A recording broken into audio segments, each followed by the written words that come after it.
Өченче өлеш. Жайык.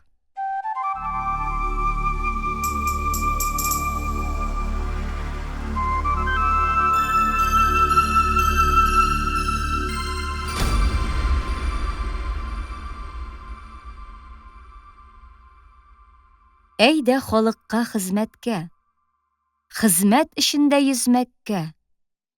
Бу юлда һәр төрле хурлыкка, зурлыкларга түзмәккә. Беренче кисәк.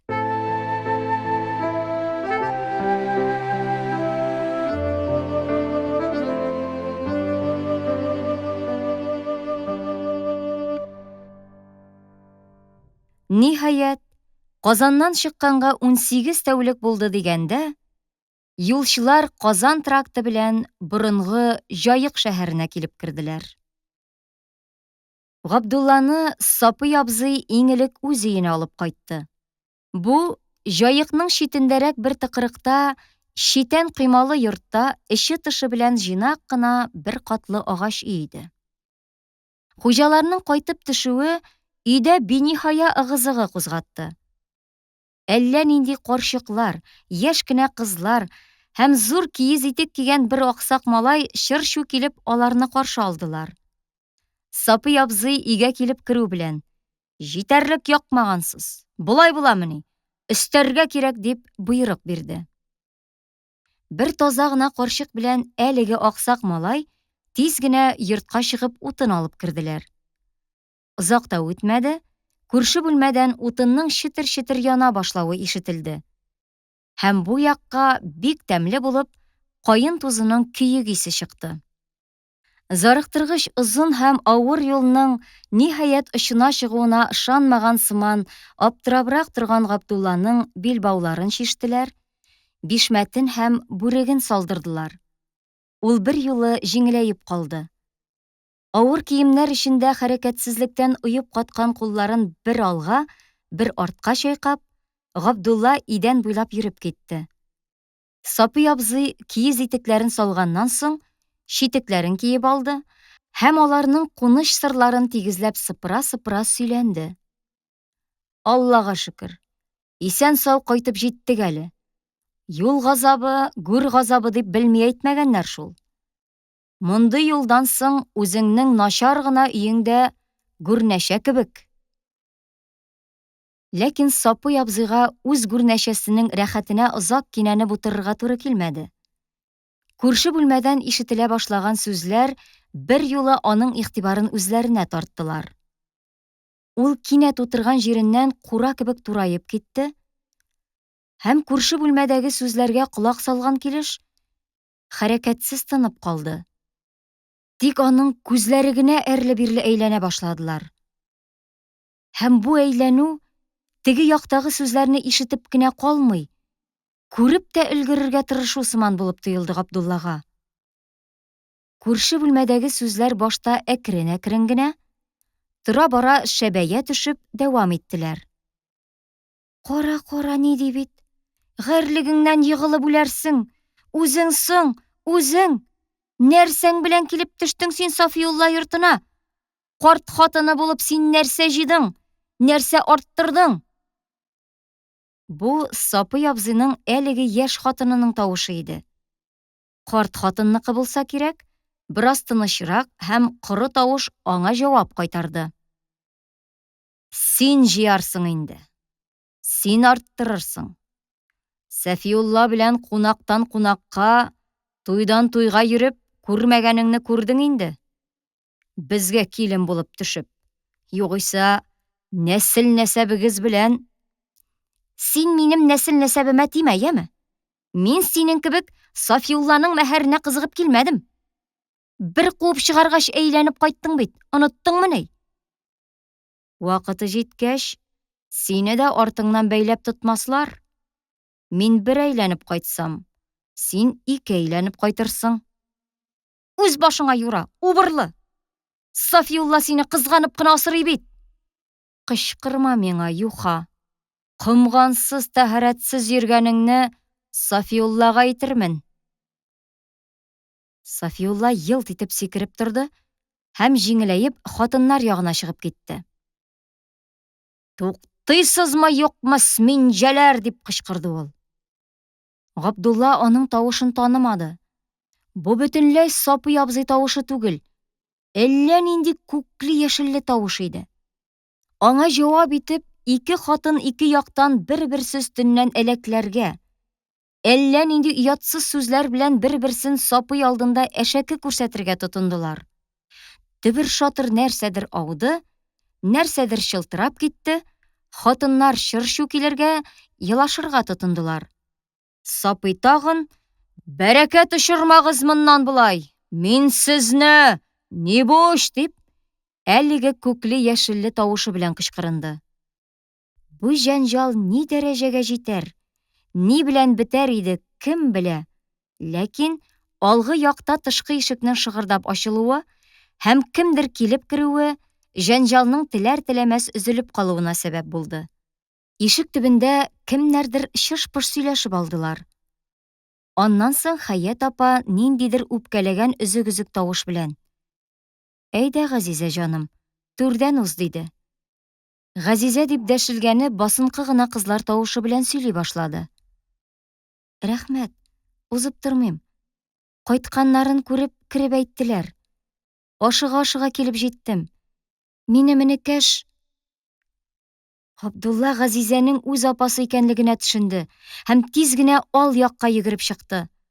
Башыннан ук чапан бөркәнгән буйга җиткән кыз зур кара күзләре белән Габдуллага карап елмайды һәм чапан астыннан ике кулын чыгарып аңа сузды. «Апаң бу синең, Габдулла, күреш», диде Хаят апа. Апа белән эне бер-берсен танымый гына күрештеләр. Аталары үлеп, сак белән сок шикелле кушлавычтан икесе ике якка аерылып киткәндә, Газизәгә 7-8 яшь, ә Габдулла 4-5 айлык имчәк баласы гына иде бит. Шуннан соң 10 ел узып киткән. Язмыш аларны икесен ике якта хәбәрсез-нисез куып йөртте дә, менә хәзер генә алар җаекта олау йөртүче вак сәүдәгәр Сафиулла абзыйның бусагасында очраштылар. Хатыннары белән ызгышып тәмам хәлдән тайган Сапый абзыйның Габдулла белән Газизәне чәй эчәргә кыставы ул кадәр көчле булмады.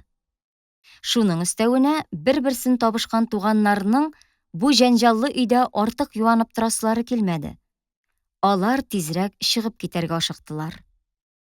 Габдулла киенеп алып, апасы белән урамга чыкканда караңгы төшеп җиткән. Шуның өстенә җиңелчә генә буранлап, ябалак кар ява иде. Госмановлар йортына чаттан борылып урам аша гына чыгасы икән. Эне белән апа озак бармадылар. Асты таш, өсте агач, аслы-өсле 7-шәр тәрәзәсе белән урамга караган йортның таш капкасыннан кереп, сары буяулы баскычтан өйнең өске катына менеп киттеләр. Апасы белән Габдулла биек түшәмле һәм берничә бүлмәле зур гына өйгә килеп керделәр. Көн җылы булуга карамастан, өй эссе итеп ягылган һәм пешеп чыккан итле тукмач исе аңкып тора иде. Габдулла нәкъ аш вакытына тап булган икән. Бүлмәләрдә кашык аяк шалтыраган тавышлар ишетелеп тора. Хатын-кыз савыт-саба күтәреп, ыгы-зыгы килеп йөри. Ул арада булмады, чаршаулы ишектән урта буйлы, тулы гәүдәле, түгәрәк йөзле, бала итәкле күлмәк өстеннән күгелҗем төстә хәтфә камзул кигән ягымлы гына хатын чыкты. «Күреш Дәү апаң белән», дип, Газизә Габдулланың җиңеннән тартты. Габдулла Дәү апасына ике кулын сузды. «Зур шәкерт икән, гомерлегенә була күрсен.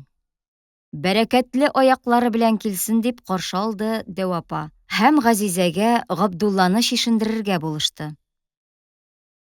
Ул арада бүлмәдән тагын кемнәрдер чыкты һәм түбәнге каттан булса кирәк, кирле генә ак алъяпкыч япкан бер яшь хатын килеп керде. Алар һәммәсе Габдулланы кызыксынып күзәтергә тотындылар. Габдулла аларны күреп бетерергә өлгермәде, Дәү апа аны урта ишек янына алып килде һәм чаршауны ачып, эчтәгеләргә күренми генә дәште. Син, монда кара әле, менә шәкертебез килеп төште. Һәм ул Габдулланы аркасыннан җиңел генә этәреп, бүлмәгә кертеп җибәрде. Арттан чаршау ябылды һәм Габдулла стеналарына чиккән намазлыклар, сөлгеләр, пыялаланган шамаилләр эленгән, зур асылмалы лампа белән яктыртылган көзгеле бүлмәдә әллә нинди 3 ят кеше алдында басып калды. Алар өстәл тирәсендә утырган килеш, ашауларыннан туктап, Габдуллага карадылар. Габдулла бераз каушап китте. Беренче булып, зур гына борынлы, җирән мыеклы кеше дәште. Кайниш бу минем, кайниш. Казан кунагы.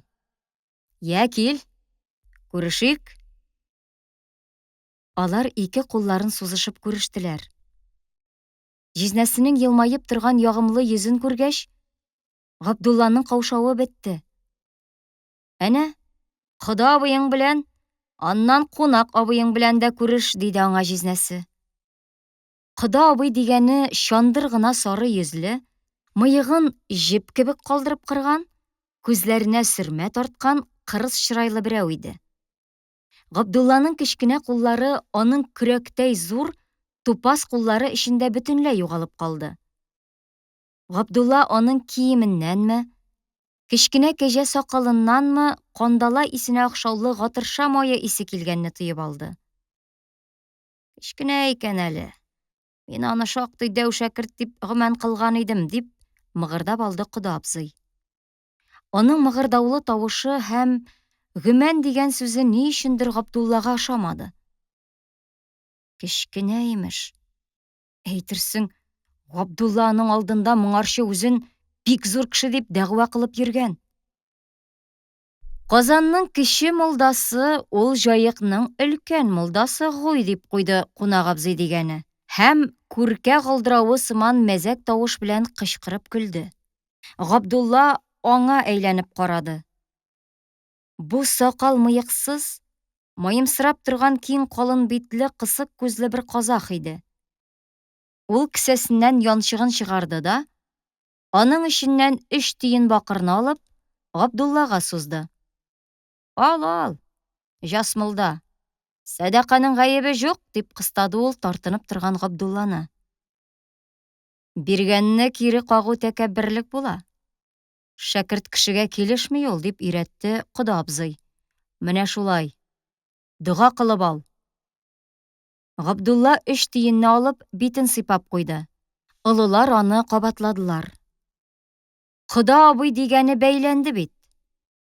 Тукта әле, тукта. Сәдаканы алу белән генә түгел, аның фәтвасын белергә кирәк. Беләсеңме фәтвасын? Сәдака бирү кайсы гамәлгә керә? Менә әйт, Казан молдасы булсаң. Һәм ул алдан ук бу сүз көрәштерүдә үзенең җиңеп чыгасын сизгән кебек, симез казакка горур гына карап куйды. Сәдака бирү сөннәт, алу мөстәхәп, дип ярып салды Габдулла. Бу шул кадәр көтмәгәнчә килеп чыкты, Кода кеше авызын ачып Габдуллага карап калды. Ай, рәхмәт, жасмылда, дип сокланды казах. Минем айтканны рас чыгардың гуй. Ләкин Кода кеше һич бирешергә теләмәде. Аның ни өчендер менә бу казах алдында Казанның яшь молдасын күздән төшерәсе һәм үзен күтәрәсе килде. Һәм ул салынкы җирән кашлары астыннан карап торган кечкенә, шәнечкеле күзләрен Габдуллага текәп дәвам итте. Юк, тукта әле син, тукта. Моның белән генә бетмәде әле. Хатыннарның нифас вакытында я куй әле, кияү, дип шып туктатты аны җизни кеше. Бала булса да, ул мусафир кеше бит. Ял итсен, тамагына капсын. Ул Габдулланы җитәкләп бүлмәдән алып чыкты. Һәм хатын кызга аны үз яннарына утыртып, аш салып бирергә кушты. Габдулланы шыбылдыклы бүлмәгә алып керделәр. Бу бүлмәнең ике почмагында зур-зур яшел калай сандыклар өстенә кат-кат итеп көрпәләр һәм түшәкләр өелгән. Лампасы теге бүлмәдәге кебек асылмалы түгел. Өстәлгә утыртылган 15ле озынча лампа иде. Әйдә, апаң белән янәшә утыр дип, Дәү апа Габдулланы Газизә апасы янына утыртты һәм аңа тәлинкә тутырып токмач салып бирде. Өстәл тирәсендә Дәү апа белән Газизәдән тыш тагын ниндидер 2 яшь һәм бер картрак хатын ашап утыралар иде. Ашаган арада Габдулладан юл килүләрен, Кырлай һәм Казан хәлләрен, аның авылда укулары турында сораштылар. Габдулла бу бүлмәдә иркенләбрәк һәм теләбрәк сөйләште. Бер сорауны да ул җавапсыз калдырмады. Аны кызыксынып тыңладылар. Кыяфәтендә, төсендә Дәү апасы һәм Газизә апасы белән уртак сыйфатлар таптылар. Юк, үги әни күгелҗем күзле иде. Габдулла безнең әтигә охшаган, диде Газизә апасы. Дәү апасы да аның белән килеште. Нәк әтисе инде. Күзләреме дисең, борыннарымы дисең. Шундый калку борынлы иде Мөхәммәд Гариф. Чибәр егет булыр Алла бирса. Шуның артыннан ук ул көрсенеп куйды. Хәзер Гобәйдулла исән булса, менә нәкъ Габдулла белән тиң булырлар иде. Икәү бергәләп сабакка йөрерләр иде, диде. Һәм күңеле йомшап, яулык почмагы белән күзләрен сөртеп алды. Габдулланың күңеленә кылт итеп бер нәрсә килеп төште. Ул Кырлайга килгәч, Зөһрә апа да нәкъ менә шулай. Хәзер Садретдиным исән булса иде дип көрсенгән иде бит. Карале. Ул һаман һәм һәр җирдә бер үлгән баланы алыштырырга килеп төшә. Менә бит. Мәрзиягә дә хәзер 8 яшь тулган булыр иде инде, диде юантык кына карсак буйлы, сыры күзле сөйкемле генә кыз. Бигрәк гомерсез булдылар шул. Бу Галиәсгарның кияүдәге кече кызы Фатыйма иде. Мәҗлестә тагын бер какча гәүдәле, шишенкерәк зур күзле, нечкә иренле яшь кенә хатын әңгәмәгә катнашмый, дәшми утырды. Әллә телсез микән дип уйлап алды аның турында Габдулла. Ул аның телсезлегенә тәмам ышанып җиткән иде инде. Ләкин шунда көтелмәгән хәл булып куйды. Ашау-ишүдән соң дуга кылып алгач, Дәү апа: "Биби Зөһрә, табынны җыеп алырсың инде", дип, әлеге телсез хатынга дәште. Теге тирт итеп сикереп торды да, табын уртасында бушап калган зур агач табакны кинәт кенә күтәреп алды. Аннан ул ишеккә юнәлде һәм юл өстендә туры килгән мәчене бик каты тибеп җибәрде дә, аермачык итеп: "Кит әле моннан, чорт! Атаңа нәләт", дип кычкырды. Моның белән ул үзенең телсез түгел, бәлки киресенчә, бик әче телле хатын икәнен күрсәтте. Икәү генә калганнан соң, Газизә апасы Габдуллага бу хатынны Җизнинең кияүдән аерылып кайткан өлкән кызы дип аңлатты. Аннан соң Габдулла беренче бүлмәдә күргән әлеге сакал-мыексыз юан кешенең кем икәнен сорады. Ул Тургайдан килгән кыргыз сәүдәгәре Кунарбай, диде Газизә. Монда куйлар куып алып килгән. Җизни белән бергә эш йөртә. Ул бик кызык сөйли инде. Сүз сайын гел гуй-гуй дип куя. Ансы нәрсә тагы? Кыргызча сөйли ул. Тора-бара үзең дә аңлый башларсың әле. Монда аларның телен татарлар гына түгел, урыслар да аңлый. Кунарбай белән кызыксынып, Габдулланың әлеге гатырша исе аңкып утырган Кода абый турында сорашырга хәтеренә дә килмәде. Аннан соң Кода абыйсы аңарда ни өчендер күңелсез тәэсир генә калдырды. Бәлкем шуңа күрә Габдулла аның турында сорашуның кирәген тапмагандыр. Зур сандык өстенә җәелгән йомшак түшәккә яткач, Габдулла рәхәтләнеп бер киерелеп куйды.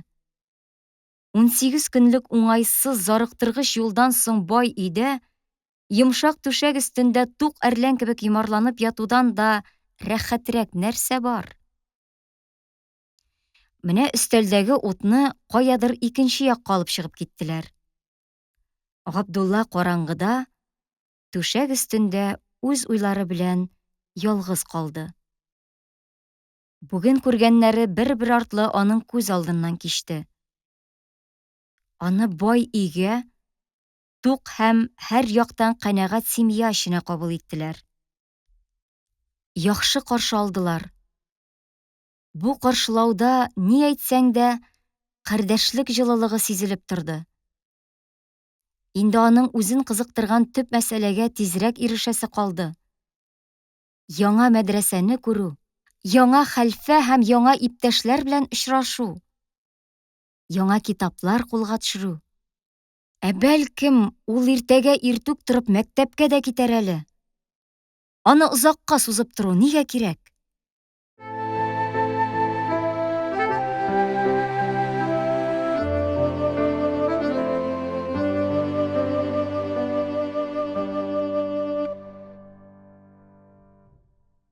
Икенче көнне Габдулла уятканны да көтмәй, мәктәпкә бару дәрте белән үзе үк сикереп торып утырды.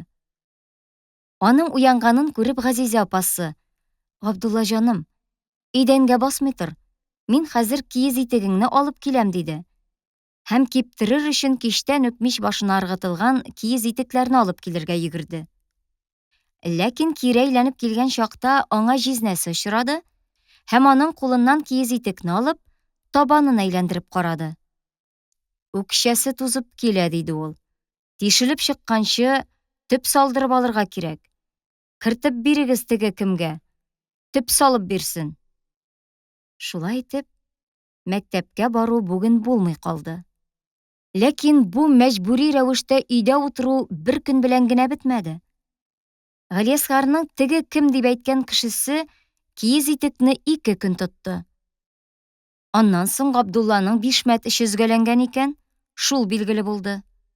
Җыйчы Зөбәйдәне чакыртып, бишмәткә көрән кытаттан яңа эшлек куйдырдылар. Дәү апа Габдулланың сөннәтле авыл бүреген килештермәде. "Калада мондый бүрек кимиләр, Габдулла", дип, ул бүрек читенә җизнәсенең бүрегеннән сүтеп алынган каманы тотып чыкты. Габдулла бүрекне киеп алды да: "Камалы бүрек кидем. Инде камалы тун гына киясе калды", дип, пуф-пуф итеп корсагын киереп йөрде. Шулай итеп, 3-4 көн узып китте. Шул арада Габдулла өйнең өске каты һәм аскы каты белән танышып өлгерде. Өйнең аскы катында торучы ирле-хатынлы хезмәтчеләр Гыймади һәм Гайниямал белән ул аеруча кызыксынды. Гайниямалның себерке я идән чүпрәге тоткан килеш бүлмәдән бүлмәгә җил кебек өерелеп йөрүен Габдулла бу йортка төшкән көннән алып күрә килде. Күлмәк итәкләрен кыстырган ябык гәүдәле, әрлән кебек җитез яшь кенә хатын иде ул үзе. Габдулла аңа тиз ияләшеп китте. Беренче көн аштан соң ук өстәлдәге савыт-сабаны җыешып йөргән арада, Гайниямал аңа кечкенә, әммә үткер күзләре белән карап елмайды да, кыю гына: "Казан шәкертенә безнең җаек авыл булып кына күренәдер инде. Казанны бик зур кала дип сөйлиләр бит", дип куйды. Икенче көнне иртә белән: "Габдулла, акыллым, менә бу җирне сөртеп алганчы гына аякларыңны сандыкка күтәреп утырчы. Я булмаса аска, абыең янына төш. Ул да синең кебек мәдрәсәдә укыган шәкерт", диде. Габдулла башта абыең дигән сүзне төшенмәде. Ул арада кемдер берәү тышкы ишектән башын тыгып: "Гайниямал, бала уянды, төшеп кенә мен әле", дип дәште. "И Алла, Ходаем, яңа гына имезгән идем ләбаса", дип, Гайниямал шулай ук әрлән кебек йомылып чыгып китте. Аның инде бала анасы булып, абыең дигәне әлеге ишекне ачып дәшкән ире икәнне Габдулла шунда гына төшенде. Кичкә таба ул Газизә апасы белән бергә алар янына төште. Бу 2 тәрәзәсе белән ишек алдына бер тәрәзәсе белән урамга караган уртача зурлыктагы бер бүлмә булып, түрдәге сәкесе белән бераз кырлайдагы сабак абыстайының кызлар укыта торган бүлмәсен хәтерләтә иде. Гайниямалның ире Гыймадетдин, бае аңа Гыймәлетдин дип дәшә иде. Габдулла кергәндә бүлмә уртасында бүкән сыман тәбәнәк кенә әйбер өстендә бик бирелеп, балта сабы юынып утыра иде. «Вә галәйкүм салам» дип шаяртып кайтарды ул Габдулланың сәламен. Кулындагы балта сабын мылтык төзәгән сыман күзләренә күтәреп, аның өсте тигез юнылганмы, юкмы икәнен карый-карый, сорашып китте. «Я, ни хәл, шәкерт? Исән-сау гына килеп җиттеңме? Казан бит ул, анавы җәмбәте белән тургай түгел. 3 атналык юл диләр бит аны». Аннан соң ул эшеннән күзен алмыйча гына Габдулланың кайда, нәрсә укыганнарын сорашырга тотынды. Габдулла сөйләп бирде. Аны бәләкәйсетеп каршы алган Гыймады хәзер инде эшен бер якка куеп, Габдулланы үзенең тиңдәше сыман итеп сөйләшеп алып китте. «Кара әле син. Синең яшеңдә без ул китапларны белми идек әле. Син бик югары киткәнсең алайса. Булай булгач, хәзрәт сине мокыт нугай балалары белән утыртмый инде. Үзенә утырта инде дәрескә». Ул арада Гайниямал сәкегә үз пары белән шыбыр тиргә баткан калай самавыр китереп утыртты һәм Газизә белән Габдулланы табынга дәште. «Юк, рәхмәт, утырып тормыйбыз» дип сикереп торды Газизә. «Әйдә, Габдулла, безне көтә торганнардыр». «Алай ярамый инде. Безне сансынмау була ич ул», диде Гайниямал. «Әйе ләбаса. Кеше кешедән өстен, әмма берәү дә аштан өстен түгел» дип фәлсәфәгә керешеп китте Гыймады Габдуллага карап. «Тукта, торып тор. Менә мин сиңа бер китап күрсәтим әле». Ул шүрлеккә үрелеп, битләре саргайып, кирләнеп беткән тышсыз бер китапны алды да Габдуллага бирде. Бу китап берәүдә дә юк.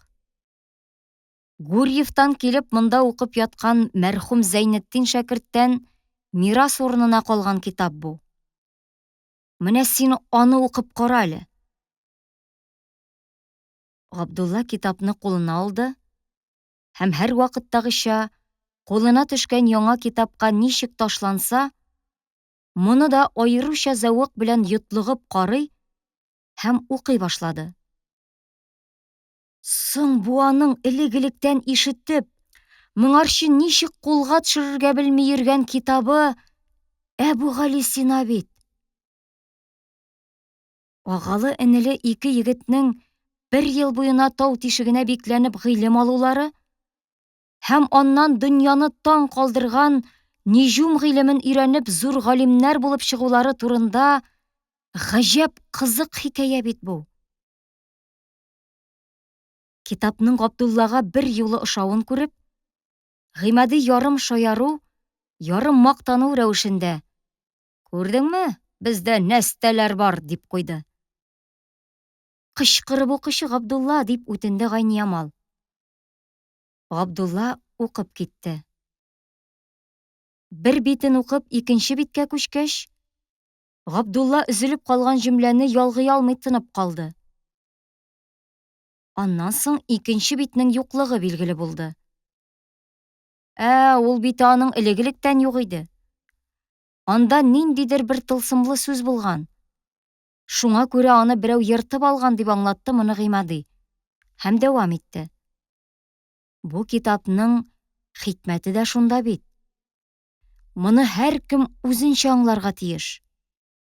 Менә миңа бер хәлфә кеше укып күрсәтте моны. Китапта бер төрле язылган, ул аны икенче төрле аңлатып бирә. Бу китапның һәрбер сүзендә зур хикмәт ята. Аны укый белергә генә кирәк ди. Патшалар турында серле итеп язылган урыннары бар моның. Теләсәң тегеләй аңла, теләсәң булай. «Эй, бүлдермәле, укысын кеше» дип туктатты аны Гайниямал. «Ничек язылган, шулай аңлый инде кеше. Тотасың да үзеңчә бер мөгез чыгарырга тотынасың. Я, ука, Габдулла. Габдулла тагын укып алып китте. Һәм бу китапта язылган мәсьәлә Гыймадиның күңелен аеруча кытыклаган мәсьәлә булып чыкты. Ул тагын Габдулланы бүлми түзә алмады. Күрдеңме, гыйльме кимия нишләтә? Вәт, менә шулай гыйльме кимияне өйрәнеп алып, кеше күзенә күренми йөрсәң икән. Әбәү, сине берәү дә күрмәгәч, бик күңелсездер ул, дип, келтерәтеп көлеп җибәрде Гайниямал. Гыймадига бу гыйльме кимияне кимсетү булып тоелды. Әлбәттә, синең сипкелләрең белән төймә борыныңны кеше күрмәгәч, кызык буламы ни? Эй, дөньяның шибәре каян килгән, дип ачы телләнде Гайниямал. Син үзеңнең әнә шул тукмак кебек борыныңны кешедән яшерер өчен күренми йөрисең киләдер әле. Габдулла укудан тукталды. Гыйльме кимиянең нәтиҗәсе әлеге Гыймади белән Гайниямалның бер-берсен менә шундый сүзләр белән чиметешүдән ары китә алмады. Габдулла бу әче телле әңгәмәнең шактый катлаулы булып бетәсен көткән иде. Юкка гына хәвефләнгән икән. Шушы кичне үк ул Гыймади белән Гайниямалның яратышып сөйләшү рәвешләре шулай икәнен төшенде. Аларның әңгәмәсе дәвам итте. Бер дә харап инде, дип карулашты Гайниямал. Харап шул, дип җавап кайтарды Гыймади. Сезнең сүз өскә чыкмаса ярыймы ни? Чыга шул. Чыкты ди, чыкмый ни. Чыкты да бәреп йыкты. Мәхәббәтсез. Мәхәббәтле. Әңгәмә буйдан-буйга ир белән хатынның бер-берсенә куллары белән төртешү, шаярып орышышу белән аралашып барды. Ахырда Гыймади хатынының кабыргасыннан кытыкларга, тегесе сәкегә чалкан егылып үрсәләнә кеткелдәп көләргә тотынды. Бер киерелде, бер бөгәрләнде, ахырда тыны бетеп кычкырды. Кит, каһәр суккан, баланы уяттырырсың. Габдулла апасы белән үзләренә менгәч сорашып Гыймадиның кайчандыр мәдрәсәдә укый башлаган ярлы шәкерт булуын, ачтан үлмәс өчен өлкән шәкертләргә самавар куеп, байларга көнлекче булып көн күрүен, ахырда уку белән эшне бер юлы алып бара алмый, менә шулай бай ялчысы булып калуын, аннан соң шушында асрау булып торучы Гайниямалга бикә димләве белән өйләнүен белеп алды.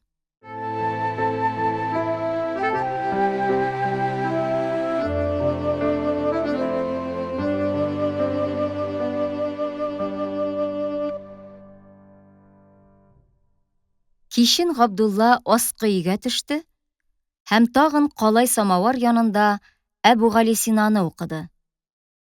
Бу ирле хатынлы яшь семьяның үзара аеруча гади, хәтта бераз тупас мөнәсәбәте астында Габдулла ниндидер эчке җылылык сизде. Тормышлары мул, иркен булуга карамастан, өстә, җизнәләрендә бу җылылык һәм ягымлылык юк иде. Габдулла, менә бу тора буең кырыннан, диде Гайниямал һәм иренә дәште.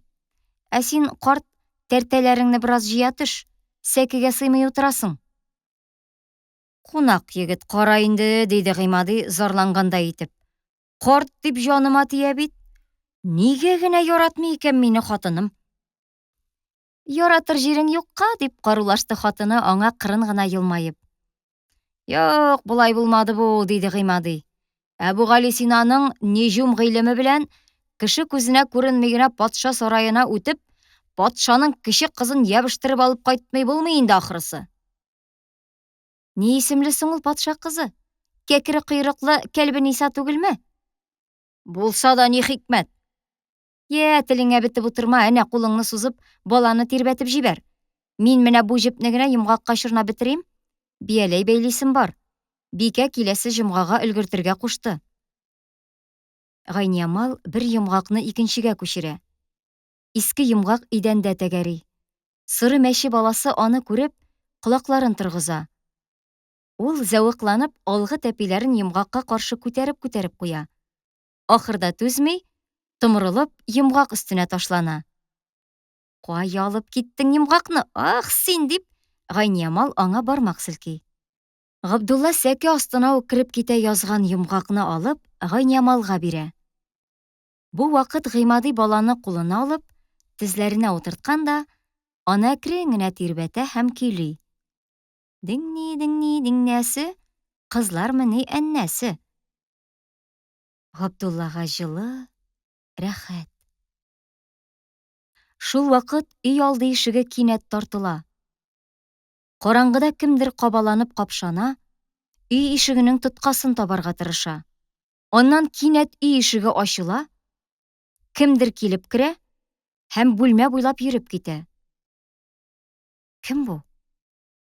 Бу теге беренче көнне җизни белән бер бүлмәдә утырган Кода абзый бит. Шул? Аңа нәрсә булган? Ник ул озын һәм зур кулларын селтәп, саташкан кеше кебек тулгана? Ул сәлам да биреп тормады коры гына. Җиңгәгез кая дип сорады. Һәм җавапны да көтми ни өчендер мич аралыгына кереп, кечкенә чыбылдыкны ачып карады. Кибеткә барасым, кәрәчин алып кайтасым бар дигән иде. Шунда киткәндер, диде Гайниямал. Кода кергәндәге җитезлек белән тиз генә чыгып та китте. Гыймади тагын нәрсә булган бу салам Торханга дип әйтергә дә өлгермәде. Стена артында дөбер шатыр купты. Нидер авып төште, кемдер әрнеп кычкырып җибәрде. Хәлфә тагын Вәрәкыя апаны кыйный, диде Гайниямал. Һәм борчылып кузгалып куйды. Әллә кирип чыгасың үзләренә. Гыймади кул гына селтәде. Күрәсең, ул шундый чакларда анда кергәләгән һәм аралашып йөргән. Әмма моның барыбер мәгънәсе булмавына төшенгән. Нинди хәлфә ул, дип сорады Габдулла гаҗәпләнеп. Соң менә әле генә шунда кирип чыккан синең Кода абыең, диде Гыймади. Габдулла аның хәлфә булуын берничек тә күз алдына китерә алмады. Ләкин яңадан моны төпчеп тә тормады. Кем белә, хәлфә бәлки аның кушаматы мазарыдыр. Һәм бу турыда ул шунда ук онытты да.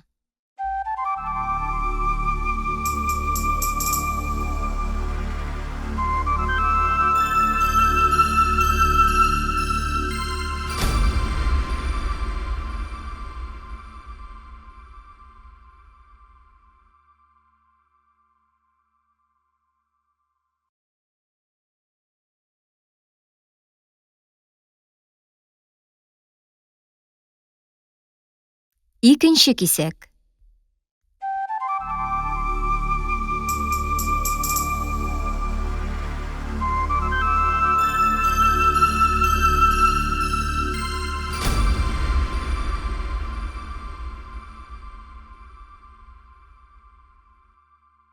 Җаекның атаклы мәдрәсәсенә барыр көн килеп җитте. Әлеге Кода абыйның улы Талип, озын муенлы, күтәрелеп тора торган җәлпәк борынлы, уйнак күзле малай, букчасын иңенә кыекла баскан хәлдә килеп керде. Алдан сөйләшү буенча, ул Габдулланы мәдрәсәгә ияртеп алып барырга тиеш иде. Мәдрәсәдә Габдулланы кай сыйныфка утырту, кайсы хәлфәгә тапшыру мәсьәләсе дә хәл итеп куелган иде инде. Габдулла Талипка ярып мәдрәсәгә китте.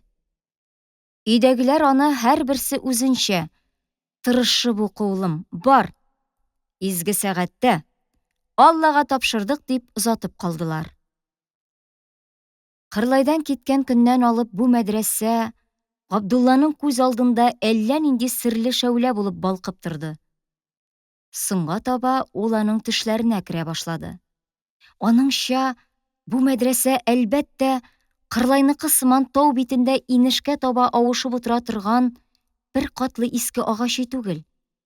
Бәлки, Казанның күл буе мәдрәсәсе кебек таш пулат. Моның хәлфәсе дә Кырлайның хәбри хәлфә төсле биш билле иске бишмәт кигән, бөкрәеп йөри торган, мужикка охшаган ябык чырайлы хәлфә түгел.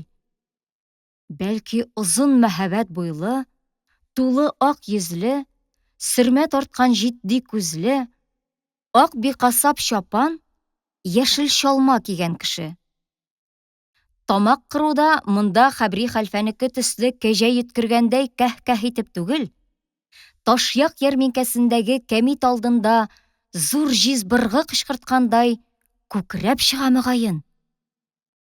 Һәр хәлдә Габдуллага бу мәдрәсә юлы зур бер батырлык юлы булып, бу көн бәйрәм көне кебек тантаналы булып тоелды. Бу гади йөреш түгел. Балалыктан олылыкка, бүгеннән киләчәккә батыр бер омтылыш, кыю бер сикереш ясау иде. Юл өстендә бер төркем бала-чаганың пыр тузып, якага-яка килеп сугышулары Габдулланың уйларын тузгытып җибәрде. Бу сугыш читтән карап торыр өчен никадәр генә кызык булса да, мәктәпкә соңга калудан куркып, Габдулла юлын дәвам иттерергә теләде. Әмма аның юлдашы Талип: "Кая барасың? Мәдрәсә шушы бит инде", дип, аны шып туктатты һәм 2 катлы йортка төртеп күрсәтте. Бу мәчеттән 100 тояк чамасы ераклыкта, Чаган елгасына караган ярның өстенә салынган, нәкъ Габдулла килеп төшкән Галиәскәр бай йорты сыман асты таш, өсте агач һәм зурлыгы белән дә аңардан кайтыш булмаса, бер дә генә артык түгел искерәк бер йорт иде. Аның яртылаш җимерек агач капкасы аша йортның эче ялтырап күренеп ята. Түрдә кечкенә бер катлы йорт һәм сул якта мунчамы нәрсәнеңдер почмагы чыгып тора. Алар артында яр астында туңган чаган өсте җәелеп ята иде. Пыр тузып сугышучы малайлар шушы мәдрәсәнең укучылары булып чыкты. Бу дөмбәсләшү мәктәпнең йозагын фәрраш килеп ачканчы туңмас өчен һәм вакыт уздыру теләге белән ясала торган көндәлек маҗара икән. Габдулла белән Талип килеп җиткәндә, дөмбәсләшүнең иң кызган чагы булып, шау-шу, кычкырыш, көлеш эчендә кычкырып елау һәм ятсыз сүгенүләр дә ишетелеп куя. Борыны җимерелгән бер малай читкәрәк китеп, зур гына кар кисәге белән борыныннан килгән канны туктатырга тырыша. Кан ак-караша кызарып саркып тора иде. Талип Габдулланы мәдрәсә йортының эченә алып керде. Габдулла йозак белән бикләнгән ишектән тыш, икенче баштарак тагын бер ишек күрде. Анысы ачык иде. "Әнә теге ишектән кереп булмыймыни?" дип сорады ул Талиптан. "Юк. Анысы ятып укый торган өлкән шәкертләрнең ашханәсе. Аннан үтеп була булуын. Тик олы шәкертләр безне анда җибәрмиләр." Һәм шул сүзне дөресләгән сыман, ишектән нәкъ Габдулланыкы төсле камалы бүрек очып чыкты да, ерак түгел генә бәдрәф янындагы бозлавык өстенә барып төште. Аның артыннан кызарынып-бүртенеп әрләшә-әрләшә букча таккан бүрексез малай чыгып йөгерде. "Ашханә аша үтсәң, олы шәкертләр бүрекне алып менә шулай тышка ыргыталар", дип аңлатты бу күренешне Талип. Ниһаять, фәрраш дигәннәре килде. Ул чандыр, озын буйлы, нәзек кенә калдырып кыркылган сары мыеклы, кечкенә сакаллы кеше иде. Ул килеп йозакны ача башлагач, балаларның бердәм төркеме аны ишеккә китереп кысты. Ул балалар белән төрткәләшеп һәм әрепләшеп, йозакны бераз вакыт ача алмый торды. Ниһаять, ишек ачылды һәм балалар ташкыны ишеккә бәреп кирип китте. Фәрраш агым белән читкә тибәрелеп, аягында чак-чак кына басып кала алды. Балалар артыннан Габдулла да Талипка ярып сыйныфка килеп керде. Сыйныф кечерәк кенә 3 тәрәзәле, тәбәнәк түшәмле бик гади бүлмә иде. Бер нәрсә генә Габдулланың игътибарын үзенә тартты. Балалар Кырлай мәдрәсәсендәге кебек сәкегә яисә коры идәнгә түгел, бәлки тәбәнәк кенә тар һәм озын өстәлләр артына кереп, дүртәр-дүртәр булып тезелеп утыралар. Габдулланың билгеле урыны булмаганга күрә, ул Талип янына сыенып, 5нче булып утырды. Аны шунда ук кысырыклап төрткәли башладылар. "Бар, бар, үз көрсиеңә барып утыр. Кеше көрсиенә килеп тыгылма." Габдулла шунда ук 2 төрле сабак алды. Бердән, бу тәбәнәк озын өстәл көрси дип атала. Икенчедән, монда 5нче булып утырырга ярамый икән. Төрткәләү дәвам итте. Талипның «Юк, ул яңа шәкерт, ул шушы сыйныфныкы, Галиәсгәр байның кайнышы» дип торып аңлатуы да ярдәм итмәде. Габдулланы бәлки ай-ваена куймый төртеп чыгарган да булырлар иде. Әмма шул вакыт әлеге фәррашның кереп шау-шуны басар өчен кулындагы пеше чыбыгы белән шәкертләр өстеннән уңлы-суллы чажлатып селтәнеп алуы, берничә шәкертнең әлләләлә дип чын күңелдән әрнеп куюлары белән Габдулла мәсьәләсе онытылды. Кырлай һәм Кушлавыч мәдрәсәләрен күргән Габдулланы бу мәдрәсәнең тәртибе һәм балаларның үзенә мөнәсәбәте гаҗәпләндермәде. Әмма аны теге мәдрәсә белән бу мәдрәсә арасында әллә ни аерма юклыгы гаҗәпләндерде. Ләкин ул аерманың бер дә булмавына ышанмады. Һәм әле сыйныфка килеп керәчәк хәлфә аның бу турыдагы бөтен шикләрен җуеп ташларга тиеш иде. Ул өйдән үк үзенең шәпеш хәлфәдә укыячагын белеп килгән иде. Шуңа күрә ул Талипның колагына ятып шыпырт кына сорады. Шәпеш хәлфә кем ул? Зур хәлфәме? Җавап бирү урынына Талип Габдуллага әйләнеп, аңа ни өчендер гаҗәпләнеп карады. Шәпеш хәлфәне дә белмисеңме дигән караш иде бу. Габдулла кызарынды. Ул кояш нәрсә, ул кайсы яктан чыга дигән кирәксез һәм көлке сорау биргән сыман тойды үзен. Димәк, шәпеш хәлфә ул монда җаекта бик зур кеше. Һәм аны белмәү гаеп. Габдулланың күз алдына тагын хыялындагы әлеге ак бикасап чапанлы, яшел чалмалы, мәһәбәт буйлы, сөрмә тарткан күзле, җиз быргыдан күкрәп чыккан тавыш белән тамак кыра торган зур галим килеп басты. Шәпеш хәлфә кереп килә дип ысылдады кемдер. Сыйныф кинәт тып-тын булды. Ишектән зур кулларын кая куярга белми, селтәнгәләп һәм аунаклап, Талипның атасы, әлеге Кода абзый килеп керде. Габдулла, бәй бу нишләп килеп керде әле монда? Әллә тагын Вәрәкыя апаны эзләп йөриме дип уйлап та бетермәде? Шәкертләр дер килеп аякка бастылар. Габдулла аптырап авызын ачып калды. Менә кем икән ул шәпеш хәлфә?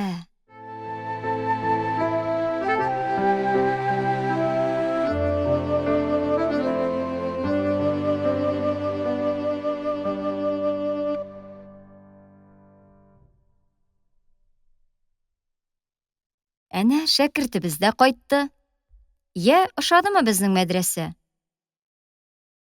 Ошамыйча ни. Монда 1000 чакрымнан килеп укучылар бар. Семейдән, Сарытаудан, Гурьевтан, Казанның үзеннән килеп укучылар да бар монда. Сиңа нәрсә булды? Ник турсайдың? Малайлар кыйнап кайтардылармы әллә? Әллә хәлфә колагыңны бордымы? Шундый сүзләр белән каршы алдылар өйдә Габдулланы. Ул үзенең кичерешен бер ничек тә аңлата алмады. Һәм моңа үзе дә гаҗәпләнде. Ничек аңлатасың? Аны малайлар кыйнамады, хәлфә кыерсытмады. Ләкин ул кайтып куанып сөйләрлек әйбер дә тапмады. Юк. Кырлай һәм Кушлавыч мәктәпләреннән артык җире юк иде бу мәдрәсәнең. Хәлфәсе белән дә, укыган дәресләре белән дә. Хәтта киресенчә, авыл мәктәпләренә ул ияләшкән. Шәкертләре һәм хәлфәләре белән үзләшеп беткән иде. Монда бар да ят, салкын. Тупас шәпеш хәлфә үзе генә ни тора. Икәү генә калгач, Газизә апасы энесенең хәлен төшенеп булса кирәк. Күнегерсең әле, күгәрченем. Ияләшмәгәннеке ул дип, аның башыннан сыйпап куйды. Дөрес. Кеше вакыты белән бар нәрсәгә дә күнегә. Ләкин Габдулла өчен бу мәктәпкә ияләшү авыр булды. Шәпеш хәлфәгә ул бөтенләй ияләшә алмады. Эш Шәпеш хәлфәнең усаллыгында, аның балаларны суккан чагында өзеп ала торган, очына агач шакмак таккан камчысында да түгел иде. Әгәр бөтен дөнья хөкеме алдында Шәпеш хәлфә чыгып, мин балаларга башка хәлфәләрдән артыграк кул якканым юк дип ант итсә, ул хаклы булыр иде. Шундый заман иде бу. Кыйнамый укыту, укытуга саналмый. Аталар балаларын мәктәпкә хәлфә, мә, ите сиңа, сөяге миңа дип китереп тапшыралар иде.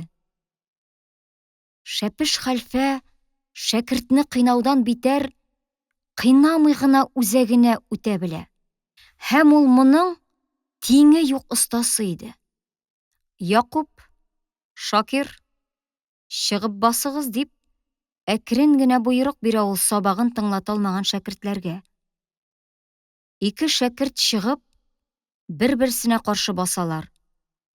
Аларны ничек басарга өйрәтәсе юк. Алар өйрәтелгәннәр. Якуб, ялтырат Шакирның яңагына берне. Күзләреннән утлар күренсен. Кызганып суктың. Шакир, яле син ничек сугарга кирәклекне күрсәтеп бир. Менә шулай. Йомшак суккан өчен тагын берне. Якуб, белдеңме инде ничек сугарга кирәклекне? Яле Шакирның үз яңагына. Киерелебрәк, киерелебрәк. Менә шулай. Менә шулай. Ай, рәхмәт. Якуб, хәзер син җавап бир. Җавабың сөаленнән катырак булсын. Менә шулай ясалма рәвештә ярсытылган ике шәкерт ниһаять йөрәкләренә тулышкан әрнүне кая куярга белми үкереп елап җибәрәләр. Хәлфә аларның әрнүенә рәхәтләнеп, зур кулларын тезләренә ышкый-ышкый, ләззәтләнгән хәлдә тамашаны карап тора. Әгәр дә ул урта йөзләрдә туып, тәхеттә утыручы булган булса, үзенең кулларын цирк мәйданына чыгарып, аларның бер-берсен канга батыруларыннан рәхәт табар иде. Һәм Шәпеш хәлфәнең бу шәкерт җәзалап ләззәтләнүе һәр көн диярлек кабатлана бирә. Соңрак Габдулла мәдрәсәдәге 5 хәлфәдән иң астыртыны һәм иң мәкерлесе, шәкертләр тарафыннан иң сөелмәгәне шушы Шәпеш хәлфә икәнен белде. Тора-бара ул олыраклардан ишетеп, Шәпеш хәлфәнең барлык хәлфәләр арасында иң наданы икәнен дә белеп алды. Ләкин гаҗәп. Мәдрәсә ачылганнан бирле монда никадәр мөгаллим килеп китте. Китмәгәнен китәргә мәҗбүр иттеләр. Бу кала бирде. Ничек? Мәсьәлә ачык. Шәкертләрне укыта белүдән бигрәк, аларны каты кул астында тота белү монда әһәмиятлерәк санала. Ә Шәпеш тота белә иде. Шуның өчен аның кай елларны байлар тарафыннан ялланып бәдәлче хаҗи булып Гарәбстанга китүен һәм мәдрәсәдә яртышар ел югалып торуын кичерәләр. Белә торып, аның эчүен һәм әфьюн белән мавыгуын да сизмәмешкә салышалар иде. Ләкин Габдулла өчен иң авыры бу түгел иде әле. Мәсьәлә шунда ки, үзенең мәдрәсәдә яшәүе өчен кемгә, нинди байга һәм нинди көчле куллы кешегә бурычлы булса, Шәпеш моның рәхмәтен тегеләрнең балаларына мөнәсәбәте белән кайтара килде. Андый балаларның ул сабак белмәүләрендә, шуклыкларында сизмәмешкә салынды. Аларга төшәргә тиеш җәза һәм шелтәне дә икенчеләргә күчерде. Галиәсгар бай шәпешкә бердән кардәш, икенчедән аның мәдрәсәдә яшәвенә иң нык таяныч булып килде. Габдулла Галиәсгар байның кардәше. Бу мәсьәләне хәл итте. Шәкертләрнең иң сөймәгән кешесе, аларның тән һәм җан палачы шәпеш Габдулланы үз канаты астына алды. Бу бер юлы шәкертләрнең күпчелеген Габдуллага каршы аякландырды. Хәтта Талип, шәпешнең үз улы, Габдулладан ераклашты. Ник дисәң, Талип үз әтисен яратмый иде. Башка балалар шәпешнең шакмаклы камчысы һәм мыскыллауларыннан өйләренә кайтып котылалар. Талип аңардан өенә кайтып та котыла алмый иде бит. Иптәшләренең, алар белән бергә Талипның, Габдулла аңа ияләшеп килә иде инде, кырыс мөнәсәбәте Габдулланы бөтенләй ялгыз калдырды. Бөтенесеннән авыррак кичерде ул моны. Бу борчылу Кырлайны, Казанны сагыну тойгылары белән кушылып, Габдулланың күңелен әзме әрнетте. Һәм ачы яшь аның күзләрен әзме томалады. Нинди бәхетсез ул хәзер. Шәпеш аны яклап чыккан саен, Габдулланың аңа җен ачуы кузгалды. Ул аңа һаман дошманлаша барды. Кырлайның ябык кына чырайлы, пөкрәйә төшкән, кәҗә кебек кәһ-кәһ итеп тамак кыра торган Хәбри хәлфә, Габдулланың башлап телен ачкан яхшы күңелле хәлфә, кайда ул хәзер? Кайда? Ничек аны күрәсе килә хәзер Габдулланың? Нинди әйбәт хәлфә булган? Ничек Кырлайда чагында аның кадерен белмәгән ул?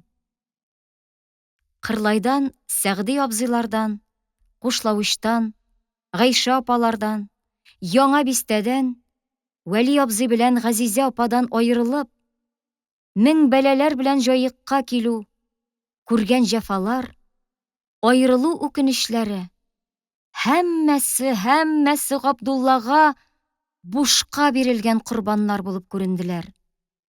Шул хәтле аның Кырлайдан китәсе, Казаннан аерыласы килмәгән иде бит. Ләкин җаек һәм андагы зур мәктәпкә кереп уку хыялы барын да җиңде. Һәм менә тирә сиңа нәрсә килеп чыкты.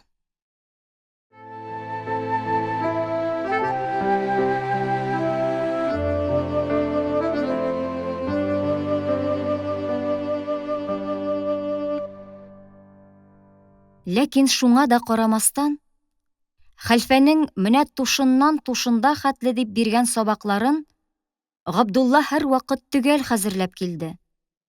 Чатнатып тыңлатты, ярты кыштан гына тотынуына карамастан, сыйныфта иң алдынгы шәкерт булып китте.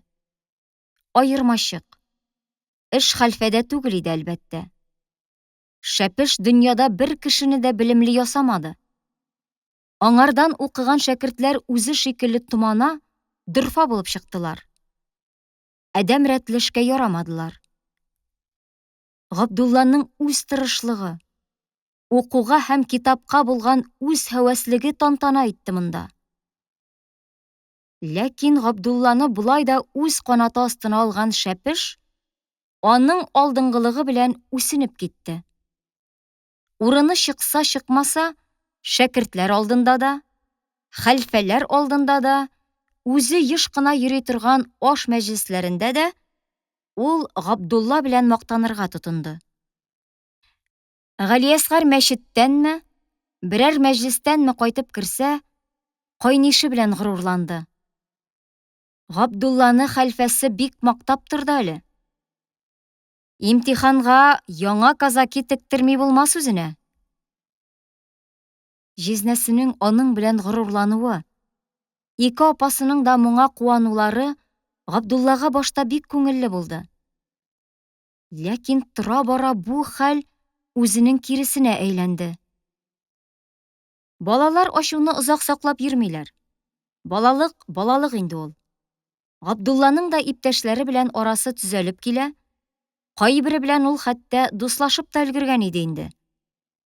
Шәпешнең мактавы һич шиксез аны тагы да иптәшләренә каршы куячак. Ни хакы бар аның Габдулла белән мактанырга? Әйтерсең, Габдулланы үзе тәрбияләп үстергән, үзе башлап телен ачкан, үзе аның күкрәген ачып, аңа үз гыйлемен тутырган. Юк, шатланмады Габдулла бу макталуларга. Киресенчә, аны каты эч пошуы басты. Бер көнне бөтен сыйныфтан 2 шәкерт кенә сабакларын әйбәт тыңлаттылар. Берсе Габдулла, икенчесе Әхмәдулла купец малае Яхья. Басыгыз дип, хәлфә бөтен сыйныфны аякка бастырды. Аннан соң ул Габдулла белән Яхьяны алар арасыннан аерып алды да, аларга саф сайын йөреп, һәрбер баланың яңагына берәр тапкыр чабып чыгарга кушты. Габдулла аптырап калды. 30лап баланың күзләре аңа һәм Яхьяга текәлделәр. Аларның һәр кайсы белән диярлек Габдулланың көрмәкләшкәне, шаярып дөмбәсләшкәне бар. Ләкин менә монда сиңа каршы торырга мөмкинлеге булмаган иптәшнең бер дә юкка ничек итеп чынлап яңагына китереп сугарга мөмкин? Габдулланың күзе Талипка төште. Ул Габдуллага: "Яле, син минем яңакка ничегрәк китереп сугарсың икән" дигән сыман, мыскыллы караш ташлап басып тора иде. "Габдулла, я" дип ашыктырды шәпеш. Терәлеп торып булмый, бер карарга килергә кирәк иде. Һәм әллә каян үзлегеннән сүзләре табылды. Сабакка килгәндә сала кешесенең чанасы чалулап китте дә, иң башыма китереп сукты. Өзелеп чыктымы дип торам. Менә әле дә сөм тыймый дип, Габдулла уң кулын асылындырып чайкап күрсәтте. Һәм ялганының мондый шома килеп чыгуына үзенең дә исе китте. Хәлфә аңа нәрсәдер әйтмәкче булып, ышаныр-ышанмас карап торды да, коры гына бар алайса урыныңа утыр диде. Иптәшләре өстеннән палачлык хезмәтен Яхьяның бер үзенә башкарырга туры килде. Соңыннан иптәшләре дә Габдулланың бу хәйләсен яхшы таптылар. Ә башка көннәрне аңардан аерылып йөри торган Талип бүген мәктәптән Габдулла белән бергә кайтты. "Син шәп уйлап таптың, әй! Ничек әле? Чалулап китте дә, калак сөягемне сындырып ташлады дидеңме?" Ул рәхәтләнеп көлде. Габдулланың да күңеле күтәрелеп китте. Алар юл буе һәр сүздән бер кызык табып, көлә-көлә шаулашып кайттылар. Шәпеш белән беренче алыш шулай итеп Габдулла файдасына хәл ителде. Һәм шактый шома гына үтеп китте. Ләкин икенче алыш шактый җәнҗаллы булды. Һәм Габдулла белән хәлфәсенең үзара мөнәсәбәтен бөтенләй өзеп ташлады.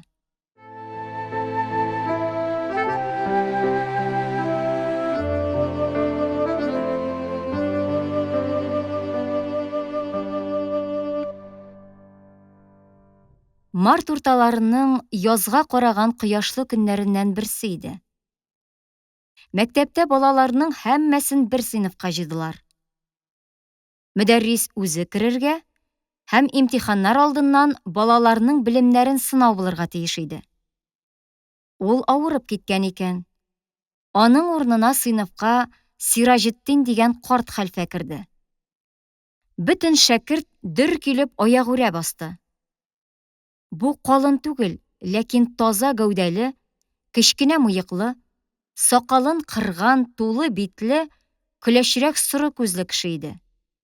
Ул мәһабәт түгел, Ләкин аның өстендәге казакие һәм кыска гына чәчен маңгай тиңентен каплап, тигез генә итеп кигән кара хәтфә кәләпүше аның кыяфәтенә ниндидер тулылык, спайлык биреп тора иде. Ул кулын күтәрер-күтәрмәс кыска гына хәрәкәт белән балаларга утырырга кушты. Үзе көрсиләр алдындагы өстәлнең бер башына шәкертләргә ян белән килеп утырды да, ашыкмый гына башын аларга таба борып, күзләрен кысыбрак елмаеп куйды. Балаларга бу «Мин сез наяннарны беләм бит» дигән сыман хәйләкәр, шуның белән бергә дусларча сердәшлекне белгертә торган караш иде. Балаларга бу ошады ахыры. Алар бер-берсенә шыпырт кына нидер әйтешеп алдылар. Шәпеш хәлфә өстәл янына килеп балаларга каршы утырды. Һәм Сиражи хәлфәгә акрын тавыш белән нидер сөйләргә тотынды. Габдулла йотардай булып Сиражи хәлфәне күзәтте. Шәпеш сөйләгән вакытта Сиражи яки аңа бөтенләй карамады, я ышанмаган кеше сыман аңа күз төшергәләп кенә алды. Һәр хәлдә бу Габдуллага шулай тоелды. Бу кыяфәте белән үк акыллы, әйбәт кешенең шәпешкә икенче төрле мөнәсәбәтен ул күз алдына да китерә алмады. Ә Сиражи хәлфә бөтен сыйныф ишетерлек аермачык тавыш белән: «Юк, туктагыз әле, Шафигулла әфәнде. Без аны калдырып торыйк» дип, шәпешнең ниндидер сүзен кире каккач, Габдулла бөтенләй рәхәтләнеп китте. Аннан соң Сиражи хәлфә шәкертләргә үтелгән дәресләре буенча сораулар бирде. Ара-тирә шәпеш тә үзенең сорауларын кыстыргалады. Габдулла Сиражи хәлфәнең аңардан соравын бик теләп көтеп утырды. Ләкин эш Габдуллага килеп җитәрәк, шәпеш хәлфә аңа карап алды да, башка сыйныфның шәкертләренә төбәп: «Садака бирү һәм алу фарызмы, сөннәтме?» дигән сорауны бирде. Габдулланың хәтеренә килде. Җаекка килеп төшүнең беренче көнендә үк шәпеш аңа шул сорауны бирде. Һәм чатнатып кайтарган җавабы өчен Габдулланы барысы да мактадылар. Шәпешнең соравына әлеге шәкерт җавап бирә алмады. Шәпеш тагын Габдуллага күз төшереп алды һәм теге шәкерткә үзенең соравын кабатлады. Габдулла сорауның кабатлануын һәм шәпешнең үзенә карап куюын яхшыга юрамады. Шул сорауның ул хәзер үзенә биреләсен һәм шәпешнең күрәләтә аның белән мактанырга җыенуын Габдулла сизеп алды. Һәм бу нәкъ ул уйлаганча килеп чыкты да. Шәпеш мыскыллы тавыш белән: «Җавап бирә алмадың алайса» диде. Һәм тантаналы рәвештә Габдуллага таба борылды.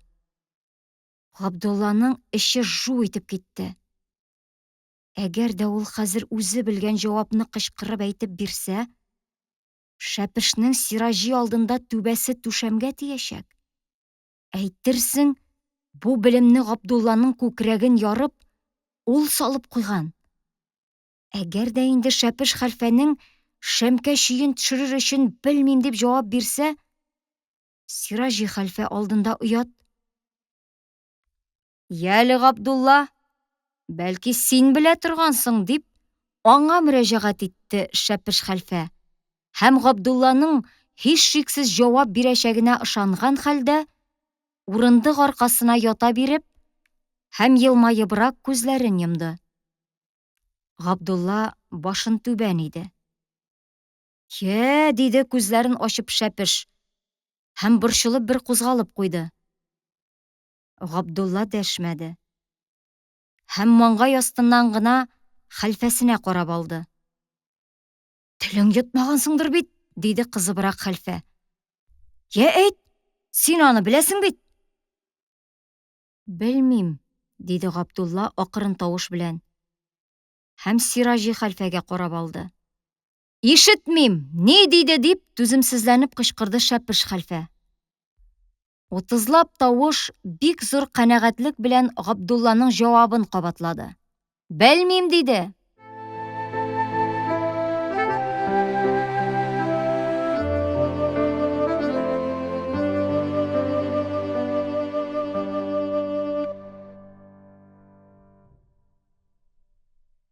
Габдулла аркасында бөтен мәдрәсә алдында оятлы булган шәпеш хәлфә вакыйганы аның җизнәсенә кайтып сөйләде.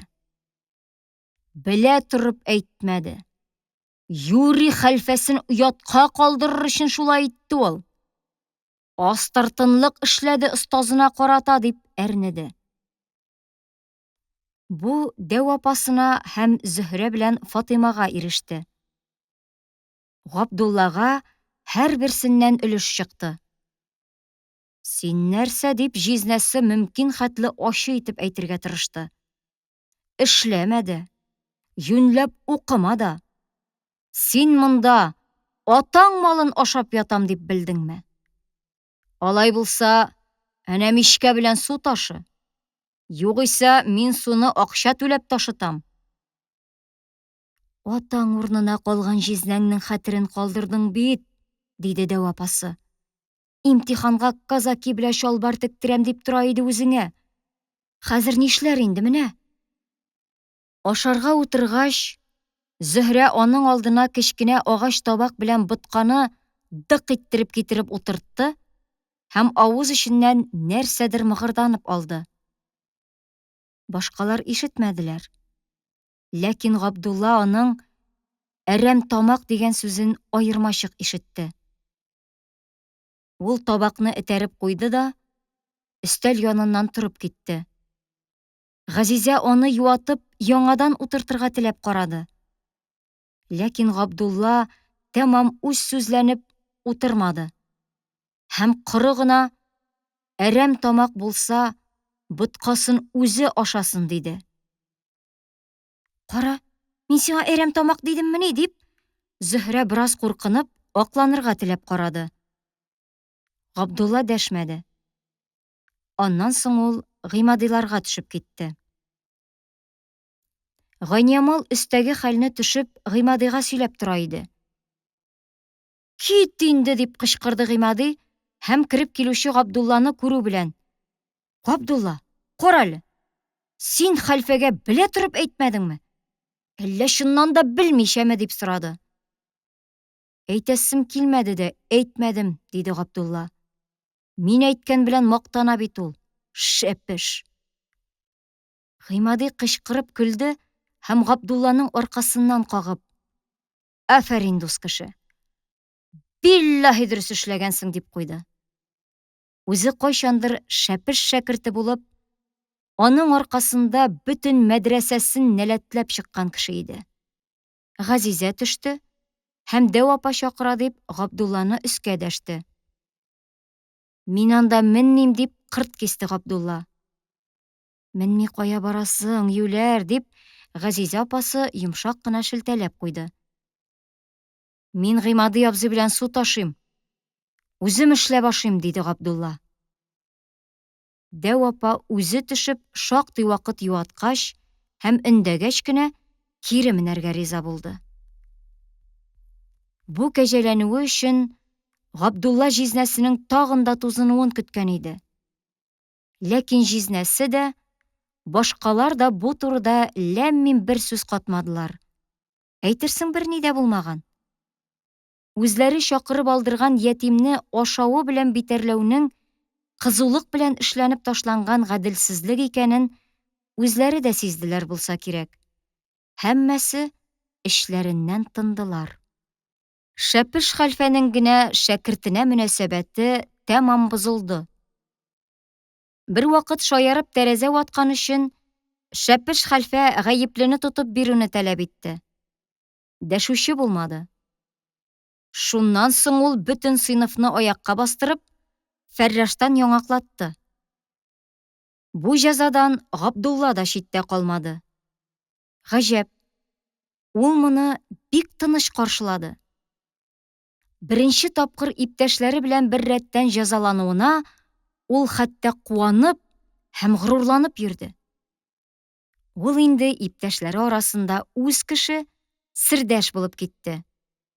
Талип белән алар хәзер аерылмас дуслар булдылар. Имтиханнар җитте. Габдулла сынауларны җиңел үтте. Шәпеш инде бу юлы Габдулладан ничек кенә булса да үч алырга тырышты. Арага Сиражи хәлфә төште һәм Габдулланы кыерсытырга юл куймады.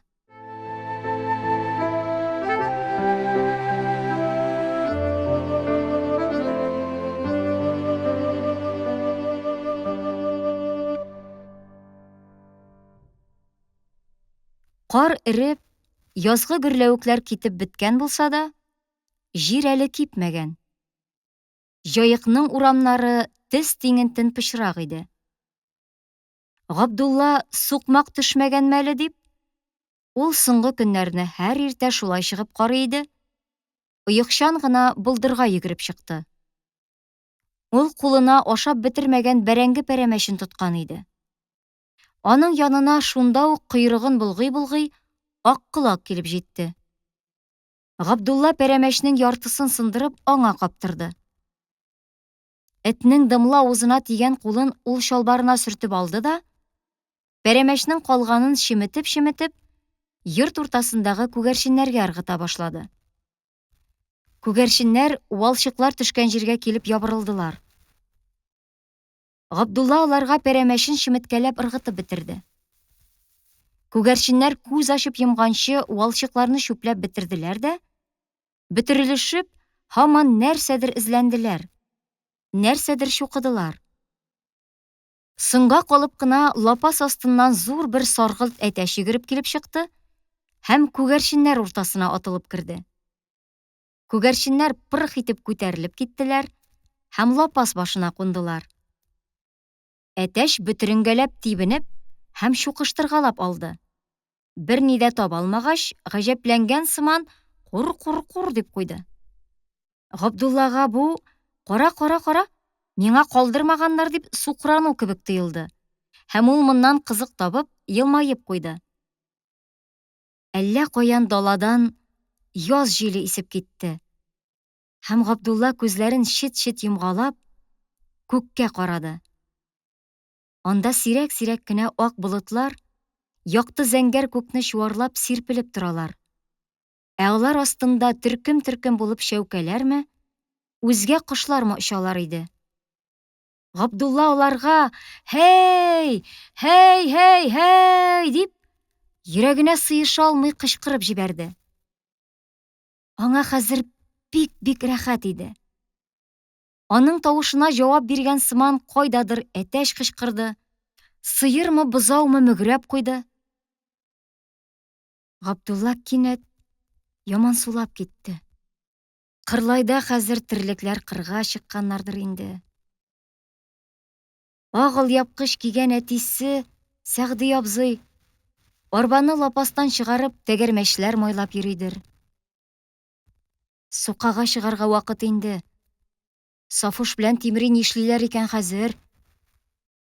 Гөләнвәр апа яңа күлмәкләрен киеп хат яздырам икән. Фазыл абзый үзе, чынлап та, үзе кайтмадым икән. Тиз генә очып Кырлайга кайтып килсәң икән. Нигә? Әбүгалисина күз ачып, күз йомганчы меңәр чакрымнарны гизеп күреп өлгергәнлә? Сукмаклар төшә башлаган иде инде. Җаек кузгалган дигән хәбәр таралды. Талип Габдулланы үзе белән бергә боз карарга алып китте. Җаекның атаклы язгы пычраклары эченнән беләүләнеп төшкән сукмаклар күп урыннарда озын булып тоташ сузылып китәләр. Һәм урыны белән алар кибеп җитмәгән сыек сазлыкка һәм суларга очрап, киселеп калалар. Андый урыннарга үтеп йөрүчеләр тактамы, таш мыргыткан булалар.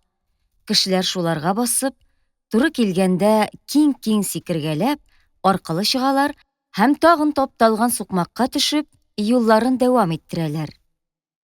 Сукмак төшкән җирдә дә әле күп урыннар кибеп өлгермәгән йомшак балчык хәлендә булып, аларда Талип белән Габдулланыкы сыман ялан аякларның эзләре аермачык ярылып ята.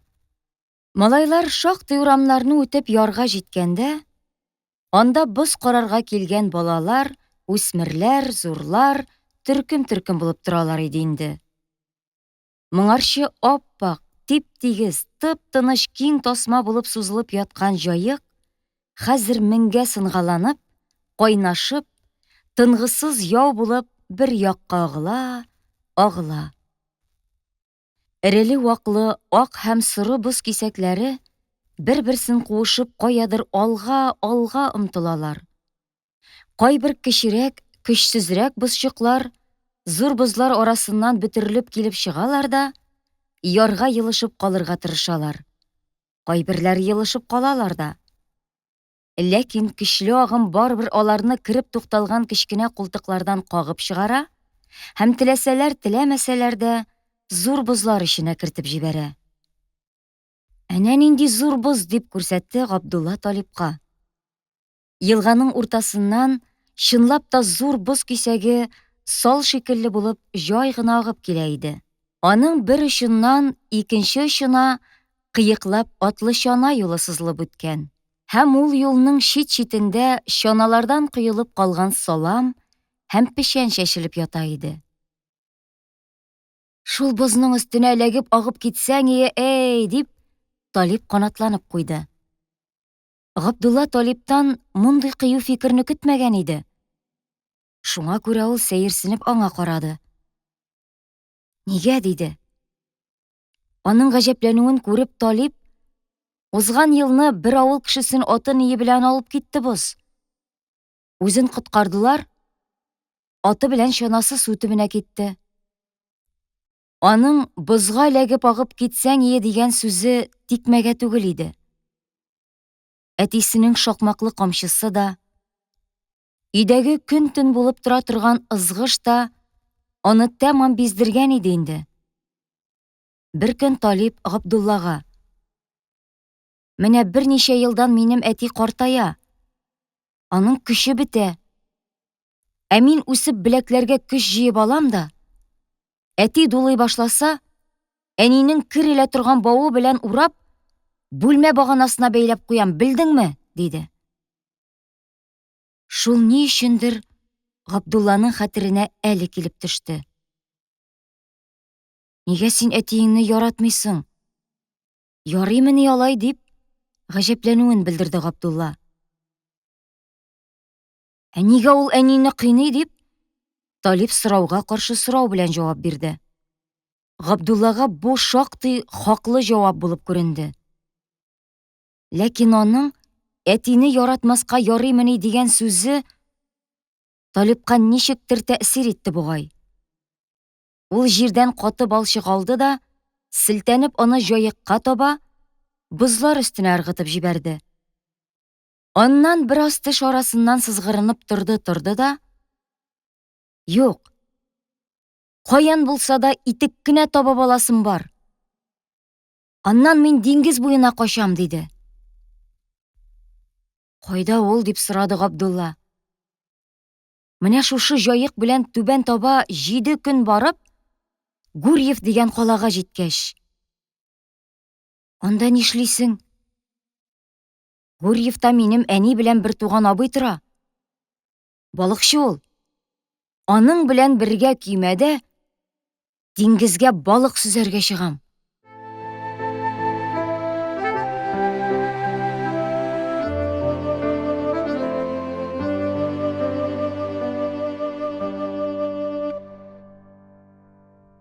Быелгы җәйне Габдулланың җаектагы тормышында шактый әһәмиятле үзгәрешләр булып алды. Язгы пычраклар бетеп, юл тәмам ачылгач та, Галиәсгар бай хатыны белән Казанга китте. Алар анда кардәш ыргыларында кунак булып, 2 атна чамасы тордылар. Казаннан Галиәсгар буш кул белән кайтмады. Казак далаларында аеруча үтемле казан кызылмалы, читекләр, кәләпүш һәм тақиялар, кымганнар төяп алып кайтты. Олауның берсендә Казан байларының Мәкәрҗәдә сатылмый әйләнеп кайткан кызыл мал товарлары, үтемсез җете кызыл бизәкле ситсылары, шундый ук сыйфатсыз сабын һәм шәйләр төялгән иде. Бусы билгеле бер процент бәрабәренә казак арасында алдап-юлдап сатып бирер өчен алынган комиссион товар иде. Ярминкәләрдә һәм зур базарлы шәһәрләрдә үтемсез арзанлы товар гадәттә кыргыз товары дип атала. һәм Казах далаларында куйга алыштырып алу юлы белән ул үз бәясеннән күп тапкыр кыйммәт үтә иде. Чын мөселман кирәк ярагы, теш чистарта торган мисвәк агачлары, гатырша майлары, дарчин, канәфер, бадьян, сагыз, сары тамыр, күкташ, шайтан бармагы шикелле дару һәм имтым әйберләре. Габдулла хаҗига кереп алган 2 шешә зәмзәм суы, Рәсүлнең Өфедән, мәхкәмәи шәргыядан килгән берничә мыскал чәче һәм тырнагы, һәммәсе шул ук кыргыз товары исәбеннән кайтты. Үз семьясы өчен кирәк кыйммәтле кием-салым, өй җиһазы, атлары өчен таза збруйлар һәм башка кирәк-ярактан тыш, Галиәсгар җаекның күп кешеләренә аларның үтенүе буенча күп кенә әйберләр алып кайтты. Алар арасында хәзрәт үтенүе буенча мәчет өчен палас, Бирадәрән Кәримовларга кереп шул ук хәзрәт өчен Истилахы мәдәрис дигән китап, мәдрәсә өчен дини китаплар, шамаилләр, дыгалыклар, Әхмәтша учительнең язуы буенча ниндидер калын гына русча китап, сөяк башлы таяк, Шәпеш хәлфә өчен Печән базары мәчете чатындагы каптырмачы Мөхәммәтҗаннан шыпырт кына, хәтта хатынына да сиздерми сатып алынган әфьюн һәм башка нәрсәләр бар иде. Аннан соң Госмановлар 2 киткәннәр иде, 4 кайттылар. Галиәсгар белән якын туган тумачаның ятим балалары ниндидер бер чыбык очы кардәшләрендә калып, алар кулында бик кадерсез көн күрәләр икән. Шуларны Галиәсгар 7 ятим асрасам да дәүләтем бар, әлхәмдүлилла дип, эченнән генә хуҗалык үсә, үземә дә, хатынга да булышчы кирәк, ни булса да өй эчендә чит кеше тотканчы, үз кешеңнең булуы ышанычлырак дип, ятимнәрне җаекка алып кайтырга уйлады. Хатынының алып кайтыйк. Гобәйдуллам һәм Мәрзиям урынына булырлар. Габдуллага таянып булмый, бик үзбелдекле булып үсәр күренә дигән сүзе аның карарын ныгытырга җитә калды. Менә Габдулла, без сиңа иптәшләр алып кайттык диясе урынга Галиәсгар. Галекәй, Фәйрүзә, менә ул да сезнең белән булыр дип, Габдуллага ымлап күрсәтте. Габдулла сынык күңеле белән үзенең бу балалардан соң 3нче булып калуын шундук сизеп алды. Моны хәтта Дәү апа да сизде ахыры. Бер-берегезне дус күрегез. Сез өчегез дә бер төсле үксезләр диебрәк төзәтеп куйды. Габдулла яшь кунакларга күтәрелеп карады. Галекәй нечкә борынлы, сызылып торган кара кашлы чибәр генә малай иде. Кечкенә борынлы Фәйрүзә ул кадәр үк чибәр булмаса да, аның һәр нәрсәгә ышанып һәм җылылык чәчеп карый торган зур соры күзләре Габдуллага бер юлы ошады. Абыйлы-сеңелле алар сандык өстенә менеп, аякларын салындырып, кулларын әдәпле генә тезләренә салып, дәшәргә дә кыймый, бераз ятсынып янәшә утыралар иде. Газизә балаларның бер-берсенә ничек якынаерга белми торганнарын сизеп, Габдуллага дәште. Габдулла, бар кунакларны йортка алып чык. Аш өлгергәнче бераз уйнап йөрегез.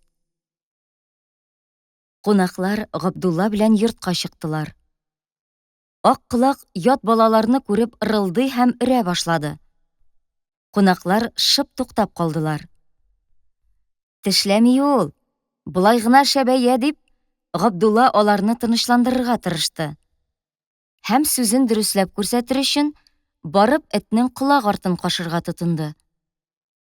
Ак колак кинәт борынын күтәреп, Габдулланың кашуына рәхәтләнеп калды. Галекәй дә якынлашты. Ак колак башын Габдулланың бармаклары иркенә куйган килеш, аны кузгатырга теләмәде, тик Галекәйгә күзләрен әйләндереп кенә карады һәм бүтән ырылдамады. Галекәй дә аның колагы артын кашыды һәм эт аның белән шундук дуслашып китте. Аннан акырын-акырын Фәйрүзә дә алар янына килде. Гыймади келәтләрнең иң аргысыннан яңа гына ярылган такталар күтәреп чыкты. Ул үз өенә кереп китәр алдыннан такталарны җиргә куйды да, балаларга карап: "Габдулла, бай абзый сиңа берәр сүз әйттеме?" дип сорады. Ни дип? Моннан соң син үзеңнең яңа иптәшләрең белән бездә тора башларсың дип. Юк, әйтмәде. Алайса, бүген безгә төшәсез. Менә мин сезгә сәкеләр корыштырып йөрим. Әлбәттә, өстәге кебек булмас. Безнең өй кысынкы да, тәбәнәк тә, тәрәзәләре дә кояшка карамый. Әйтеп карадым да бит. Безнең сүз нәрсә?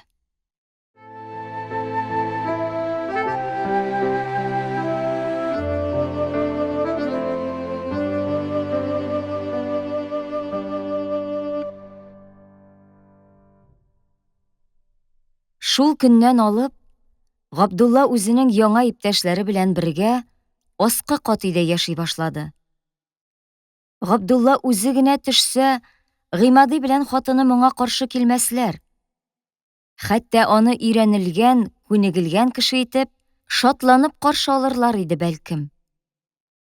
Инде аңа ярып тагын 2 баланың төшүе аларны тарсындырды.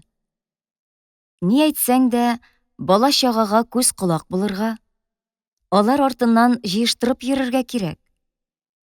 Моның өчен Гайни белән Гыймадиның үз кайгылары да җитәрлек. Галекәй белән Фәйрүзә бу хәлне сизмәделәр. Сизсәләр, аларга нәрсә? Аларны монда алып килделәр, һәм алар кайда булса да, ничек булса да торырга тиешләр бит.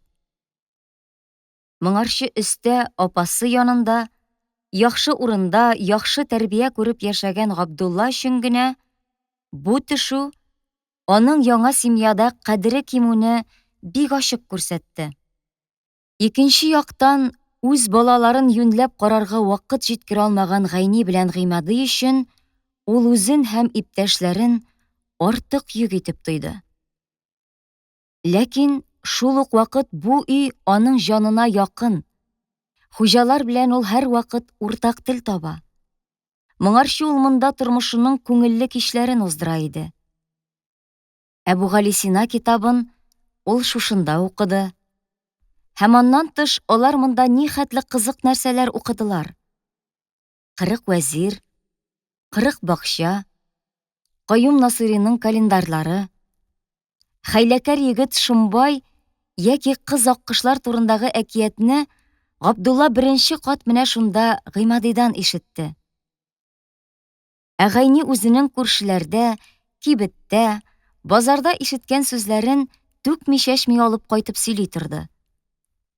Муртаза бай Галескарның кызы Зөһрәне аергач, яшь хатынга өйләнүен, юаш кына булып килеп кергән яшь хатынның хәзер юха кебек зәһәргә әйләнүен, Латыйф хаҗи асрауының бала төшерүен, Мамашевлар приказчигы Әбүлгатаның рус кызы белән йөрүен, хуҗасы сизеп аны куып чыгаруын, хәзрәт малае Кәбирнең Мисырга укырга китүен, Гурьев байларының мәчет салыр өчен халыктан акча җыеп йөрүләрен Габдулла шунда ишетте. Монда төшү белән Габдулла бер нәрсәдән котылды. Өстә ул һәр вакыт җизнәсенең күз уңында иде. Җизнәсе үзенең сары кирпекле чәнечкеле күзләре белән һәр вакыт Габдулланы күреп, аның ни эшләгәнен төпчеп тора иде. Күрмәгәндә исә ул аны сорашмый, аның белән кызыксынмый. Әмма күреп алу белән: кем, Габдулла? Бар әле, йортка чыгып карап кер. Гыймади атларны сугарып кайтты микән? Теге нишләде микән? Бу кая булды микән? Дип, Габдулланы темтекләп торды. Кай вакыт базардан кәефе кырылып кайткан арада бер дә юкка: Син нәрсә тик утырасың? Китабың качмас, кул астына кер, эш тап. Ярамый бит, әнә баскычка кемдер ярма түгеп киткән. Бер дә булмаса, шуны сыскыга җыеп алып, кышкыртка чыгарып сал дип бәйләнергә тотына иде. Бер вакыт кич белән Дәү апасы Габдуллага ләгәндәге сабынлы суны чыгарып түгәргә кушты. Габдулла ләгәннең ике читеннән тотып, караңгы баскычтан төшеп килә иде. Түбәндә ишек ачылды һәм кемдер баскычтан менә башлады. Габдулла искәреп тә өлгермәде, менеп килүче аңа кагылды һәм ләгән Габдулланың кулыннан ычкынып, эчендәге суны түгә-түгә тәгәрәп төшеп китте. Кагылган кеше мәчеттәнме, кунактанмы кайтып килүче җизни булып чыкты. «Ах, кулың кыргыры нәрсә!» дип сүгенеп алып китте ул. «Карап йөрергә булмадымыни? Намаз киемемне пычраттың ич, атаңа нәләт!» Атасына кагылган бу авыр сүз Габдулланың йөрәгендә төер булып утырып калды. Шуннан бирле җизнәсе кушканны эшләргә аның җаны тартмады. Ул кушкан бер эшне дә Габдулла үз эше итеп яратып эшләмәде. Аска төшеп җизнәсенең күз уңыннан киткәч, теге эшлексез атасына нәләт нишләп ята монда дип, җизнәсе эзләп керер, тикшерер сыман тоелды. Шуңа күрә ул, аның белән очрашмас өчен, йортта үзенең кулыннан килердәй эшне әйткәнне дә көтми эшләргә ашыкты. Ул ишек алдын себерде, кош-кортка җим болгатып бирде. Гыймады янына мичкәгә менеп утырып, чаганга су алырга төште. Чиләк белән өйгә су кертте, Гайнигә идән юарга булышты. Бер көнне кичкә таба ул чәй ичеп утырган җиреннән кинәт сикереп торды да, өске катка менеп төште. «Нәрсәңне оныткан идең анда?» дип сорады аңардан Гыймады. «Өстә чагында», диде Габдулла. «Атна саен мин лампаларның филтәләрен кисеп, куыкларын тазарта идем. Шуның вакыты килеп җитте. Җизни лампаларны күрер дә, мин аның исенә төшәрмен». Гыймады кычкырып көлде. «Җизниңнең исенә төшәсең килмимени бердә?» «Бичара», дип кызганып куйды йомшак күңелле Гайни. «Бигрәк үзәгенә үткән икән». Җизнәсенең тавышыннан ул бер авыкка бөтенләй диярлек котылды һәм җаны тынып калды. Китап укыганда, я уйнаганда ул гадәтенчә җизни килмиме дип каранудан туктады. Иркенләп укый, иркенләп уйный башлады. Эй, күп уйнады да ул быел ашыкны. Отуга караганда күбрәк оттырды ул. Әмма оту түгел, аның өчен уен үзе кызык иде. Уйный-уйный шумарып беткән ашыкларны такыр җир өстенә араларын тигез калдырып тезеп утыртасың. Син икене, Талип икене, Галекәй икене. 4-не утыртсаң, тегеләр бер тапкыр бәргәндә син 2 тапкыр бәрәсең. Ләкин бәрүдән элек кулыңдагы бәрә торган авыр аткыларны чөясең әле. Ничек төшә? Әлчеме, чекме, әллә таугамы? Шуңа карап, кем элек, кем соңыннан бәрергә тиешлек билгеле була. Кем ашык уйнаганы бар, ул белә. Иң кызыгы, әлбәттә, солдатлар сыман тизелеп торган ашыклар өстенә беренче булып бәрү. Бер вакыт тизелгән ашыкларга карап, сул аягың белән ярты адым алгарак баскан килеш, аткыны күз турына китереп төзисең. Йөрәкнең леп-леп итеп типкәне ишетелә, егетләр. Эх, диярме юкмы? Бу минутта син дөньядагы бөтен нәрсәне оныткансың. Яки бөтен дөнья, әйтерсең, сиңа карап тора. Син шуны гына беләсең. Менә бер вакыт кулыңдагы кургашланган аткы белән ашык солдатлар өстенә җибәрәсең. Аткы томырылып, я тезелгән ашыкларның нәкъ буена туры килә.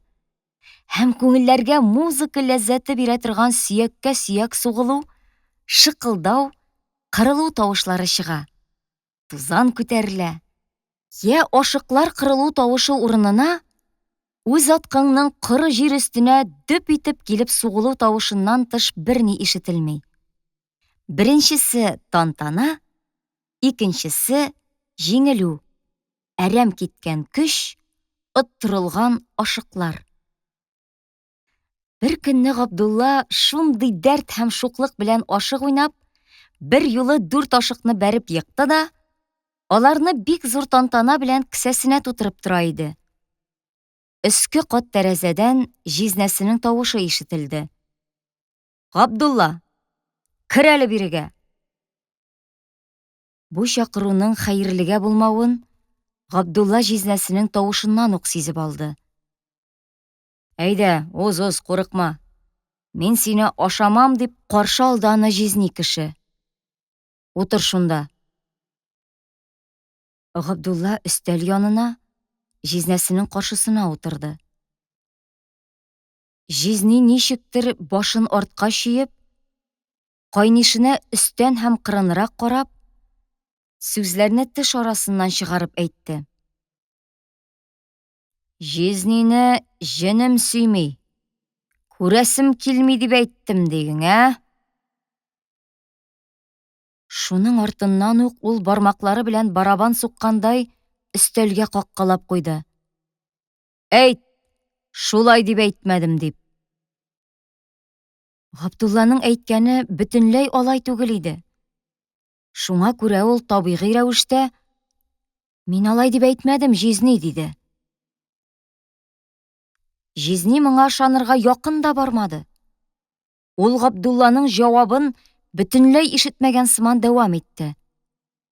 Эй, Габдулла, дип, ул ачуланмый гына көрсенеп, тирән сулап куйды. Кайгыртып, күпме расходлар чыгарып эзләттермәдеммени мин сине? Кайдан кая китертеп, туганнарың белә кавыштырмадыммы? Өстеңне бүтәйтеп, менә дигән хәлфәгә сабакка утыртучы мин булмадыммы? Башта сиңа хәлфә ярамады. Инде килеп мине күрә алмыйсың. Габдулла нәрсә дисен? Җизнәсенең бөтен әйткәне дөрес иде. Ул хәтта җизнәсен кызганып куйды. Һәм үзен аның алдында бик гаепле санады. Чынлап та, китаптагы нигъмәт кадерен белмәгән ишәк шул мин түгелме, дип уйлады ул. Каршы бер сүз дә әйтми, аска карап борынын гына тартып куйды ул. Мондый сүзләр өчен чит кеше булса, сине урамга куып чыгарган булыр иде. Бу кәрәхтерең белән бер кайда да сыя алмас иде синең башың. Син миңа туган тумача шул. Бик шөкрана әйтерлегең бар. Мин сине куып чыгара алмыйм. Минем шулай эшли алмавымны белеп, шулай дип әйттеңме? Бер көнгә битәрләүнең бик җайсыз килеп чыгуын истә тотып, Галиәсгар Габдуллага мөмкин хәтле каты кагылмаска, йомшак сүзләр белән генә сеңдереп әйтергә теләгән иде. Булмады. Монда да аның җизнилек, олылык, байлык, дәрәҗә тойгылары җиңеп чыкты, һәм ул инде үзен тыя алмады, китте. Мин бер дәшмәм, 2 дәшмәм. Аннан соң юк, мин синең тотып, арка тиреңне тунармын моның өчен, белдеңме? Бер сынык икмәккә зар булып йөрерсең. Мин сине шул көнгә калдырырмын, сукин сын. Мин белермен нишләтергә. Ялангач йөрерсең. Кеше күзенә каратып тилмертермен мин сине. Ул тагын әллә никадәр битәрләү, шелтәләү сүзләре әйтте. Мыекларын тарткалады. Бармак буыннары белән өстәл какты. Габдулла үзен инде капчык күтәреп сыранып йөри торган. тәнендә җаны чак эләгеп торган, аш һәм эштән чыккан, сәләмә теләнче һәм бәхетсез малай итеп күрде. Шуның белән бергә ул бер нәрсәнең очына чыга алмады. Каян ишеткән соң ул Габдулланың аскы өйдә сөйләгән сүзен? Тыңлап торган. Гайни кереп әйткән. Гыймади сөйләгән. Фәйрүзә лыкылдаган. Галекәй әләкләгән.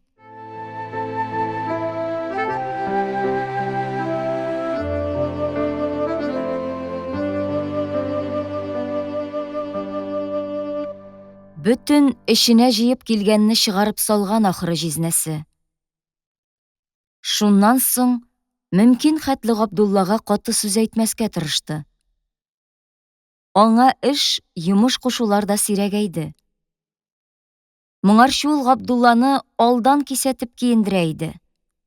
Сүз тыңлаучан булсаң, менә бәйрәмгә камзул тектерербез. Сабагыңны тырышып укысаң, язга чалбар тектерербез, фәлән фәсмәтән ди торган иде. Бу юлы ул кисәтмин итми, Галекәй белән икесенә бер очлан камзул белән чалбар, читек белән кәвеш, күлмәк белән кәләпүш тектереп кидерде. Икесенә дә бер төрле мөнәсәбәттә булды. Габдулла җизнәсенең соңгы битәрләүләрен инде оныткан, тик аннан элекке атаңа нәләт дигән сүзе генә һаман аның кечкенә йөрәгендә әрнеткеч тиер булып тора иде. Ләкин җизнәсенең теге сүзләрне кайдан ишетүе аның өчен һаман табышмак булып калды. Ниһаять, бер вакыйга аңа бу табышмакның серен ачарга ярдәм итте. Бер көн алар 3 малай, Габдулла, Талип, Галекәй, кармакларын алып чаган буена балыкка киттеләр. Балыкны өскәрәк менеп тотар өчен алар яр буйлап шактый бардылар. Һәм кемнеңдер бакчасы артындагы комлыкны иң тыныч урын санап, шунда утырдылар. Бакча эчендә коймага терәп салынган каралты сыман әйбер тора. Аның белән янәшә зур гына печән кибәне өелгән иде. Кармакларын суга ыргытып, алар шактый утырдылар. Ниһаять, Талип бер кечкенә балык тартып алды. Габдулла белән Галекәйгә сукыр балык та эләкмәде. Малайларның балык тоту дәрте суына төште. Һәм алар кармак чыбыкларын ярга кадап, ком өстендә тәгәри-тәгәри күп нәрсәләр сөйләштеләр. Мин тәмәке тарта беләм, дип мактанды Галекәй. Алдыйсың, диде Талип ышанмый гына. Аллаһи, менә хәзер тәмәке булса тартып күрсәтер идем. Шул арада Талип кесәсеннән кечкенә итеп кәгазьгә төргән бакча тәмәкесе һәм шырпы чыгарып күрсәтте. Берәүгә дә әйтмәссезме, диде ул куркып кына. Иң элек Галекәй кычкырып җибәрде. Юк, что син? Аны әйтергә ярыймы ни? Ул чынлап та тәмәке тарта белә икән. Кәгазьне йыртып алып, юан гына итеп тәмәке чорнап алды да, кабызып төтәп җибәрде. Аның белән бергә Талип та төреп капты. Алар икәүләп Габдулланы кыстадылар. Габдулла төрә башлады. Ләкин аныкы төргән сайын сүтелде. Кая, ясап бирим дип, Галекәй Габдулла өчен төреп бирде. Талип киретер өчен аңа үз тәмәкесен сузды. Мә, кабыз, үзеңнекен минем тәмәкенең утына терә дә эшкә суыр. Хәзер кабынып китә. Беләм инде, мин төрә белмәсәм дә тарта беләм, дип мактанды Габдулла, иптәшләреннән калышасы килмичә. Тәмәке чынлап та кабынды. Ләкин Габдулла төтөнгә чәчәп, бер туктаусыз йөткерергә тотынды. Һәм тәмәкене атып бәрде. Эх син, диде Галекәй, тарта да белмисең. Белмәс, диде Габдулла үчегеп. Тартасы килгәндә мин синнән шәбрәк тартам. Әле минем тартасым гына килми. Шул вакыт койма артыннан ниндидер бер карт кеше кычкырды. Кем анда ут белән уйный? Малайлар тәмәке тарталар түгелме соң? Печәнне яндырырлар бит. Кем малайлары икән? Чыгып кара әле. Моны ишетү белән малайлар тәмәкеләрен суга ыргытып, кармакларын ничек кирәк алай эләктереп, тизрәк моннан сызу ягын карадылар. Юлда Габдулла тәкъдим ясады. Әйдәгез, олы урам белән кайтабыз.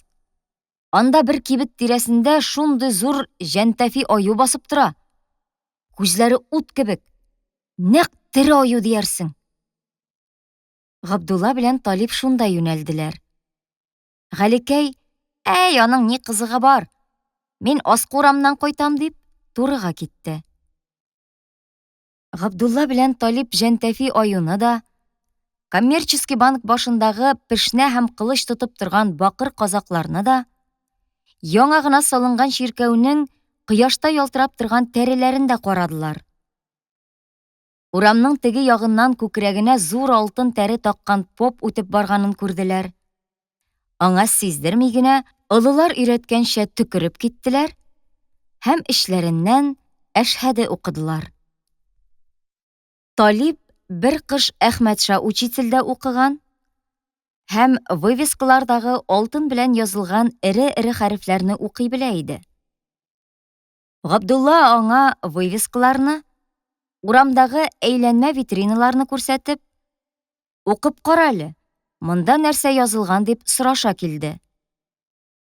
Тәрәзәсенә өр-яңа киемнәр киеп торучы кеше сыннары куелган кибет өстенә Шубников, Лагашов и К дип язылган иде. Талип моны кибет хуҗаларының исемнәре дип аңлатты. Тик менә Каның гына нәрсә икәнен аңлатып бирә алмады. Балык алып кайтмасалар да, бүгенге йөрүләреннән канәгать булып, ике иптәш өйләренә якынлаштылар. Талип алдарак иде, шуңа күрә ул капкага башлап керде. Һәм бу ни хәл? Шундук аны капка артыннан кемдер зур кулларын сузып эләктереп алды. Габдулла исен җыеп өлгермәде, капка артында Талипны тотып алган шәпеш күренде. Ул бер кулы белән улының ике кулын җиңеннән эләктереп, бергә кысып тоткан да, икенче кулы белән аның кесәсенә тыгылып нидер эзләнә иде. Ниһаять, ул аннан әлеге тәмәке белән шырпы кабын тартып чыгарды. Малайны аягы белән почмакка кысырыклап тоткан хәлдә, ул кәгазьне актарып карады һәм анда нәрсә төрелгәнне анык белгәннән соң, Талипны җилкәсеннән умырып тоткан килеш, җилтерәтеп өйгә алып кереп китте. Моның алдан белеп эшләнгән эш икәнен Габдулла шунда ук төшенеп алды. Һәм бу теге вакытны кемнеңдер аны җизнәсенә әләкләү вакыйгасын исенә төшерде. Аның башыннан яшен кебек бер уй чагылып үтте. Димәк, Галекәй. Ул ара булмады, келәт почмагыннан Галекәй килеп чыкты һәм Габдулланы күрмәстән Талиплар тәрәзәсенә текәлгән. Һәм анда Талипның әрнеп кычкыруына сак кына колак салган килеш, Гыймадилар ишегенә юнәлде. Шунда гына Габдулла аны куып җитеп, «Син әләкләдеңме?» дип сорады. Галекәй кинәт әйләнеп, «Аны сиңа кем әйтте? Үзең күрдеңме?» дип сорады. Һәм Гыймадиларга керәсе урынга янәшә ишеккә тайпылып, өскә йөгереп менеп китте. Габдулла аңа сүз әйтергә дә өлгерә алмый калды. Шул көнне кич Гыймадиларга Вәрәкыя җиңги керде һәм акрын гына, иңрәгән кебек итеп, «Сездә юкмы Талип?» дип сорады. «Юк, ул бүген безгә бөтенләй кермәде», дип җавап бирде Гайни. «Кайда соң ул?» «Әтисе бик каты кыйнагач чыгып киткән иде. Шуннан бирле кайтканы юк», диде Вәрәкыя апа. Һәм яулыгын кайтарып, күзләрен каплады. Аннан соң яшь аралаш өзек-өзек тавыш белән дәвам итте. Күңелемә әллә ниләр килә, Ходаем. 3 тапкыр чаган буена барып кайттым. Бик йөрәкчел малай. Суга ташлануы нитүе бар. Алла сакласын. Талип ул көнне дә, икенче көнне дә кайтмады. Ул чынлап та суга төшкән кебек юк булды.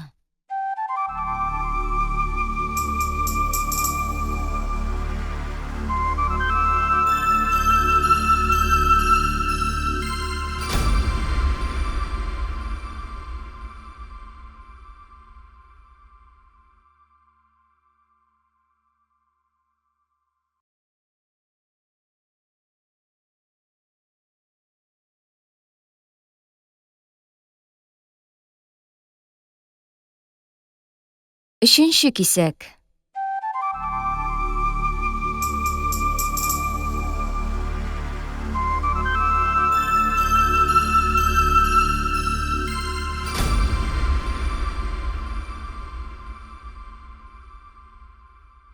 Габдулла быелгы укуын булса да, булмаса да ярый торган эш итеп, бер нинди ашкынусыз каршы алды.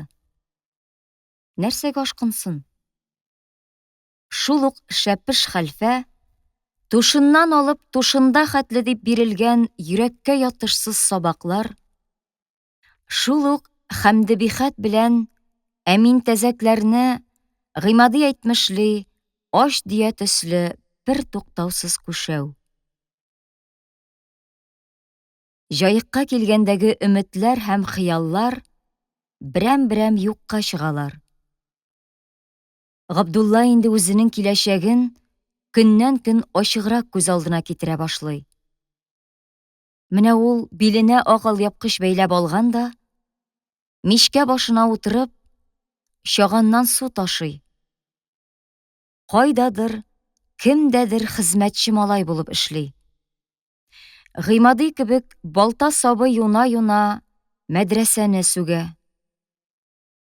Ә гыйлем алып, дәү кеше булу хыялы киштәгә кыстырылган Әбүгалисина китабы рәвешендә генә торып кала. Җитмәсә, аның быел мәктәпкә бергә йөри торган иптәше Талип та юк. Аның урынына ул кем белән иптәш булып мәктәпкә йөрергә тиеш диген? Галекәй белән. Иртәгә мәктәпкә барам дигән кичне Габдулла шундый күңелсез уйлар белән басылып утыра иде. Өске өйдән Газизә апасы төшеп, «Габдулла, әйдәле аккошым, сине җизни чакыра» диде. Габдулла өске өйгә килеп кергәндә, Галекәй дә анда иде. Җизнәләре аларны үз янына чакырып алып, булай диде. Балалар, сез иртәгә мәдрәсәдәге сабакларыгыздан соң Әхмәтша хәлфәгә урысча укырга йөри башларсыз. Дөньялык өчен анысы да кирәк. Без менә үзебез урысча укымагач, прошениемы, адресмы язарга кирәк булса, Әхмәтша учительгә, я судтагы писарга йөгерәбез. Хәзер муллалар да урысча укый. Дөньясы укыта. Җизнәсенең бу карары Габдуллага шактый сәер тоелды. Былтыр Габдулла русча укырга йөрүне үзе сораган иде. Сиңа иртәрәк әле дип, аның соравын кире кактылар. Иртәлектә түгел иде хикмәт. Габдулла үз колагы белән ишетте. Аксак Әхмәтшага йөртәсегез килсә, башына картуз алып киертегез дә, аңа гына йөрсен. Мин дин, ислам һәм шәригать кешеләре ясап чыгарырга укытам шәкертләремне, диде шәпеш. Ә кичен Гыймади сөйләп утырды. Син белмисеңмени әле, Габдулла? Алар бит перепистан бирле бер-берсенә дошман. Нинди перепис? Гыймади перепис вакыйгасын сөйләп бирде. Син килеп төшкән кышны перепись булды бит монда. Монда гына түгел инде, бөтен Рәсәйдә. Менә шул. Өйдән өйгә кереп язып йөрделәр. Ягъни, исемең кем, атаңның исеме, ничә яшь, крестьянмы, мишчәнме, кайсы диндә торасың. Безнең халыкны беләсең бит, куркуга төште. Нигә язалар моны? Хәзрәткә барып сорадылар. Картрак хәлфәләргә бардылар. Алар ни әйткәндер белмим. Әмма шәпеш хәлфә шыпырт кына тегеләрнең колагына сала. Яхшыга түгел бу. Үткән заманнарның берендә шулай ук язып йөргәннәр, һәм моның нәтиҗәсе чукындыру белән тәмам булган. Үзегез карагыз тагын. Бер үк мин әйтте дип әйтә күрмәгез. Берме, икеме кешенең колагына салынган бу сүз яшен тизлеге белән телдән телгә күчә. Бөтен татар аякка баса. Юк, ни генә булмасын, динебезне бирмибез. Я жан, я дин. Китә хәзерлек. Балталар, кендекләр, герләр белән кораллана башлыйлар. Урындык өстәлләрне ваталар, яндыралар. Хатыннар җиргә хәситәләрен, чулпыларын күмәләр. Кызлар 40 аборкылы күлмәкләрен чормага яшерәләр. Бу хәл казачий атаманга барып җитә. Теге муллаларны, байларны чакыртып алдыра үзенә. Ягъни, бу нинди эш? Мин сезне, ягъни, 2 көпшәле туптан кырдырып бетерермен. Казакларым бөтенегезне турап ташлар. Муллалар, байлар көч-хәл белән ялынып, ялварып, казачий атаманнан кичерү сорыйлар. Тегенең бала чагасына күлмәк ыштанлык 2 йөк мануфактура китереп аударалар. Салынып ята торган собор ширкәвенә 5000 сум акча җыеп бирәләр. Переписка күндерүне өсләренә алалар. Әмма алар түгел. Аксак Әхмәтша учитель халыкны акылга утырта. Ул үзенең олы шәкертләрен җыеп, аларны сан алучы итеп билгели. Бер ай буена сан алуның тәртибен, халык белән ничек сөйләшергә кирәклекне өйрәтә. Перепис көне килеп җиткәч, алар һәммәсе үзләренә билгеләнгән йортлар буенча кереп, язып йөри башлыйлар. Килеп кердем бер йортка дип сөйли Әхмәтша хәлфә. Карты яше, ире, хатыны диспеләр тотып, тәсбих укып каршы алдылар мине дип әйтә ди. Сораштым. Исем фамилияларын әйтәләр, ләкин тагын нәрсә сорар икән бу дип, бөтенесе күзгә карап көтеп торалар. Бер вакыт мин кем динендә торасың дип сорауга, бер карт гайрәтләнеп, динем ислам, китабым Коръән, пәйгамбәрем Мөхәммәд, Аллага шөкер дип җавап кайтара. Мин тыныч кына, ярый алайса бабай, ислам динендә дип язып куйык дидем. Һәм шулай язып куям. Сизәм, бөтенесе иркенләп тын алалар. Бер-берсенә карашалар. Йөзләрендә дию пәриен җиңеп салган кебек сөенеш, күзләрендә яшь. Мине бөтен өй эше белән рәхмәт улым, рәхмәт абзый дип озаталар. Мөселманны мөселман дип язалар икән дигән хәбәр татар арасына таралып өлгерә. Хөкүмәткә башка урыннардагы кебек халыкны обжорный команда чыбык белән куркытырга туры килми. Әхмәтша хәлфә шул эш вакытында переписка каршы коткының кемнәр тарафыннан чыкканын белеп ала да, шәпеш хәлфә белән очрашып, бик каты сүзгә килә. Шуннан Әхмәтша шәпешнең күрә алмаган дошманына әверелә. Менә моны ишеткән Габдулла, җизнәсенең русча укытырга карар итүен белеп, нигә мин быел Кода абыйдан укымыйммыни дип, шатлыгын яшерә алмыйча сорамый булдыра алмады. Нигә укымаска дип гаҗәпләнде җизни кеше. Һәм Габдулланың үз шатлыгын яшерә алмыйча соравын сизеп, кызып китте. Мин сине сабакка кемгә бирсәм, Син шуңа йөрерсең, яме? Хәлфә сайлау синең эш түгел. Иң тәкъва, иң укымышлы хәлфәбез ул безнең. Әхмәтша хәлфә дөньялык өчен әйбәт булса, Шәфигулла хәлфә ахирәт өчен әйбәт. Икесе дә кирәк.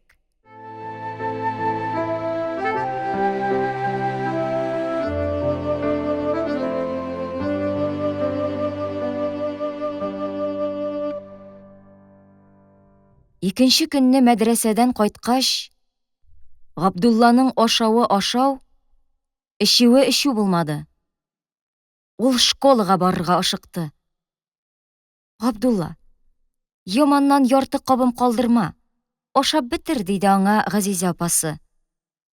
Школга барырга әле сәгатьтән артык вакытың бар. Кая ашыгасың? Ие, анда урынсыз калсаң, диде Габдулла. Хәлфә урыны юк дир дә, кире кайтарып җибәрер. Җибәрмәс бердә. Җизнәң сөйләшеп кайтты инде, диде Дәү апасы. Ниһаять, һәммәсе бер юлы дуга кылып, табыннан кузгалдылар. Габдулла үзенең киндер букчасына ташланды. Аның эченә Коръән, Мөхәммәдия кебек зур-зур китаплар тыгызлап тутырылган иде. Ул аларны бушатты да, алар урынына алдан хәзерләп куелган 2 яңа дәфтәрне салды. Зур китапларны тыгызлап төяп йөрергә өйрәнгән Габдулла өчен букча бик ябык күренде. Шуңа күрә ул, өйдәгеләргә сиздерми генә, дәфтәрләре янына бу өйгә каяндыр килеп кергән бердән-бер русча китапны да салып куйды. Казачий гаскәрдә балык тоту кагыйдәләре дигән инструкциялар җыентыгы иде бу. Габдулла ничәмә тапкыр аны актарып караганы бар. Һәм хәтта эрерәк итеп язылган кайбер сүзләрне аера да башлаган иде инде. Ниһаять, ул Галекәй белән школага чыгып китте. Мәдрәсә янындагы рус классы дип атала иде бу школа. 6 ел инде ул үз йорты булмаганга, бер җирдән икенче җиргә, әле мәдрәсәгә, әле рус мәктәпләренең буш бүлмәләренә күчеп йөрде. Быел гына аңа Госмановлар йортыннан ярты квартал җирдә Петропавловский урамыннан 2 катлы таш йорт бирделәр. 40-ка якын укучысы бар иде бу классның. Һәм алар белемнәренә карап 3 бүлеккә бүленгәннәр иде. Габдулла Галекәй белән школаның класс урнашкан өске катына менеп китте.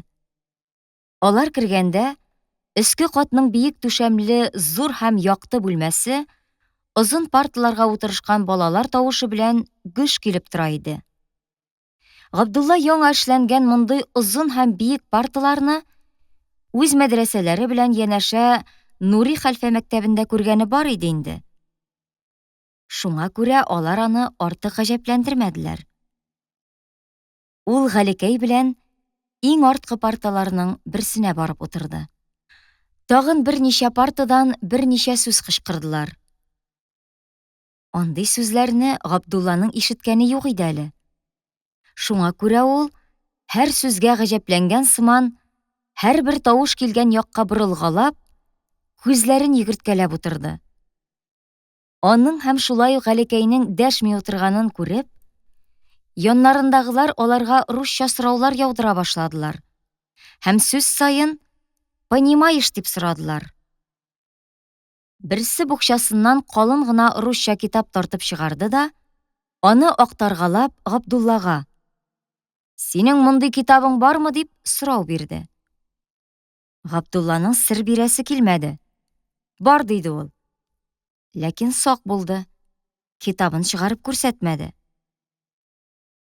Малайларның русча белү өстенлеге Габдуллада кызыгу, көнләү тойгылары белән бергә кимсенү тойгысында тудырды.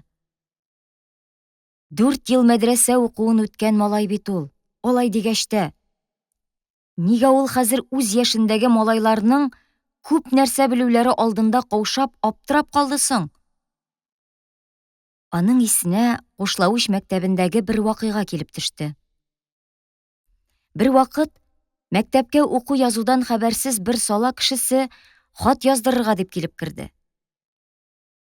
Шәкертләр аны урап алып, үзләренең сабакларыннан нәрсәдер укырга, гарәпчәләп ниләрдер сорарга керештеләр. Һәм мужикка сиздерми генә бер-берсенә карап күз кысыштылар. Янәсе, нәрсә әйтер икән? Әл-хат нисфал мөлакатмы? Әллә болай гына сәлам хатымы дип сорады берсе. Тәммәт тәмам дип язаргамы?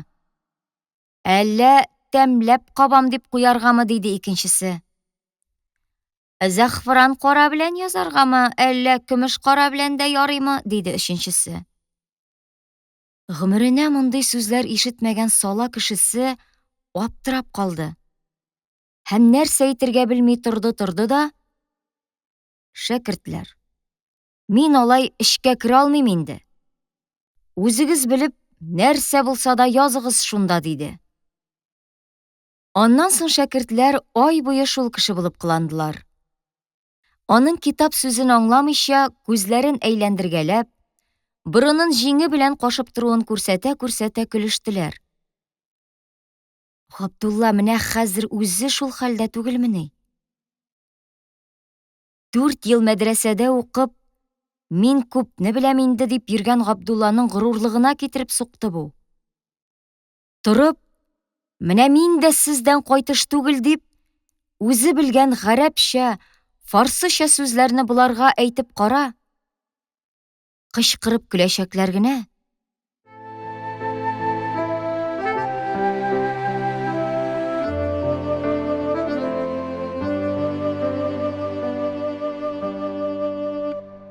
Ул ара булмады, учитель керә дип хәбәр иттеләр. Габдулла тагын куркуга төште. Хәлфә керер дә, Габдулладан ул белмәгән берәр нәрсә сорар. Җитмәсә тагын русчалатып. Ни дип җавап бирер ул? Әллә хәлфә кергәнче тиз генә чыгып таяргамы? Юк, булмады. Ишек ачылды, һәм класска Әхмәтша хәлфә килеп керде. Уртача буйлы, киң җилкәле, кыска гына чал сакал, чал мыеклы, өстенә җиз төймәле постау тужурка кигән, шактый гына таза кеше иде бу.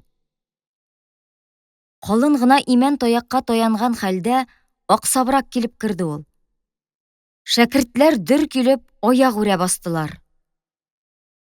Хәлфә уларга солдатларын барлап караган командир сыман ашыкмый гына карап чыкты да, аларның кайсынадыр күзе төшеп: "Ә син нәрсә 90 яшьлек карт кебек бөкрәеп торасың?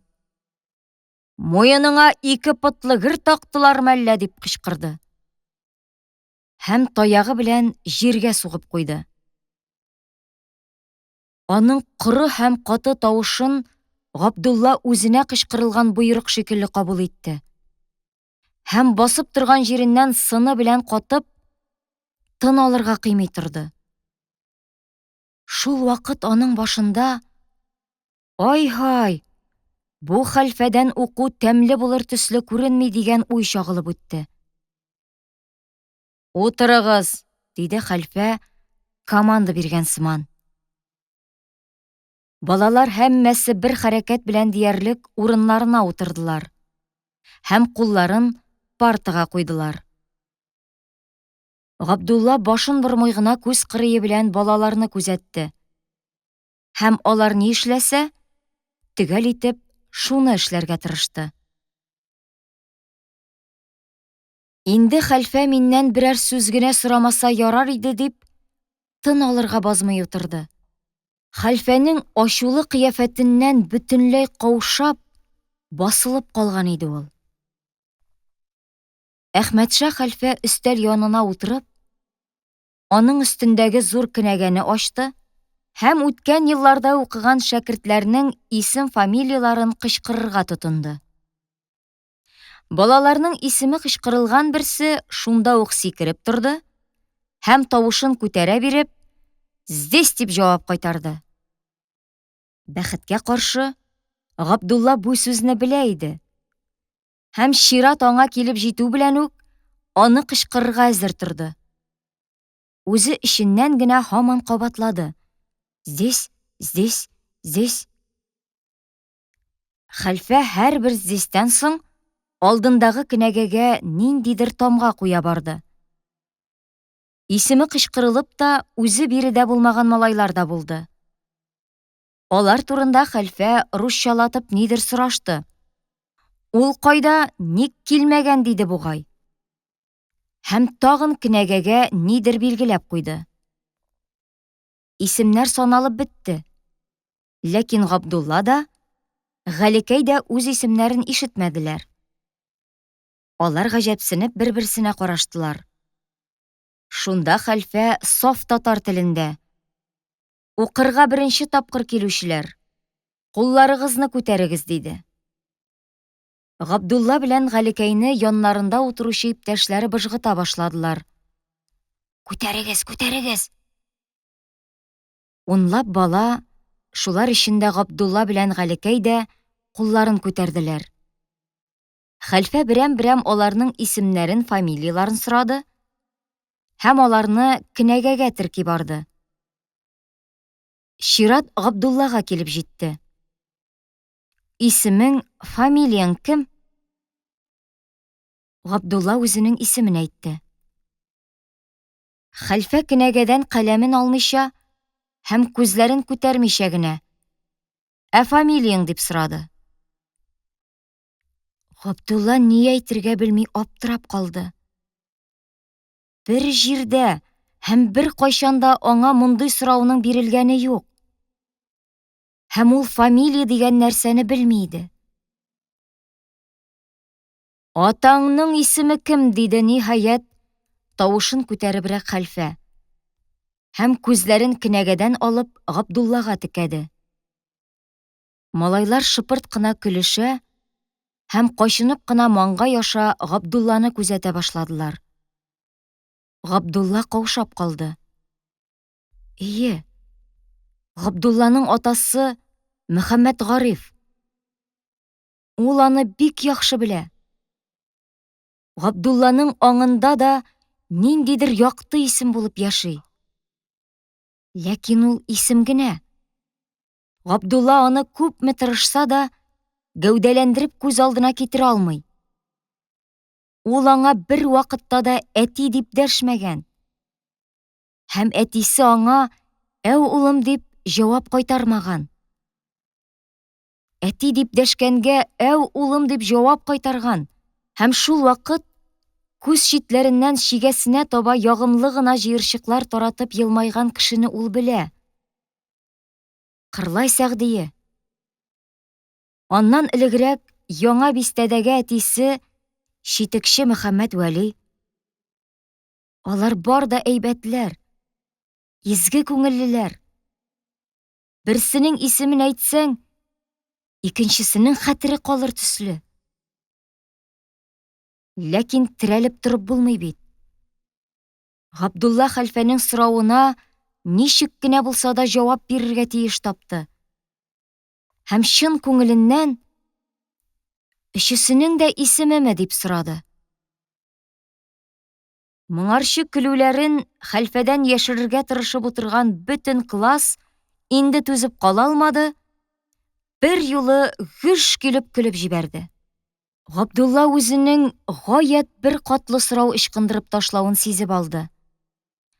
Һәм каядыр төпсез коега төшеп киткән сыман булды. Ул хәзер хәлфәнең баягы малайга кычкырган шикелле коры һәм каты тавыш белән кычкырачагына шиге калмаган иде. Ләкин хәлфә кычкырмады. Тик акрын гына: «Бар, кайтып, фамилияңны белеп кил» диде. Габдулла букчасын күтәреп класстан чыгып китте. Аның артыннан ничәмә күз, нинди мыскыл белән карый торган күзләр бит әле. Аның аркасын быраулаган, тишкәләгән сыман тоелды. Ул букчасын кысып тотты. Аның эчендәге өр-яңа 2 дәфтәр белән казачий гаскәрдә балык тоту кагыйдәләре школага килгән чакта нинди кирәкле, нинди әһәмиятле әйберләр булса, хәзер алар шул кадәр кирәксез һәм Габдулладан ерак әйберләр булып калдылар. Ул өйгә кайтып керде. Һәм нигә иртә кайттың дип сорауга каршы бер сүз дә әйтә алмый, иң ачы күз яше белән елап җибәрде. Икенче көнне ул школага барасы килмичә, хәлфәгә һәм малайларга күренергә оялып, класска бик зур авырлык белән барып керде. «Я, белеп килдеңме әтиеңнең исемен?» дип сорады аңардан Әхмәтша учитель. «Мөхәммәт Гариф» дип, Габдулла гаепле генә кызарып, аннан да битәр вөҗданы белән борчылып җавап бирде. Габдулла Мөхәммәт Гарифов дип язып куйды учитель зур кенәгәгә. Һәм шуның турына бер читкә кургаш каләм белән «Ятим Госмановлар» да дип искәрмә ясады.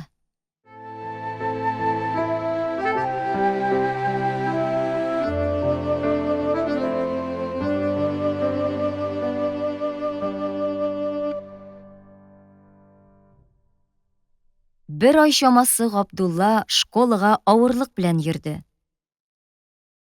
Икенче һәм өченче ел укучы иптәшләре русчаны шытырдатып укый, шытырдатып яза белүләре, учительнең русчалатып сораган сорауларына рус телендә тоткарсыз җавап бирүләре аны бер яктан сокландырды, икенче яктан кайгыга батырды. Дөрес, ул инде эре хәрефләр белән язылган әлифбаны шактый иркен укый. Ләкин учительнең һәм иптәшләренең русча дәшүләренә рус теле белән җавап бирә алмый. Укылган җөмләнең сүзләрен бергә оештырып, алардан бер мәгънә чыгарырга көче җитми иде. Бу аны бик ачындырды. Учителе белән русча сөйләшә башлап, җөмләләрне оештыра башлагач та, әле ул рус грамматикасындагы родларны бер юлы үзләштерә алмый азап чикте. «Корова пошел» яки «большой лошадь» дип әйтү аның өчен бик табигый иде әле. Бу родлар мәсьәләсе хәтта шәһәрдә үскән Галикәйгә дә ансат булмады. Ул Габдулла белән бәхәскә кереп, «Ты сама ничего не знаешь» ди торган иде. Ә аңа каршы Габдулла «Ты сама говоришь. Надо говорить ты сам. Я ведь не дочь твоя» дип, үзе шунда ук бер ялгыш ясап ташлый торган иде. Язга таба ул белем ягыннан Галикәйне дә, быел гына укырга кергән иптәшләрен дә узып китте. Моңа аның зирәклеге һәм тырышлыгы нык ярдәм итте. Бер вакыт ул дәрес тыңлатырга аягына баскач, учительдән «Карап укыйммы, яттанмы?» дип сорады. «Белсәң, яттан укып кара» диде кызыксыныбрак учитель. Габдулла Ушинский дәреслегендәге шигырьне тотлыгусыз яттан укып алып китте. «Дети, в школу собирайтесь. Петушок пропел давно. Попроворней одевайтесь. Смотрит солнышко в окно». Мактауга бик саран Әхмәтша учитель Габдулла сөйләп бетергәч, «Молодец» дип куйды. Һәм бу бөтен классны Габдуллага борылып карарга мәҗбүр итте. Габдулла бурлат кебек кып-кызыл булып янып китте.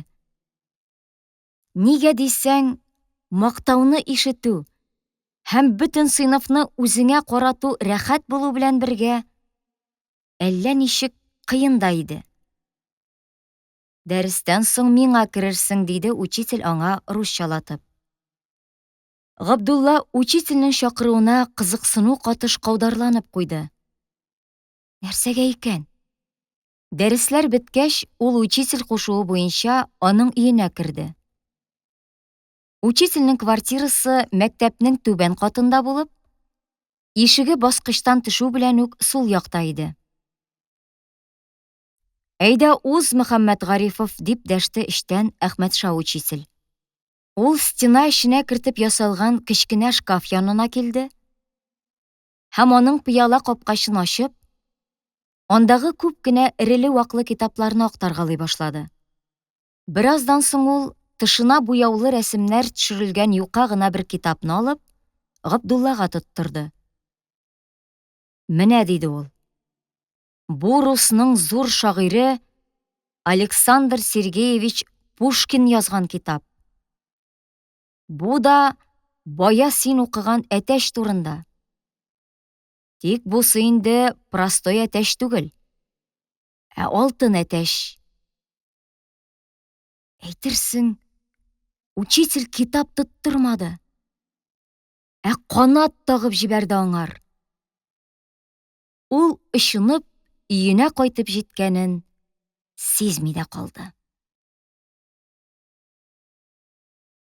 Габдулланың үз гомерендә беренче тапкыр укып чыккан, укып кына түгел, төшенеп укып чыккан русча китабы шушы булды.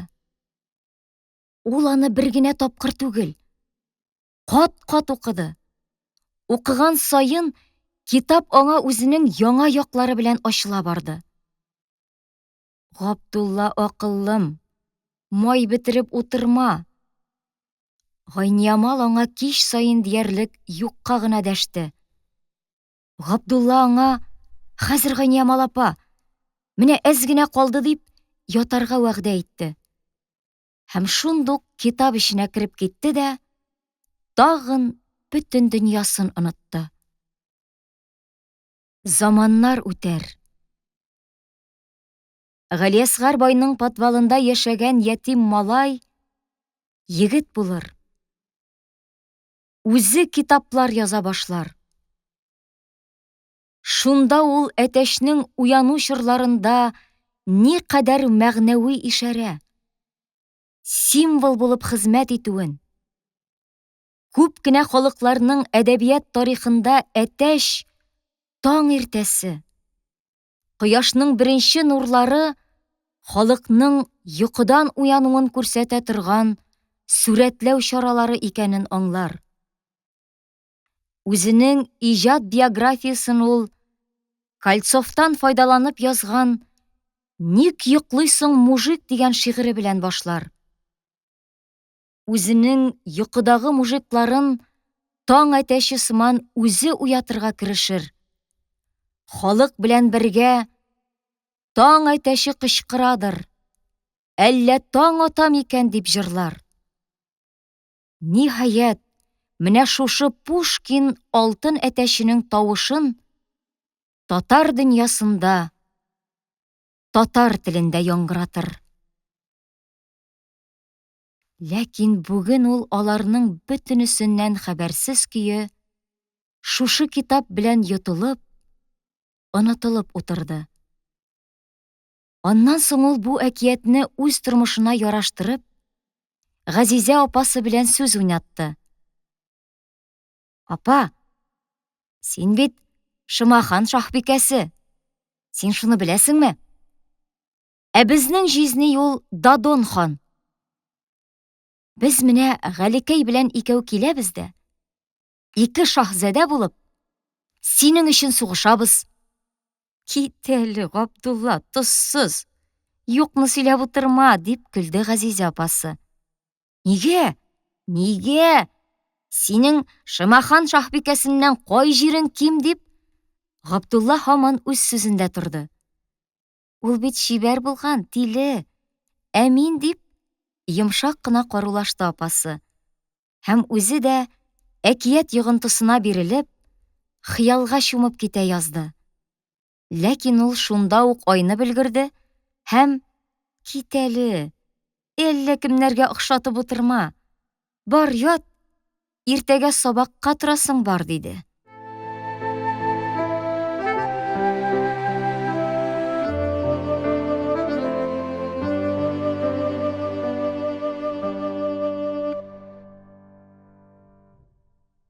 Юк, Газизә ямьсез түгел иде.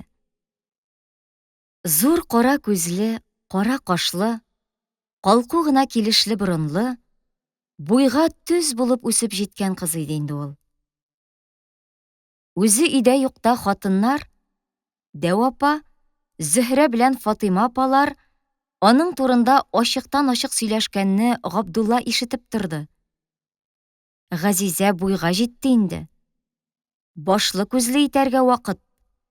Хәстәрен күрә башларга кирәк, диде Дәү апа. Вакыт инде, вакыт. Әллә үзе сайланамы, диде Фатыйма. Сайланмаса да, ни җитте кешегә тотып биреп булмый инде. Ни әйтсәң дә, кияү безгә кардәш буласы кеше бит. Тотарга да бирергә, диде тупас кына итеп Зөһрә. Җизнәсе өендә торырга ул инде сабый түгел. Балдыз кешенең 16дан узгач, җизнәсенең өеннән ераграк торуы яхшы. Һәм Газизәне ярәштеләр.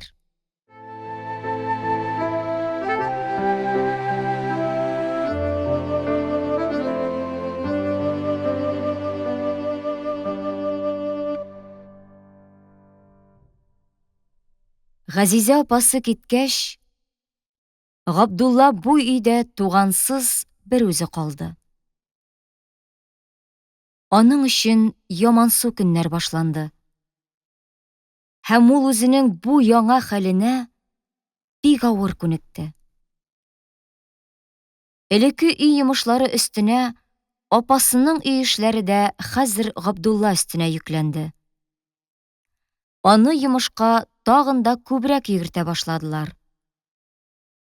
Кызыл күлмәк киеп, алдына ак алъяпкыч бәйләгән Габдулланы һәр вакыт мичкә өстенә утырып су ташыган, я ишек алды себереп йөргән, яисә базарга барып, кәрзин белән нидер алып кайтып килгән хәлдә очратырга мөмкин иде. Эш Габдулланы артык авыр сындырмады. Ул аңа хәтта апасы киткәннән соң туган бушлыкны тутырырга ярдәм итте. Ләкин Габдулла русча китаплар укый башлаган. Һәм алар аша аның алдында яңа дөнья ачылган чак иде бу. Ул инде Әхмәтша учительнең мәктәп библиотекасындагы китапларын укып бетерә язды. Пушкинның Алтын әтәче артыннан ул аның башка әкиятләрен, Лермонтов, Кольцов шигырьләрен, Крылов мәсьәләләрен укыды. Учитель аңа китап җиткерә алмый аптырады.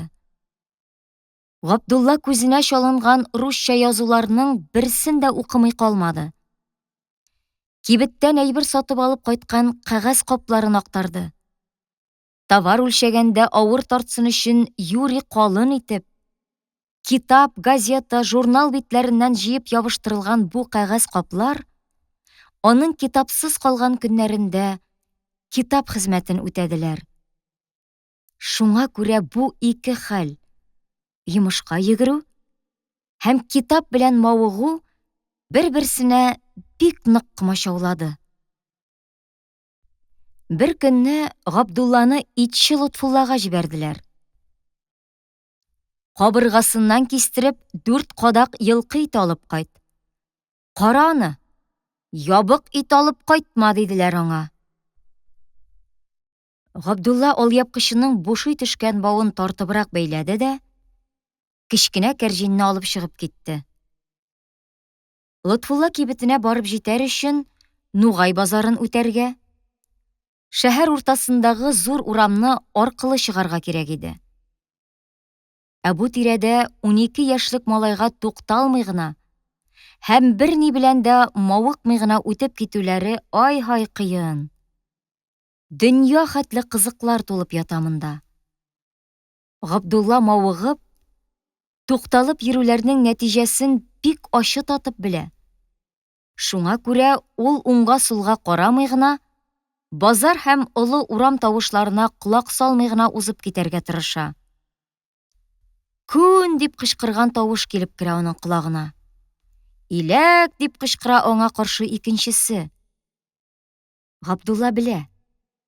Базар башында акча чөяләр. Пештек кенә күз төшереп үтәсем әллә? Юк. Тукталып калырга Габдулла инде җитәрлек дәрәҗәдә олы һәм борынына ис кергән егет. Ул акча чөючеләрне җәһәт кенә үтеп китә. Ул хәтта халык төркеме эчендә кечкенә мәйдан ясап алып, маймыл биетеп торучыны карарга да тукталмый. Дөрес, аның бу тамашаны берничә тапкыр күргәне бар.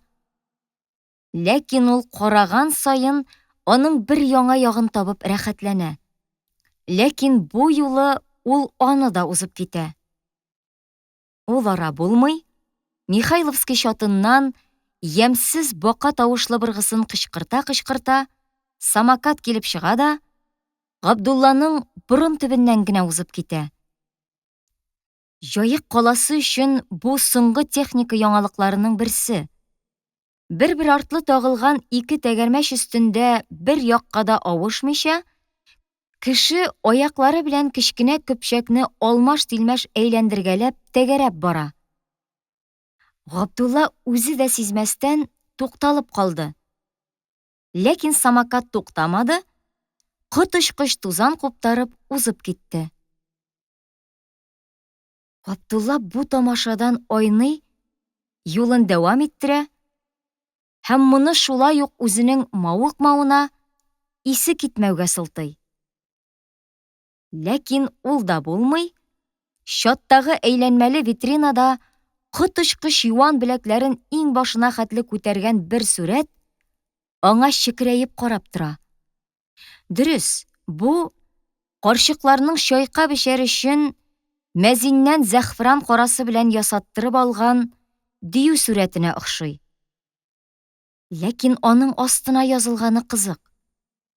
Татарча әйтеп әйткәндә, ул менә булай була. Анонс. Җирле театр. Җомга көн 23 июльдә тамашачылар теләве буенча бары бер генә тапкыр. Гаҗәп аттракцион. Артист Тютин бөгә олы кеше бармагы калынлыгындагы тимерне. Юта яна торган әйберләрне.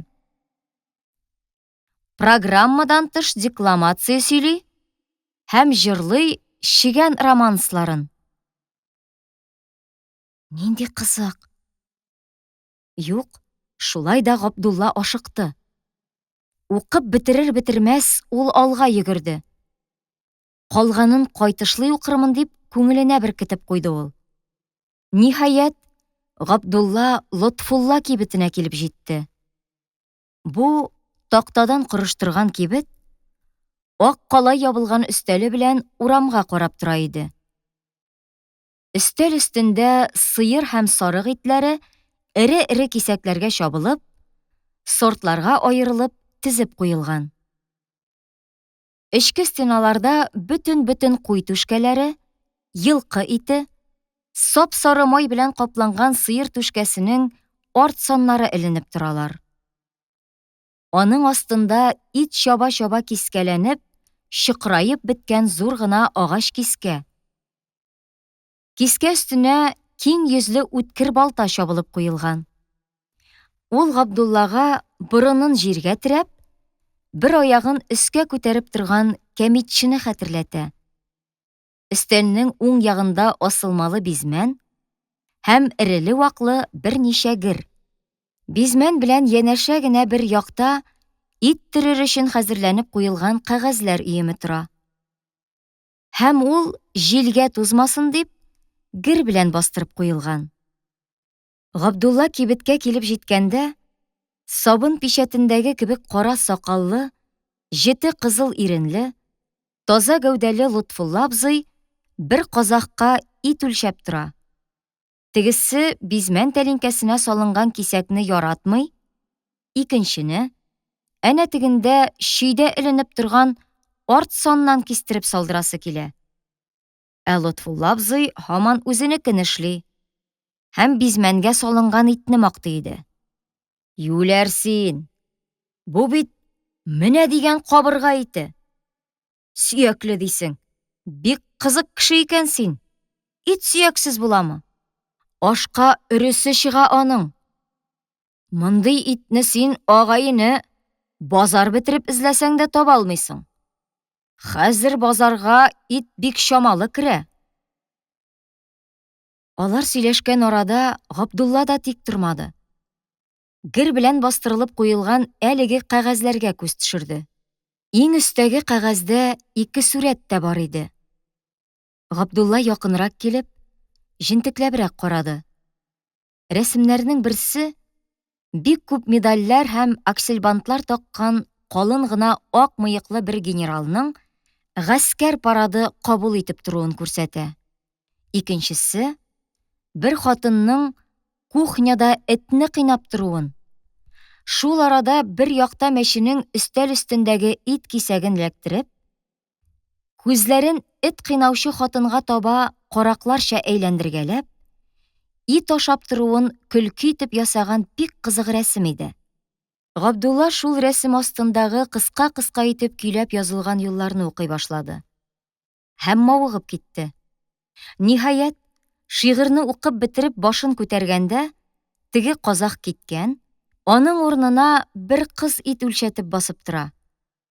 Ә Лотфулла абзый ит үлчи-үлчи, әлеге сүзләре белән товарын мактый иде. Габдулла тик торырга теләмәде, кәгазьләрнең өскесен 2 бармагы белән сак кына күтәрде дә, аның астындагысына күз төшерде. Бусы шома кәгазь өстенә төшерелгән машиналар һәм аларның кисәкләрен күрсәткән рәсемнәр булып чыкты. Габдулла бу биткә артык тукталып тормады. Аны күтәреп, 3нче кәгазьгә күз салды. Ләкин шул вакыт Лотфулла абзыйның: "Улым, сиңа ит кирәк идеме?" дип дәшүе Габдулланың монда ни өчен килгәнлеген исенә төшерде. Тик менә ниндирәк ит алып кайтырга кушылганын онытып җибәргән иде ул.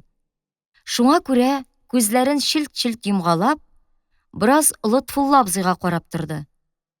Шуннан соң гына: "Симез генә йылкы ите үлчәп җибәрсен әле дигән иде Дәү апа", диде. "Галиәсгар байның кайнышы мәле син?" "Ие." "Күпме сорадылар?" "4 кадак."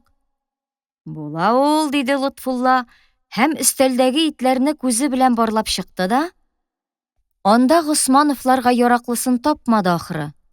Борылып чөйгә үрелде һәм аннан симез артсанны алып, кискә өстенә китереп салды. Габдулла йомышын әйтү белән үк күзләрен әлеге сүрәт астындагы язуларга күчерде. Лотфулла абзый итне чапкалап бизмәнгә салып үлчәп бетергәнче, Габдулла тагын бераз укып өлгерде. Итнең кәгазьгә төрелеп, өстәлгә шап итеп куелуы гына аңа укуын бүләргә кирәклекне искәртте. Ул акчаны түләп, итне кәрзингә салды. Шулай да аучы әкиятен укып бетерми торып китәсе килмәде. "Лотфулла абзый, менә моны гына укып бетеримче", дип сорады. "Укы, диде кибетче. "Теләсәң менә тагын", дип, ул икенче җирдән бер өем кәгазьне өстәлгә, әлеге кәгазьләр өстенә китереп салды. Йомышка йөрүче малайларны үз кибетенә ияләштерер өчен алар белән мөмкин хәтле ягымлы һәм сүзчән булырга тырыша иде ул. Габдулла рәхәтләнде генә. Хуҗаның рөхсәте дә булгач, ул бер уч кәгазьне үзенең алдына алып, кибет янындагы зур ташка утырды һәм сүрәтләрне карарга, аларның астына язылган сүзләрне укырга тотынды. Ул шул кадәр мавыгып китте, ит кибете янында иснәнеп йөрүче зур кара макмайның кәрзин янына килеп җитүен сизми дә калды. Кинәт кәрзин авып китте, Габдулла сикереп торды һәм куркып бөтен көче белән "Шәбә!" дип кычкырды.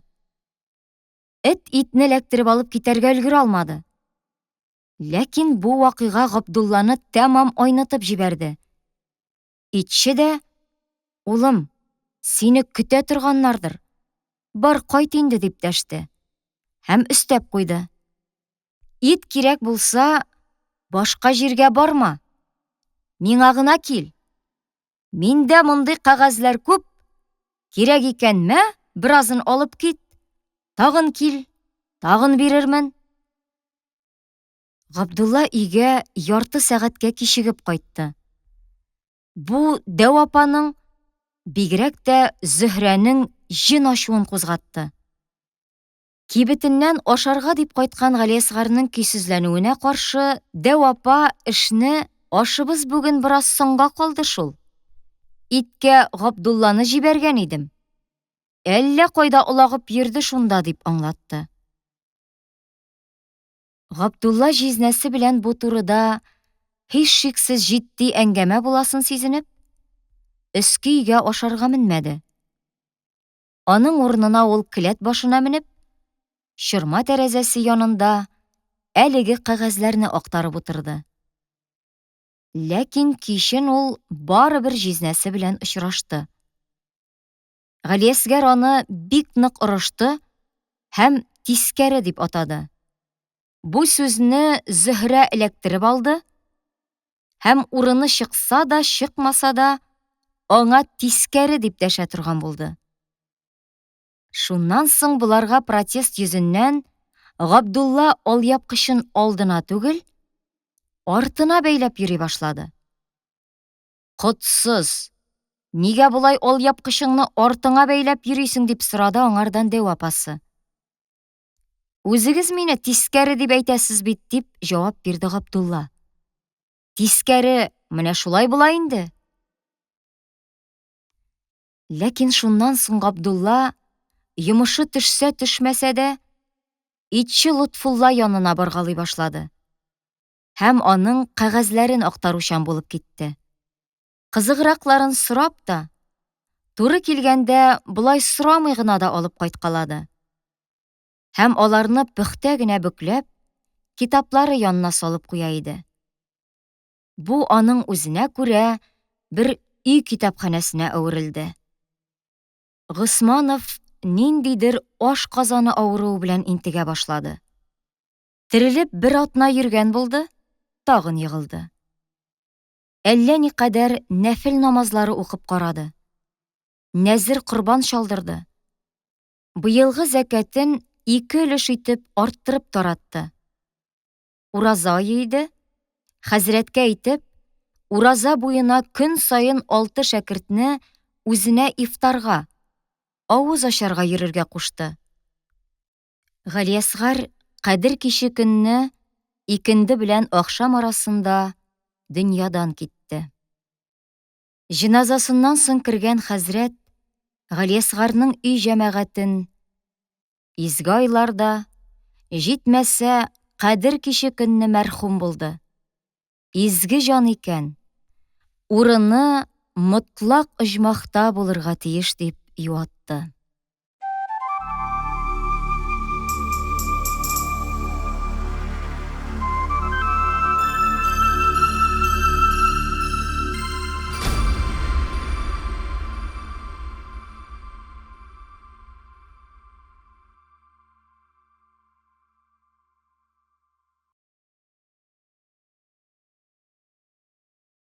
Дүртенче кисәк.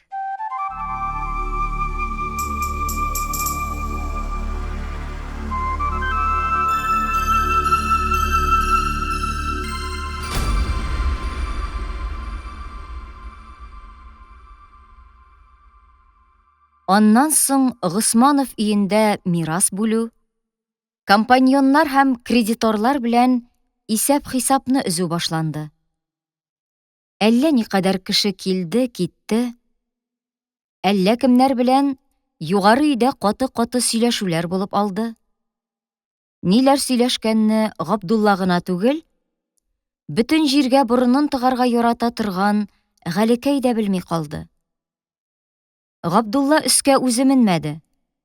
Галекәйне бер көн Зөһрә апа, йөрмәгез чуалып, монда сезнең бер эшегез дә юк дип, ишекне ачып чыгарып җибәрде.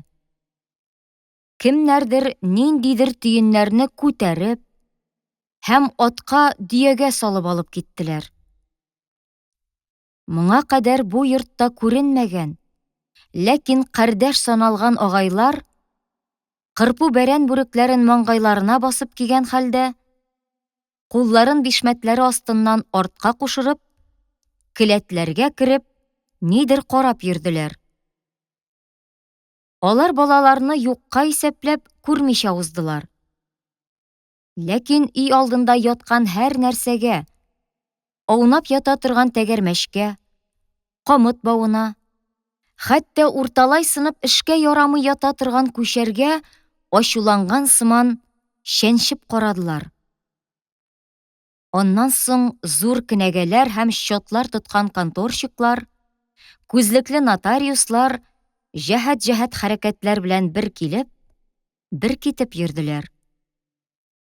Габдулланың колагына бары өйдә сөйләнеп бетмәгән сүзләрнең койрыклары һәм аерым сүз кисәкләре генә килеп кергәләде.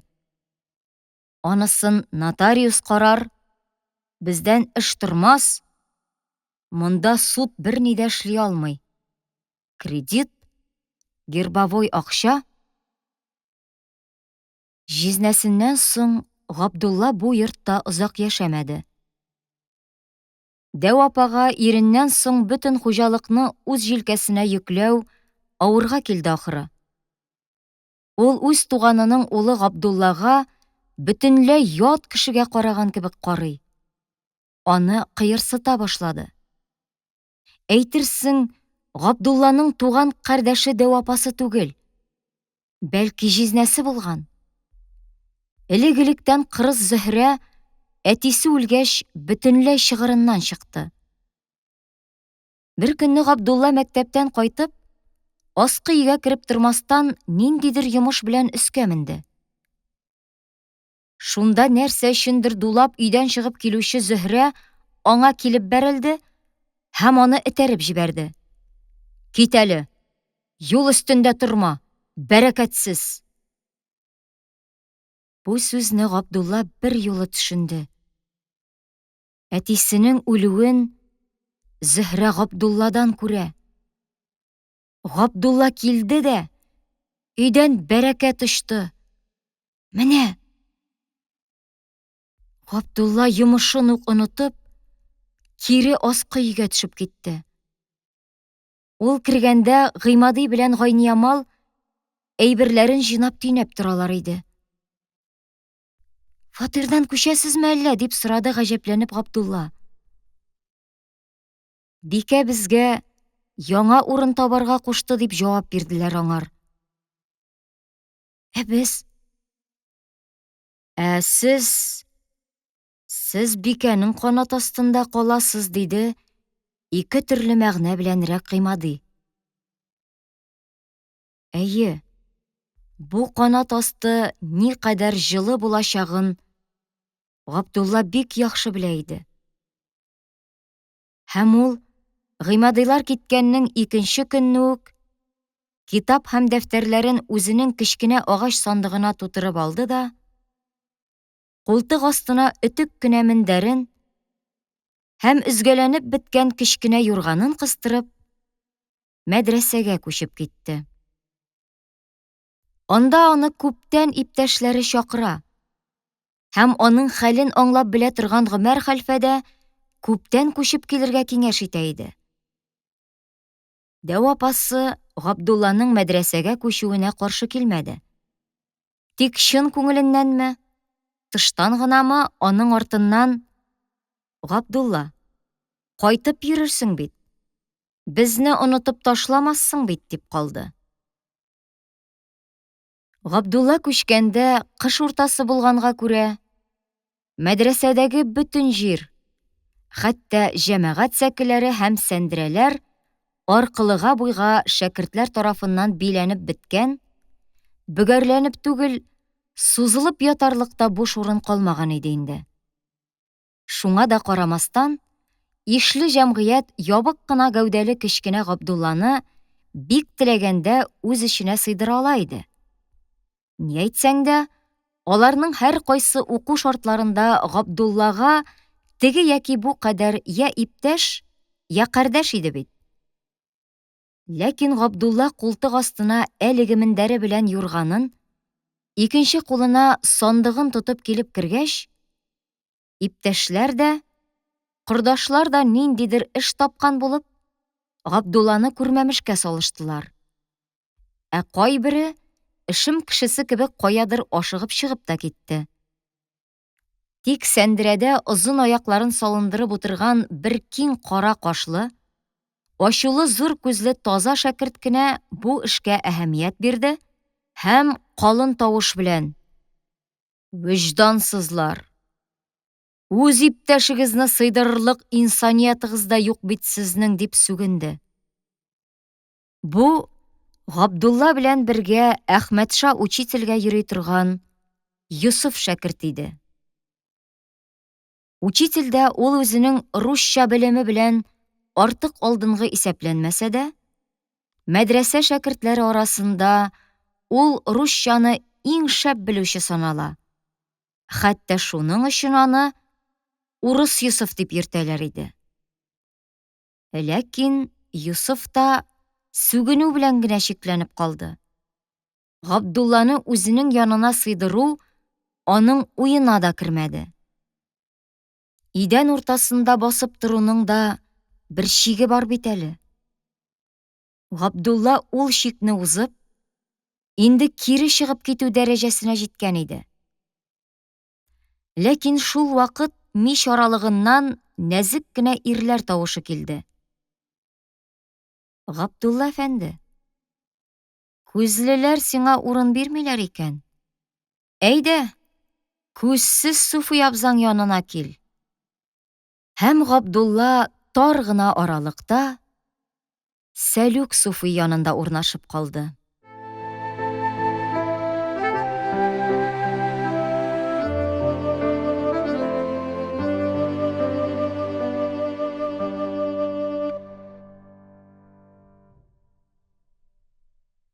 Аралык тар һәм мич башына ташланган киез итекләр иске туннарның ачышкан исләре белән аңкып тора иде. Ләкин андамы ни хикмәт? Габдулла өчен бәйсез, буйсынусыз яшәүнең тәүге һәм иң иркен көннәре иде бу. Күңелдә киңлек тантанасы булганда, урынның тар булуы берни түгел икән ул. Күңеле тар яки бәйле, буйсынучан кешеләр өчен иркен сарайлар да, зур шәһәрләр дә, хәтта киң дәүләтнең иркен чикләре дә тар. Хәзер самавыр куеп җибәрербез, ләззәтләп кенә бер чәй эчеп алырбыз, диде кунакчыл тавышы белән сузып-сузып Сәлүк Суфи. Һәм сәкедән шуышып килде дә, аякларын идәнгә төшерде. Сәлүкнең күрмәвеннән файдаланып, Габдулла елмаеп куйды. Мәдрәсәдәге бик күп мәзәкләрнең чыганагы иде бит бу самавар. Бер карчыкның мирасы һәм гүр сәдакасы булып калган әйбер дип сөйлиләр иде аны. Имеш, яшьрәк чакта Сәлүк Суфи Мәүгүзә исемле бер тол карчык өенә еш кына килгәләгән. Карчыкка моның китап сүзләрен ыспай иттереп, нәзек тавышы белән китапча сузып сөйләве бик ошый икән. Шуңа күрә ул килгән саен карчык аны сөйләтеп утырыр өчен самавыр куеп чәй эчерми торып җибәрми икән. Бу идиллига Суфи шул кадәр өйрәнеп, ияләшеп киткән, карчыктан бер 10 яшькә яшьрәк булуына карамастан, тоткан да читләтебрәк үзенең өйләнергә теләге барлыгын әйтеп салган. Семья кору хыялларының чигеннән күптән узган карчык тегенең тәкъдимен шулай ук читләтебрәк кире каккан. Бу кире кагуны Суфи үзенең гомерлек хыялы җимерелү итеп кабул иткән. Һәм шуның хафасыннан бер атна чамасы бер кая чыкмый, урын өстендә авырып яткан. Рәнҗеттем, ахры, Алла юлындагы кешене дип борчылып, карчык моның янына килгән. Һәм булай дигән: "Суфи, йөрәгеңә авыр алма. Миңа дөнья рәхәте турында уйларга соң инде. Намазлык өстенә утырып, дисбе тартып, ахирет турында уйларга кирәк.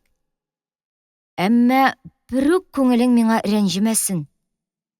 Үлеп-нитеп китсәм, самавырым сиңа калыр. Шулай дип әйтеп куйдым.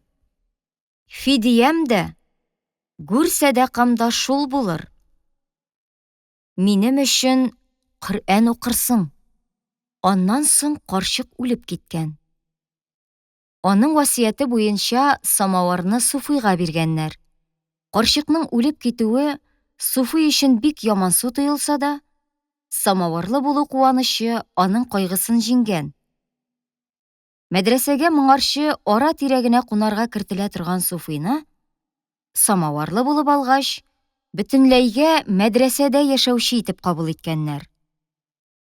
Әлбәттә, монда да чарпылышсыз булмаган. Самаварлы шәкертләр, булай да тыгыз дип, Суфыйны һаман да кертмәскә тырышканнар. Әммә самаварсыз шәкертләр үзләренең күпчелеге белән тегеләрне җиңгәннәр. Самаварны кочаклап килгән Суфый тантаналы рәвештә менә шушы аралыкка мәдрәсәнең тулы хокуклы яшәүчесе булып кереп урнашкан. Ләкин шул инде. Суфыйның гомер тарихында бәхет белән бәхетсезлек һәр вакыт кулга-кул җитәкләшеп йөргәннәр. Самавырсыз шәкертләр шунда ук Суфыйның мәдрәсәгә кереп урнашуын җыелышып яңа самавардан чәй ичү белән билгеләргә тиеш тапканнар. Анда самаварны куя белүче иң маһир кешеләр табылган. Киткән эш бүлешү. Син су китерәсең. Син чыра теләсең. Син күмер саласың. Күз ачып йомганчы һәммәсе эшләнгән. Су китерелгән, күмер тутырылган, чыра яндырып салынган. Самавыр трубасы авызы белән мич юллыгына кертеп куелган. Дөрләп янып киткән чыра һәм күмернең чыжлап китү тавышы бөтенесенең хушына киткән. Шәкертләр аның кайнап чыгуын көтеп, бүлмәләренә таралганнан соң, мәдрәсәгә зәңгәр төтен исе таралган. Ниндидер үткер кызган ис чыга башлаган. Шәкертләрнең берсе исенә килеп кычкырып җибәргән. Әүхәди, син самавырга су салдыңмы? Нигә салыйм? Миңа бит су алып килү генә тапшырылган иде. Самавар янына йөгереп килгәндә, ул инде утырган җиреннән бер якка кыйшаеп төшкән. Сары җиз ниндидер күкле-яшелле төскә кергән. Шунда ук күмерне бушатып, трубага су салуда файда итмәгән. Самаварның аягы кубып төшкән. Бу хәбәрне Суфыйга ниндидер эчке канәгатьләнү һәм ләззәт белән самаварлы шәкертләрнең берсе кереп әйткән. Шуннан Суфый бер сәгать буе урыныннан кузгала алмый, телсез утырган. Шуннан соң гына ул: "Гомер буе бәхетең шул төсле булгач, нишлисең инде?" дип, бик тирән бер көрсенеп куйган һәм бишмәт итәген кайтарып, күзләрен сөртеп алган. Аннан самаварны Нугай базары янындагы чиркаска алып киткәннәр. Калын җирән мыеклы, ябык кына кызыл чырайлы, зур усал күзле чиркас самаварны карагач, һәр бер сүзне сытып чыгаргандай чыкылдатып: "Бабурая 1 манат, кургашын 2 манат" дип, үзенең хөкемен чыгарган. Шәкертләр 3 манат акча түләргә хәлләреннән килмәгәч, аякны утыртудан баш тартып, самаварның тишелеп чыга язган төбенә 50 тиенлек кургаш ямау салдыру белән шикләнгәннәр. Ләкин шуннан соң инде Суфый самаварын берәүгә дә ышанмаган. Кармалап, капшанып булса да, аны үзе куйган. Үзе суын түгеп, көлен каккан, аны кирпеч вагы белән агарткан, борыны тыгылса, самавырның өстен сөлге белән урап, борыныннан үзе өргән. Бу юлы да ул самавырны сәке астыннан үзе тартып чыгарды. Һәм үзе ышанган кечкенә каюм шәкертне ияртеп, самавырны ашханәгә алып чыгып китте. Габдулла да алар артыннан чыгуны һәм аларга булышуны тиеш тапты. Самавырның вакыйгасы никадәр кызыклы булса, менә хәзер аңарда су кайнату шул кадәр катлаулы булды. Утырта торган аягы булмаганга күрә, суфый самавырны шәкертләр ярдәме белән мич янындагы электән хәзерләнеп куелган кирпечләр өстенә утыртты. Һәм аумасын өчен 2 колагына бәйләнгән бауларны стенадан чыгып торган кадакларга тарттырып бәйләп куйды. Шуңа күрә монда бу самавырны куйдым дип әйтәсе урынга астым дип сөйлиләр. Һәм аны шаяртып, асылмалы самавыр яки кабул булмаган садака дип йөртәләр иде. Кайнап чыгу белән самавырны шишеп алып, мәдрәсә бүлмәсенә алып керделәр. Һәм почмактагы тәбәнәк өстәл янына китереп, шунда ук колакларындагы җепләр белән стенадагы кадакларга асып куйдылар. Караңгы төшеп килә иде инде. Каюм тиз генә 5ле лампаны рәтләп ут кабызып җибәрде. Һәм ватылып төшкән башына калай әйләндереп утырткан куыкны лампага кигезде. Суфый төрле җирдә аунап каралып беткән бер шакмак шикәр белән садакадан килгән 2 арыш шишарасын өстәлгә чыгарып куйды. Каюмның куяр нәрсәсе юк иде. Ул үзенең калай кружкасы белән генә килеп утырды. Габдулла өйдән 5 дәнә каты пешкән күкәй, зур гына таба күмәче, бераз юача, кәгазьгә төреп, чирек кадак чамасы лампачы алып килгән иде. Ул аларның бөтенесен сандыгыннан чыгарып, уртак табынга җәеп салды. Һәм ярлы суфый белән бер нәрсәсе дә юк каюмны сыйлау мөмкинлеге аның күңеленә рәхәт бирде. Эй, тәмләп эчтеләр алар шунда чәйне.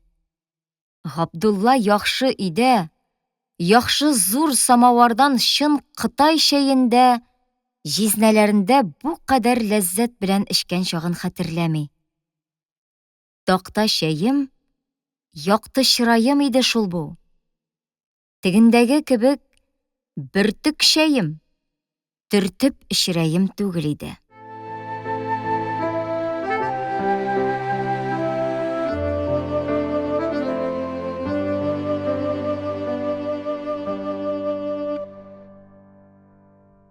Бирегә күчкәннән соң, Габдулланың мәдрәсәдә һәм школада укуы да әллә ничек күңеллерәк, дәртлерәк булып китте.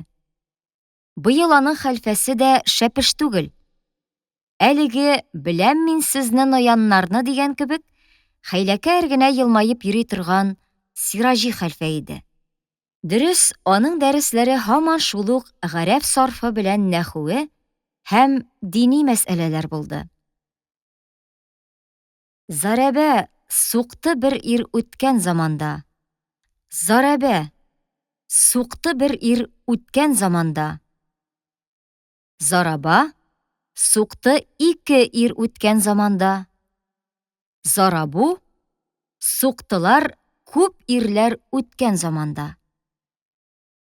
Ниндидер ирләрне ниндидер үткән заманда сугыштыруның татар шәкерте өчен нинди әһәмияте барлыгын тикшереп тормастан, Габдулла аларны бүгенге көн өчен яраштырып алып китте. Сәлүк суфыйның шешә тотып, Гайнетдин карый кибетенә киткәнен күрсә, ул шундук шәкертләргә: Зарабә, зараба, зарабу, кәрәшин алырга бара бу дип хәбәр итте. Фәсен кыңгыр салып, хушбуй сөртеп, купшыланып чыгып баручы Фәттах шәкертне күргәч, ул зарабә, зараба, зарабу, кызыйлар карарга бара бу дип шәкертләрне көлдерде. Яшереп кенә эчеп йөрүче олы шәкерт мыек Вафаның чыгып китүен күргәч, Зарабә, Зараба, Зарабу, базарга, кабарга бара бу дип, шәкертләр өчен күңелле минутлар тудырды. Аннан соң аның мәдрәсәдә олы шәкертләр укый торган китапка ияреп җырлаган гыйльме мантыйкның мавзухсы, мәкаләте санидыр, ашыйк, эчик, уйныйк, көлик, бу дөньялар фаныйдыр дигән җыры инде мәдрәсәнең бөтен шәкертләре тарафыннан җырлана башлады. Гомумән, Габдулланың җырчылык даны тиз арада бөтен мәдрәсәгә таралып өлгерде. Атна кичләрне дәрестән бушагач шәкертләр симәнкә, чикләвек сатып алып, әлеге почмак өстәл тирәсенә җыелдылар. Киләп Мөхәммәдия укуларның, тышка ишеттермәскә тырышып, тәфтиләү яки зиләйлүк, ашказар яки сакмар көйләрен көйләп утыруларның уртасында һәрвакыт Габдулла булды. Дөрес, Габдулладан тыш мәдрәсәдә тагын Самат атлы бер җырчы малай бар иде. Күп вакыт Габдулла белән Самат парлап та җырлап җибәрәләр. Саматның тавышы Габдулланыкыннан көчлерәк һәм яңгыравыклырак чыга. Ләкин тыңлаучылар Габдулланың тавышын ярата төшәләр. Нигә дисәң, Саматта булмаган ниндидер эчке моң, йөрәктән эләктереп ала торган ниндидер көч ята иде аңарда. Кайбер атна кичләрдә аны яшь хәлфәләр үз бүлмәләренә чакырып, алдына төрле сый куеп, аның җырлавын үтенәләр.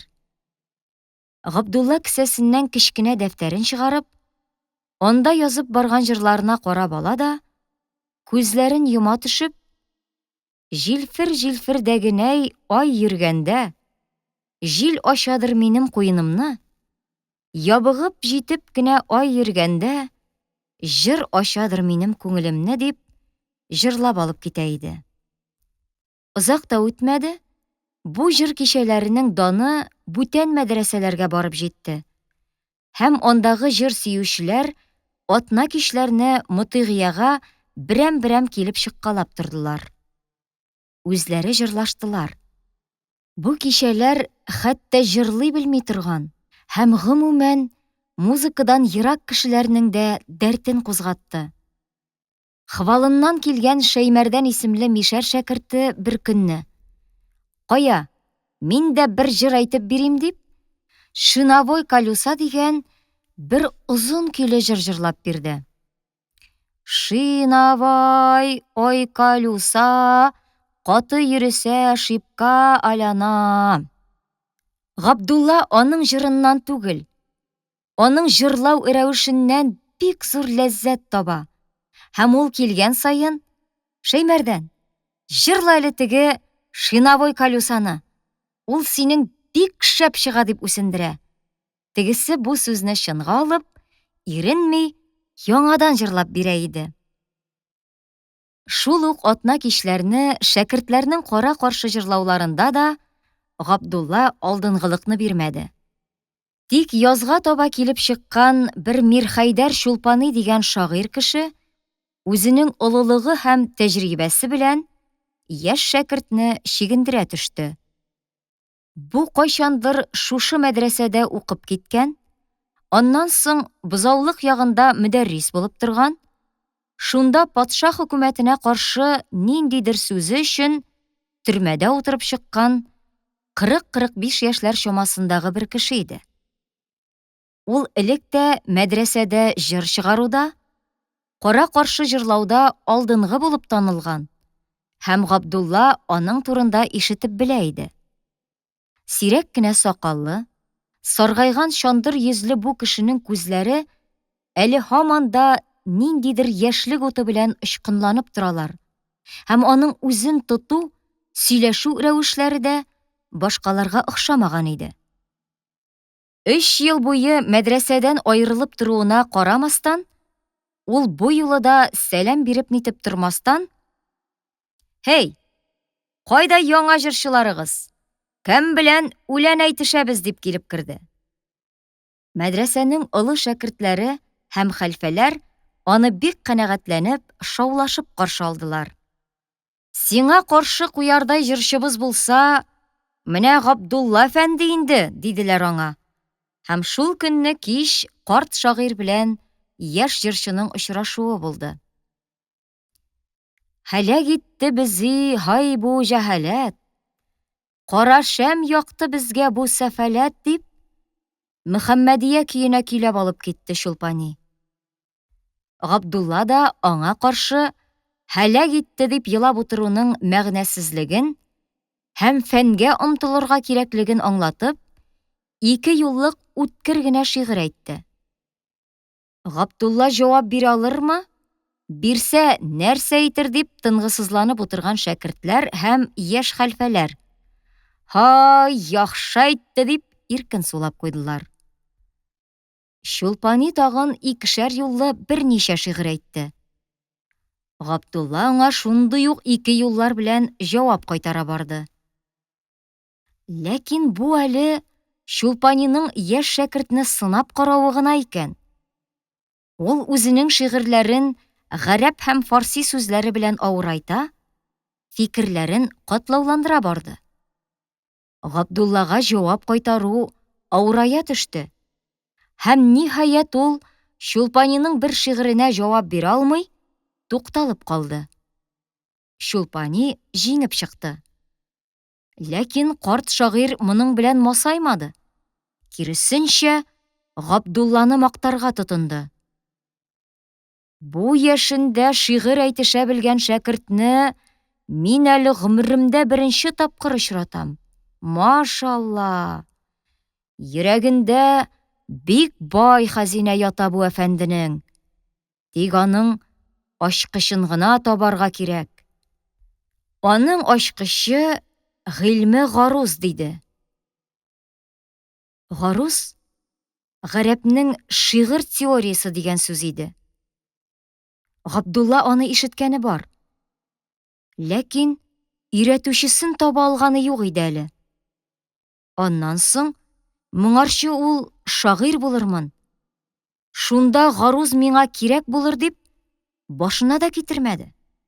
Бу кара каршы шигырь әйтешүне ул үзенең әле Кырлайдагы һәм Кушлавычтагы иптәшләре белән кара каршы җыр әйтешүенең дәвамы итеп карады.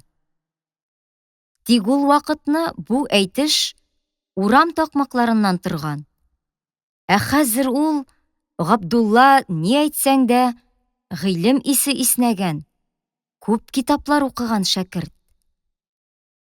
Чулпани белән очрашу Габдуллага бер нәрсәне аңлатты. Габдулла бик теләсә, олы гына кешеләр белән дә шигырь әйтешә ала. Ләкин бу әйтешүләрдә җиңеп чыгар өчен аңа бер нәрсә җитми икән. Гаруз. Һәм ул Чулпани белән дуслашып китте. Аңардан гаруз өйрәнергә тотынды. Чулпани мәдрәсәдә 1 ай чамасы торды. Һәм бик зур теләк белән Габдуллага шигырь гыйльменең серен үзе белгәнчә ачарга тырышты. Татарның халык әдәбияты белән уртак бер нәрсәсе булмаган гарәп шигырь теориясе Габдулланы ялгыш эз белән алып китте. Габдулланың үсеше өчен гаять зур роль уйнаган һәм уйнаячак халык әдәбияты, аның җыры һәм бәете кинәт кирәксез әйбер булып калдылар. Алай түгел, алай ярамый. Бу шигырь теле түгел, бу урам теле дип, Чулпани Габдулланы һаман халык теленнән һәм аның әдәбиятыннан гарәп һәм фарсиның суфыйлык әдәбиятына урта гасырга таба өстерәде. Борынгы көнчыгыш шигыренә ияреп язылган айрым әсәрләрдән тыш берни дә юк. Татарның киң халык аңлый торган үз шигыре тумаган иде әле.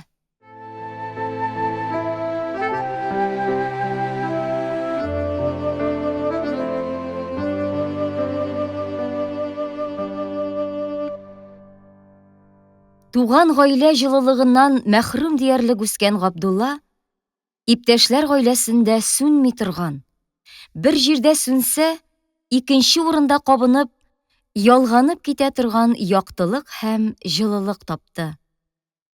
Шадра Юсуф белән, Гурьевтан килгән Ярулла белән, үзенең шәйдәше Мостафа белән, аннан соң Гайнетдин казый мәдрәсәсеннән килеп йөри торган Миңлебай Хәйруллин атлы шәкерт белән ул аеруча дуслашып китте. Казан ягыннан, Мураса авылыннан килеп укып ятучы Миңлебай үз авылында ук үтә зиһенле һәм кыйрәәтле шәкерт булганга, Коръән ятларга утыртылган. Аның хәлфәсе Миңлебай ул мужик исеме. Син галим буласы кеше. Исемеңне Габдуллага алыштырырга кирәк дигән тәкъдим ясаган. Кешеләрне бу исемгә күнектерү өчен Хафиз казый аңа шундый киңәш биргән. Миңлебай дип дәшсәләр, син әйләнеп карама. Ишетмәгәнгә салыш. Габдулла дип дәшсәләр генә әйләнеп кара.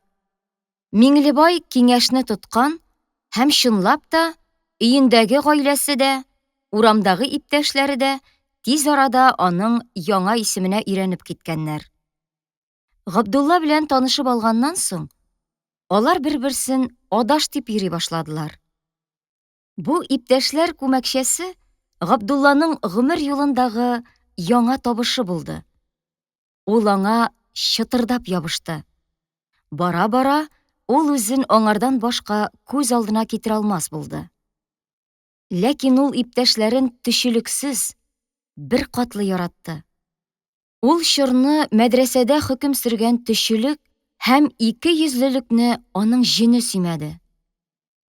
Хәтта аның чәнечкеле теленнән иң элек иптәшләре җәберсенделәр.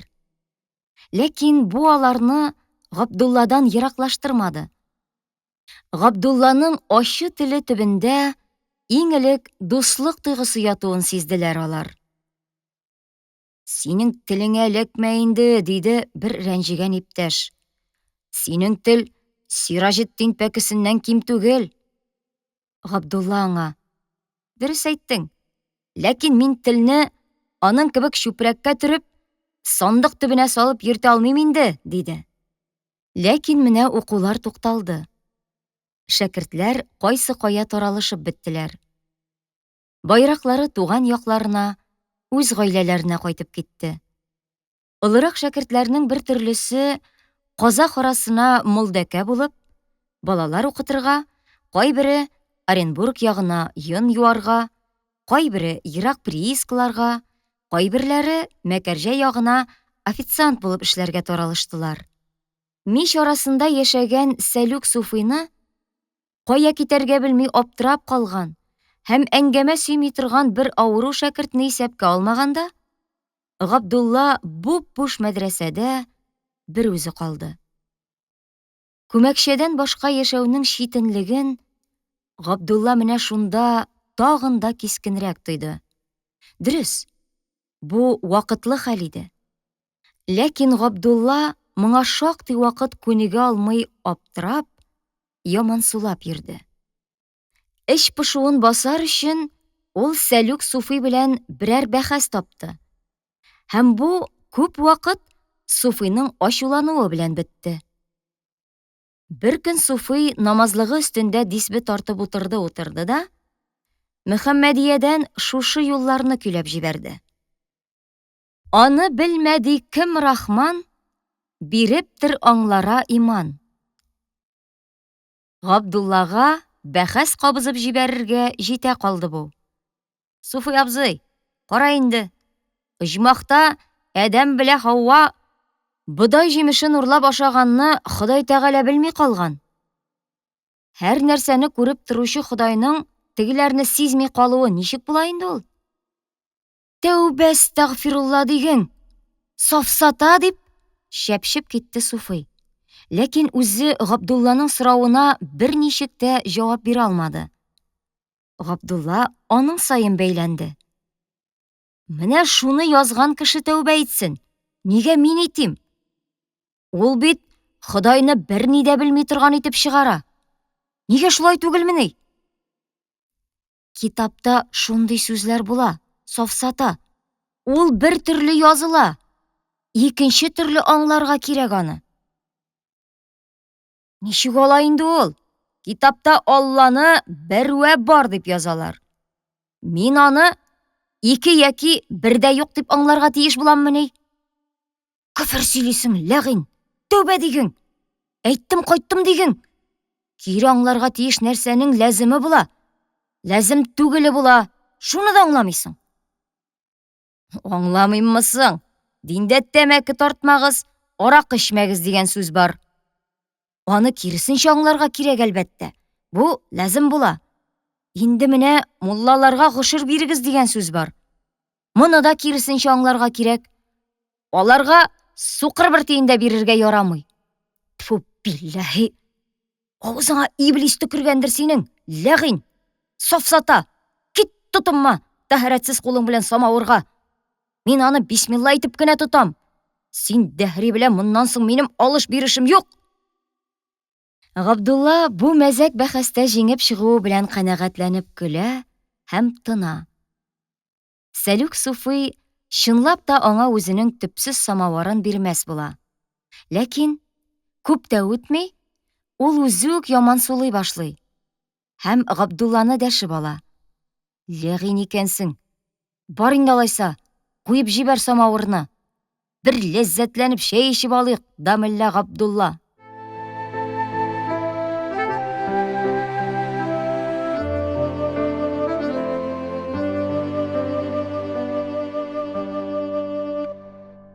Шәй дә эчелә. Сәлүк Суфый белән бәхәсләр дә, самавырдан бер көлгән пар сыман шунда ук юкка чыга. Мәдрәсә өчен авыр тынлык баса. Тәрәзә пыяласында бәргәләнә торган шөпшәнең ярсый-ярсый бызылдавы да ул тынлыкны бозмый. Киресенчә, ул аның эч пошыргычлыгын арттыра төшә. Габдулла урыныннан кузгалып тәрәзәгә бара һәм аны ачып шөпшәне чыгарып җибәрә. Тышта ком бураны. Җаекның июль-август айлары өчен табигый картина бу. Кара тузан, Каспий ягыннан искән җил белән җирне-күкне иңләп, шәһәр өстенә кемнеңдер каһәре булып дулап килә.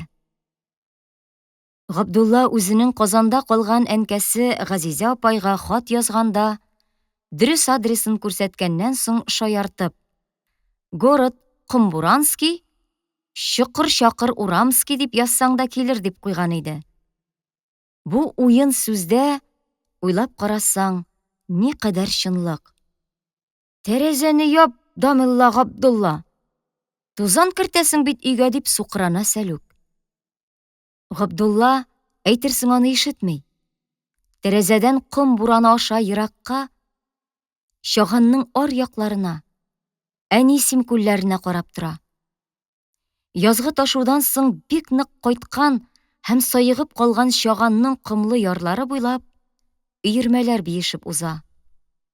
Эх, шул өермә булып, бөтерелеп үтсәң иде бер дип уйлана Габдулла. Нәрсәнедер өйрәсе, кыйратасы, тамырыннан куптарып ташлыйсы килә аның. Тик нәрсәне? Ул аны үзе дә белми. Җилнең яңа дулкыны тәрәзәне шалт итеп яба. Сәлүк Суфый моны Габдулла япты дип уйлый. Минем сүзне тыңлый үзе тагы дип кинәнеп куя.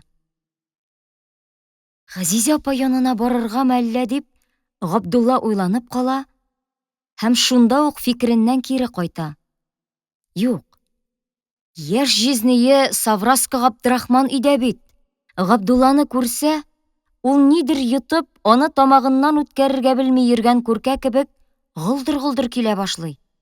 Кикеренә аның саруы кайнарга тотына. Габдрахман үзе күптән түгел генә байының йөгәненнән котылган, тегеләй итеп, булай итеп җыйган акчасы белән тире сәүдәсенә керешкән егет. Шул акчасын да ул туйга тыгып бетерә язды. Хәзер аның иң курыккан нәрсәсе бер көтелмәгән хәл. Янгын, талану, югалту, тире бәяләре төшү, бер кардәш ыругы белән берәр хәл булып, моңардан ярдәм сорап килү, теге бу. Шулай булгач, ул Карун кебек саран һәм артык сак булырга тиеш иде. Бу андый түгел. Көтелмәгән хәлләрдән куркуы аркасында ул артык акча җыймый. Тапканын берсен типтереп бетерергә ашыга. Аның иң кызыккан һәм кәеф тапкан әйбере — ат. Кыбырсынып торган таза күк айгырны каралы-кызыллы лак белән буяган, йылтырап торган җиңел генә пролеткага җигеп, дилбегәләрне күтәрелеп, сузылып торган кулларына тоткан килеш, кирәк булса булмаса, шәһәр уртасыннан узып китүе үзе нәрсә тора. Кем бу уклау яткан кебек утырып бара дип, көлеп сорыйлар кайберәүләр аның турында. Ләкин аның юртагына, аның төс сынына, кырынрак салган кырпу бүрегенә, очлары бөтеребрәк җибәргән мыегына карап, сокланып калучылар да була. Карасана кемәй, нинди сылу кеше! Аның купшы юртак җигеп, йылтыравык пролеткада кәефләнеп йөрергә яратуы кеше күзендә билгеләнми калмады. Савраска дигән кушамат тактылар үзенә. Менә шул Габдрахман кайнышы Габдулланы күрү белән телдән кала. Аны очкылык тота башлый. Үксез кайнышы әйтерсең, аның менә шул кәефләнеп яшәвен тартып алырга, аның җилкәсенә менеп атланырга дип килә. Юк. Ул бары хатыны Газизәне генә белә. Ә аның үксез, ярлы туганнарын ул знать не знать. Булай да бу өйләнүендә ул шактый оттырды. Дөрес, ул Газизәне яратып алды. Ләкин шуның белән бергә Галиәсгар байның балдызы итеп алды бит ул аны. Бай придан һәм киләчәктә Галиәсгар бай белән компаньон булу өметләре бар иде бит аның. Кайда булып бетте алар? Бай үлде, компаньонлык планнары, бай гаилә белән туган-тумача булу, йөрешү хыялы юкка чыкты. Шуның өстәвенә менә монда бер ятим һәм ярлы шәкерт килеп, аның җилкәсенә менеп утырырга тора. Габдулла җизнәсенең үзенә карашын һәм аның фикерләрен сизеп алу белән аларга йөрмәс булды.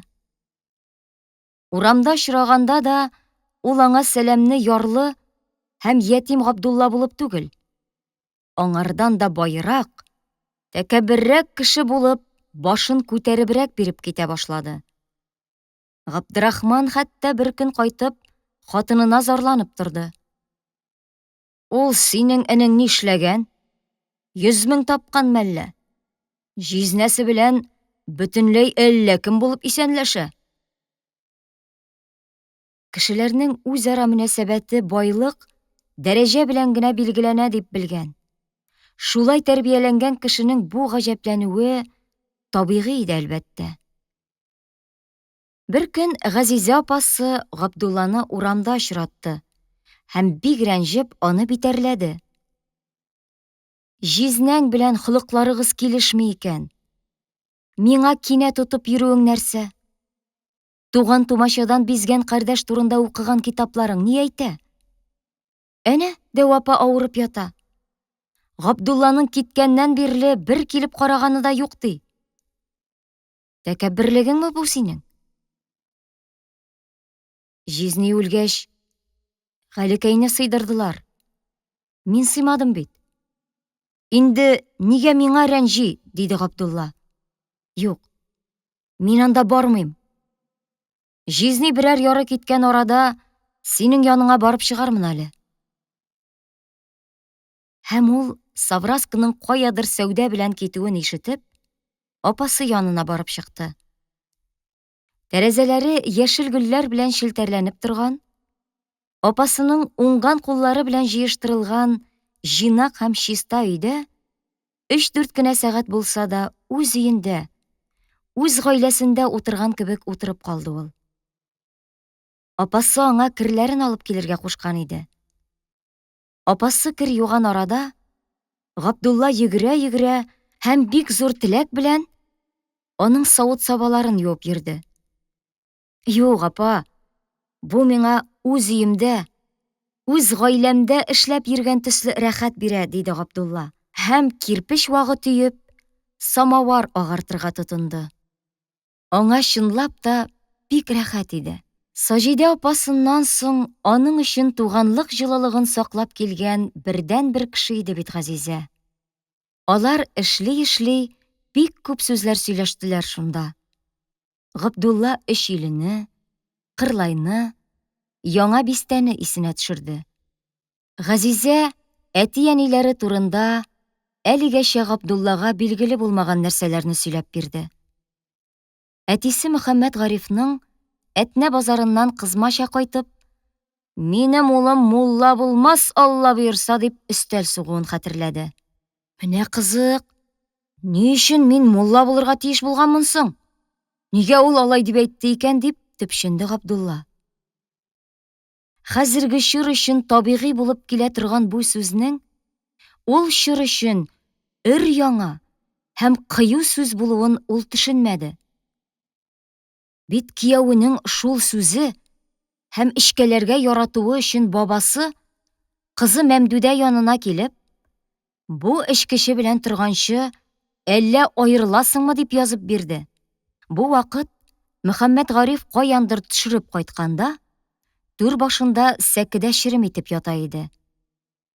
Шунда аның кызы, Габдулланың анасы Мәмдүдә, камыш каләмен заһфран карага манып атасына: «Мине аннан аерганнан, илтеп утларга салганнан, лә язары вә лә янфәх, моны фәһем ит, Газизәткәй», дип язып бирде. Һәм сөйгән ире Мөхәммәд Гарифтан аерылуны кискен рәвештә кире какты. Габдулла апасыннан бу вакыйганы ишетеп, бигрәк тә анасының шигырь язуын белеп, бик әсәрләнде. Ул бу 4 юлны кабат-кабат эченнән укып утырды. Аннан соң апасына: «Апа, миндә бик күп җыр белән бит», диде. Һәм мәдрәсәдә атна кичләрне җырлый торган җырларны сыздыра башлады. Агыйделкәй буе андызлык, ай-һай гына безнең ялгызлык. Яшь чагында аңсыз түгел идем, кисте муенымны ялгызлык.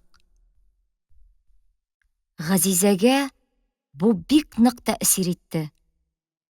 Ул да үзенең әкрен генә тавышы белән үз җырын ялгап алып китте. Биек-биек кенә ай өйләрдән төтен генә чыга кыл кебек. Чит җирләрдә яшәү бик яман су. Бер көннәрем тоела ел кебек. Аннан алар икәү бергәләп җырладылар. Габдулла үзе җырлый, үзе: «Эй, тагын шулай бераз утырсамчы, җизни генә кайтып кермәсәче», дип уйлана иде. Габдулланың исенә Казаннан киткәндәге җыр килеп төште.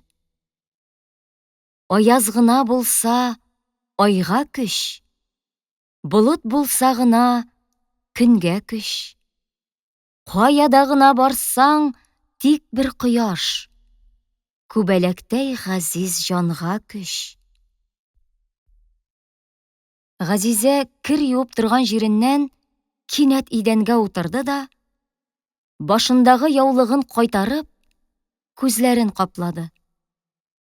«Апа, ни булды сиңа?» дип, Габдулла йөгереп килде һәм апасының җилкәсенә кулын салып, аның янына утырды. Апасы шунда ук аны кочагына кысып алды һәм энесенең битләреннән, күзләреннән үпте. Габдулла уңайсызланып китте. Ләкин апасының кочагыннан аерыла алмады. Ул үзенең иреннәрендә яшьнең тозлы тәмен тойды.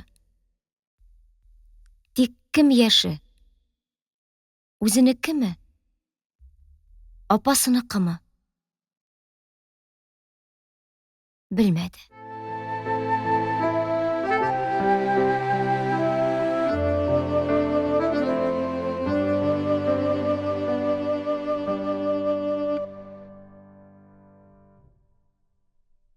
Менә шуларны искә төшереп утыра иде Габдулла. Ишек ачылып китте. Мәдрәсәгә кеше балаларны укытучы һәм мәдрәсәнең хуҗалык эшләрен алып баручы Хәмидулла абзый килеп керде. Какча гәүдәле, түгәрәк кара сакал мыеклы, ягымлы гына сөйләшә торган кеше иде ул. Сөйләшеп киттеләр. Ни белән яшәмәкче буласың соң? Дип сорады Хәмидулла абзый Габдулладан. Менә хәзрәткә мәтрикә дәфтәрен күчерәм. Ул вак-төяк биреп торгалый. Мәтрикә дәфтәрләре бетәр. Нишләрсең? Белмим, әле уйлаганым юк. Менә нәрсә. Безгә мәдрәсә өчен сторож кирәк. Читтән кеше чакырып, акча түләгәнче, алын син шул эшкә. Эшеңне төртеп тишмәс. Барыбер син шунда яшисең. Йортны сакларсың, ишек алдын себерерсең, пожар мичкәләрен тутырып куярсың.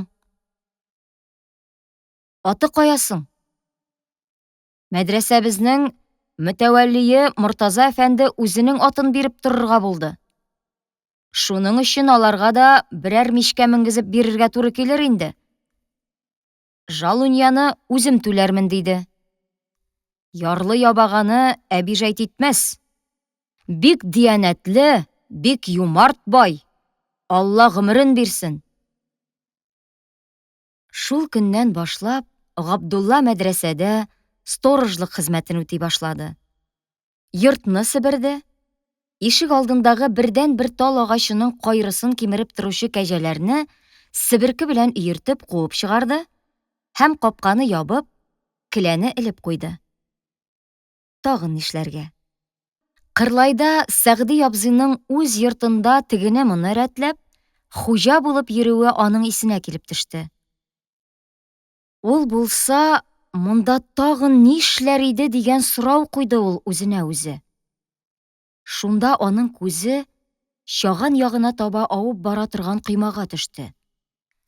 Тиз-тиз генә чама корып алды ул һәм капканың ярым сынык иске бастырыгы белән койманы терәтеп куйды.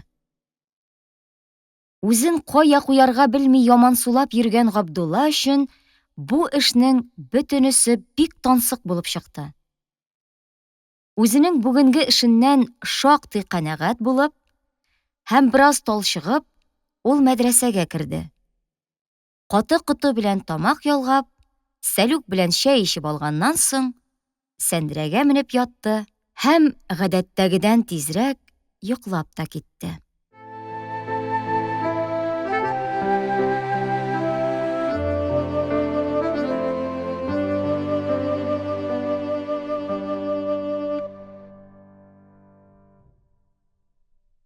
Габдулла мәдрәсә сторожы булып бер ай гына эшләп калды.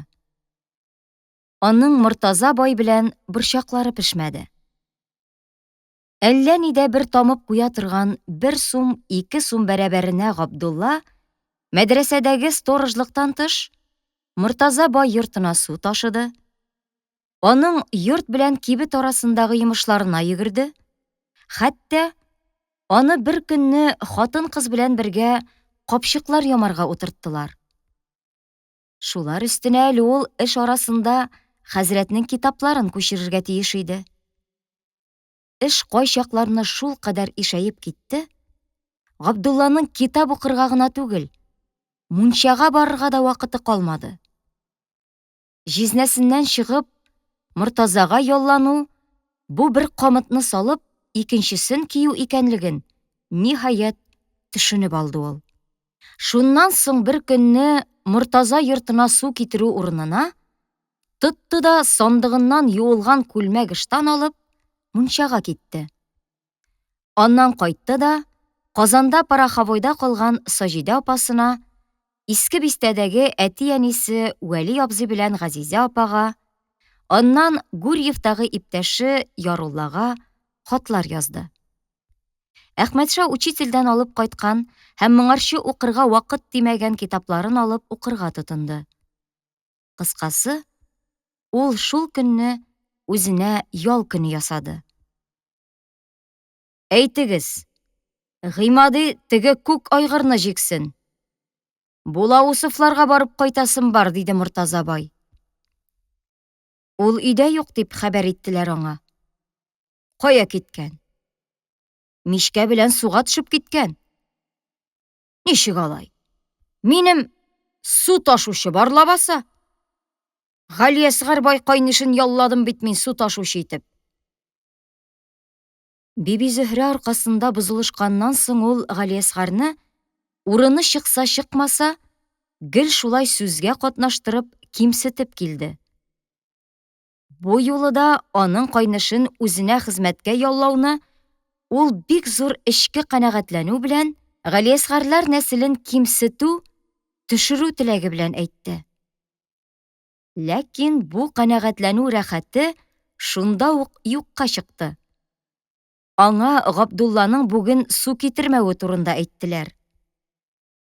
Үз боерыкларының үтәлми калуына күнекмәгән Мортаза ачуына буылды. Чакырыгыз миңа Хәмидулла хәлфәне дип боерык бирде ул. Хәмидулла абзый килгәч, ул аңа Габдулланың ни өчен су китерми калуын сорап торуны да кирәк тапмады. Турыдан-туры Галиәсгар токымы нәсел-нәсәбе белән тискәре. Аны мин беләм. Ул мала яктыгы миңа хезмәт итәргә теләми икән. Алдыннан арты хәерле. Башка кеше тап дип боерык бирде. Хәмидулла абзый табигате белән кешегә каты кагылуны сөйми. Ә Габдуллага карата аның аеруча мәхәббәте бар иде.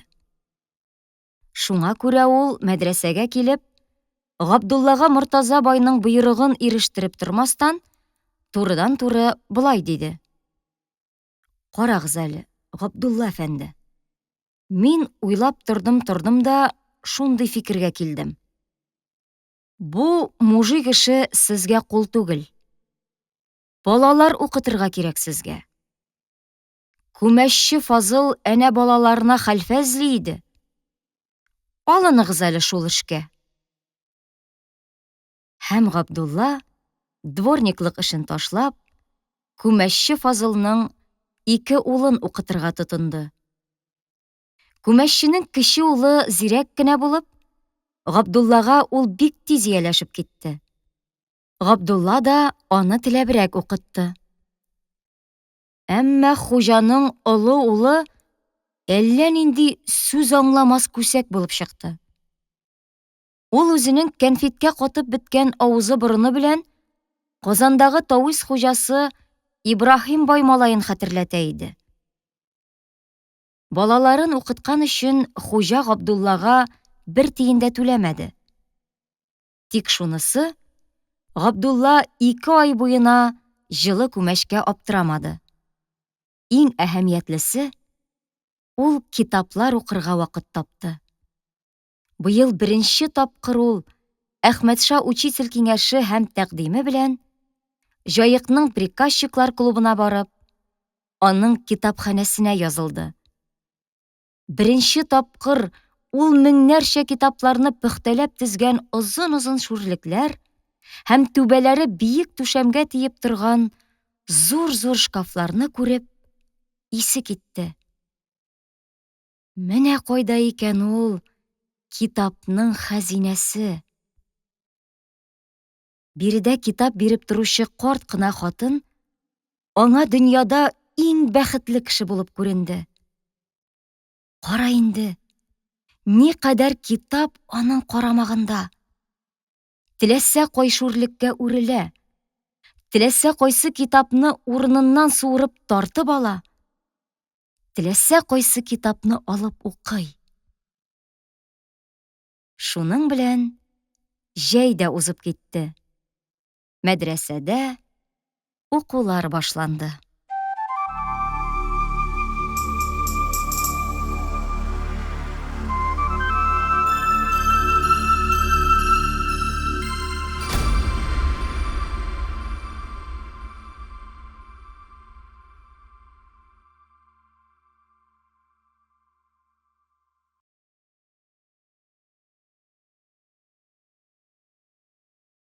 5-нче кисәк.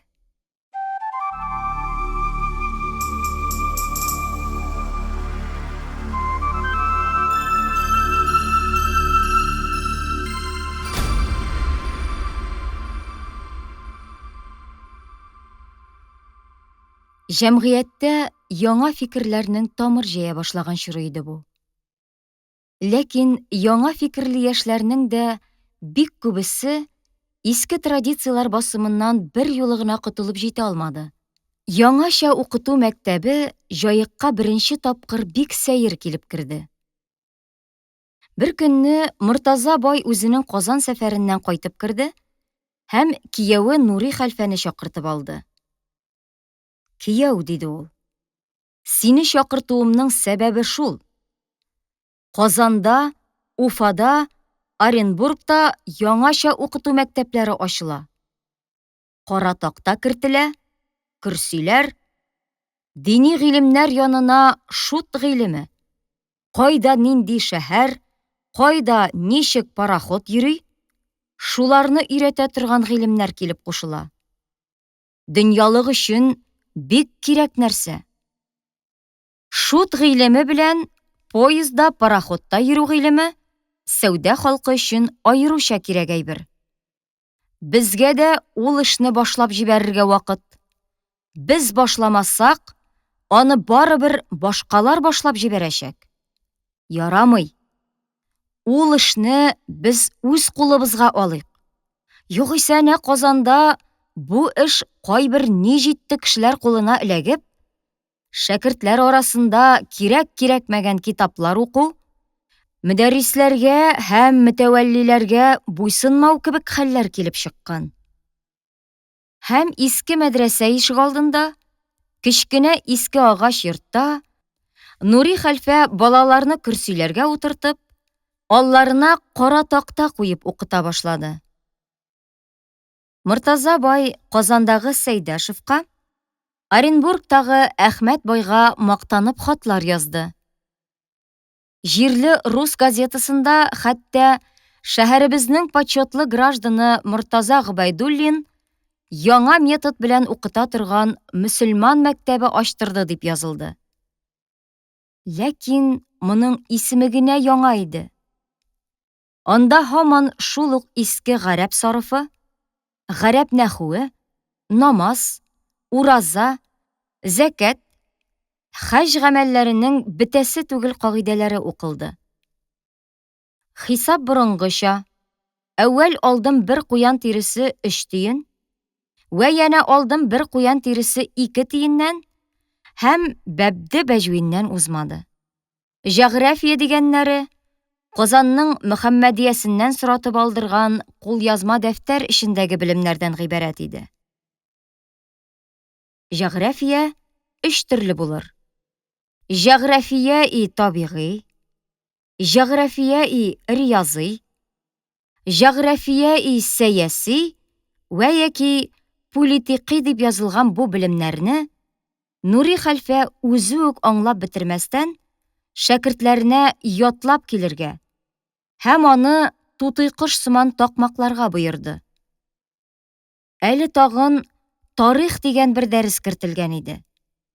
Ләкин аның борынгы, урта, яңа дәвер тарихлары белән уртак бер нәрсәсе дә юк. Ул бары пәйгамбәрләрнең күрсәткән мөгъҗизаларыннан, табигатьтә булмый торган гадәттән тыш вакыйгалардан һәм легендалардан тора иде. Борынгы мәдрәсәләрдән аермасы юк дәрәҗәсендә аз булуына карамастан, җәдид укытучы Нури хәлфә куркып йөрде. Мөселманнар бер үк моның өчен мине битәрли күрмәсеннәр. Мөселман җәмәгатенең күзеннән төшә күрмим. Чалманы ул гадәттәгедән зуррак итеп чорнады. Мәчеттә мөселманнар күзенә күбрәк күренергә тырышты. Шәкертләрен мәчеткә йөрергә мәҗбүр итте. Яңалык аның хосусый тереклегендә дә юк.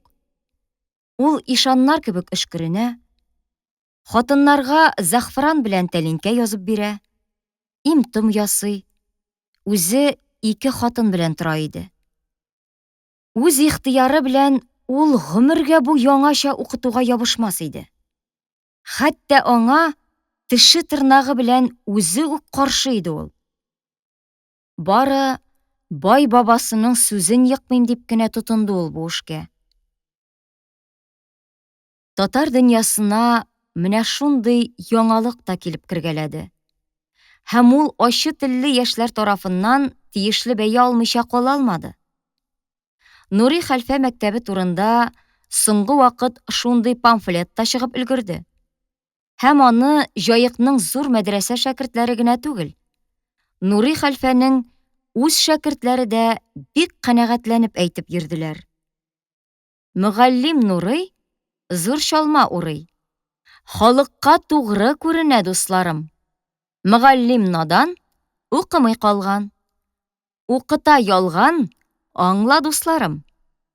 Нурый да тугрый, кыйшык тырбадан төтеннәр тугры чыкса, дусларым. Ватык та тишек, тәрәзә ишек, хәлфәсе кыйшык авыз, дусларым. Бу памфлетның авторы Мөтыйгыя шәкерте Габдулла иде.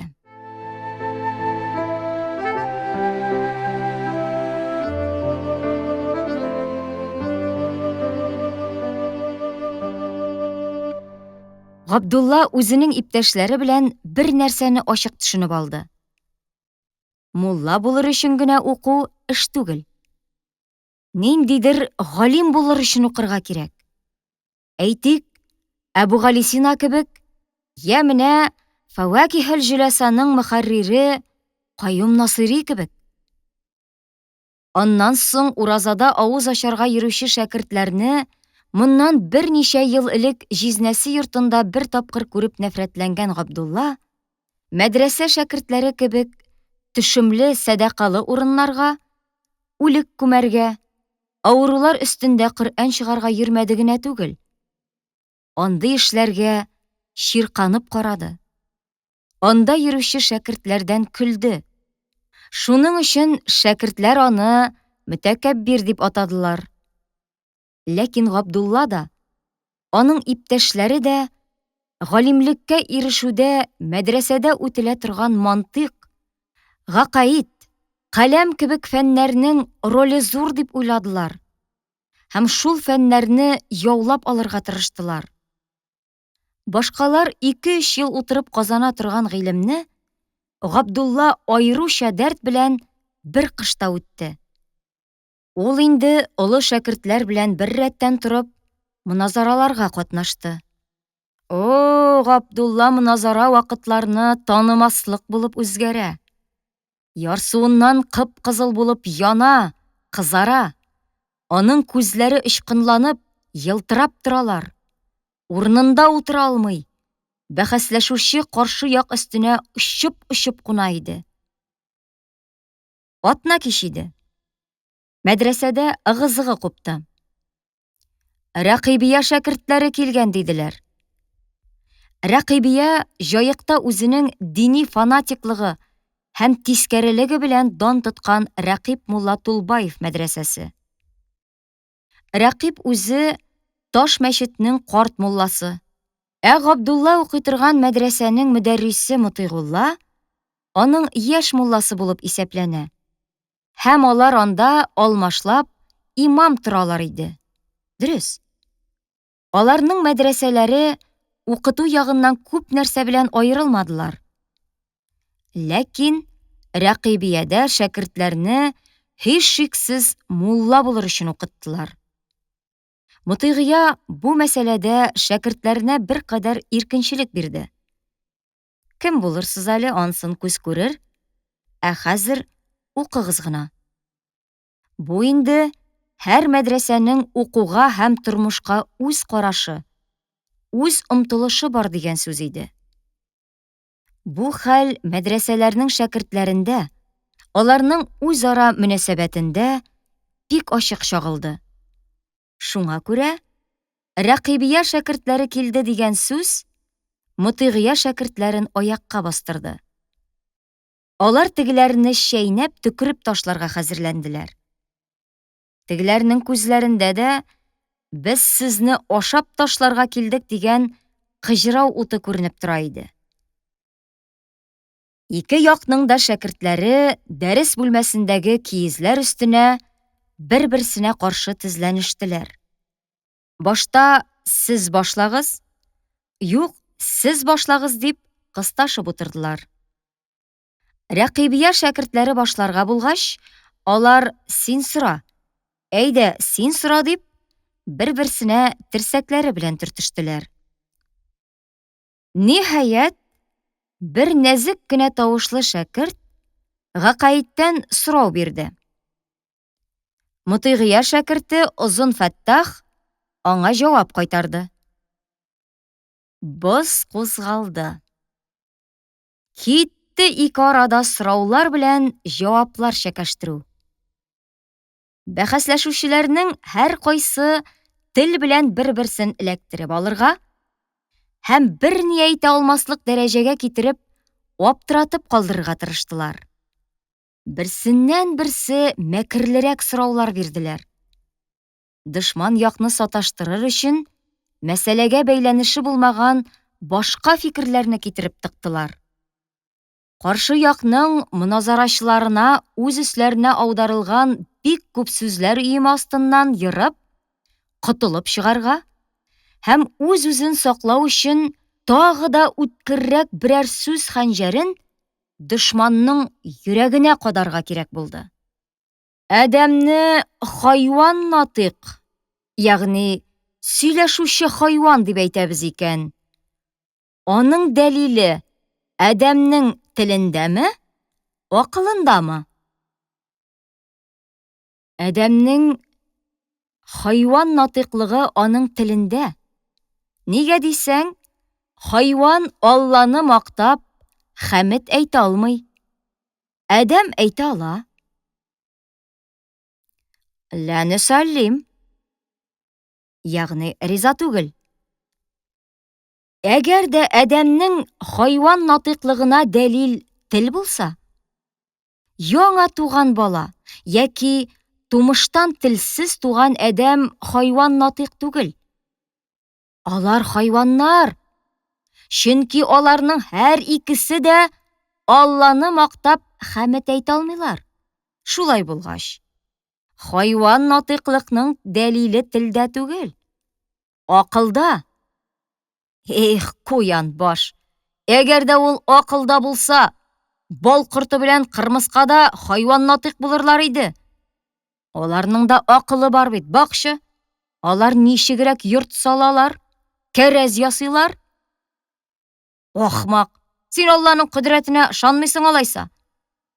Пәйгамбәребез Мөхәммәд Рәсулулланы яраткан Тәңре Тәгалә аның дошманы Әбу Җәһелне дә яраткан түгелме? Бәхәс кызды. Моназарачылар дәлил китереп бер сүз әйткән саен, кызышып, киез өстендә бер-берсенә таба шуышып куялар. Алар инде күзләрен күзгә терәп, бер-берсен ашарга әзер торалар. Һәр якның үз казыйлары аларны янә чигендереп, урыннарына күчереп утырырга мәҗбүр итәләр. Бәхәс тагын кыза. Ул инде гыйльми төстән чыгып, шәхси төсләргә керә башлый. Кайтып тагын бер кат укып кил, надан, ди беренче як. Син укыганны мин укып оныткан, чушка борын, ди икенче як. Мутыйгыя ягы җиңелә башлый. Дәлилләр әйтелеп беткән, надан яки чушка борын белән ерак китеп булмый. Шул вакыт көтелмәгәндә арттан бер тавыш килә. Ла нусаллим. Син миңа шуны әйт әле. Син китергән дәлилне Алла үзе кире кагаламы? Әгәр дә кире кагала икән, синең дәлилдән нәрсә кала? Бар да әйләнеп карыйлар. Сораучы Габдулла. Кинәт мәдрәсәдә тынлык урнаша. Рәкыйбияләр өчен сорау ят түгел. Әмма сорау шундый мәкерле итеп куелган, bir юлы гына җавап бирү бик зур тәвәккәллек сорый. Ниһаять, рәкыйбияләрнең берсе аңа ниндидер җавап кайтара. Сораучы җавап бирүчене үз сүзләре белән шәбәләндерә башлый.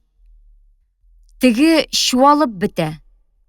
Ярдәм сорап иптәшләренә карый.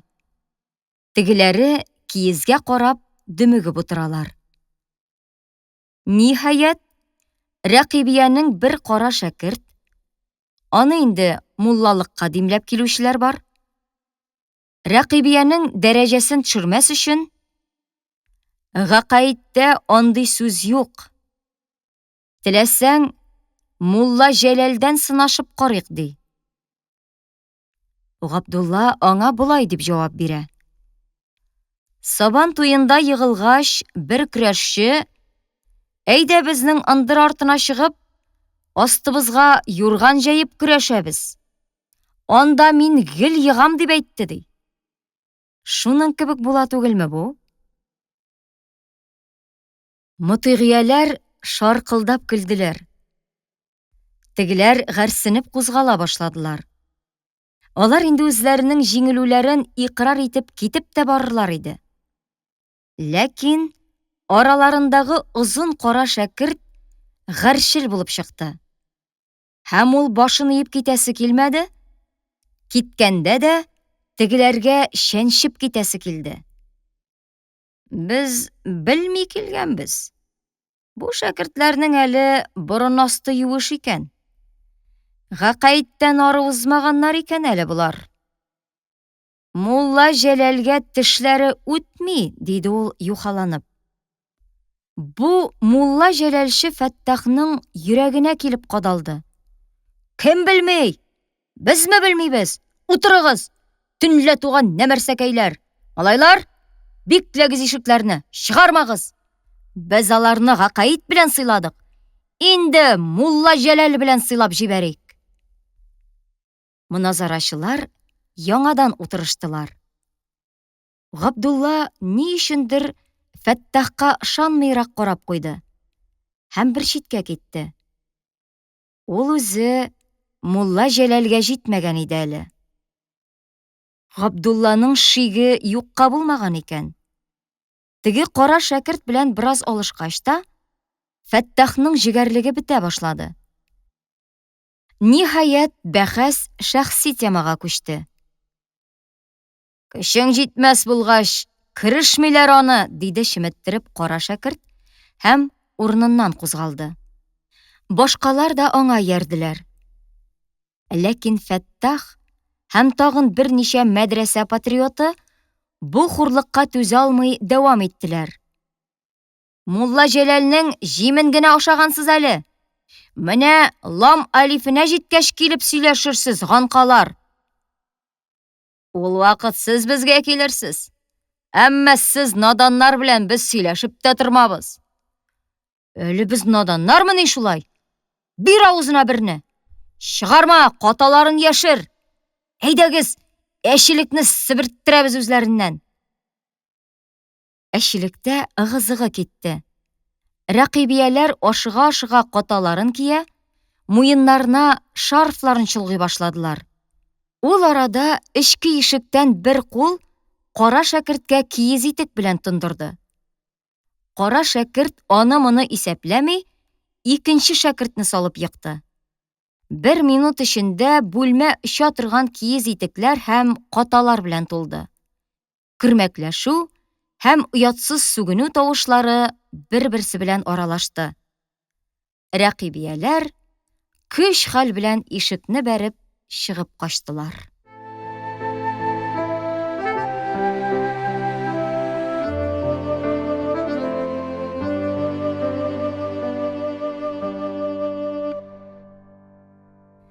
Бу вакыйга Мутыйгия шәкертләрен икегә аерды. Шадра Юсуф, Ярулла, Габдулла һәм тагын берничә шәкерт бер яктан торып, мактанчык Фәттахны һәм аның иптәшләрен бик нык битәрләделәр. Көчең җитмәгәч тотынмаска кирәк иде. Сез нигә ул рәкыйбия ишәкләрен кызганасыз? Алар кем генә булмасын. Телең белән җиңә алмагач, кул белән кыйнап чыгару егетлек түгел инде. Шулаймы? Бик акыллы егетләр икәнсез. Гәҗит укыйсыз шул сез. Шкулга йөрисез. Йыртык бәтинкәле писер буласыз инде. Кибәк башлы Җәләлхан булганчы. Йыртык бәтинкәле писер булу әлбәттә артыграк дип өстәп җибәрде Габдулла. Һәм бу әңгәмәнең бер юлы сүрелүенә сәбәп булды. Ник дисәң, Фәттах һәм аның иптәшләре Габдулланың ачы теленә эләгүдән куркалар һәм аның белән сүз көрәштерүдән ерак тору гына түгел, урыны чыкканда Габдуллага төче телләнәләр иде. Габдулла аларның ике йөзлелеген сизә һәм аның саен аларны үрти, бәхәскә кыздыра һәм русча укудан куркуларын мәзәк итеп көлә иде. Мин беләм, сез ни өчен русча укудан куркасыз. Русча өйрәнербез дә, безне писер итеп куярлар. Безнең бәлешкенә ашап тора торган мулла Мунтагай буласыбыз килә дип уйлыйсыз сез. Билләһи менә. Шәкерт чын кешеләрчә ояла белмәсә дә, гәрләнә белә. Тотына чынын ялганын кушып акланырга. Бер төрлесе чынлап та ояла. Шундыйларның бер-икесе яшеренеп кенә диярлек, Габдулладан русча өйрәнергә тотындылар.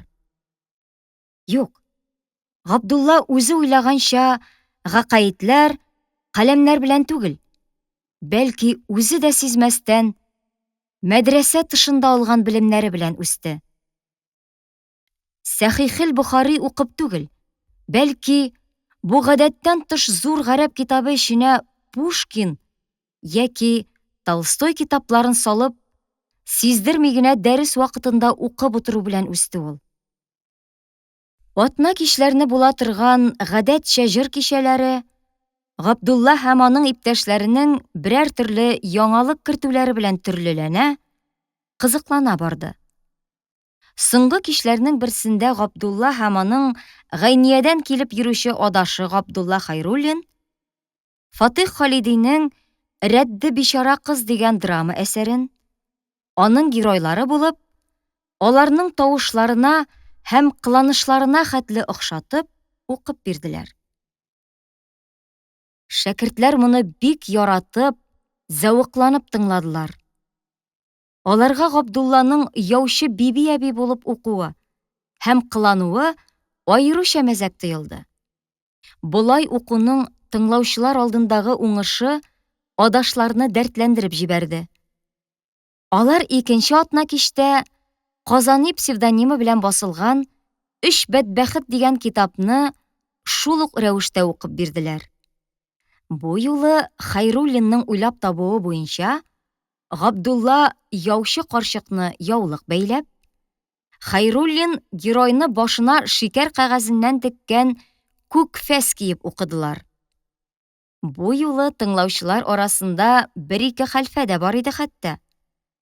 Аларның берсе Гомәр исемле яшь хәлфә укучыларны мактап афәрин укыды һәм бу әфәнделәрдә истигъдад, ягъни талант бар.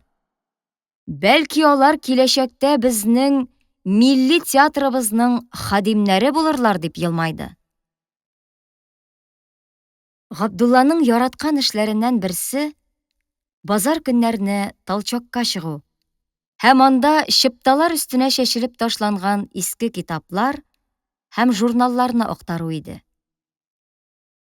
Михайловский урамындагы китап кибетенең тәрәзәсенә куелган китапларны ул тыштан пияла аша гына күзәтә ала.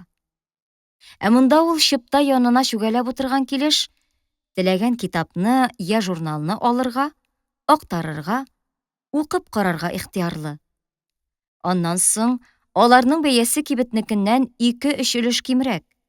Шуның өстенә әле сатучысы белән әллә ни хәтле сатулашырга мөмкинлек бар. Габдулланың миндәр асты китапханәсендә инде шундый китаплар дистәгә якын.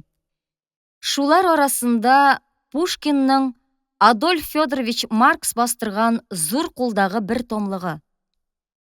Сатучы бу китап өчен 1 сум сораган иде. Ләкин Габдулла аңа китапның тышына нәкъ исем өстенә генә тамган зур кара тамчысын, уртадагы бер битнең йыртылуын, иң актыктагы иштәлекне күрсәткән 2 битнең берсе өзелеп төшүен күрсәтеп, аны 50 тиенгә хәтле төшертеп сатып алды. Алай да бу аңа бик кыйммәткә төште. Ул 2 атна коры чәй ичеп, ачлы-туклы йөрде.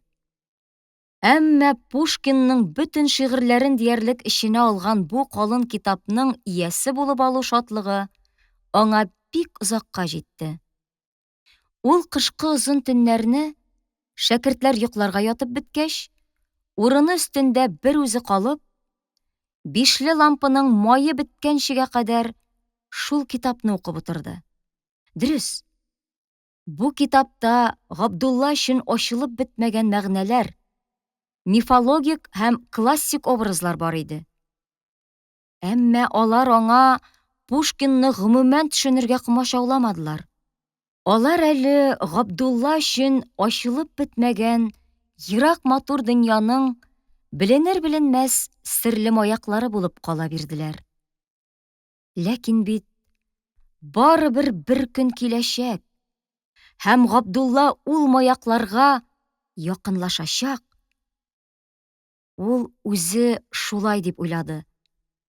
Ләкин аңлашылган кадәресе дә Габдулланың бөтен мәхәббәтен, көчен, ихтыярын Пушкинга бәйләргә җитте. Ул аның «Румяной зарею покрылся восток, в селе за рекою потух огонек» дигән юлларын укыганда, өч илене, кырлайны күз алдына китерде. Әйтерсең, Пушкин аның туган җирен җырлый. Әйтерсең, ул аларны Габдулла сагынган кебек сагына. Габдулла менә шулар белән үсте. Башта бу китаплар аның ихтыярын биләп алдылар. Ул әллә нинди ят дөнья эченә кереп китеп, яңа хисләр, яңа кичерешләр давылы эчендә бөтерелде. Бер көлде, бер елады, бер шатланды, бер моңайды. Ул андагы геройлар язмышы белән үрелеп китте һәм үз-үзен онытты. Бу моңарчы билгесез дөньяны ачу, шуның белән йотылып, онытылып яшәү шатлыгы тора-бара сискәнеп уянып китүләр, шомланып тирә-якка каранулар, үкенечле айнулар белән алышына башлады. Кайда мин? Кем мин? Нәрсә бу минем тирә-якта?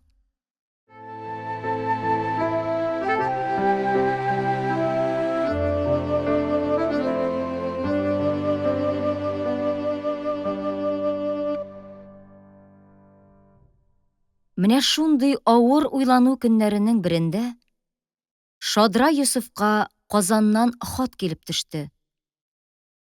Бу хат җаекта булып киткән Сәлман шәкерт хаты иде. Шадра Юсуф аның белән кайчан, кайда, ничек таныша алган?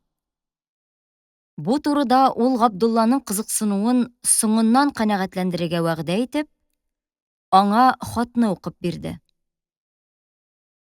Габдуллага бу хат бик зур тәэсир ясады. Хатны ул бик зур кызыксыну белән йотылып тыңлады. Вә янә ул да мәгълүм булсын дип язылган иде бу хатта. Шәкертләр арасында укыту белән ризасызлыклар күренә башлады. Безнең Мөхәммәдиядә генә түгел, Күл буе мәдрәсәсендә дә, Мәрҗәниядә дә шәкертләр ислах сорап мөдәррисләренә мөрәҗәгать иттеләр. Хәзерге вакытта мөдәррисләр эшне зурга җибәрмәс өчен һәм гауганы читкә чыгармас өчен бөтен көчләрен куялар. Гомумән, хәзрәтләрдән, мөдәррисләрдән куркып яту заманы үтеп бара. Узган елны гына без, шәкертләр, тәмәкене хан мәчете артындагы ярга чыгып тарта идек. Бер тиенгә мохтаҗ аш шәкертләр безне сагалап йөриләр, һәм без тәмәкене кабызгач кына хәзрәткә әйтәм дип килеп чыгалар. Ә без аларны 5 тиенебезгә булка сатып алып, талчокта чәй ишереп җибәрә торган идек. Ә быел без хәтта шул дәрәҗәгә барып җиттек. Хәтерегездәме? Безнең Мөхәммәдиядә хәтме көтеп кылган Галиәскәр дигән шәкерт бар иде. Камчатчы Галиәкбәр малае дип тә йөртәләр иде үзен. Шул бит инде безнең мәдрәсәдә дамиллалардан һәм пишкадәмнәрдән көлгән Манзарател Галәм, Телескоп дигән гәзитәләр язып, төнлә белән аларны җәмәгать сәкеләренә ташлап йөри. Ә иртән без аларны табып, казый күрмәсен дип, юрган астына яшеренеп көлә-көлә укый идек. Русча укырга һәм театрга йөрүче бер ул иде ул заманнарны. Хәтереңдәме? Аны мөдәррис ничә тапкыр чакырып кисәтү ясады. Бу тәүфиксызлыкның ахыры хәерле булмас. Моңа ата-анаңның да, безнең дә фатихабыз юк диде. Инде без остазыбызның күзенә генә карап яшәгән, аның сүзеннән аз гына булса да читкә тайпылырга курыккан шәкертләр кем булып калдык та? Фатихасыз Галиәсгар нинди зур мәртәбәгә менде.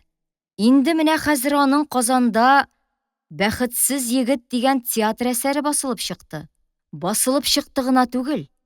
Без, Мөхәммәдия шәкертләре, аны театр итеп уйнадык. Ул булай булды. Бер көнне шул Галиәсгар Мишәр Минһаҗ малае белән килеп чыктылар. Син Галиәсгарны белсәң дә, Мишәр Минһаҗ малаен белмисең булыр. Ул син Казанда чагында инде Мөхәммәдиядән китеп, учительский школада укый иде. Аты Хөсәен, фамилиясе Ямашев. Уртачадан бераз калкуырак буйлы, ыспай гына киенеп йөри торган чибәр генә егет. Үзе безнең шәкерт халкыннан акыллырак, укымышлырак булуына карамастан, сөйләшкән чакта үзенең бу артыклыгын сиздермәскә тырыша. Шулай да без аның ягымлы сүзеннән һәм кешелекле йөзеннән аның чынлап та акыллы, укымышлы егет икәнен сизә идек. Шуның белән икәү килеп керделәр. Сүздән сүз китте. Галиәсгарны беләсең бит, көлеп, «Я шәкертләр, гыйлемнең ары ягына чыгып җиттегезме әле?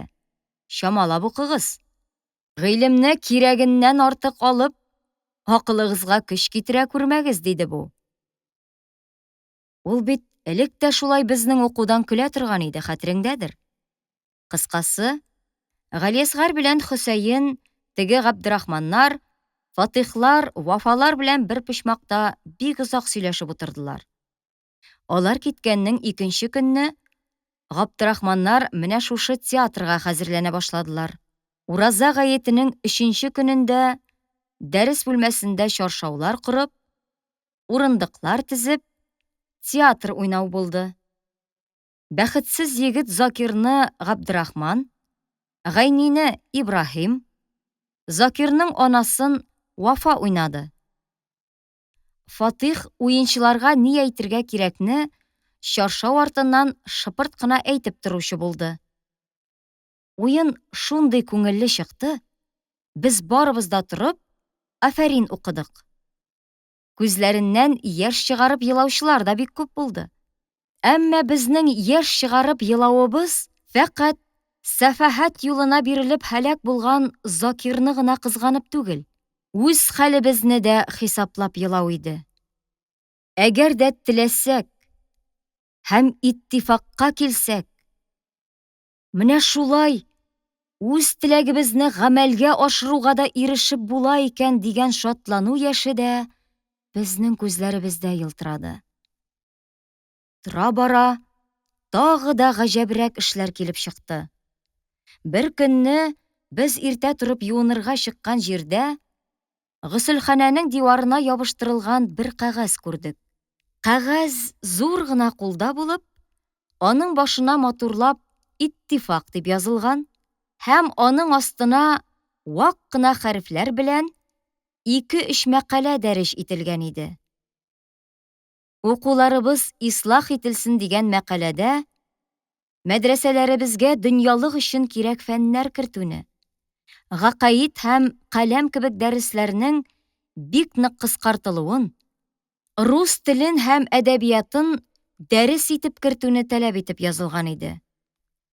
Актыгына, әгәр дә безгә бу ислахатны мөдәррисләребез бирмәсә, аны без үзебез тартып алырга тиешбез дип язылган сүзләрне укыгач, безнең йөрәкләр жу итеп китте. Без тирә-ягыбызга каранып алдык. Әмма гәзитне укып бетерми ташлап китә алмадык. Ул безне үзенә бәйләгән кебек тотып торды. Ник дисәң, анда без уйлап йөреп тә әйтә белмәгән, я әйтергә курыккан сүзләрне ачыктан-ачык, бер дә курыкмыйча ярган да салган. Ярлы шәкертләргә ярдәм оештырылсын, фарси теле чыгарып ташлансын, гарәп теле тел буларак кына калсын, мантык бетсен диелгән. Кәрим казый каяндыр ишетеп килеп йыртып алганчы, без күп нәрсә укып калдык бу кәгазьдән. Соңыннан мәгълүм булуынча, бу безнең мәдрәсәдә генә түгел, Күл буе мәдрәсәсендә дә, Мәрҗәниядә дә ябыштырылган һәм җилем басма дигән машинада күп итеп басылган булып чыкты. Бу хәлләрдән шәкертләрнең күзләре ачылды. Үз ичебездән чыккан шагыйрьләребез шәкертләрнең гаян әмәлләрен, ягъни идеалларын сөйләп шигырьләр яздылар һәм бу көндә без аларны җырлап йөрмәктәбез.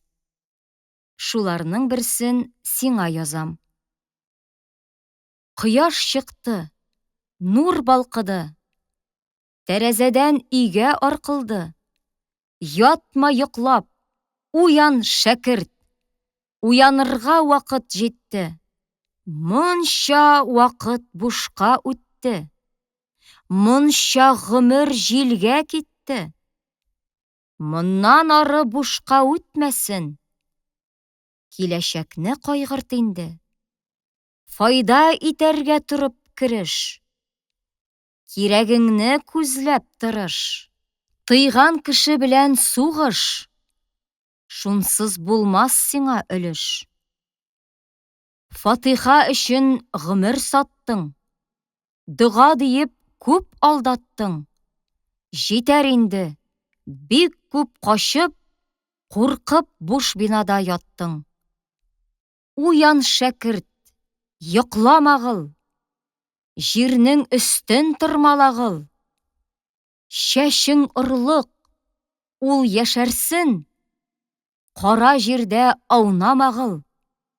Кирәк безгә яңа фәнун. Яхшы тәртип, яңа фәнун. Бетсен иске шаламалар. Койрык гүзәл, яңа табын.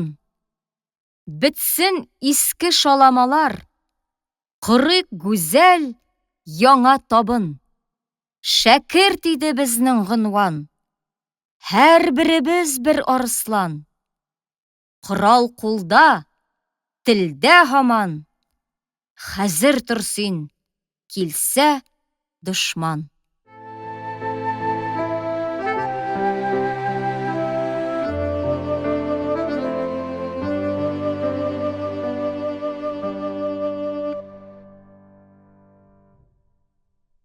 Быел мәдрәсәнең яшь укытучысы Гомәр хәлфә Мамышевлардан бәдәл алып, хаҗга китеп барды. Моңарчы шәпеш кебек карт пишкадәмнәр кәсебе булып килгән бәдәлнең яшь хәлфәләрне кызыктыруы Габдуллага сәер тоелды. Габдулланың бу сәерләнүен сизеп, Гомәр хәлфә аңа хәлне болай аңлатты. Мәдди яхшылай куша. Авылда анай карчык авырып ята. Энекәш әле кечкенә. Аны карый алмый. Нишлим? Аннан соң мәдрәсәнең тынчу мөхите тәмам биздерде. Ил гизеп, бер дөнья күреп кайтыйм дидем. Аннан соң ул үзенең сыйныфын аңа, Габдуллага биреп калдыруын мөдәррис белән киңәшүен һәм аның риза булуын әйтте. Габдулла үзенең Гомәр хәлфә урынына укытучы булып калуына гаҗәпләнмәде. Бу аның өчен яңа эш түгел. Хәтта укуының тәүге елларында Кырлай мәктәбендә чагында ук ул хәлфәсе урынына калгалы иде. Ләкин бу юлы беренче тапкыр Гомәр хәлфә сыйныфына керү белән ул аптырап калды. Нәрсә укытырга? Ничек укытырга? Ул шәкертләрнең укый торган китапларын алып карап чыкты. Берсен алды, берсен куйды. Бераз сүз дәшмичә уйланып калды. Шәкертләр бу яшь кеше дәресне ничек башларга белми торгандыр дип уйладылар. Һәм аңа ярдәмгә килергә ашыктылар. Гомәр хәлфә сабакны сарыфтан башлый торган иде. Гомәр хәлфә безгә 40 хәдистән ятлаганнарны тыңлата иде. Хәлфә абзый безгә әүвәл алдым бер куян тиресе дип яздыра иде. Эш аңар гына терәлеп торса, Габдулла хәлфәләрнең берсенә дә бирешмәстән дәресне дөбер шатыр уздырып ташлар иде. Ләкин болай укыту мөмкин түгел иде инде. Габдулла 3 ел рус мәктәбе тәрбиясе үткән. Яңа китаплар укыган. Әхмәтша хәлфәгә булышып, аның төрки теле дигән татар теле грамматикасы кулъязмасын күчереп биргән иде. Татар теленең үз грамматикасы булу мөмкинлеге Габдулла өчен искиткеч яңалык иде ул вакытны. Шулардан соң инде хәзер гарәп грамматикасын татар балаларына фарсича укыту мөмкин түгел. Моңа ул бөтен күңеле, җаны, йөрәге белән каршы иде хәзер. Тик ничек укытырга соң? Аны ул белми иде. Ләкин терәлеп торып булмый бит. Балалар синең авызыңа карап торалар. Ниһаять, Габдулла сүз башлады. Әфәнделәр. Әфәнделәр дигән сорау катыш гаҗәпләнү тойгысы бөтен сыйныфны чолгап алды. Бер укытучы да аларга булай дип җитди рәвештә дәшкәне юк иде әле. Уйнап, үртәп, мыскыл итеп кенә әфәнделәр дип дәшәргә ярый иде әле. Малайлар астан гына бер-берсенә төртешеп алдылар. Әнә син әйтә. Юк, син әйтә. Пысык-пысык көлеш китте. Бусы инде күрәләтә яшь хәлфәнең тәҗрибәсезлегеннән көлү, аны санга санамау иде. Тыңлагыз хәлфәгезне, хәшәп баганалары! Атагызның баш сөяге кирәкме сезгә дип, бер җикереп кую кирәк иде Габдуллага. Хәлфәләр тарафыннан шәкертләргә карата кулланыла торган бу гадәтчә эндәшү балаларны шып туктатырга һәм сыйныфта тәртип урнаштырырга җитә калыр иде. Шулай эндәшүне генә шәкертләр табигый һәм ышандыргыч эндәшү итеп кабул итәләр иде ул заманны. Ләкин Габдулла алай эндәшергә булдыра алмады. Ул тыңлар-тыңламас, кырын-мырын утырган шәкертләрнең үзенә ышанмыйча, көлеп караган күз карашлары астында дәвам итте. Без мәдәниятның яңа баскычына аяк басып килә торган яшь милләт буларак, бүгенге көнне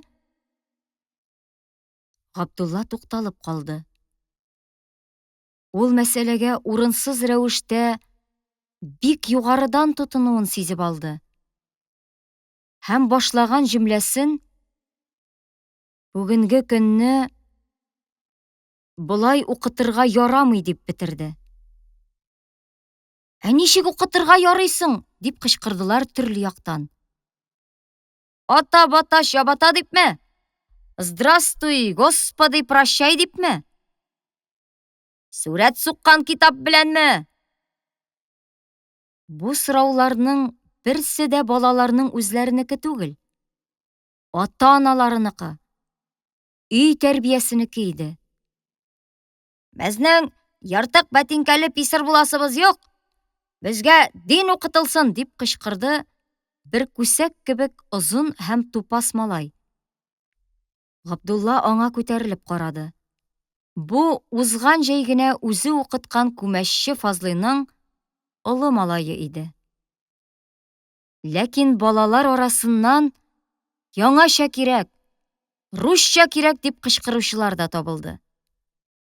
Һәм бу тавышлар сыйныфта гадәттән тыш тәртипсезлек һәм шау-шу кузгалуга сәбәп булды. Арткы сафта бер-ике малай дөмбәсләшеп тә алдылар. Габдулла көч-хәл белән тәртип урнаштырып, үзенең школада үткән дәресләреннән башлангыч мәгълүматлар бирде. Җәгърафиядән ул җирнең карбыз кебек түгәрәк икәнен әйтү белән, сыйныфта җанлылык башланды. Ләкин бу кызыксынуны түгел, хәлфәдән көлүне аңлата торган җанлылык иде. Ниди? Ниди, карбыз кебек диме? Тәмле икән алайса җир дигәнең. Алайса без нигә шуып төшмибез? Кеше ышанмас сүзне чын булса да сөйләмә. Аннан соң Габдулла берничә хисап мәсьәләсен исенә төшерде һәм шуларны әйтеп, шәкертләрнең дәфтәрләренә яздырды. Ләкин тискәре шау-шу белән күңеле сынган Габдулла яңадан кабына алмады. Һәм аның бу дәресләре дәртсез һәм төссез чыктылар. Шуның өстәвенә сыйныфның яртысы Габдулланың әйткәнен язмый, киресенчә, аның әйткәнен сансынмый, һәрбер сүзен ярым тавыш белән мыскыллап, көлеп утырды. Нәрсә ди? Нәрсә ди, мичкә диме? Нәрсә мичкәсе икән? Сыра мичкәсеме? Бал мичкәсеме? Кәрәшин мичкәсе ди бит. Арадан бер-ике шәкерт торып, юри бер катлы сораулар бирделәр. Хәлфә, мичкәгә кәрәшин салырга ярамый бит. Аннан соң аңарда бал әчетеп булмый. Хәлфә, синең бал эчкәнең бармы? Тәнәфестән соң инде сыйныфта бары 3-4 бала гына калган. Башкалары хәлфәдән сорамый, өйләренә кайтып киткәннәр иде. Үзләренең ялгыз калуларын күреп, 3-4 малай шулай ук кайтып китү юлын карадылар. Укытучының рөхсәтен сорамый нитми чыгып баручы бу балаларның кыяфәте "Күрдек яңа хәлфәгезне дә.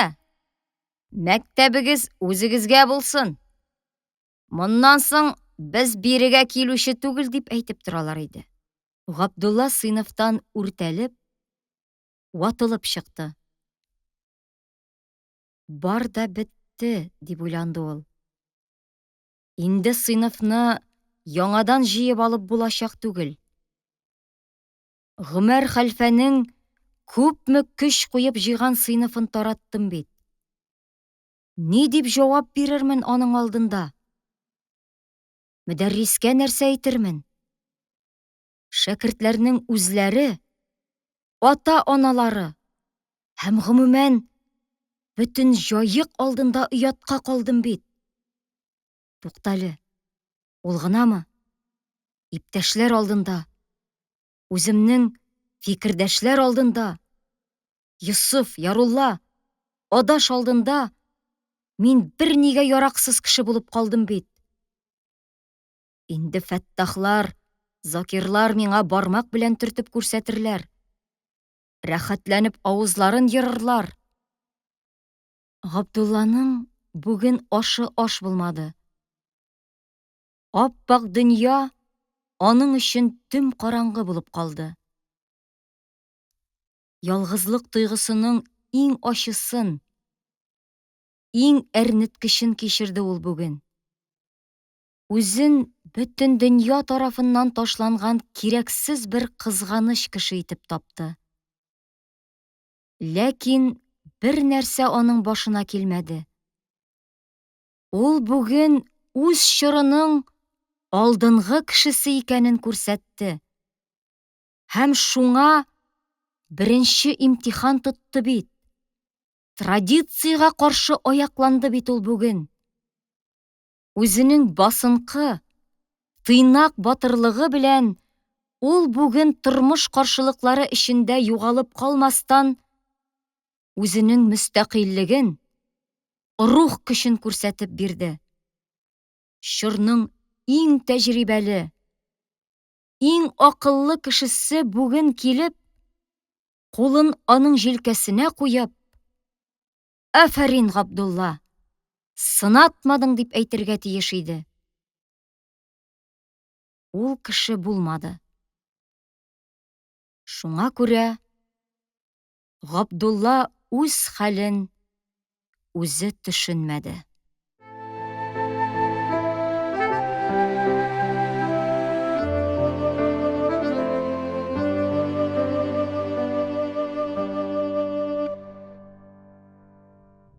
Ул мәдрәсәдә утыра алмады. Йөрәгенә чыдый алмый, урамга чыкты. Үзенең кая барганын белештермәстән, урам буйлап китте. Көн кичкә авышып бара. Сала мужиклары атларын кыйный-кыйный, шәһәрдән тизрәк чыгып китәргә, авылларына кайтып өлгерергә ашыгалар. Чиләкләренә чайкалган һәм бәләкләнгән кер төягән хатыннар акрын гына бәкедән менеп киләләр. Габдулланың күзе бәкегә төште. Бәке чаган бозы өстендәге күкселләнеп яткан кар уртасында караеп, чумгылланып тора. Аңа шәһәрнең ике төбәгеннән көрәнләнеп, ике юл сызылып төшә. Анда соңга калып, бер хатын бөтен көче белән кер бәләкли иде. Габдулла чаган өстенә, бәкегә маңгай аша карап торды да, ачы гына елмаеп куйды. Менә син, Габдулла дус, дип дәште ул эченнән генә үзенә үзе. Син үзеңне хәзер дөньяның иң бәхетсезләреннән саныйсың. Кешеләр менә шундый минутларда үз-үзләренә кул салалар. Әйтче, зинһар, менә син хәзер үзеңне шушы бәкегә ташлар идеңме? Йөрәк тирәнлегеннән ниндидер җавап көткән сыман, ул сынап тынып торды. Аның күз алдына Жилин килеп басты. Бу бөтен җанлы кеше белән ул граф Лев Толстойның «Кавказский пленник» дигән әсәрендә танышты. Тормышның иң авыр сәгатьләрендә, хәтта үлем алдындагы котылгысыз минутларда да өметне җуймаска, тормыш өчен көрәшне дәвам иттерергә чакырды ул Габдулланы. Менә хәзер Жилинны коткара торган озын таягы белән Чиркәс кызы Дина аның күз алдында өмет йолдызы булып чагылып китте. Юк, дип кырт кисеп, җавап бирде Габдулла үзенә үзе. Мин бәкегә ташланмас идем. Димәк, дип сорау куйды ул шуннан соң. Димәк, синең бәхетсезлек әле үз-үзеңә кул салу дәрәҗәсендә түгел. Димәк, әле синең алдыңда каядыр еракта өмет йолдызы елтырап күренә. Димәк, әле син һаман алга барырга тиеш. Ул алга атлады.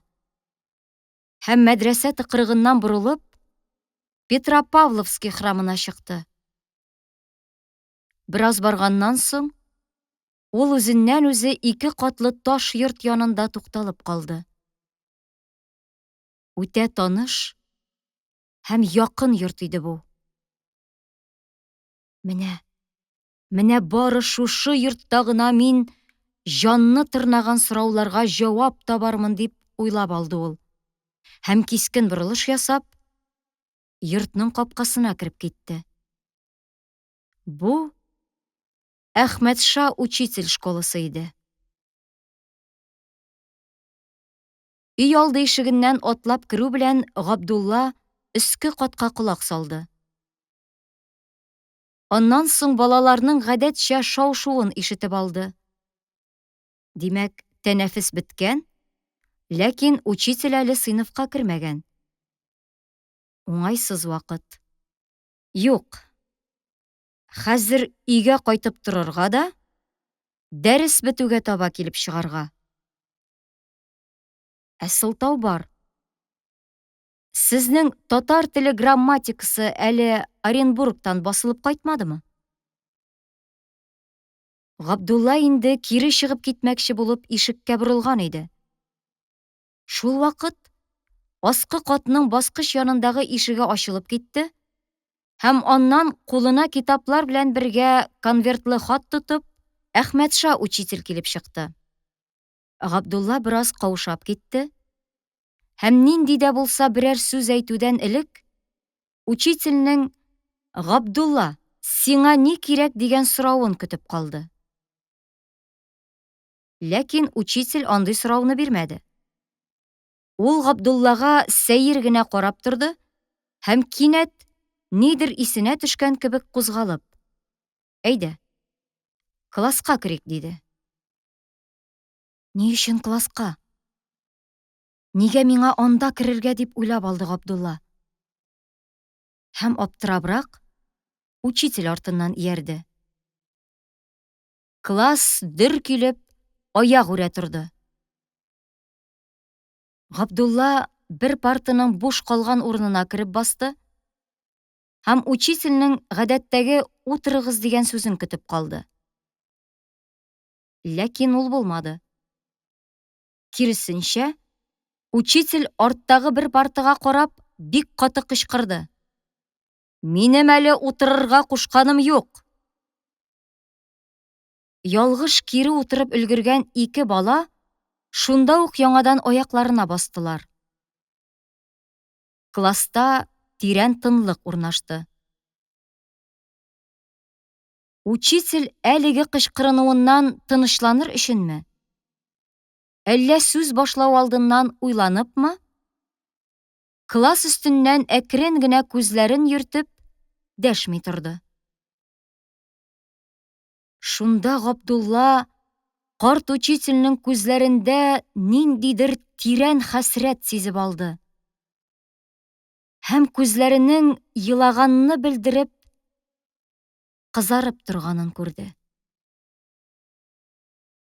Габдулла бу мәктәптә шушы укытучыдан 3 ел укыды. Һәм карт учительне мондый хәлдә күргәне юк иде әле. Димәк, бүген монда ниндидер җитди бер нәрсә бар.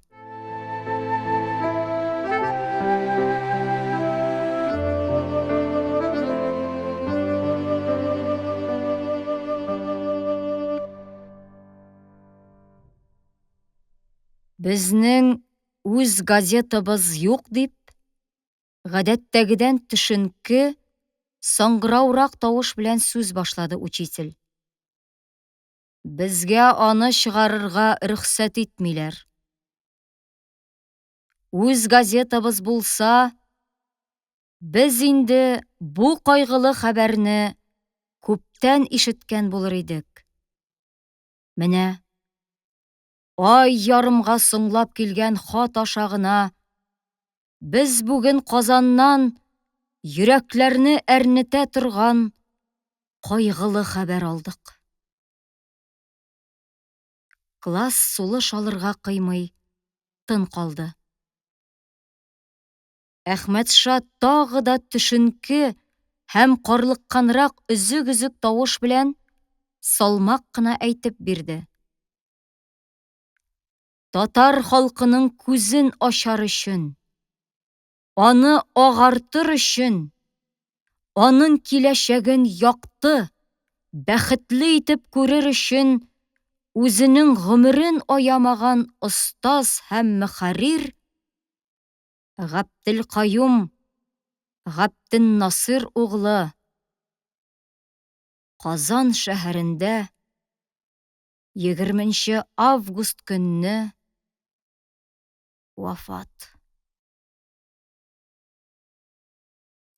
Әхмәтша күзләрен өстәлдәге хатка төшереп, аны кулы белән тигезләп торганнан соң, күзләрен күтәрми әкрен генә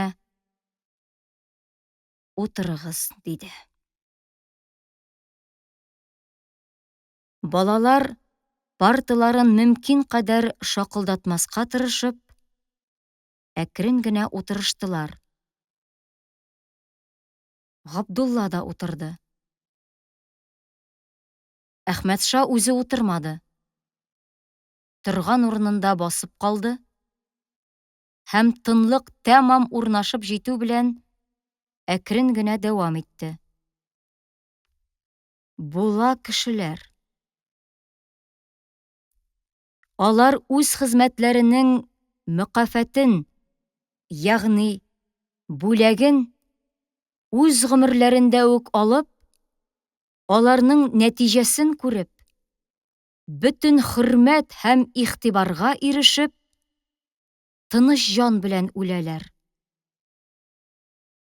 Ә Каюм абзый үз хезмәтенең җимешләрен үзе татый алмыйча үлде. Сез әле балалар гына. Күбегез бу мөхтәрәм картның кем икәнен дә ишеткәнегез юктыр. Сез түгел, аны Казанның үзендә торган күп кешеләр белмәделәр. Аның үлеменә бөтен Казан кузгалырга тиеш иде. Казан кешеләре үзләренең аталары кебек хөрмәт итеп, аның өчен зар еларга тиешләр иде. Бу булмаган. Аны күмгәндә, кабере өстендә бары иң якын 3-4 кешесе булган. Исән чагында юк. Мин сезгә аның үзе язып калдырган бер әйберне укыйм. Аны миңа менә күчереп, хат белән бергә җибәргәннәр. Мин дип мактану, эшең хак булса урынына күрә ярый. Казан шәһәрендә мөселман балалары русча укый торган мәдрәсәнең иптидасы, ягъни башлануы. Моның иптидасы кемнән булгандыр? Монда бу сөаль варид булса, бәян кылайык. Моның иптидасы әлбәттә ошбу мөгаллимнәндер. Шушы мөгаллим дигәне мөхтәрәм карт үзе була дип, балаларга аңлату биреп китте Әхмәтша. Һәм укуында дәвам итте. Асыл бу мәдрәсәнең иптидасы 1871 елда булды. Бәлки, бәгъзе адәмнәрнең хәтерендә бардыр, 1871 елгы календарьда министрның бу хосустагы проектын біраз бәян кылып, бу мөгаллим язган иде. Һәм бу рәвешле календарьга язып, мөселманнарга төптә мәгълүм булмаган эшне белдереп, фил җөмлә аларга аңлатты. Вә бу календарь урыс галимнәренең кулларына төшеп, мөселманнарның урысча укырга мәеле булачакларына календарьда язылмыш сүзләрне дәлил тоттылар. Вә һәм бу хосуста бәгъзе статьялар бастырдылар. Вә бу статьялар дәхи правительствоның проектына тәкъвия, ягъни көчәйтү булып, 71 елның ахырында Казан шәһәренә берәүне начальник тәгаен кылып җибәрделәр. Вә һәм ноябрь көннәрендә мәзкур начальник бер мөгаллимне эзләп табып, үзен рекомендовать итте. Вә һәм бу мәдрәсәне вөҗүткә чыгарырга илтимас, ягъни үтенү кылды ки, зинһар бу эш гайренең кулыннан киләчәк түгел. Әлбәттә, син башласаң кирәк дип, бу эшне аңар, ягъни бер мөгаллим адәмгә хәвалә, ягъни йөкләтү кылды. Бу адәм һәм әлбәттә мөмкин булмаган эш юк, шаят мин моны җаена китерермен дип, үзенә илтизам үз өстенә алды. Вә һәм шул инспектор хәзрәтләренә үзенең элгәреге хезмәтеннән нәүмиз булып чыкканнан шикаят кылып сөйләшкәч, инспектор хәзрәтләре һәм һавадагы торналар белән күп бәшәрәтләр, ягъни сөенечләр биреп, бу адәмнең һәм күңелен берничә тәшвиштән, ягъни борчудан чыгарып, үз файдасына күндерде. Әлбәттә, аның һәм өстенә лазим булган эш. Берәү ярдәм кылышмаса, ул кеше нишләр иде? Бәхетенә каршы, бу адәмне Аллаһ Тәгалә аңар юлыктырды. Инспектор хәзрәтләренең һәм ул вакытта татар теленең исе борынына бик аз керәдер иде. Шул сәбәпле бу адәмнең шикаятын ишеткәч, кайгырмаң, мин министрның колагына салайым, кылган хезмәтләрең һәм бикар китмәс. Алай-болай дип, кыргызчарак гыйбарәләр сөйләп, алдагы көндә бу адәмгә өмитләр булачагын фәһемләтте. Вә һәм бу инспектор хәзрәтләре танышмастан борын, 71 елның башыннан бирле 4 яки 5ләп русча укып торган балалар бар иде.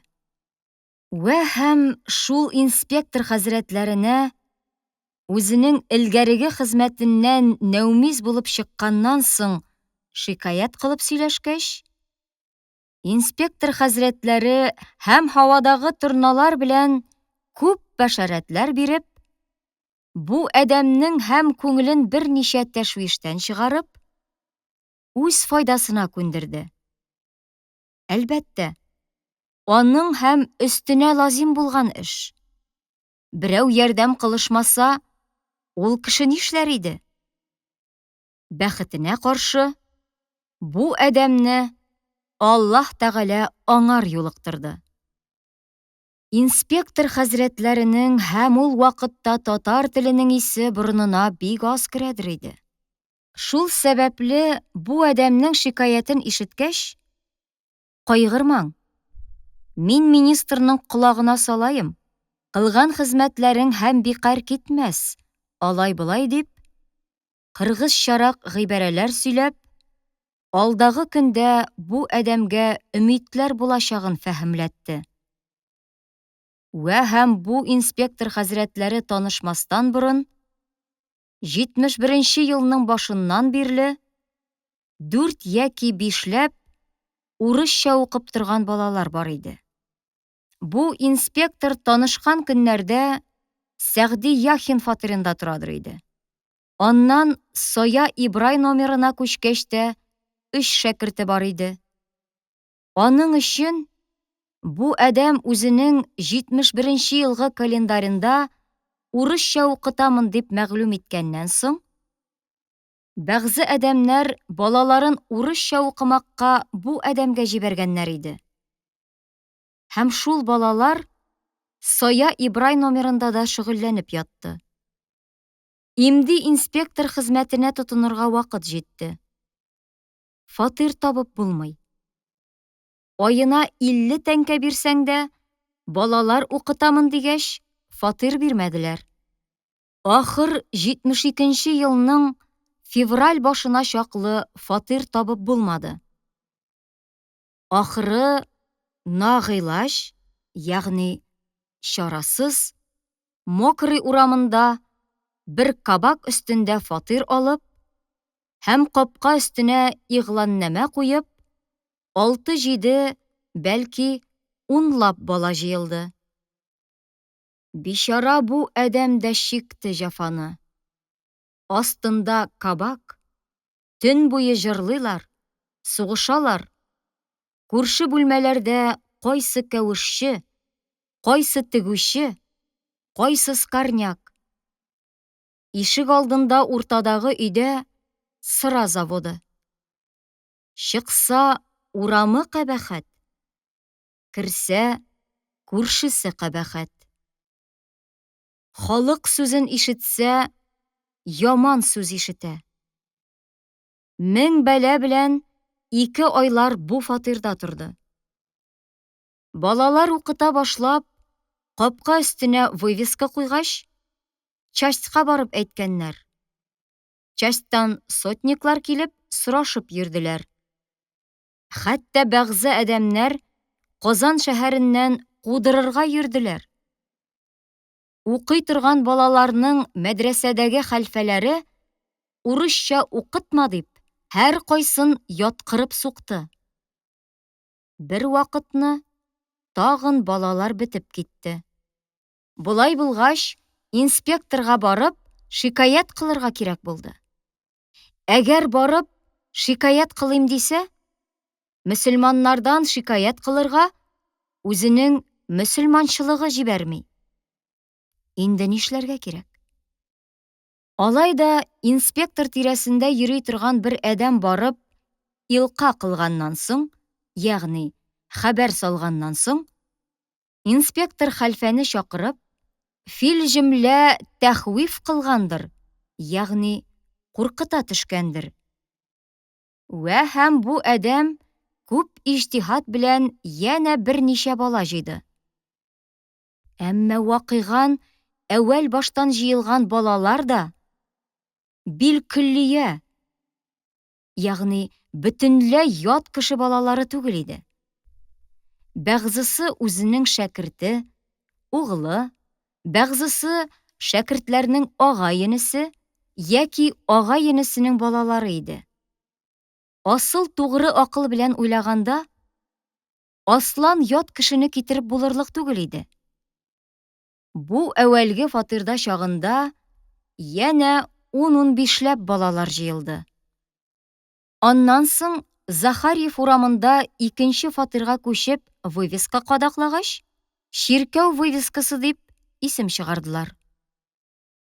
Вә һәм бәгъзылары бу эшне туктатырга мөмкин булмас микән дип, фартальныйга, ягъни квартальныйга барып шикаят кылганнар.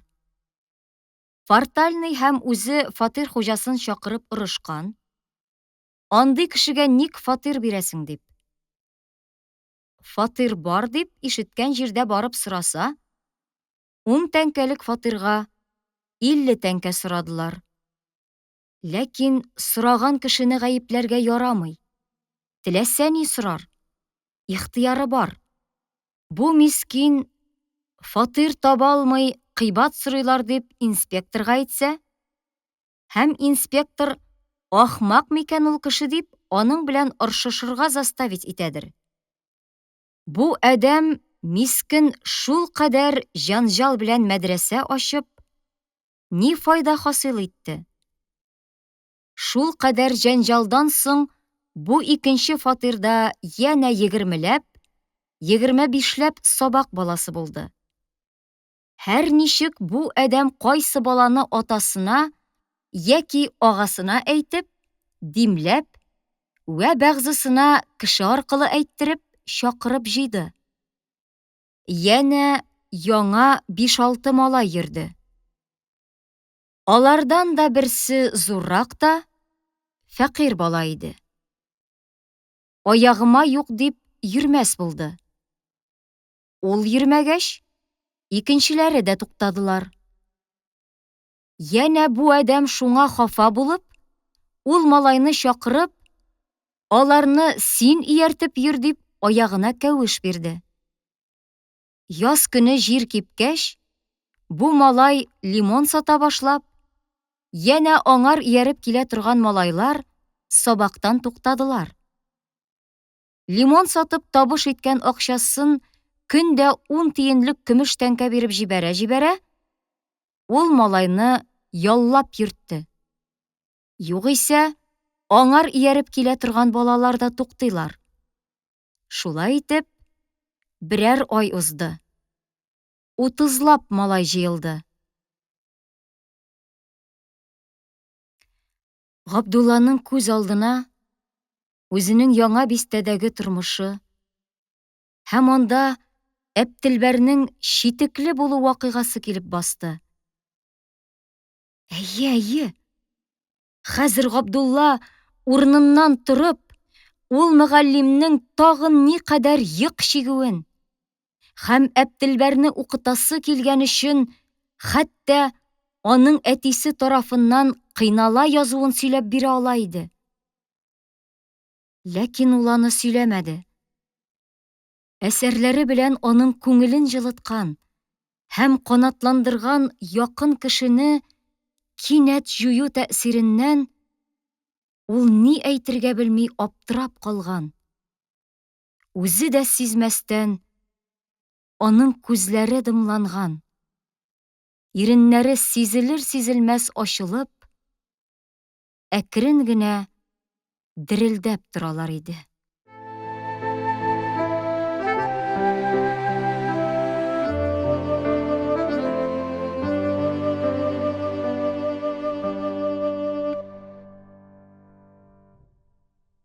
Икенче көнне Гомәр хәлфә шәкертләре сабакка бөтенләй килмәделәр.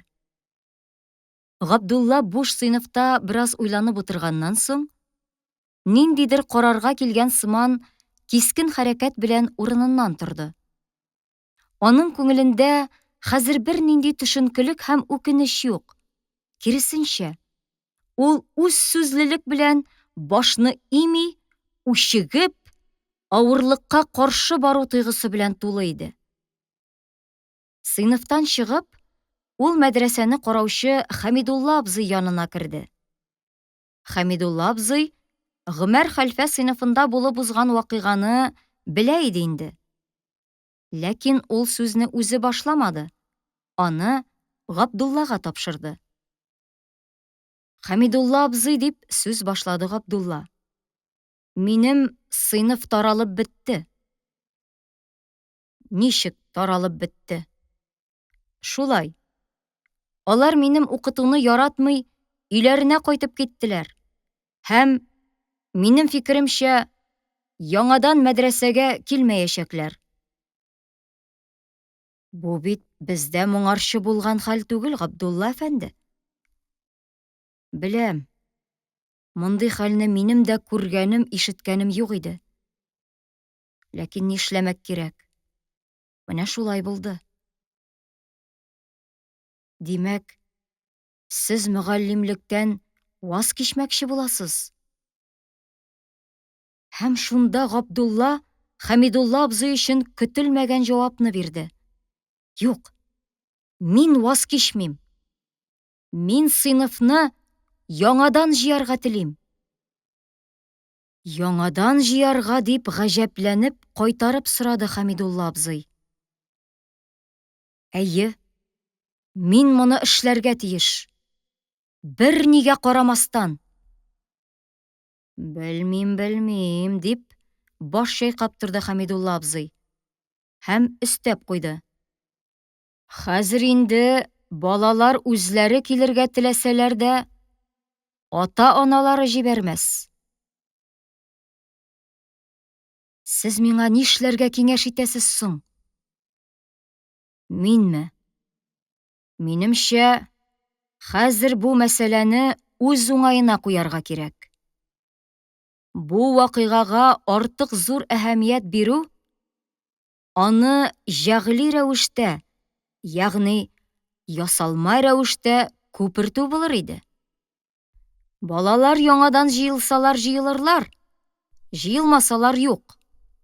Ләкин һәр хәлдә бу мәсьәлә акрын гына тынарга һәм онытылырга тиеш. Мин моны сезгә карата ихтирамым булганга күрә әйтәм, Габдулла әфәнде. Рәхмәт, Хәмидулла абзый. Сезнең миңа карата булган яхшы теләгегездә минем шигем юк. Ләкин мин балаларны җыям. Әгәр дә җыя алмасагыз, аннан соң бу скандалга әйләнәчәк. Дуслар арасында да, дошманнар арасында да бу ни кадәр сүзләр тудырачак. Белмим.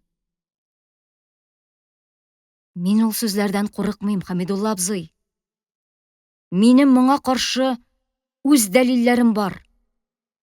Сыйныфны мин Гомәр хәлфәдән ничек алып калган булсам, аңа шул көе тапшырырга тиешмен.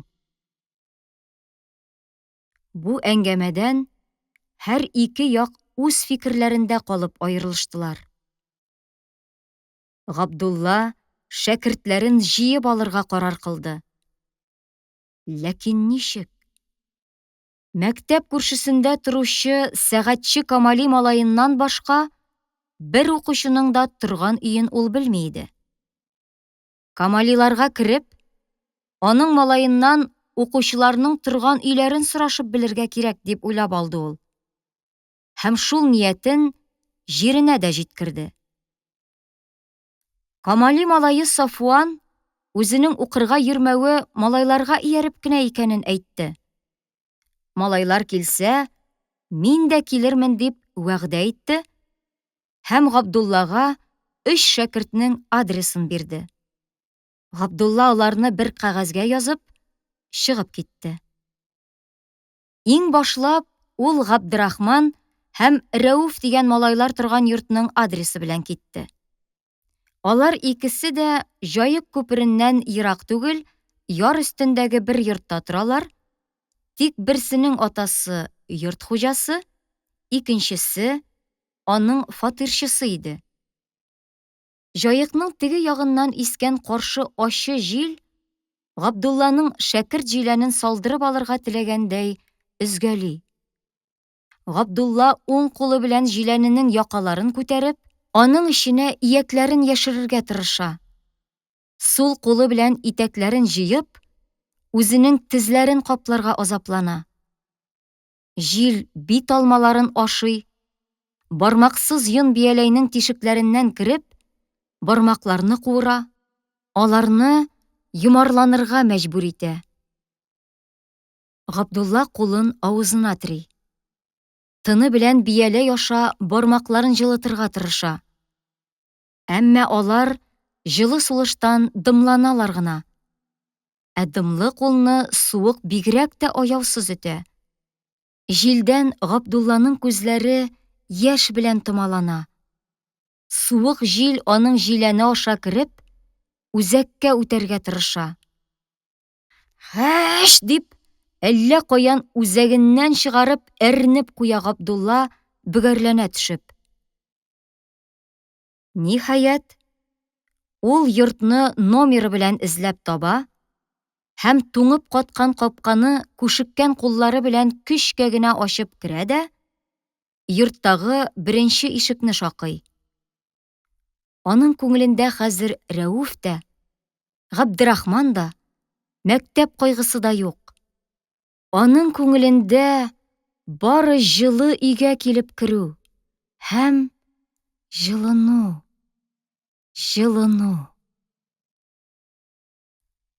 Аңа ишек ачалар. Өйдән җылы һава аның битенә килеп бәрелә.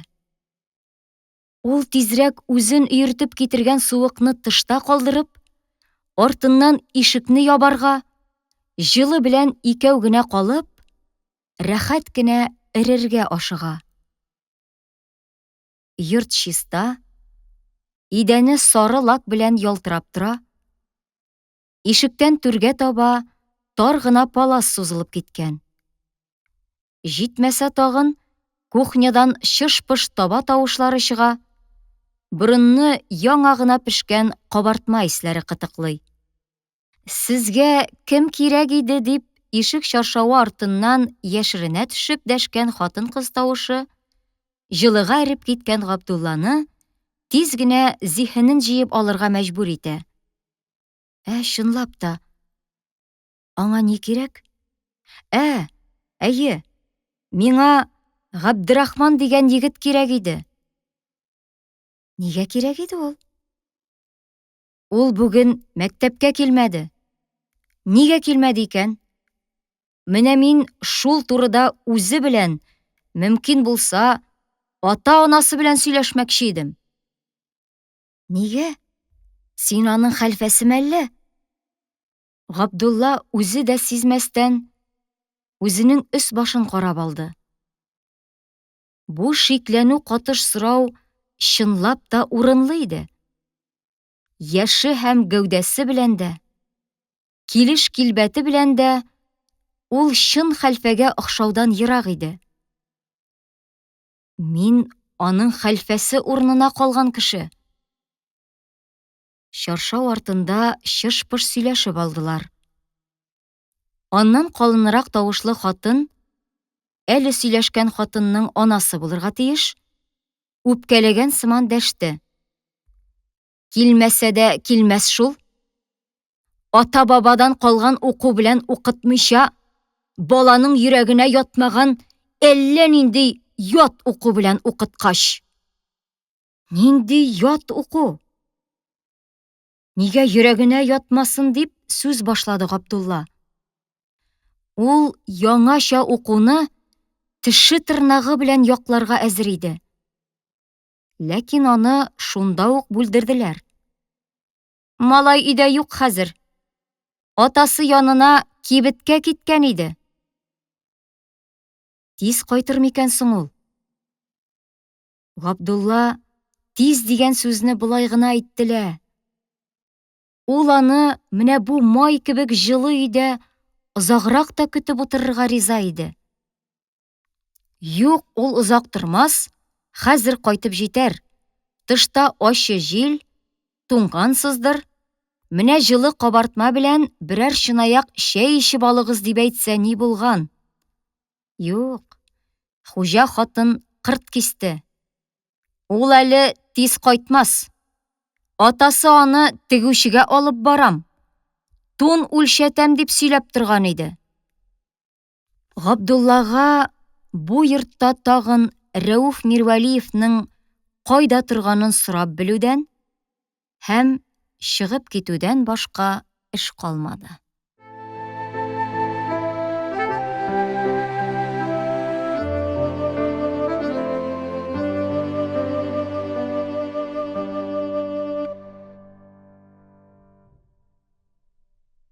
Мирхәйдәр абзыйның өйе йортның түрендә. Хуҗаның 2 катлы өйеннән түбәнрәк мунча белән рәттән иде. Дөрес, бу өй хуҗаның элекке мунчасы иде. Хуҗа яңа мунча салырга уйлагач, иске мунчаны сүттермәде, яңасын аның белән янәшә китереп салдырды да, монысына фатир җибәрде. Айына 3 тәңкә фатир хакы китереп торырлык бер нәрсәне нигә сүттерергә дип уйлады ул. Мирхәйдәр абзый үзенең 6 кешелек гаиләсе белән кереп тулгач, мунча бөтенләй кечерәеп калды. Мирхәйдәр абзыйга өй алдын 2нче кат такта белән әйләндереп, 2 такта арасына пычкы вагыт утырып, өстәмә бүлмә ясарга туры килде. Шуңа күрә, өй алдына керәм дип ишек ачкан Габдулла өйнең үзенә килеп керде. «Ишекне ябыгыз тизрәк, суык кертәсез!» дип кычкырды түрдән бер карт кына хатын-кыз тавышы. Габдулла тиз генә ишекне япты һәм тыштан кергән суыкның томаны таралгач кына, түр бүлмәдә тимер мич алдында тезләнеп, аны ягып азапланган карчыкны күрде. «Рәүф дигән шәкерт шушында торамы?» «Чыгып киткән иде, хәзер кайтыр», диде карчык. Һәм кулындагы ботаклы агачны тимер мичнең кечкенә авызына сыйдыра алмый, сукранып алып китте. «Утыны да чи булгач инде, ичмасам, әдәм рәтле кискәләп кертсеннәр иде. Юк, куллары корыгандыр шул». Габдулла карап торучы булып кала алмады.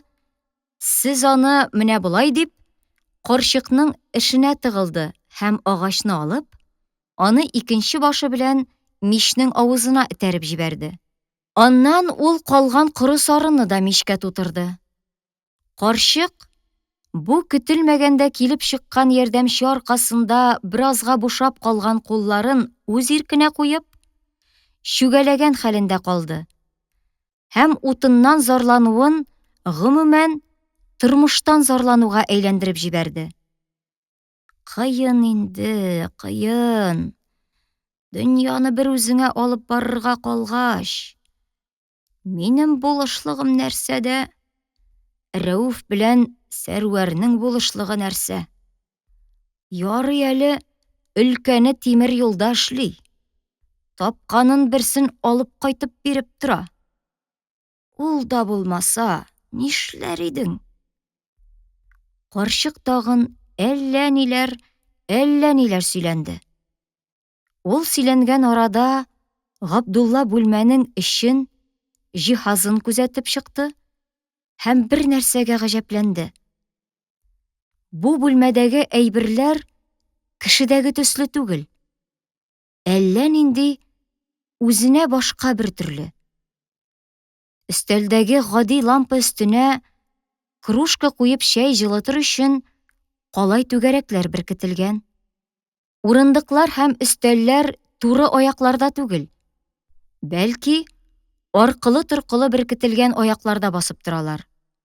Күрәсең, алар тупсалар белән беркетелгәннәр дә, аларны теләсә кайчан җыеп алырга, бөкләп куярга була. Стенада нәзек кенә тимер кыршаулар асылынып тора. Аларга әллә нихәтле ачкычлар, йозаклар, быжралар, тагын әллә нәрсәләр кидерелгән. Тагын да гаҗәбрәк. Шулар белән бер рәттән скрипка эленеп тора. Габдулланың скрипка күргәне бар. Әмма бу әллә нинди кызык төзелешле, яшелгә буяган.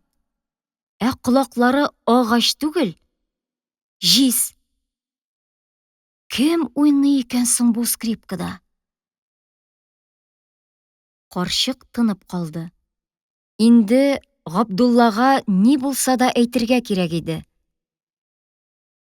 «Сез Рәүфнең әбисе буласызмы?» дип сорады ул. Карчык җавап бирми бераз алдына карап торды да: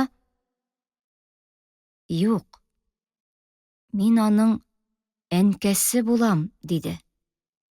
Габдулла үзенең ялгышын сизеп алды. Кешене, бигрәк тә хатын-кыз халкын карт итеп сөйләргә ярамауны ул белә иде инде. Ләкин карчык моңа үпкәләп тормады. Сөйләп китте. «Әби булып беттем шул инде. Иртә картайтты мине бу каһәр суккан тормыш. Югыйсә, әнә тәрбиядә торгач, безнең хуҗа хатыны Биби Латыйфа белән бер яшьтәбез. 1 елны диярлек кияүгә чыктык. Аңа карада, миңа кара. Кем аңа 45-не бирер? 35-тән ары берәү дә бирмәс. Ә миңа инде 60-ны бирүчеләр бар. Менә ул гомер дип әйткән нәрсә. Хәзер ул Биби Латыйфаны әйтәм, кырдаш итеп кереп караганы да юк. Ә яшь чакта без аның белән ахирәт дуслар идек бит. Икебез дә бер төсле җиләк кебек кызлар идек. Бер туганнар кебек дип йөртәләр иде үзебезне.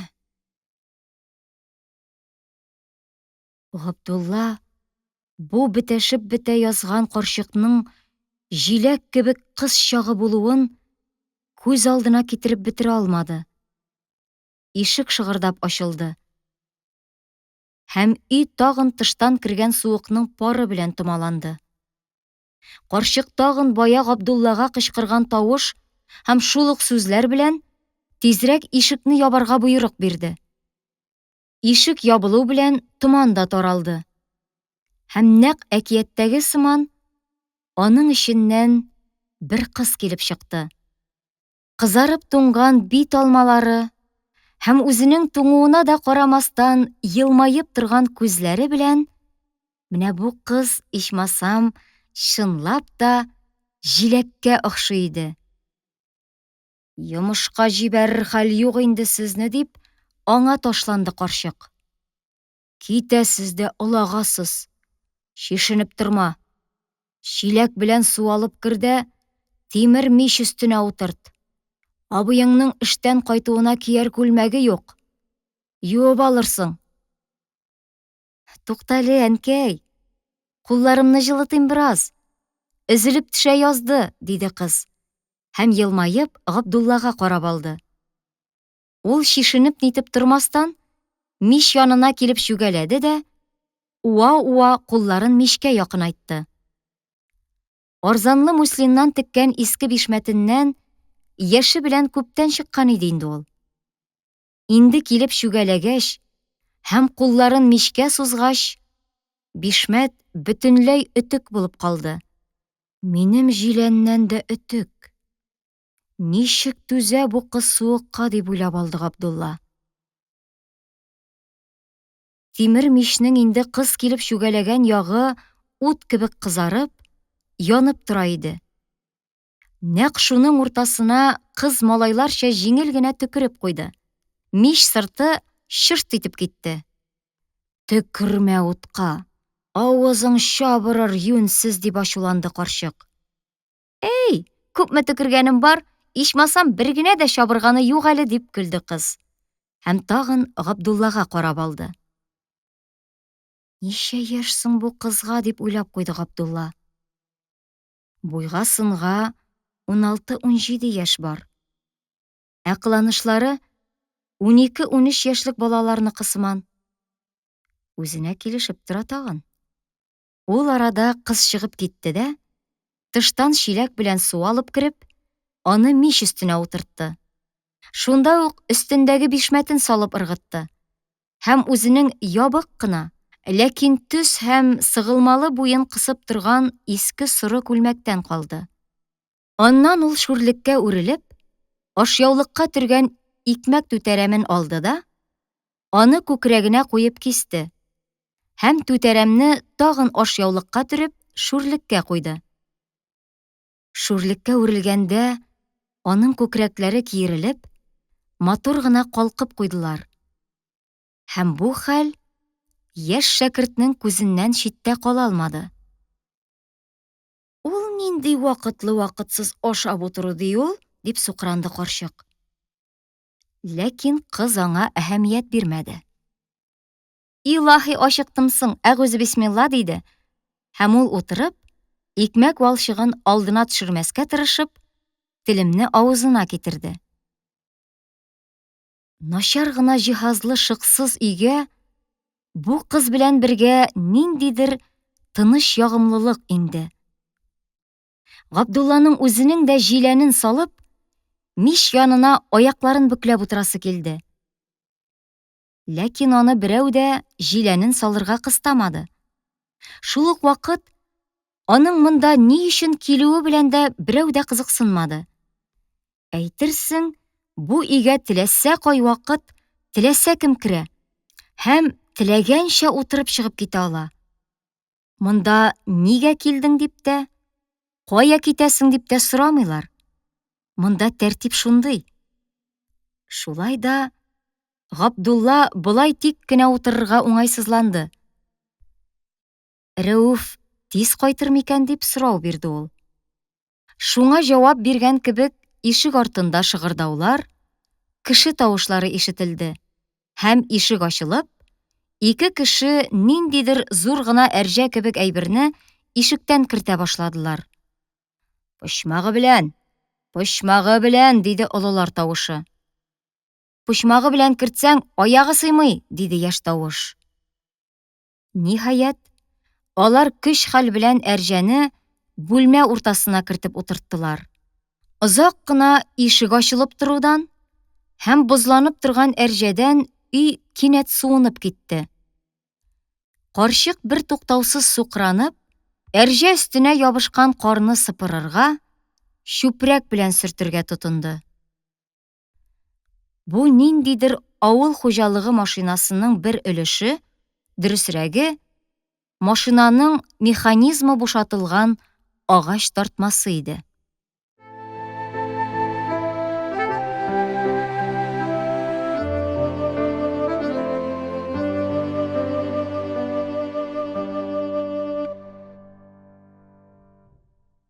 Шаулама, карчык, син бер нәрсә дә белмисең, диде карт. Менә монда әлеге чормадагы тәгәрмәчне утыртып, аны менә бу кечкенә тәгәрмәчкә кайыш белән ялгап җибәрдеңме? Бер нинди токарный станок кирәк түгел. Теләсәң, зингер машинасы кебек аяк белән әйләндер, теләсәң, моторга ялгап җибәр. Бу уртача буйлы, ләкин киң сөяклелеге белән карсак күренә торган 55-60 яшьләр арасындагы кеше иде.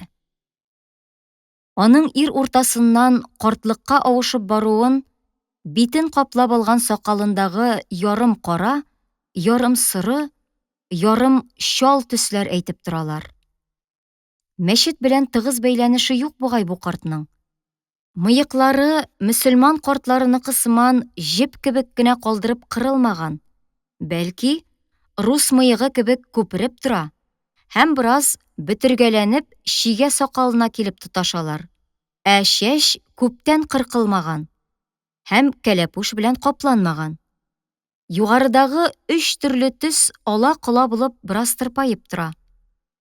Шулар янына ниндидер тискәрелек белән янып торган зур күзләрне китереп кушсаң, бу карт башта кечкенә баланы куркытып елатырлык кот очкыч булып күренә. Ләкин менә ул сиңа текәлеп карады.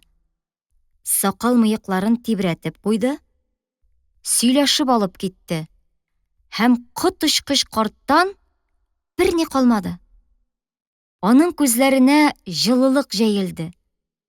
Аларда балаларча бер катлы ышану, өмет, шатлык очкыннары елтырады. Бер 5 минутта үтмәде, ул инде үзе белән сөйләшергә кызыксындыра торган ягымлы әңгәмәдәш булып китте. Тик карчык кына аның әңгәмәсе белән кызыксынмады. Бетмәде инде, бетмәде, таманысы, дип кыркулашты ул. Сезнең станокларыгыз белән минем чәчем агарды инде. Миңа дисә, җыенысын яргалап мичкә ягасы. Бүтән файдасы юк сезнең җен әкәмәтләренең. Акылга утырмый картайдың инде. Әнә синең кордашлар базарда сәүдә итеп үзләренә йорт салдылар. Галәүянә кибет ачып җибәрде. Яшь чакта син алардан кимидеңме ни? Көчең бар иде, акылың бар иде. Җитте хатын. Кеше күзенә карап тормыйбыз бит. Тормыйбыз, әлхәмдүлилла. Акылга утырмый картайдың дигәнең менә анысы дөрес. Минем әти карт авылның яртысын салып биргән балта остасы, мич чыгаручы, ат дагалаучы. Шуның өстәвенә сөяк утыртучы иде. Егет кешегә 70 төрле һөнәр аз ди торган иде мәрхүм. Әгәр дә мәгәр яшьләй минем башка уку исе кергән булса, мин икенче төсле картайыр идем. Акылга утырып. Укып булмады, матчасна. Шунда аның күзе Габдуллага төште. Ул аңа карап, күптән аның белән сөйләшеп утырган кеше сыман дәвам итте. Әнә теге Михайловскидагы бизмәннәр, машиналар сата торган Потап Михайлович бармы? Шул әйтә. Мирвәлич ди. Напрасны укымагансың син ди. Сиңа физика белән химика укырга кирәк иде. Шаккаттыргыч машиналар ясар идең син ди. Шулай дими. Бер вакыт мин аңа двигательнең агач уенчыгын ясап илттем. Суда кирәкми, пар да кирәкми, пружин да кирәкми. Шундый двигатель. Бернисез үзен үзе әйләндерә. Тәгәрмәчкә шундый кечкенә герләр тагыла. Берсе төшеп киткәндә, гернең икенчесе менеп өлгерә дә, тәгәрмәчне әйләндереп төшеп китә. Аңанчы тегендә өченче гер менеп өлгергән. Шайтан икән шисти. Мирхәйдәр абзый рәхәтләнеп көлеп куйды һәм дәвам итте. Ну, кеше күпкә бармый, конечно, туктый. Нигә дисәң, уенчык.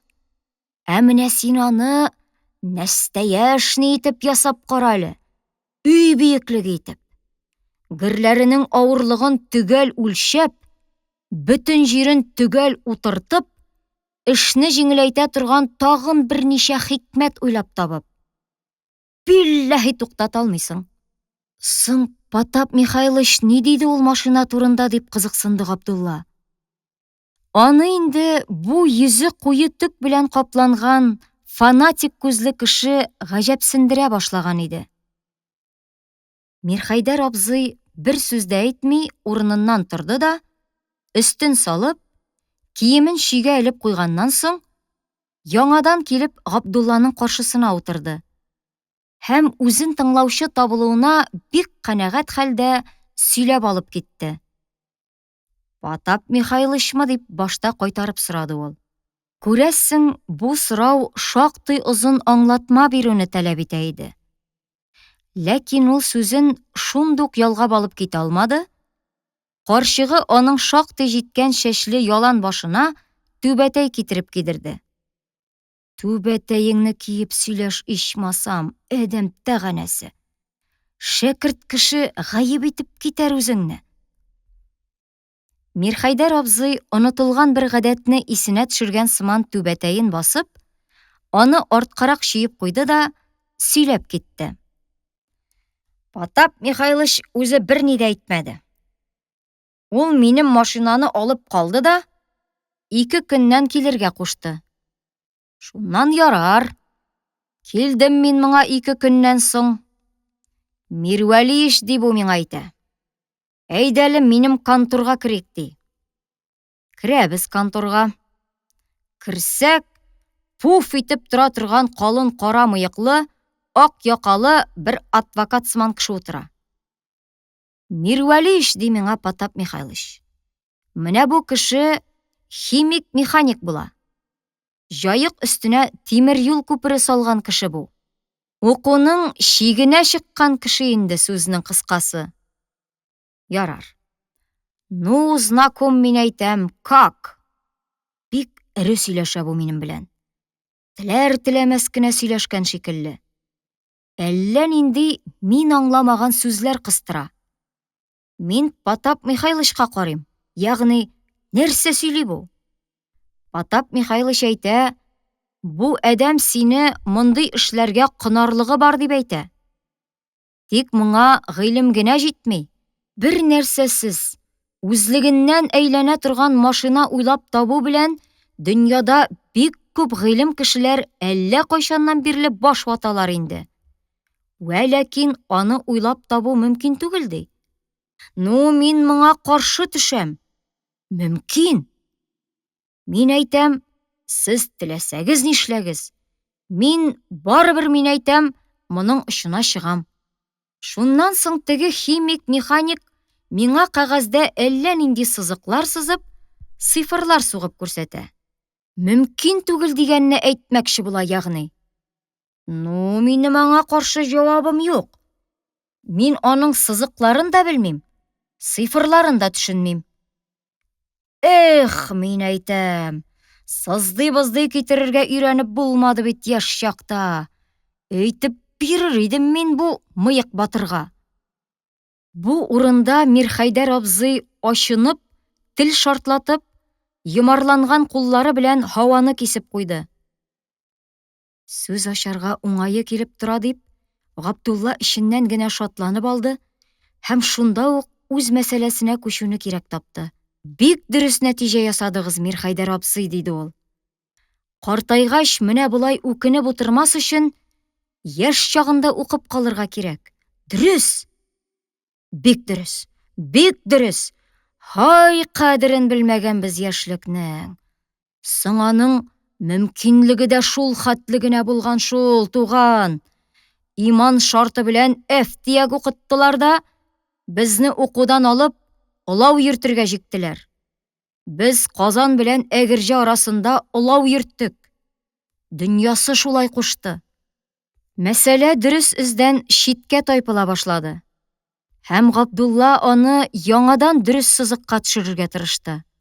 Менә мин мәдрәсәдән сезнең улыгыз Рәүф турында сорашырга килдем, Мирхәйдәр абзый. Яхшы гына укып барган җиреннән мәктәпкә йөрмәс булды. Моны ничек дип аңларга боерасыз? Миңниса җиңги, карчыкның исеме шулай иде. Мирхәйдәр абзыйга авыз ачарга да бирмәде. Үзе тезеп алып китте. Аңлап торасы юк.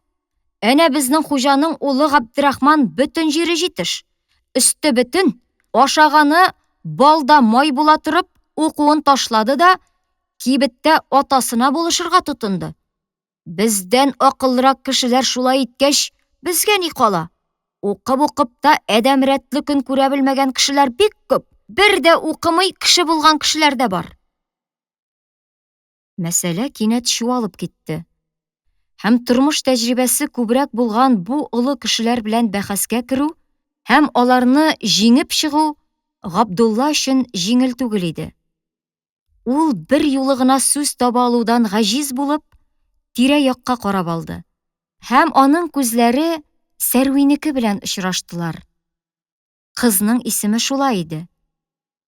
Сәрви уйык бәйләп утырган җиреннән маңгай аша Габдуллага текәлгән һәм аның мыскыллы елмайган күзләре әйтер сүзең калмадымы?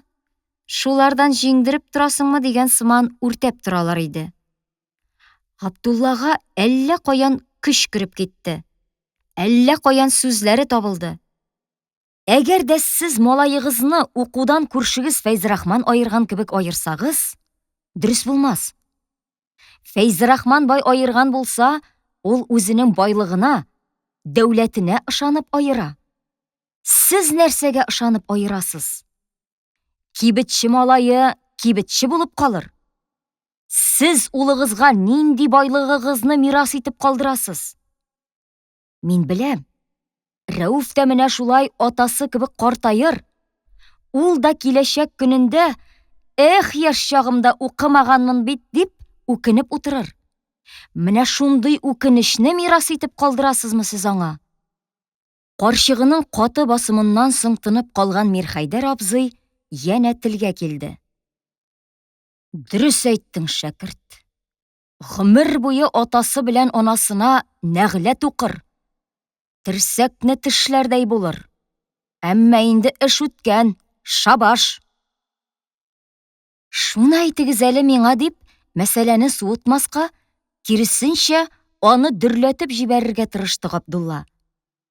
Сезнең күрше үзенең улын нәрсә дип укудан туктаткан? Миңниса җиңги сүзне Габдулланың авызыннан өзеп алды. Дингә каршы укыталар дип туктатты. Шулай итми. Берәүнең дә үзенең хак диненә каршы барасы килми. Дингә каршы анда берни дә әйтмәделәр дип сүзгә катнашмый булдыра алмады Рәүф. Габдрахманның әтисе үзенең приказчигын куып чыгарган. Кибеттә кеше калмагач, улын укудан алган. Хәзер Габдрахман кибеттә әтисенең кул астында йөри. Алайса, син ни дип укуыңны ташлап кайттың дип дәшми торган арада көч җыеп алган Мирхәйдәр абзый кычкырып куйды. Без 3 малай кайтмый идек. Бар да кайтып киткәч, без дә киттек.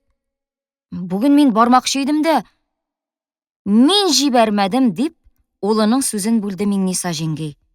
Дингә каршы укытыр хәлем юк.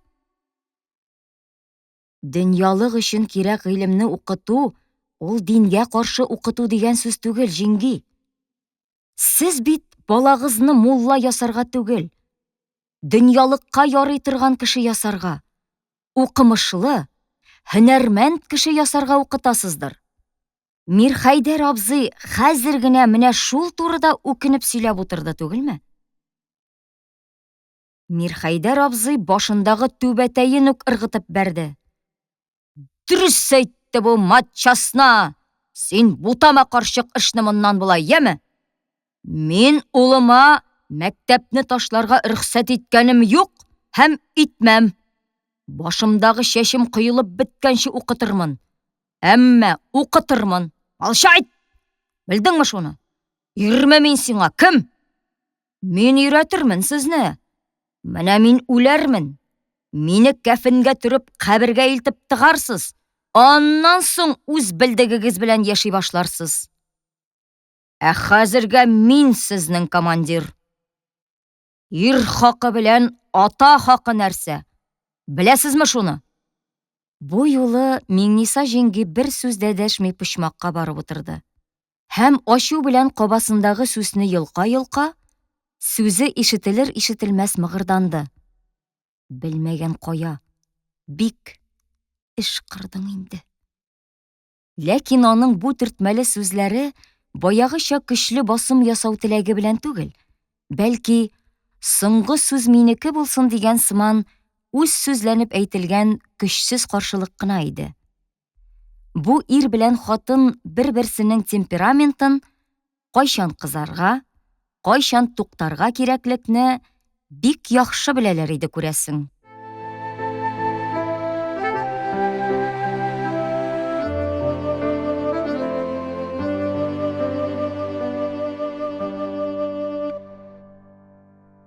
Үзенең уйлап табу идеяларын уртаклашучыны очраттымы? Әллә чынлап та гыйлем ияләренә булган мәхәббәт көчле идеме? Мирхәйдәр абзый Габдулла белән бер юлы дуслашып китте. Ул аны ай-ваена куймый чәй ишәргә кыстап калдырды һәм үзенең уйлап тапкан яки табарга тырышкан әйберләрен сөйләп бирде. Аның үзе турындагы хикәясе Габдулла берни әйтмәсә дә һәр вакыт «Әле син аны әйтәсең, менә мин сиңа күрсәтим әле» дип, әле чормага менеп төшү, әле базга төшеп менүләр белән бүленә барды.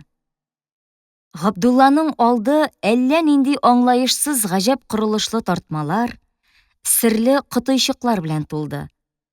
Аларның кайсы кер юа торган аппарат, кайсы тәүлегенә 10 күсе тота торган тәпе, кайсы бер юлы 5 каеш телә торган ишле пычак һәм башкалар булып чыктылар. Аннан соң Мирхәйдәр абзый бик зур сер итеп, Габдуллага иске чүпрәкләргә төрелгән бер әйберне мич башыннан алып төшеп күрсәтте. Бу ул үзе ясаган 2 көпшәле ау мылтыгы иде. Ул бәлки Габдулланы караңгыга кадәр тоткан булыр иде. Тик Габдулла аңа үзенең әле тагын берничә урынга барасын, бу әйберләр белән бик кызыксынуын һәм әгәр мөмкин булса, тагын бер тапкыр килеп чыгарга теләге барлыгын әйткәч, аны тотмады. Ишек алдында байның эте бар, Тешли күрмәсен дип, Мирхәйдәр абзый Габдулланы үзе озата чыкты һәм капкадан чыккач та әле чатка хәтле озата барды. Аерылганда ул: "Син курыкма, хәлфә. Безнең урамда яши торган шәкертләреңнең һәммәсен без сиңа Рәүф белән икәүләп җыеп китерербез. Бер кая да китмәсләр, ни буш", диде. Һәм Габдулланы үзенә яңадан чакырып калды. Габдулла үзе дә Мирхәйдәр абзыйдан бик канәгать булып аерылды. Аның белән сөйләшү буенча, ул инде бу урамдагы балалар янына кереп тормастан, Фарштадт урамына таба юнәлде. Ул тагын 5-6 йортта булды. Төрле йортта аны төрлечә кабул иттеләр. "Шул синмени ул? Гәзитчә укыта торган хәлфә", дип каршы алдылар аны бер өйдә. "Гәзиттә шулай дип басканнар бит югыйсә. Әрхәрәйләр безне чукындыра алмагач, инде сезне, тар балакларны җибәрделәрмени безне чукындырырга?" Габдулла аңа бер сүз дә төшендерә алмады. Фанатик кызганнан-кыза барды. Эш таякка барып җиткән иде инде. Әле дә ярый, Габдулла тиз генә чыгып китеп өлгерде. Ә бер өйдә аның үзенә дәрес бирергә керештеләр. Зур гәүдәле, калын тавышлы, карт кына юан хатын кулындагы дисбесен бармаклары белән аралаштыра сөйләп китте. "Син, хәлфә, җирне карбыз кебек була ул дип сөйләгәнсең икән. Әстәгъфирулла, тәүбә. Каян алып әйттең ул тузга язмаган сүзне? Җиребез Аллаһы Тәгаләнең кодрәте белән үгез мөгезендә утыра. Үгез балык мыегында басып тора. Китапта шулай язган. Ата-бабадан риваят булып калган бу, беләсең килсә." Көләргә дә, еларга да мөмкин иде бу хәлләргә. Шундый чор иде. Ләкин бәхеткә каршы бу гомуми хәл түгел иде инде. Гаиләләрнең бик күбесе яңача укырга да, русча укырга да каршы түгелләр. Ләкин аларны мәктәпкә йөртүдән тормышның авырлыгы туктатып, тыеп тора иде. Бер өйдә Габдулла укучының анасы авырып ятканны күрде. Авыр, бик авыр иде бу гаиләнең хәле. Ире күптән үлгән, хезмәт итә торган олы улын ни өчендер төрмәгә утыртканнар. Хәзер өйдә бердән-бер сәламәт ир кеше булып, шушы малай калган. Габдулла, әлбәттә, бу ярлылык һәм мохтаҗлык белән бәхәскә кермәде. Хатынга тизрәк терелүен теләп, чыгып китте. Кайтышлый ул үзенең учителенә керде. Бу аңа хәзер бик кирәк иде. "3 кеше килер синең сыйныфка. Ләкин син чигенмә", диде киңәш итеп карт педагог. "Эшеңне дөрес башлагансың. Курыкмый дәвам иттер." Ул Габдуллага Оренбургтан инде басылып кайткан үзенең төрки теле дигән китабын бирде. Һәм аның белән ничек укытырга кирәклекне кыскача гына сөйләп чыкты. Аннан соң Габдулланың соравы буенча ул аңа иске кара тактаны бирергә һәм кирәк булганда ярымшарлар картасын биреп торырга вәгъдә итте. Учителеннән чыгып мәдрәсәгә кайтканда, Габдулла кызык бер нәрсә сизде. Учителенә ул арып, йончылып килеп кергән иде. Ә хәзер җиңеләеп калды. Хәлфәсенең "эшне дөрес башлагансың" дигән сүзе аны бөтенләй канатландырды. Ул юл буе шуны гына уйлап кайтты. Икенче көнне сыйныфка 5 бала килде. Габдулла күңелен төшермәде. 3 кеше килер синең сыйныфка. Ләкин син чигенмә. Эшеңне дөрес башлагансың. Бу сүзләр аның колагында һаман чыңлап торалар иде әле. "Башка килүче булмас, хәлфә абзый. Укыйбызмы, Әллә таралышабызмы дип куелган сорауга Габдулла: "Укыйбыз, малайлар" дип, үз иптәшләренә эндәшкән кебек эндәшүен сизми дә калды. Шулай ук, үз кордашлары тарафыннан гына әйтелә торган бу эндәш малайларга шундук барып җитте. Бу бер көнгә әфәнделәр түгел иде инде. Малайлар урыннарына утырып, китапларын тартып чыгардылар. "Беләсезме нәрсә?" диде Габдулла ниндидер сер әйтергә җыенган кебек. Һәм сыйныфта элек-электән яшәп килгән сәндерәләргә һәм шүрлекләргә күз йөртеп чыкты. "Нәрсә? Нәрсә ул, хәлфә абзый?" дип сорадылар кызыксынып балалар. "Юк", диде нидер уйлап алып Габдулла. "Анысын мин сезгә әйтми торам әле. Аның өчен 5 кеше генә аз. Менә бераз җыела төшик. Ә хәзер әйдәгез минем белән." Укучыларын ияртеп, ул Әхмәтша учитель школасына китте. Һәм алар аннан кара такта белән җәгърафия харитасы алып кайттылар. География картасын ул вакыт шулай атыйлар иде. Мәдрәсә укучылары бүген гомерләрендә беренче кат тактага чыгып, аңа акбур белән яздылар.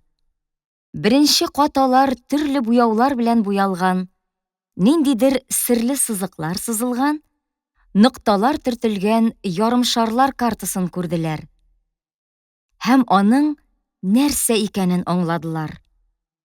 Бу дәресне уздыруда Габдуллага школада алган белеменнән тыш, Каюм Насыйриның «Җәгърафияи кәбир» зур география дигән китабы ярдәм итте.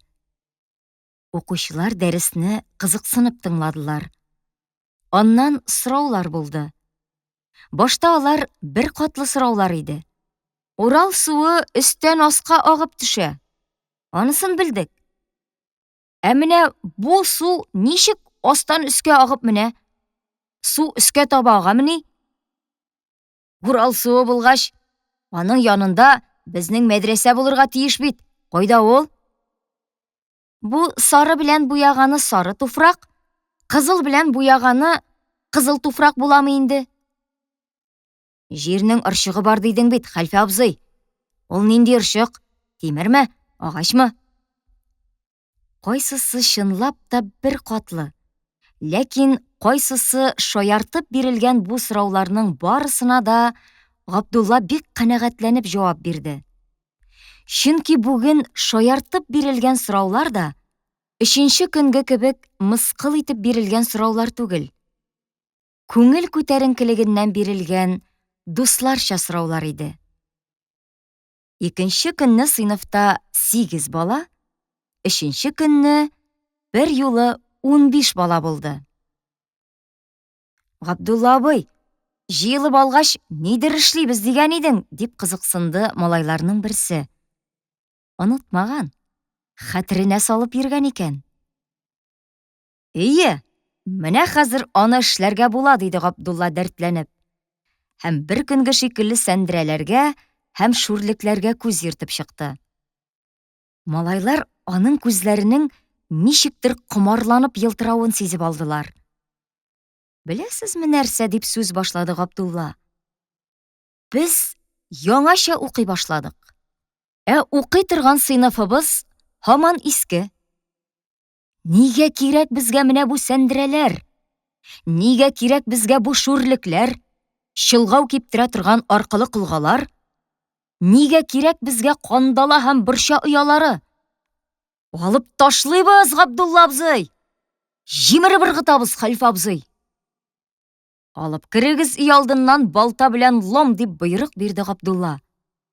Малайлар җәһәт кенә балта белән лом алып керделәр.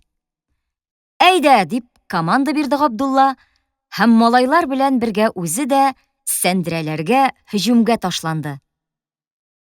1 минут эчендә сыйныф кайырылган такталарның шыгырдавы һәм шакылдавы, кадакларның шыгырдап суырылу тавышы белән тулды. Бүлмәдә тузан күтәрелде. Габдулла үзе почмактагы иң нык беркетелгән сәндерәгә тотынып, тешләрен шыгырдатып кыскан хәлдә аны кайырырга тотынды. Тактаны беркеткән кадаклар чыгыр-чыгыр килеп суырыла башладылар. Аның сайын Габдулла үчегеп кайырды һәм тешләрен кысып: «Әһә, суырабызмы тешләреңне? Әле син бирешергә теләмисеңмени? Тукта, бирешерсең», дип сөйләнде.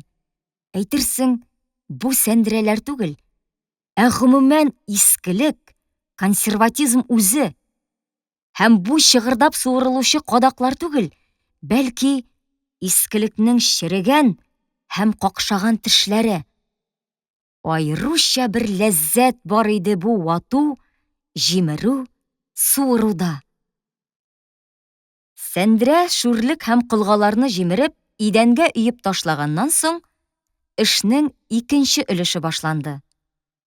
Малайлар агач һәм такталарны тышка чыгарырга, идәнне себерергә, стеналардагы үрмәкү чыяларын сыпырып төшерергә тотындылар.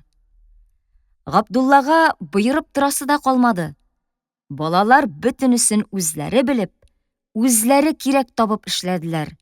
Һәм бу эштә үзләрен сыйныфның тулы хуҗасы итеп тойдылар.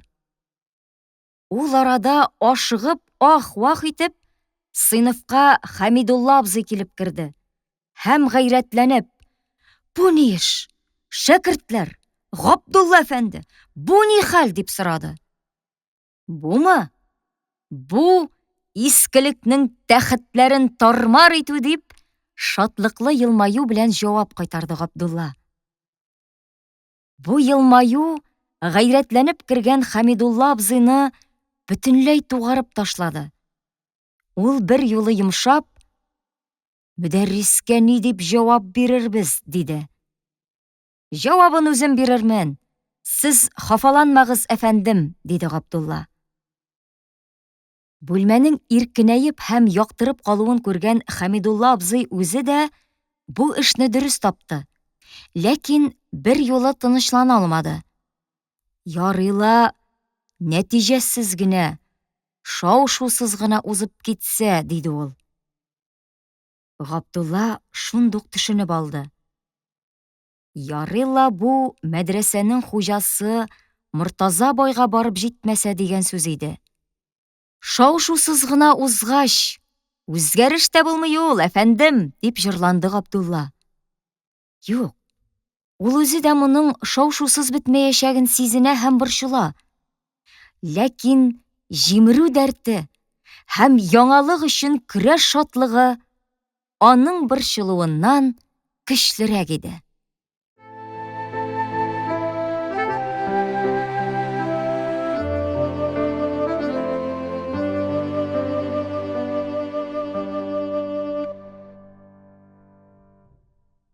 Шау-шу чынлап та булды. Бу вакыйгадан соң 2 көн узгач, сыйныфка дәрес вакытында мөдәррис белән бергә Мортаза бай килеп керде. Куркуыннан шәүлә булып калган бичара Хәмидулла абзый да аларга йәргән иде. Мортаза бай калын җилкәсенә нык утыртылган башын бормый гына, күзен каш астыннан гына йөртеп, сыйныфны күзәтеп чыкты да, Габдуллага карап түгел, мөдәррискә карап: «Шулай итик инде алайса. Без салдыра торыйк мәдрәсәне. Сезнең хәлфәләрегез аны җимерә торсын. Алга китәрбез без шулай булгач. Милләтебез бик тәрәккый итәр», диде. Мөдәррис үзе бу сәндерәләрнең кирәксезлеген күптән сизсә дә, аларны алып ташлатыр өчен бай белән киңәш итүнең уңаен таба алмый йөрде. Сәндерәләрнең алынып ташлануы өчен ул үзе генә Габдуллага бер сүз дә әйтмәс иде бәлки. Ләкин Мортаза байның шелтәсе аны «Мәслихәт кылышып эшләргә кирәк иде, әфәндем», дип Габдуллага кисәтү ясарга мәҗбүр итте.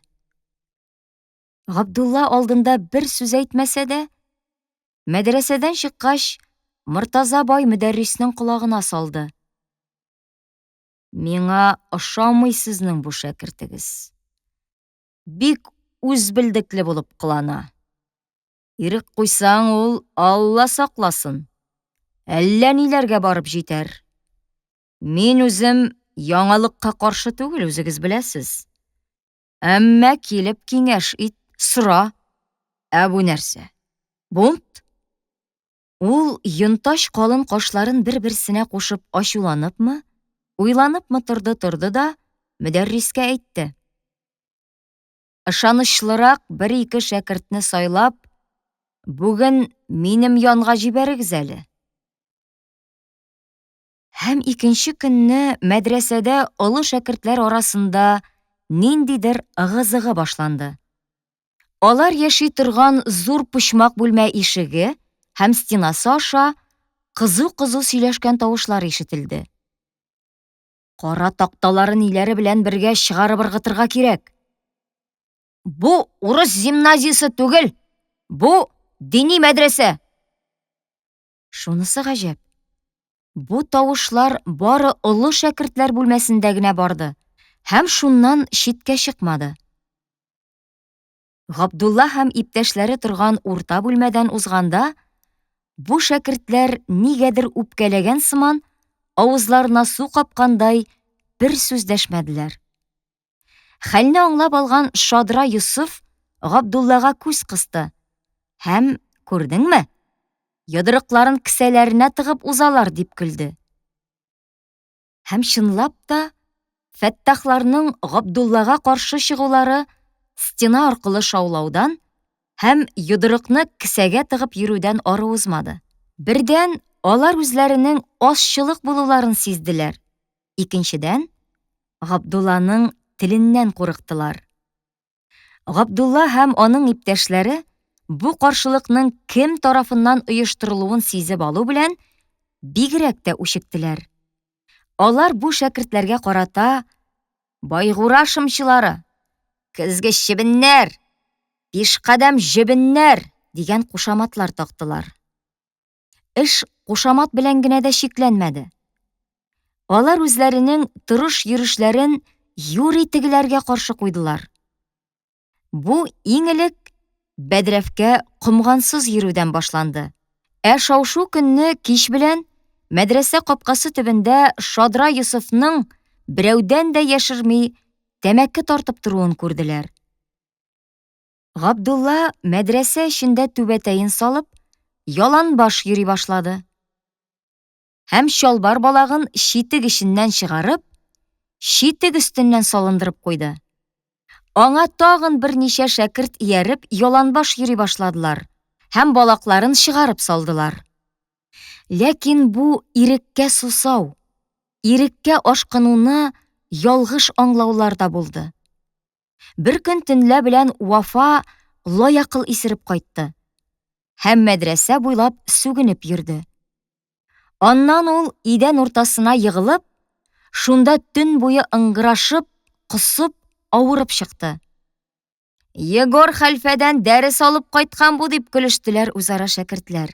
Егор хәлфә дигәннәре собор урамында эчемлекләр сата торган Егор дигән кешенең кибете булып, аннан мәдрәсәнең олырак шәкертләре һәм яшьрәк хәлфәләр шешә белән яшереп кенә сыра алып кайталар һәм яшереп кенә эчкәлиләр иде. Сыйныфның бөтенесе җыелып, укулар тәмам эзгә төшкәч, балалар моңарчы күрелмәгән бер дәрт белән бирелеп укый гына башлаганнар иде. Иң кызу дәрес вакытында бер көнне сыйныфка тыны өне бетеп, агарынып, тагын Хәмидулла абзый килеп керде. Габдулла да, балалар да аптырап калдылар. Габдулла әфәнде, мәдрәсәне яптырасыз бит, коточкыч эш эшләгәнсез бит, дип ярсыды Хәмидулла абзый. Ни булды, әфәндем, дип сорады Габдулла. Җайланып килә торган эш белән канатланган укытучыны кинәт шикләнү, курку чолгап алды. Әллә тагын җимереләме минем эш? Мине полицмейстер чакыртып алды, дип дәвам итте Хәмидулла абзый. Мин әле генә шуннан киләм. бик яман кисәтү ясадылар. Нигә кирәк иде сезгә? Нигә кирәк иде балаларны налог белән куркытып җыярга? Нинди налог, әфәндем? Мин берни төшенмим. Сез балаларны, әгәр дә укырга йөрмәсәгез, сезнең аталарыгызга налог салына дип куркытып җыйгансыз бит. Минем тарафтан андый эшнең булганы юк, әфәндем. Бу ниндидер аңлашылмау, диде Габдулла. Һәм балаларга әйләнеп, аларга мөрәҗәгать итте. Балалар, менә әйтегез торып, кайсыгызны мин налог түләттерәм дип куркытып чакырдым? Сыйныфны тынлык басты.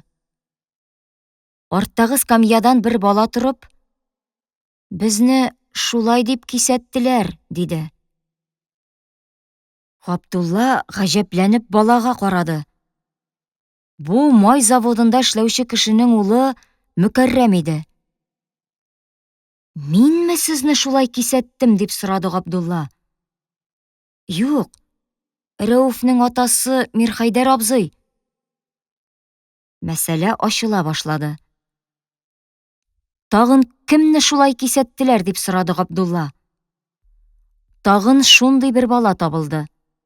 Калганнар һәммәсе бер нинди кисәтүсез үз ирекләре белән килгәннәрен әйттеләр. Тикшерә торгач, бар да билгеле булды. Мирхәйдәр абзый чынлап та Габдулла алдында чын күңеленнән үз вәгъдәсендә торган. Ул үзенең улы Рәүф белән унлап гаиләдә булып, аларның балаларын мәктәпкә өндәгән. Әмма шулар арасында ике гаилә артык дәрәҗәдә фанатик һәм тискәре гаиләләр булып чыкканнар. Менә шунда Мирхәйдәр абзыйның ачуы килеп, ул налог түләтәләр дигән хәйлә кулланырга мәҗбүр булган. Монда һич шиксез аның өндәүчелек сәләтенә караганда, уйлап табучылык сәләте өстенлек алган. Габдулла Хәмидулла абзый алдында әлеге куркытып китерелгән ике балага мөрәҗәгать итеп әйтте. Балалар, сезне бирегә налог түләтәбез дип куркытып китергәннәр икән. Бу дөрес эш түгел. Бер нинди налог түләтү юк. Укысагыз да, укымасагыз да, сезнең үз ихтыярыгыз. Китапларыгызны җыегыз да, хәзер үк торып, өегезгә юнәлегез. Һәм моны ата-аналарыгызга кайтып әйтегез. Берсе дә урыныннан кузгалмады. Ягез, сыйныф сезне көтеп тора алмый. Безгә дәресне дәвам иттерергә кирәк, дип, Габдулла яңадан теге ике малайга дәште. Шул вакыт малайларның кайсыныңдыр борыны бушап китте. Ул аны бер-ике рәт тартып алды да, лышкылдап елап җибәрде. Бу мәсьәләгә бөтенләй икенче төс кертте. Малайлар икесе дә яшь аркылы, безне берәү дә куркытмады, без үзебез килдек. Инде нигә куасыз безне мәктәптән, дип сүрән салдылар. Габдуллага балаларны тынычландырырга һәм аларны кире утыртып, дәресне дәвам иттерергә туры килде. Аннан соң Гомәр хәлфә хаҗдан кайтып керде. Балалар Габдуллага һәм аның укытуына шул хәтле күнегеп, ияләшеп алганнар иде. Гомәр хәлфәнең кайтып төшүе алар өчен көтелмәгән күңелсез хәлгә әверелеп китте. Гомәр хәлфә моны төшенеп алды һәм Габдулла башлап җибәргән яңача укуны үзгәрешсез дәвам иттерергә вәгъдә итеп, сыйныфны тынычландырды. Габдулла үзе дә балаларга ияләшеп өлгергән иде. Ул да алар белән элемтәне өзмәскә вәгъдә итте.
Алтынчы кисәк.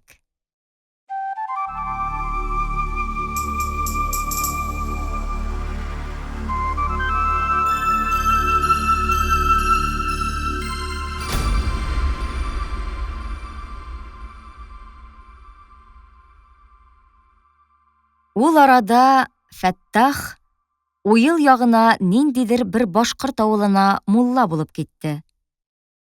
Моның өчен аңа бик күп көч куярга, бик зур сәләтлек күрсәтергә туры килде. Бер вакыт җаекта мәдрәсәләр арасында хәбәр таралды. Уйыл ягында ниндидер бер бай гына авылның мулласы үлгән икән дә, аның мужиклары җаекка мулла алып китәргә килгәннәр икән. Дөресме, түгелме бу? Тикшерелеп тә өлгермәде. Хәбәр җаекның 3 мәдрәсәсен дә хәрәкәткә китерде. Мутыйгыя дә, Рәкибия дә, Гайния дә үзләренең күзәтчеләрен һәм өндәүчеләрен шыпырт кына мәйданга чыгардылар. Хәбәр чынлап та дөрес булып чыкты. Һәм мулла эзләүче мужикларны аулау башланды. Мужиклар иң әүвәле һәр мәдрәсәнең мөдәррисләре белән әңгәмәдә булдылар. Һәм ни өчендер Мутыйгыяның мөдәррисе аларның күңеленә ята төште. Ул аларга үз мәдрәсәсенең олы шәкертләреннән Фәттахны тәкъдим итте. Эш Фәттах шәкертнең үзен кереп күрүгә терәлеп калды. Фәттахның ишләре аның уңышын шактый көнләп каршы алдылар. Ләкин шулай да алар үз мәдрәсәләренең патриотлары икәнлекләрен күрсәттеләр. Мужиклар килер көнне олы шәкертләр яшәгән дәрес бүлмәсе ниндидер кунак көткән кебек тантаналы төс алды. Мич алдына эленгән чолгаулар яшерелде. Кирле мендәрләр өсте чигелгән намазлыклар белән капланды. Шәкертләрнең тәбәнәк өстәлләренә мәдрәсәнең бөтен бүлмәләреннән җыйналып алынган китаплар өелде. Шәкертләр чапаннарын киеп алдылар һәм чалмаларын мисырча кыйгачлап урадылар. Фәттах үзе чапанның иң яшелен киеп алды.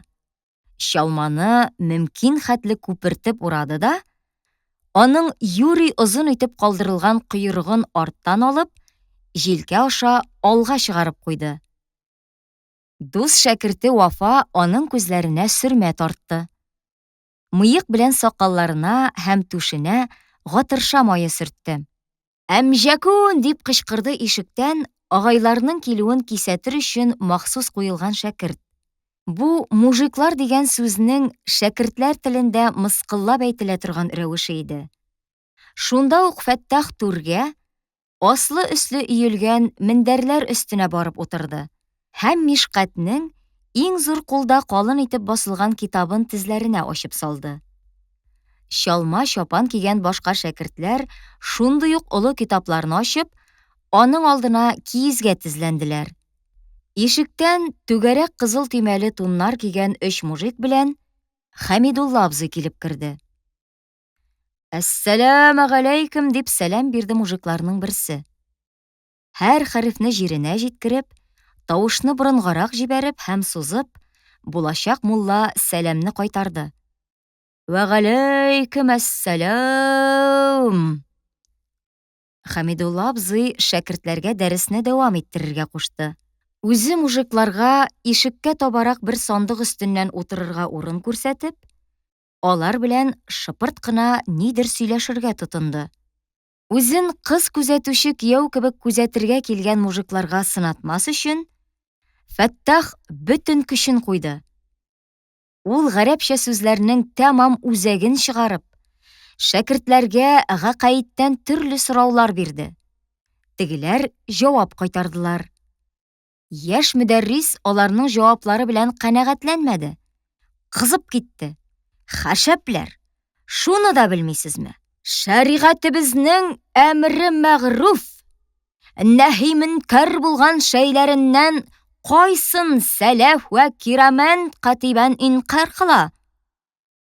Сорауларның бер нинди фикергә корылмаган, Кара мужикларның күзләренә төтен җибәрер өчен генә кайнатылган сүз боткасы икәнен бер шәкерт төшенеп өлгермәде ахыры.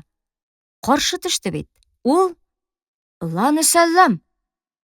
Әмре мәгъруф, нәһи мөнкәр булган эшләрне инкар кылу» дип кенә башлаган иде.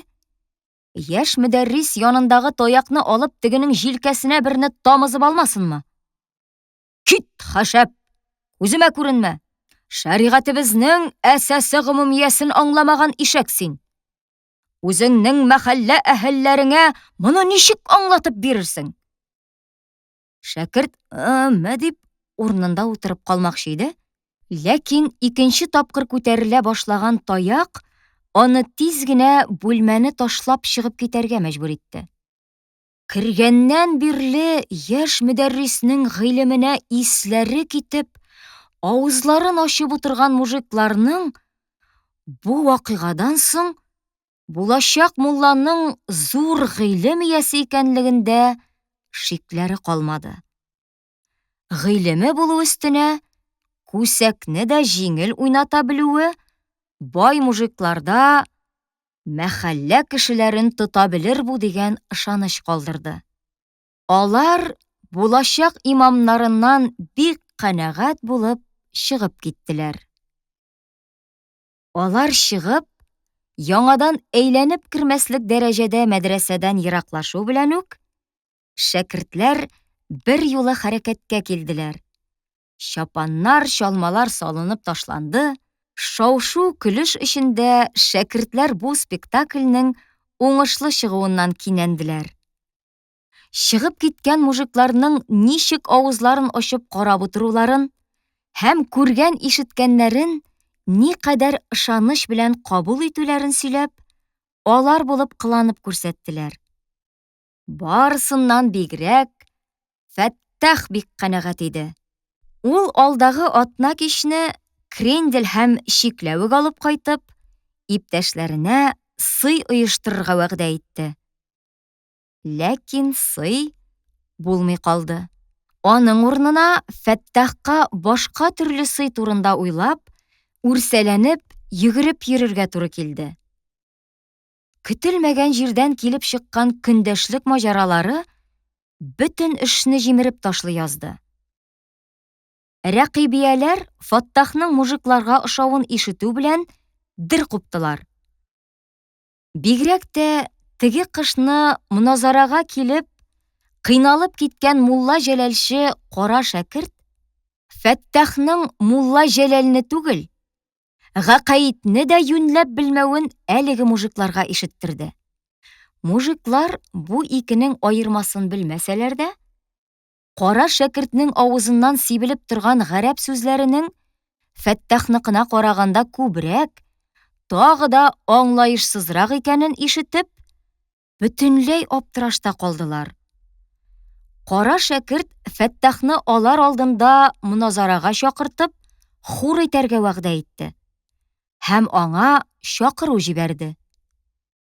Фәттах бармады гына түгел, бәлки шәкерт ставарында булган бөтен хурлау сүзләре белән мыскыллап җавап язды. Рәкыйбияләр моны мужикларга Фәттахның мөназарадан куркуы итеп аңлаттылар. Һәм дөресен әйтергә кирәк, хакыйкатьтән ерак китмәделәр. Фәттахның эше бөтенләй сыекланды. Менә шунда Шәпеш ярдәмгә килде.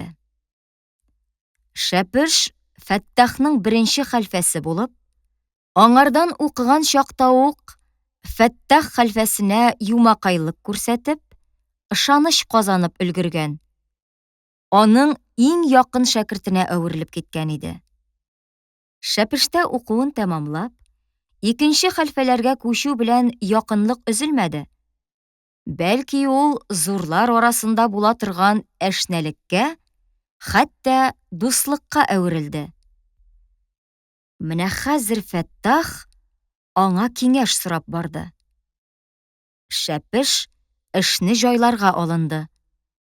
Җаекның үзендә торучы бер олы шәкертнең өендә бал мәҗлесе оештырылды һәм Шәпеш Бездә җаекта мосафирларны хөрмәт күрсәтми җибәрү гадәте юк дип, әлеге мужикларны сыйга чакырды. Фәттах акчаны кызганмады. Балның эченә бер штоф акны алып кайтып кушты. Мәҗлес бик күңелле узды. Мужиклар тәмам ипкә килеп, шунда егылышып калдылар. Фәттах шәпешне өенә хәтле озата барды. Аңа шәпешне берничә тапкыр егылган җиреннән тартып торгызырга, култык астыннан тотып, өстерәп барырга туры килде. Ләкин ул моны авырсынмады. Ул үзенә шундый зур хезмәт күрсәткән остазын кулларына күтәреп, әллә кайларга хәтле илтергә риза иде. Ул төнне җаекның бары кар яктысы белән генә агарып торган караңгы урамында шундый әңгәмәне ишетергә мөмкин иде. Эх, Шәфигулла абзый, җаным бәгырем син минем.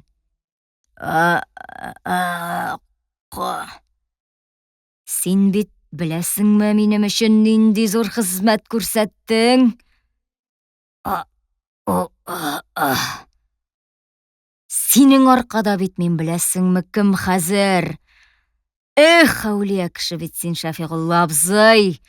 Борыннарына чирттек бит рәкибияләрнең. Онытмам мин моны, Шәфигулла абзый, аккошым. Валлаһи онытмам.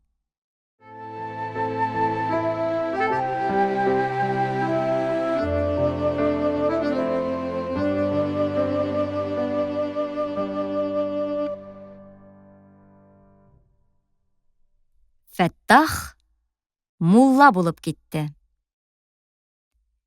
Ләкин аның ничек мулла булып китүе, әлеге мужикларны каршы алу спектакленнән алып, Фәттахның исерек шәпешне мәҗлестән җитәкләп алып кайтуына кадәр булган маҗара бөтен мәдрәсәгә билгеле булды.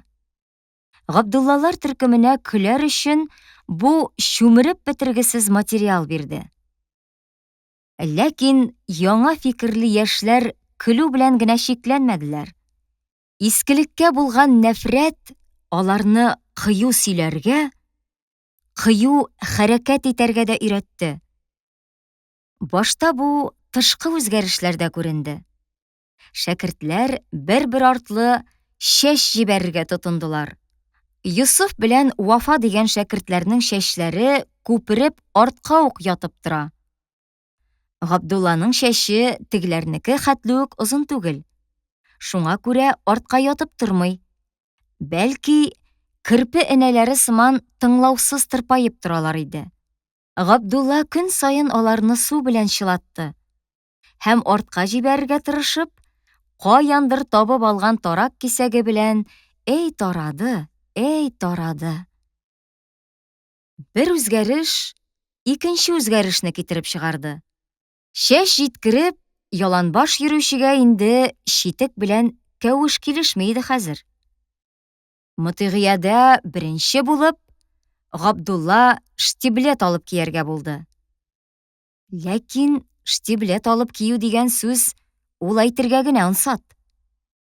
Метрика язып, китап күчереп алган акча ачлы-туклы торырга гына җитә. Гомәр хәлфә сыйныфы өчен килеп торган 8-10 сум айлык килер дә бетте. Нишләргә? Шул вакыт Габдулланың исенә Гурьевта кызыл мал белән сәүдә итүче кардәшләре килеп төште. Алар күптән түгел генә Гурьевта булган бер җаек кешесе аша мәдрәсәдә гыйлем алып ятучы ятим туганнары Габдуллага 10 сум акча җибәргәннәр иде. Габдулла шуларга озын гына итеп хат язды. Хәзрәтеңезгә мәгълүм булсын. Садык Әмиров исеменә җибәргән 10 сум акчагызны 22 апрельдә акшамнан соң юлып алдык. Безнең кеби ятим шәкерт нәкадәр шатланганы һәм нәкадәр сезгә рәхмәт укыганы сезләргә билгеледер. Шәһәремездәге Дамилла ахун Мутыйгулла хәзрәт илә Үземнең хәлфәм һәм Сибгатулла хәзрәт мәхдүмнәренең остазы Сиражетдин хәлфәгә сезләрнең хәзер җибәргән 10 рубляны күрсәткән идем. Бу рәвешле кычкырып сезләргә хәер-дуга кылдылар. Я Рабби илаһи, шушы ятим шәкертнең хәленә мәрхәмәт кылып акча җибәргән Гурьев байларының күңелләрен һәрвакыт шат кыл. Инде сездән үтенечем. Бән бичараны үзегездән гайре адәмнең күзенә тилмертеп карата күрмәгез. Һәрвакыт Аллаһы Тәгалә хәзрәте күңелегезгә тәүфыйк нуры кертеп, изгелек кылмак, садака бирмәк ниятегез булса, мине дә исегезгә төшерегез. Мәкәрҗәгә барышлый безне зиярат итәрсез дип, апай белән икебез дә Гурьев тарафына 4 күз белән карамактабыз. Даимән хәерле гомерләрегезне теләп язучы Милла Габдулла бине Милла Мөхәммәд Гариф. Хат җибәрелде һәм бай кардәшләрнең һич шиксез килеп чыгуын көтеп аласы гына калды. Инде Габдулла белеш танышларыннан кайчан, нинди ярминкә буласын, Гурьев байларының җаек аша кайчан үтәселәрен сораша һәм тикшеренә торды.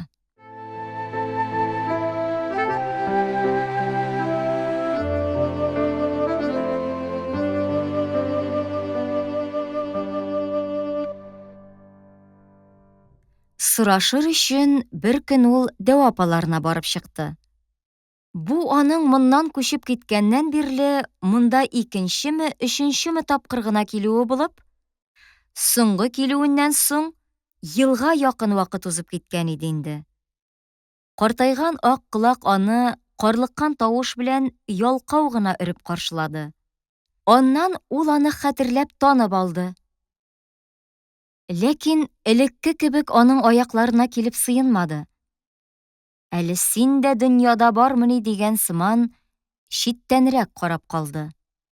Ишек алдындагы бөтен нәрсәдә бер тупсасы кайрылып төшкән һәм кыйшаеп торган келәт ишегендә, иске йортка менә торган баскычның какшап, шылтырап торган такталарында, ишек алдын басып, куе булып үскән песи борчагында, һәммәсендә Габдулла ниндидер картаю, зәгыйфләнү билгеләре сизде. Эчке бүлмәдә мамык шәл бөркәнеп, май аенда туңып утыра торган Дәва апа Габдулланы әллә ничек таныр-танымас каршы алды һәм: "Кем ул анда? Габдулла, бу синме? Тавышың бөтенләй үзеңнеке түгел ләбаса, танымый торам. Кай арада үсеп киттең булай? Илаһи гомер дип әйткән нәрсә", дип, бер туганының улына карап, башын селкеп торды. Аннан ул Габдулланың килми йөрүенә үпкә тотып, яшь катыш тавыш белән зарланды. Габдулла шунда Галекәйнең мәдрәсәне ташлагач, приказчик булып эшли башлавын, Фәйрүзәнең Дәва апаларда калып, элек Гайниямал эшләгән өй эшләрен башкарып торуын белеп алды.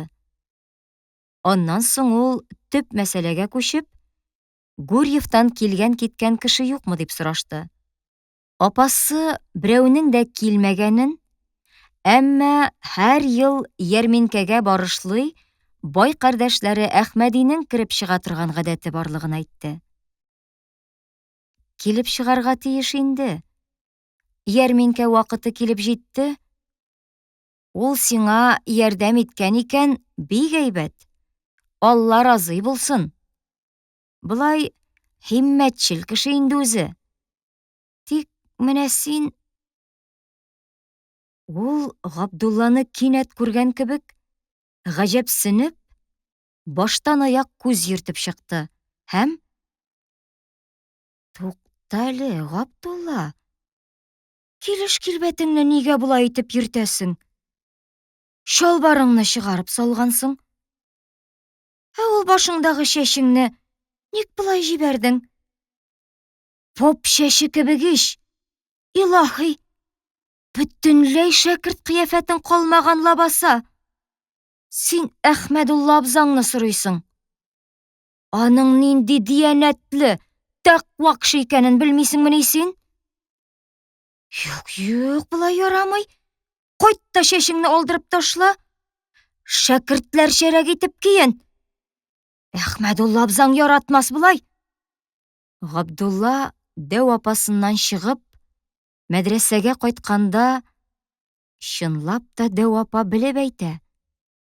Мин бу кыяфәт белән Әхмәди абзыйга күренә алмыйм бит. Ничек ул минем баштан чыккан соң әле? Нишләргә? Билгеле инде, Әхмәди абзый өчен чәчне кырып ташламассың. Юк, чәчне кырыкмаска. Аны кәләпүш һәм бүрек астына яшереп абзыйны каршы алырга. Әхмәди белән Әүхәди абзыйларның ярминкәгә узу көннәре килеп җитте. Габдулланың чәчен кәләпүш кенә капларлык түгел иде. Шуңа күрә ул Вафаның кырпу бүреген сорап алды. Һәм чәчен шуның эченә яшереп, чалбарын читек эченә тыгып, өстенә үзенең иске шәкерт камзулын киеп йөри башлады. Ләкин тәгаен көннәр дә узып китте. Мәдрәсәгә аны эзләп килүче дә, сорашучы да булмады. Габдулла инде ярминкәнең ачылганын көтеп, китәсе һәм узасы сәүдәгәрләрнең анда китеп һәм узып беткәнен сорашып белде. Кирми китте бит бу каруын дип уйлап алды Габдулла. Һәм ачуланып, өстендәге шәкерт камзулын салып ыргытты. Бүрекне Вафага кайтарып бирде һәм чалбарын яңадан читек өстенә чыгарып салды. Шул көнне кич ул мәдрәсәнең тәрәзәсе аша кемнеңдер тавышын ишетте. Габдулла дигән шәкерт монда торамы? Кайсы Габдулла ул? Габдуллалар бездә 88 дип җавап бирделәр аңар. Тукаев Габдулла, диде әлеге кеше. Тукаев дигән фамилияны шәкертләрдән берәү дә белмәде. Нинди Тукаев икән ул дип, Габдулла да кызыксынды. Һәм тиз генә ишек алдына әлеге сорашып торучы кеше янына чыкты. Ни күзе белән күрсен, аның алдында кыска муенлы, карсак кына юантык Әхмәдулла абзый үзе басып тора. Анысы нәрсә? Габдулла үзе тырпайып торган чәчләре белән яланбаш кие Әхмәдулла абзый алдында басып тора. Һәм аңа инде кире әйләнеп мәдрәсәгә керүгә, кырпу бүрекне киеп алып, чалбарны куныш эченә тыгуга юл калмаган. Ул 1 минутка каушап калды һәм башлап нәрсә әйтергә белми торды. Шуннан соң гына ул абзыйсы янына килеп ике кулын сузды. Һәм бу бик сәер чыкты.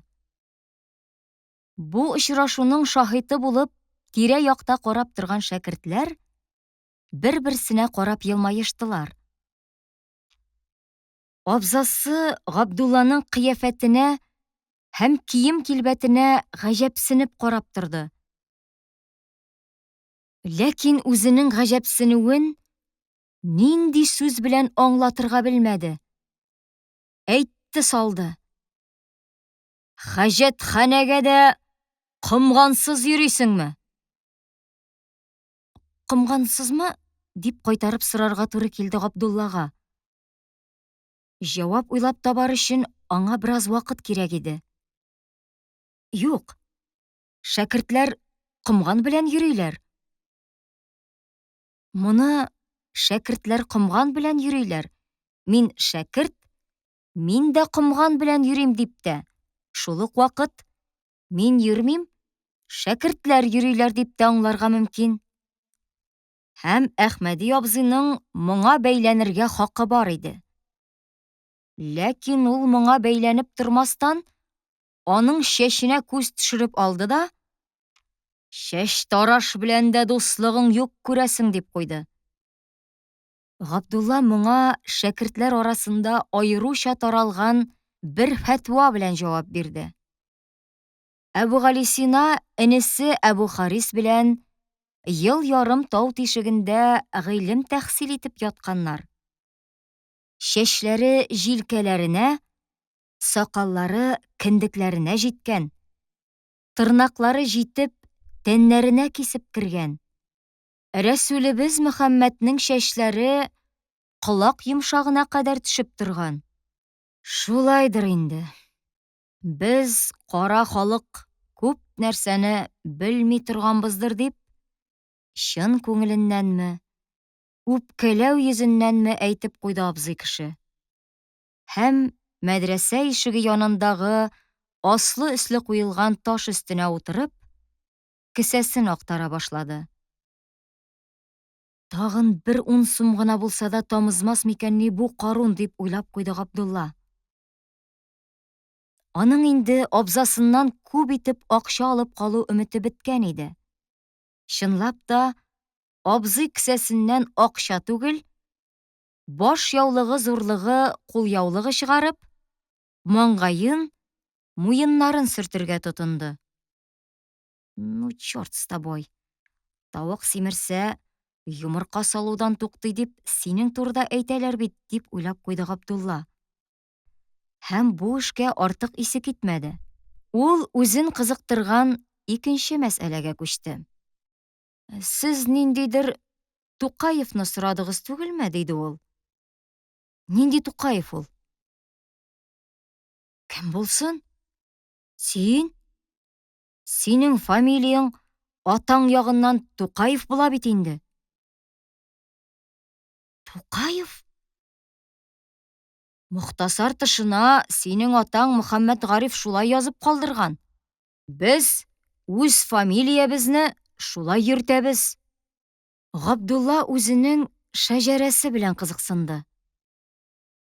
Әхмәди абзый аны ерак бабаларга китеп белмәсә дә, белгән хәтлесен санап бирде. Синең атаң Мөхәммәд Гариф. Аның атасы Мөхәммәд Галим. Аның атасы Шәмсетдин. Аның атасы Туптулы. Аның атасы Тукай. Тукай?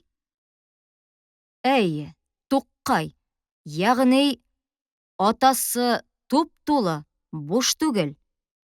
Улы Тукай, ашкай түгел. Элекке заманда исемнәрне шулай тулылыкка, туклыкка юрап кушканнар лабаса. Әхмәдулла абзый чынлап та Габдуллага бер тиен дә бирмәде. Ярминкәдә табышлар булса, кайтышлый кирип чыгармын әле бәлкем, дип китеп барды. Ләкин Габдулла аның бу вәгъдәсенә әһәмият бирмәде. Аның игътибарын Әхмәдулладан ишеткән шәҗәрәсе биләп алды. Шушы көннән алып ул Мөхәммәд Гарифов дигән фамилияны ташлап, үзен Тукаев дип йөртә башлады.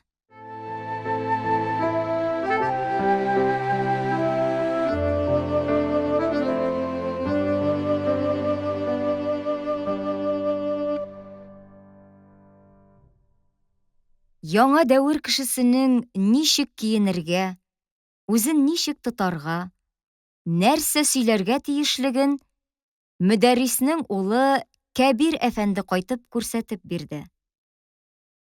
Зур галим булып кайту теләге белән әтисенең акчасына Мисырга киткән.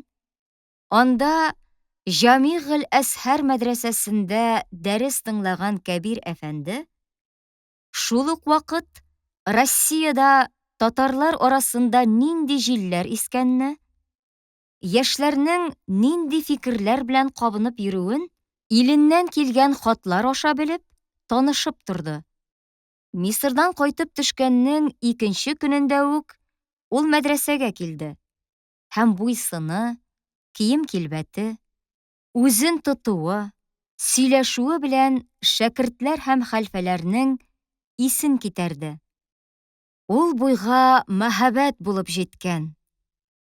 Үзенең туры сынын кысып торган карлыгач койрыклы фрак өстеннән яшелле-кызыллы буй-буй ефәк чапанны җилбәгәйгә җибәреп киеп алган.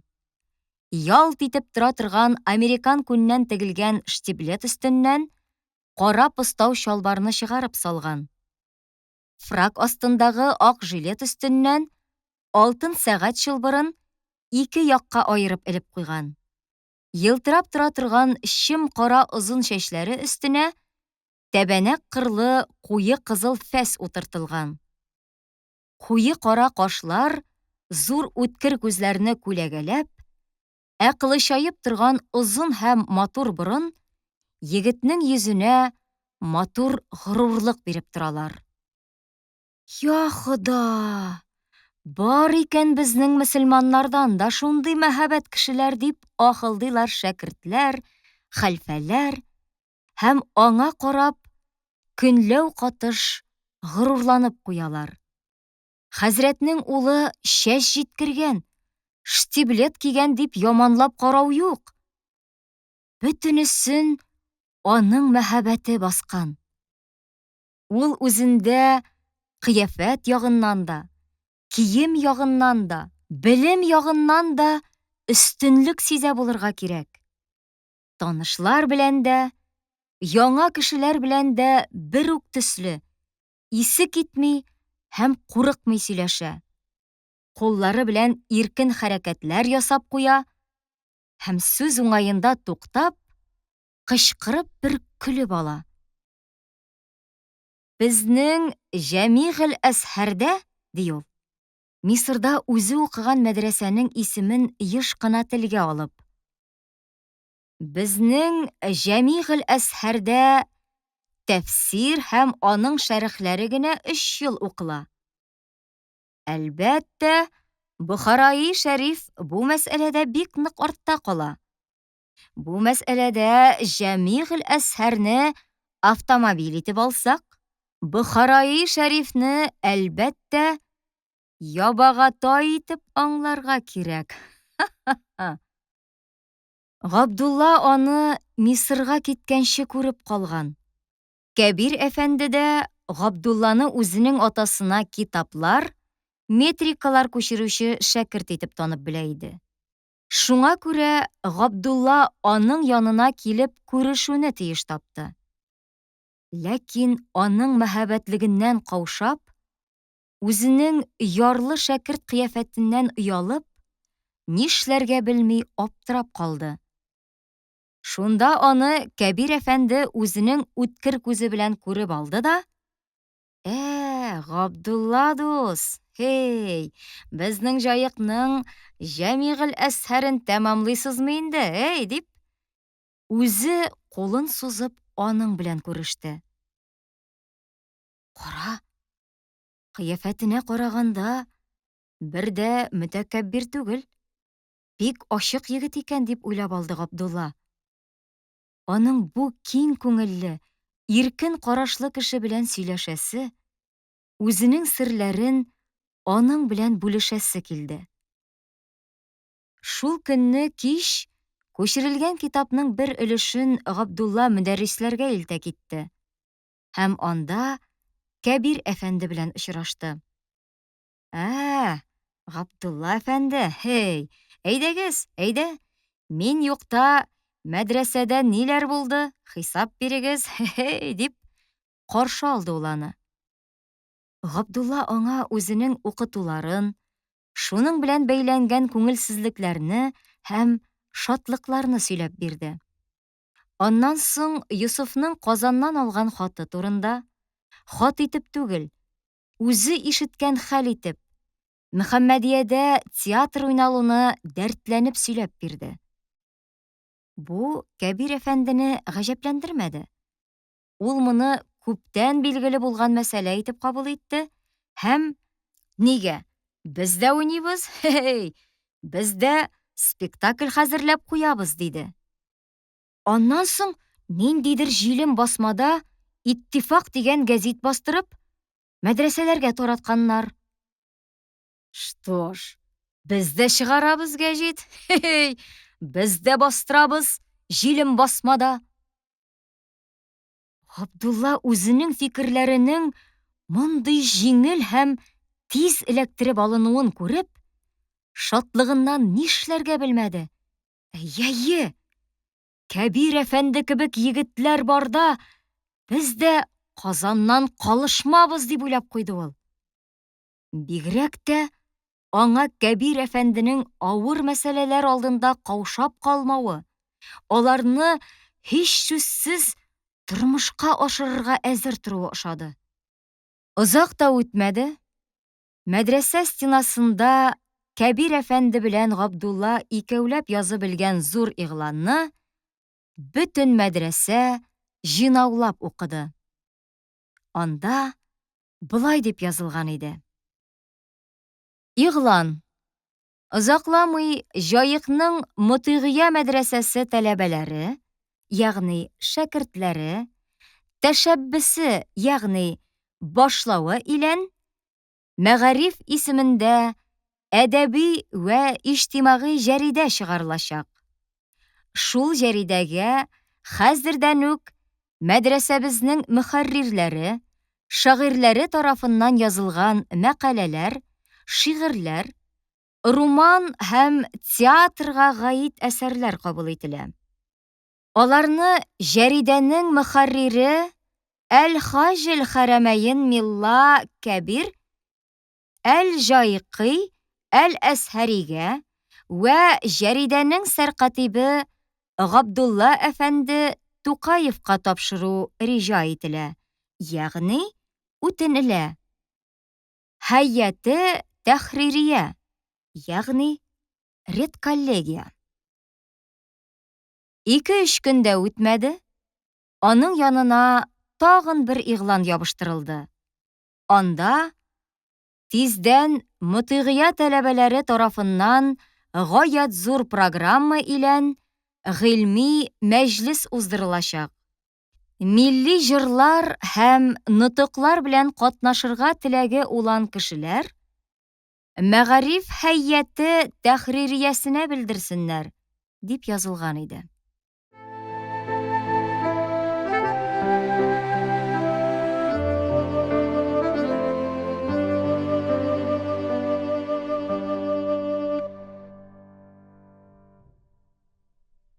Һәм чынлап та Кәбир әфәнде бирелеп, җиң сызганып эшкә тотынды. Бу мәдрәсәдә мөдәррис атасының ярдәмчесе булып, аның шәкертләрен укытырга алынуына карамастан, шәкертләрнең яңалыкка булган омтылышларын яклаучы һәм үзе шул омтылышта катнашучы булып китте. Мәгариф газетасын төн йокламый язып утырган Габдулла белән бергә ул да язышты. Мәкалә һәм шигырь араларына чәчәкләр, төрле бизәкләр төшерде һәм аларны Габдуллага күрсәтеп мактанды. Билләһи, шәп була бу Габдулла дус, иеме? Казандагы гәзитне ничек дидең әле? Иттифак дидеңме? Иттифакның борынына чиртә бу.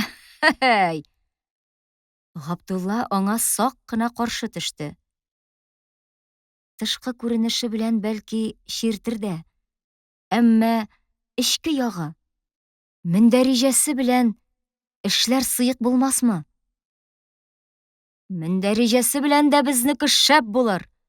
Менә бу сезнең Крыловтан иктибас иткән мәсьәләләр татар галәмендә беренче әле, Габдулла дус. Ярулла Мурадыйның хикәясе, минем Мисырга сәяхәт яки Җәмигъ әсһәр кичәләре? Әлбәттә, анда синең йөгерек каләм күп ярдәм итте. Синдә үткер каләм куәсе бар, әфәндем. Әйе, сиңа роман язарга кирәк. Һәм без киләсе номердан милли роман бирә башлыйбыз. Нинди милли роман? Мәхәббәт турында. Аны кем яза? Аны менә синең белән мин язам. Әфәндем, роман язар өчен мавзук кирәк бит. Аны каян аласың? Мин бирәм, иеме? Минем башта 10 романга җитәрлек мавзук. Но минем каләм синекенә караганда бераз. Ягъни, мин яза беләм, ләкин... Һәм мәгарифнең беренче номеры язылып, стенага кадакланды. Дөрес, бу әле Казанның иттифакы кебек мәдрәсәләргә ислах таләп итеп чыкмый, бары гыйлемнең кирәклеге турында гомуми сүзләр генә яза иде. Ләкин аны шәкертләр өелешеп укыдылар һәм бик күңелле яңалык итеп кабул иттеләр. Бу яңалык белән хәтта хәлфәләр арасында да кызыксынучылар булды. Гомәр хәлфә алдагы номерга газетаны котлап, мәкалә язып бирде. Һәм мәкаләсен «Афәрин! Безнең мәгариф юлында фидакарьләрчә хезмәт күрсәтүче гайрәтле яшь каһарманнарыбызга» дип төгәлләде. Аннан соң шәкертләр Кәбир әфәнде кул астында гыйльми мәҗлескә хәзерләнә башладылар. Зур бүлмәгә тәбәнәк өстәлләрдән җыйнап, биеклек ясадылар һәм аның алдына озын чаршау кырдылар. Мутыйгияның үз шәкертләре һәм Гайния, Рәкибия мәдрәсәләреннән килгән кайбер кунак шәкертләр белән бүлмә шыгрым тулгач, Кәбир әфәнде мәҗлесне ачты. Берничә сүз белән мәҗлеснең теләген аңлатканнан соң, ул сәхнәнең уртасына намазлык җәеп утырды да, Мисыр мәкаме белән яңгыратып, Коръән укып җибәрде. Коръәнне укып бетерү белән сикереп торды да, җыелганнарга мөрәҗәгать итте. Ягез, җәмәгать, инде һәркем шушы минбәргә менеп, үзенең йөрәгендә кайнаган фикерләрне әйтсен. Нытык сөйлим дигән кеше нытык сөйләсен, шигырь әйтим дигән кеше шигырь әйтсен. Милләтебезне тәрәккый иттерү йөзеннән без бүген бөтен мөмкинлекләргә киң мәйдан ачтык. Кәбир әфәнде артыннан сәхнәгә Ярулла Мурадов менде. Һәм безгә үзебезнең әдәбиятыбызны тудырырга кирәк. Башка милләтләрдәге кебек, бездә дә үз мөхәррирләребезне, үз шагыйрьләребезне булдырырга вакыт дип, бик дулкынланып, нытык сөйләп төште. Аннан соң Кәбир әфәнде тарафыннан хәзерләнгән 2 шәкерт чыгып бастылар. Һәм Кәбир әфәнденең кулы белән ясаган ишарәсеннән соң, мөнәҗәт көенә җырлап алып киттеләр. Инсан улан өстенә тау төшсә дә хәүеф итмәсен. Батынан хәүеф итсә дә ул, заһиран белгертмәсен. Алар җырлап беткәч, Гомәр хәлфә һәм Ярулла Муради кебек берничә кабынып китүчән кеше «Яшәгез, күп яшәгез» дип кычкырдылар. Аннан соң казак шәкертләреннән Иргали белән Сөннәт карый бер-бер артлы чыгып, казакча үләңнәр, ягъни җырлар әйттеләр. Тыңлаучылар аларны бик яратып алкышладылар. Ул арада чаршауның уң ягында өзек-өзек кенә җәһәт тавышлар ишетелде. Ука, ука. Юк, укымыйм. Ялындырма инде, Габдулла әфәнде. Ялындырмыйм да, укымыйм да. Нигә укымыйсың? Кеше көлдереп, чын шигырь булса икән. Мортаза байдан курка ул. Минме? Диде Габдулла. Куркаммы? Курыкмасаң укы, диде аңа якынайып, һәм батырлык бирергә тырышып Йосыф. Укыйм, диде Габдулла. Һәм кыстаучылар исләренә дә килеп өлгермәделәр. Габдулла биеклеккә чыгып басты да, кулындагы кәгазьгә күз төшереп алганнан соң, кычкырып укып китте. Бу мәдрәсәне төзәттерүдә, аны җиһазландыруда күп хезмәт күрсәткән Хәмидулла абзыйга багышланган, аны күкләргә күтәргән мәдхия шигыре иде. Ләкин шәкертләрнең аны укырга кыстаулары аның Хәмидулла абзыйга багышланган юллары өчен түгел, Мортаза байга килеп бәрелгән сүзләре өчен иде. Ул сүзләр тыңлаучыларда аеруча җанлылык тудырдылар. Хәтта Йосыфның башлауы белән тыңлаучылар Мотигъядә беренче тапкыр укуны бүлеп, кул чаптылар. Алкышларга сәбәп булган юллар менә булар иде. Моннан әүвәл барча искеләр иде. Хәл тел илә мәдрәсә сөйләр иде. Дияр иде. Сез мине ник бакмыйсыз? Ник карамыйсыз да, ник чиз тартмыйсыз? Аглар иде. Банием үлдеме диеп, яисә шартладымы, белдеме диеп. Дияр иде. Мортаза бай, син нигә бигрәк саран булдың булай? Нигә алдың син мине карамагач? Үз малың, үз файдаңа ярамагач. Мортаза бай, син төзәтмәссең бугай. Мин телимен Алладан икенче бай. Иң көчле нәрсә вакытында куелган нокта диләр. Бу бик дөрес.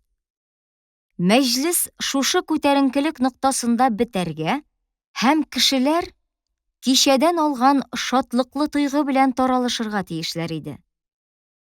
Ләкин көтелмәгәндә Кәбир әфәнде чыгып игълан итте. Әфәнделәр, инде хәзер милли көрәш ачабыз. Кем кемне җиңә? Башта моны аңламый тордылар. Аңлаганнары, ул нигә кирәк инде дип сорадылар. Кәбир әфәнде яңадан сүз алып булай диде. Әфәнделәр, монда милли көрәш ачуның нигә кирәге бар диделәр. Мин моңа кушылмыйм. Мәдәни алга киткән милләтләрдә әдәбият, театр булганы кебек, спорт һәм цирк кебек сәнгатьләр дә бар. Ул бездә дә булырга тиеш. Һәм аның бернинди дә гөнаһсы юк. Рәсүлебез гарәпләр арасында мондый һөнәрләргә бик зур юл куйган. Кәбир әфәнде көрәшчеләрне дә алдан хәзерләп куйган икән.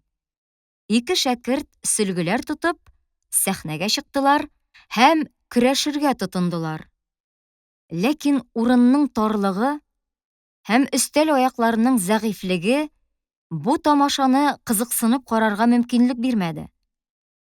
Көрәшчеләрнең берсе икенчесен күтәреп җиргә салуы белән, алар астындагы өстәл шытырдап җимерелде һәм көрәшчеләр икесе дә тамашачылар күз алдында каядыр аска төшеп киттеләр. Залда бик каты көлеш күтәрелде. Кәбир әфәнде чаршауны тартырга кушты. Һәм шуның белән кичә тәмам булды. Габдулла халыкка ошамас дип куркып кына чыгып сөйләгән шигыренең көтелмәгән уңышы белән дәртләнеп, канатланып китте. Һәм йокларга теләмичә, Йосыф белән урамга чыкты. Йосыф аңардан: Габдулла, син бу Кәбир әфәнде турында ни уйлыйсың? Минемчә, ул бераз, ничек дип әйтим, Габдулланың бүген берәүгә дә ачуланасы килмәде. Шуңа күрә ул Кәбир әфәндене яклый төште. Минемчә, Кәбир әфәнде бик энергичный егет. Дөрес. Ул бөтен нәрсәгә бер юлы тотына. Бөтен нәрсәне бер юлы эшләп ташларга тели. Ләкин бу аның көче күплекне, аның ташып торуын күрсәтә. Һәр хәлдә, моның безгә файдадан башка бер нәрсәсе дә юк, диде.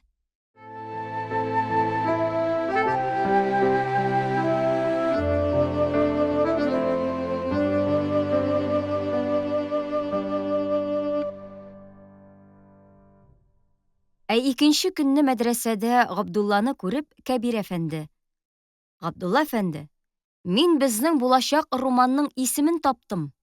Бәхетле Мәрьям. Шәп бит! Хей! Син бүген безнең өйгә куна кил.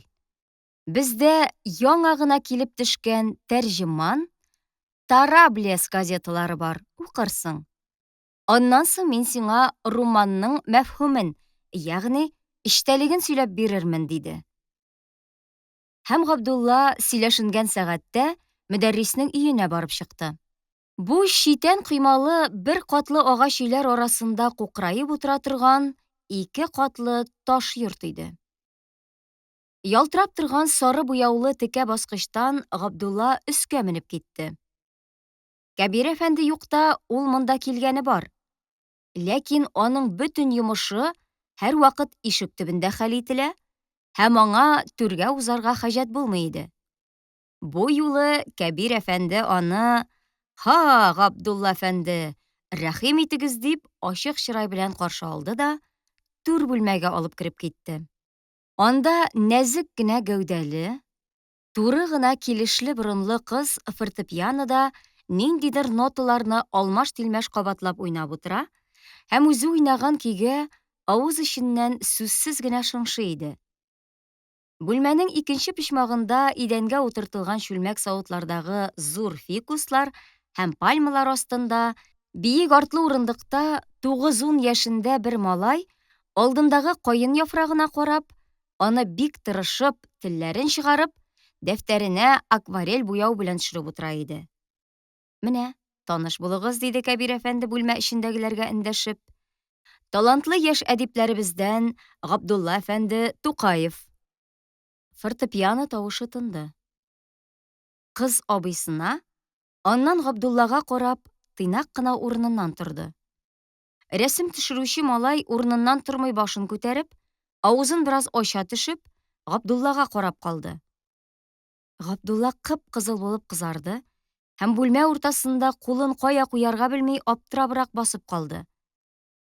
Аны беренче тапкыр менә шундый зиннәтле зур бүлмәдә яхшы киенгән һәм яхшы тәрбия күргән кешеләр алдында тәкъдим итәләр. Һәм ничек итәләр бит әле? Талантлы яшь әдибебез. Нигә кирәк инде бу кадәр арттырып җибәрү? Кәбир әфәнде һәр вакыт һәр нәрсәгә берәр кәперенке исем тагырга ашыга, дип уйлап алды ул. Аның моңа, аннан соң үзенең бу кыз белән малай алдында малайларча кызарынуына ачуы килде. Ә менә бу минем бүлмә, дип, Кәбир әфәнде Габдулланы зал белән янәшә бүлмәгә җилтерәтеп алып кереп китте. Бу келәмнәр түшәлгән, шкафларына күп итеп зур-зур китаплар тезгән, стенасына пыялаланган рамаларда төрле шәһәрләрнең буяулы фото күренешләрен элгән бүлмә иде. Менә булар Әндәлес гарәпләренең газаматлы сарайлары. Әл-Хамра, Әл-Бәйза, ә менә булары Босфор күренешләре, Чанак калга бугазы. Ә менә бусы Ая Суфия мәсҗиденең шәрык яктан күренеше. Ә булары Италия күренешләре, Неаполь, Венеция. Габдулланың күзе рәсемнәр астындагы өстәлдә урнаштырылган матур вазаларга, кытыйчыкларга һәм ни өчен кирәклеге билгеле булмаган төрле вак-төяккә төште.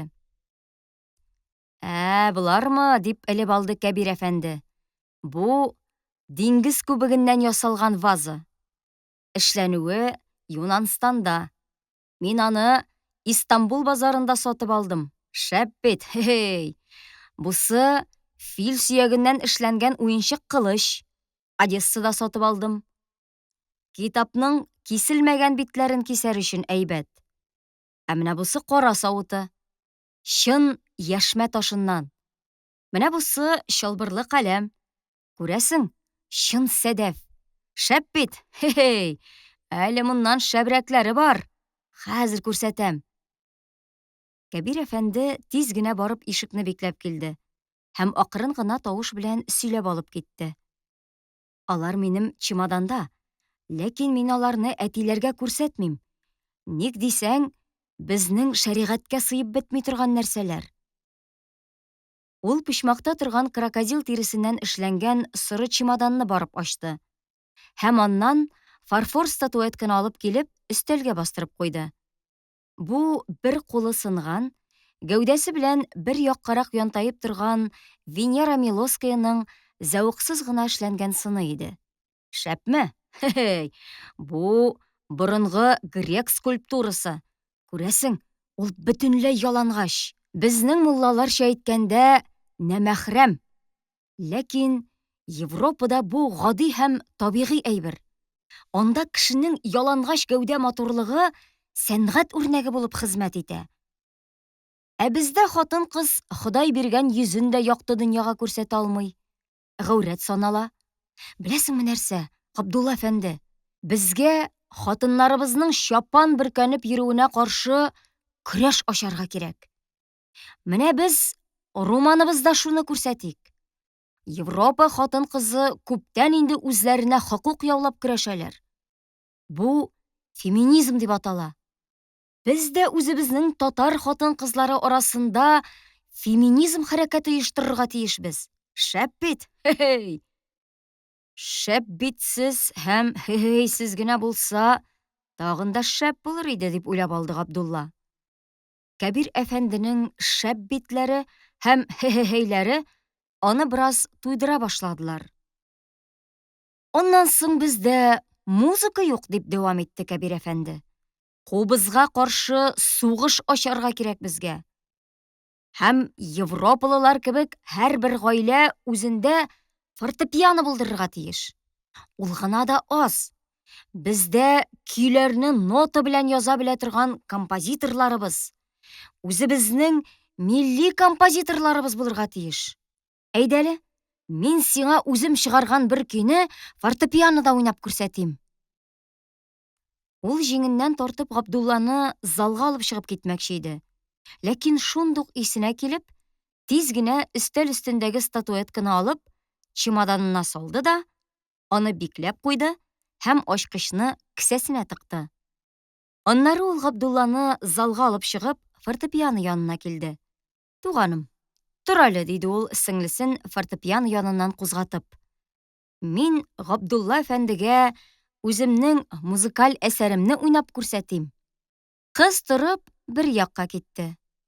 Торып киткәндә ул Габдуллага мәгънәле генә карап алды. Габдуллага бу минем абыйга исегез китмәсен. Ул шундыйрак инде дигән төсле булды. Габдулла аңа карап, сизелер-сизелмәс кенә елмаеп куйды. Кәбир әфәнде фортепиано янына утырып, иң элек иркен хәрәкәтләр белән аккордлар алды. Аннан Габдуллага билгеле булмаган ниндидер бер көйне уйный башлады. Берсен уйнап бетереп, икенче куплетка күчкәндә, ул үзенең көчле тавышы белән җырлап алып китте. Минем сөеп җиккән атым, кара берлән тимер күк, сагынганда айга карыйм. Айда ялгыз минем күк. Абаула Гайшәм. 3-4 куплет җырлаганнан соң, ниһаять, ул соңгы нотаны бик нык күтәреп, җырын төгәлләде һәм нокта куйган кебек, клавишка нык кына сугып куйды да, урыныннан торып, бик зур эштә җиңеп чыккан пәһлеван кебек Габдуллага карап калды. Һәм бераз тынып бетеп, "Я ничек? Шәпме?" дип сорады. "Шәп", диде үз сүзенә ышаныр-ышанмас Габдулла. Ләкин шунда ук ул татар җырының басынкы моңын сагынып куйды. Аңа Кәбир әфәнденең соңгы нотаны күтәреп куюы ни өчендер ошамады. Бу шәп Кәбир әфәндене яңадан канатландырып җибәрде һәм ул сөйләп алып китте. Сиздеңме? Татар җырының строен үзгәртәм мин. Мин аңа яңалык кертәм. Мин аңа Европа җырлары төсе бирәм. Итальяннарда Каруза, ә русларда Шаляпин шулай җырлый. Ә син беләсеңме, Габдулла дус? Мин озакламый җаекта үземнең концертымны бирәм. Безгә үзебезнең милли концертларны оештырырга кирәк. Җаекта гына түгел, хәтта Казанда, Уфада, Оренбурда. Шәп фикер бит, хе-хей! Шәп фикер, диде Габдулла. Һәм сезнең тавышыгыз моңа мөмкинлек бирә. Ләкин сез халык тарафыннан үзләшкән Әллүки, Тәфтиләү, Кара урман кебек көйләрдән башласагыз икән. Әлбәттә, әлбәттә. Ләкин алар белән генә чикләнергә ярамый. Безгә үз композициябызны тудырырга кирәк. Татар музыкасын граммофонга яздырырга кирәк. Беләсезме шуны? Габдулланың исенә 6-5 Сапи килеп төште.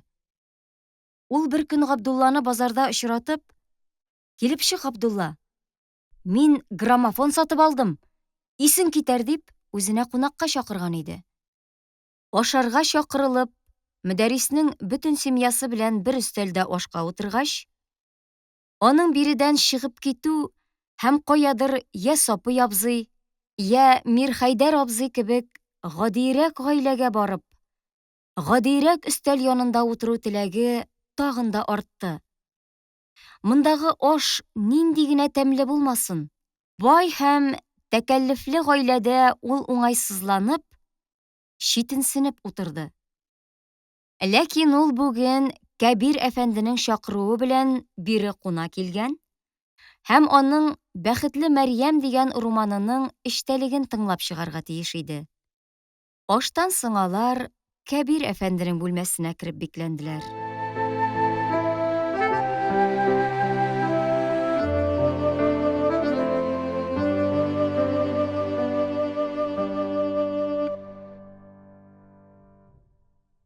Кәбир әфәнде Габдуллага үзенең беренче мәхәббәтен һәм өйләнүен сөйләп бирде. Бик күп гади яратышу һәм гади өйләнешүләрнең берсе иде бу. Алып язарлык кызыклы бер әйбер дә юк иде. Кәбир әфәнде бер байның Мәрьям исемле кызына гашыйк була. Кыз да моны ярата. Кызның ата-аналары да егетне үз кияүләре итеп күрәселәре килә. Ләкин турыдан-туры аңа үз кызларын димләргә кыймыйлар. Егетне сынар өчен алар аңа икенче кешенең кызын димлиләр. Юк, егетнең күңеле Мәрьямдә. Ниһаять, егет белән кыз кушылалар. Монда искелек белән яңалыкның да кечкенә каршылыгы чагылып куя. Кызның атасы искерәк карашлы, наданрак кеше, кияү укыган һәм яңа фикерле егет. Бабай белән кияү башта бер-берсен аңлап җиткермиләр. Ләкин тора-бара кызның атасы бөтен мәсьәләдә кияүнең фикеренә кушыла. Кәбир әфәнде үзе хикәясен бик зур дәрт белән кабынып һәм көлә-көлә сөйләп бирде. «Я ничек? Шәпме?» дип сорады ул. Арыганлыктанмы? Әллә бу мәхәббәт мәсьәләләре әле яшь Габдулланың зәвкын биләп өлгермәгәннәр идеме? Ул бу хикәядә шәп дип әйтерлек берни дә тапмады. Кәбир әфәнде авызын бераз ача төшеп, Габдулланың хикәяне бәяләвен көтеп тора иде. Габдулла җавап бирергә ашыкты. «Хикәягез әйбәт.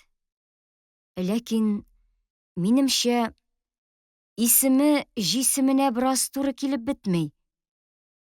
«Нигә туры килмәсен? Бик шәп туры килә. Бәхетле Мәрьям». Мин аны Бәхетле Мәрьям дип түгел, Бәхетле Кәбир дип куяр идем. Юк, юк, Бәхетле Мәрьям, Бәхетле Мәрьям. Аның исеме һич шиксез шулай булырга тиеш. Минем үземә ул искиткеч ошый. Хе-хей!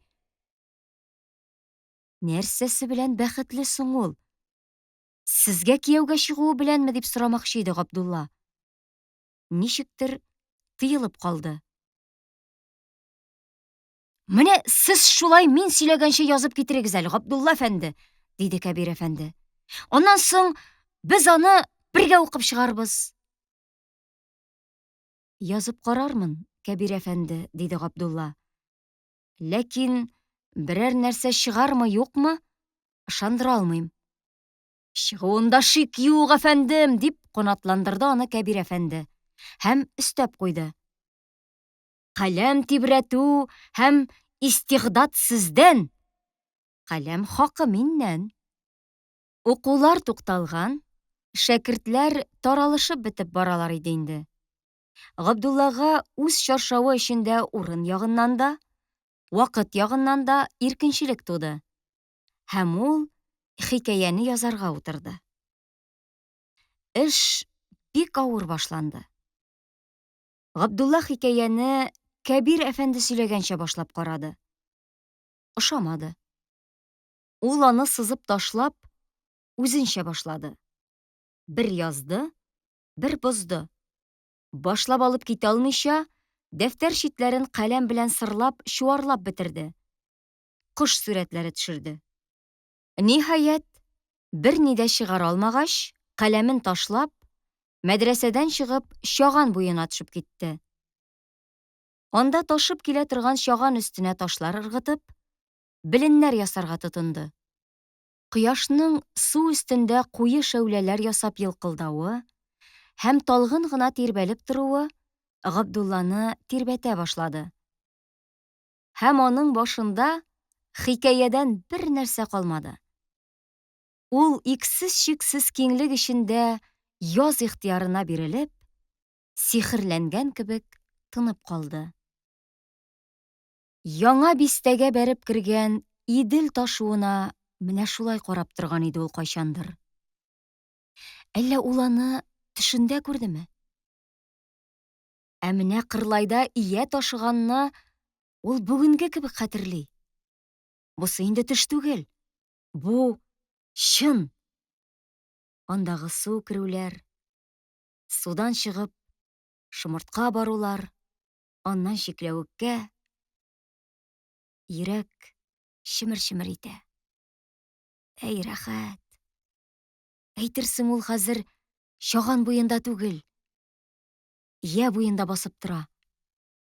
Менә хәзер аны әнисе Зөһрә апа чакырып алыр төсле. Габдулла, кайда югалдың таманысы? Әтисе белән кырга, тырмага барулар. Сәгъди абзый елмаеп күккә карый. Бәрәкәте белән килсен инде бу җәй. Ул вакыттагы авырлыклар да, күңелсезлекләр дә бүген әллә ничек үзенә башка яктырып, Салават күпере сыман төрле төстәге нурлар белән чачакланып торалар. Ә беренче тапкыр мәктәпкә бару, кызларның артыннан чәч үргечләрен тарту, корым белән мыек буяп, мулла абзый булып кыланулар. Кәлимәтен тайбәтен, безнең инәй бай хатын. Ә абыстай, иләнгән он өстенә бармак белән апара дип язган беренче язу. Булсын иде әле менә хәзер шул апара абыстай. Ярый, биби Зөһрә, калсын. Атнага бер пүлән утын, бер шешә кәрәчин китерерсез. Габдулла мәдрәсәгә йөгерә һәм чыбылдык артына атылып керә. Өстәл янына утырып, ачылып куелган дәфтәрнең чиста битеннән язып алып китә. Һәм инде туктала алмый. Ул үзенең абыстайда укып йөрүләрен яза һәм сизенә. Кәбир әфәнде булай сөйләмәгән иде бит. Ләкин ул моны язмый булдыра алмый. Кәбир әфәнде сөйләмәгән иде дип, буларны язмый калдырса, һич шиксез хикәянең бер чите китек булачак.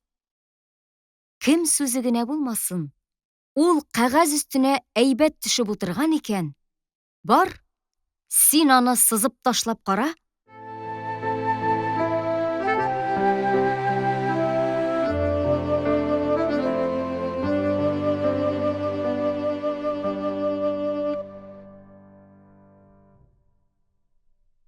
Ике көн урыныннан кузгалмый диярлек утырды Габдулла. Һәм өченче көнне ул язганын Кәбир әфәндегә укырга алып килде. Булдымы дип шатланып каршы алды аны Кәбир әфәнде. Белмим, Кәбир әфәнде. Язуын яздым. Ләкин куркам. Сез ачуланырсыз. Нигә? Сез сөйләгәнчә итеп булдырып булмады. Хыял бик комачаулады. Кәбир әфәнденең йөзендә борчылу күренде. Ул бер сүз дә дәшми, әкрен генә тыңларга утырды. Габдулла укып китте. Кәбир әфәнденең йөзендә шәүләләнгән болыт тарала, җуела барды. Борчылу тынычлануга әверелде. Ниһаять, аның йөзендә елмаю пәйда булды. Аннан соң ул Габдулланың укуы белән ләззәтләнеп, көләргә тотынды. Габдулла әфәнде, яшә! Афәрин дип кычкырып куйды. Кайбер урыннарын кайтарып укытты. Туктале, тукта. Ничек? Ничек дигән? Үзе көмеш йөзекне бер мыскалдан артык кию дөрес түгел ди. Үзе 3 кадаклы көмеш сәгать тагып йөри, ә? Кайтарып ук әле шул тешен. Туктале, тагын бер кайтарып укы. Урамда кәҗә кычкырса, үзенең яраткан мәзине азан әйтәм әллә дип колак саламы? Каян уйлап таптыгыз аны, Габдулла әфәнде? Мин хатын-кыз белән сөйләшкәндә кара күзлегемне киям диме? Әттеге хатын нәрсә ди? Нәрсә ди? Кит моннан, без бәбәк диме? Күзеңә без кадалгары ди, ә? Ой, Габдулла әфәнде! Хикәя укылып беткәнче, Кәбир әфәнде көлүдән туктамады. Күзләреннән бер туктамый ага торган яшьне сөртә-сөртә, яулыгы манмасу булды. Хикәя укылып беткәч, ул Габдуллага ташланып, аны кочаклап үпте. Яшәгез, Габдулла әфәнде! Сездән һич шиксез даһи бер язучы чыгачак. Менә мин әйткән диярсез. Бу китап үзе генә дә сезнең исемне мәңге калдырырга җитәчәк. Яхшы сүз ишетергә зар булып яшәүче һәм тәмле сүзгә балавыз кебек иреп китүче Габдулланың үзе өчен дә хәтта бу сүз артыкка китү булып күренде. Һәм ул тизрәк акланырга ашыкты. Кәбир әфәнде, бу беренчедән сез әйткәнчә даһиларча язылган әйбер түгел. Икенчедән, бу бит сезнең хикәя. Ничек? Минем? Ягъни сез сөйләгән хикәя. Сезнең тәрҗемәи хәл. Әйе. Ләкин моны бит сез яздыгыз. Шуңа күрә сез үк моның өстенә Габдулла Тукаев дип кул куярга тиеш. Юк. Кулны сез куярга тиеш. Хикәя сезнең тәрҗемәи хәл. Һәм мин дип беренче шәхес исеменнән язылган. Сезнең тәрҗемәи хәл өстенә мин кул куя алмыйм. Мин дә кул куя алмыйм, чөнки моны мин язмадым. Ниһаять, хикәянең өстенә берәүнең дә исемен куймаска, әгәр дә басылып чыган итә калса, нәширнең генә исемен куярга дигән карарга килделәр. Аннан соң тагын бәхәс чыкты. Кәбир әфәнде куен кесәсеннән калын бумажнигын чыгарып, аннан шыгырдап торган 10 сумлык 2 кызыл кредит кәгазь алды. Һәм аны Габдуллага сузды. Бусы хезмәт хакы. Габдулла алмады. Сез нишлисез? Кәбир әфәнде, нигә шул хәтле? Мин моны язганда, бер нинди хезмәт җәфасы сизмәдем. Киресенчә, моны язу миңа шиксез ләззәт кенә бирде. Юк, юк, кире какмагыз. Һәр әдип үзенең хезмәте өчен каләм хакы ала. Һәм бу гонорар дип атала. Алайса, аның 5 сумы да җитәр. Кәбир әфәнде көчләп диярлек әлеге 2 билетны Габдулланың кесәсенә салды. Кәбир күп юанып торырга яратмый. Уйлаганны шунда ук эшкә ашыра торган кеше иде. Шуңа күрә ул озак уйлап тормады, җыенды да Петербургка китеп барды. Бердән аның атасының Петербург ахуны Габдулла хәзрәткә ниндидер китаплар сорап язган йомыш хатын тапшырасы, һәм ул китапларны алып кайтасы бар иде. Икенчедән, һәм бусы аның Петербургка баруының төп сәбәбе иде. Хикәяне Петербургта цензурдан тиз генә уздырып, шунда ук бастырып алып кайтырга кирәк иде. Югыйсә, Казанның университет, Чирков яки Кукубин типографияләрендә я Оренбург типографиясында бастыру мәшәкатьлерәк. Цензура анда китапны әллә ничә айлар йөртә. Ә Кәбир әфәнде көтәргә яратмый иде.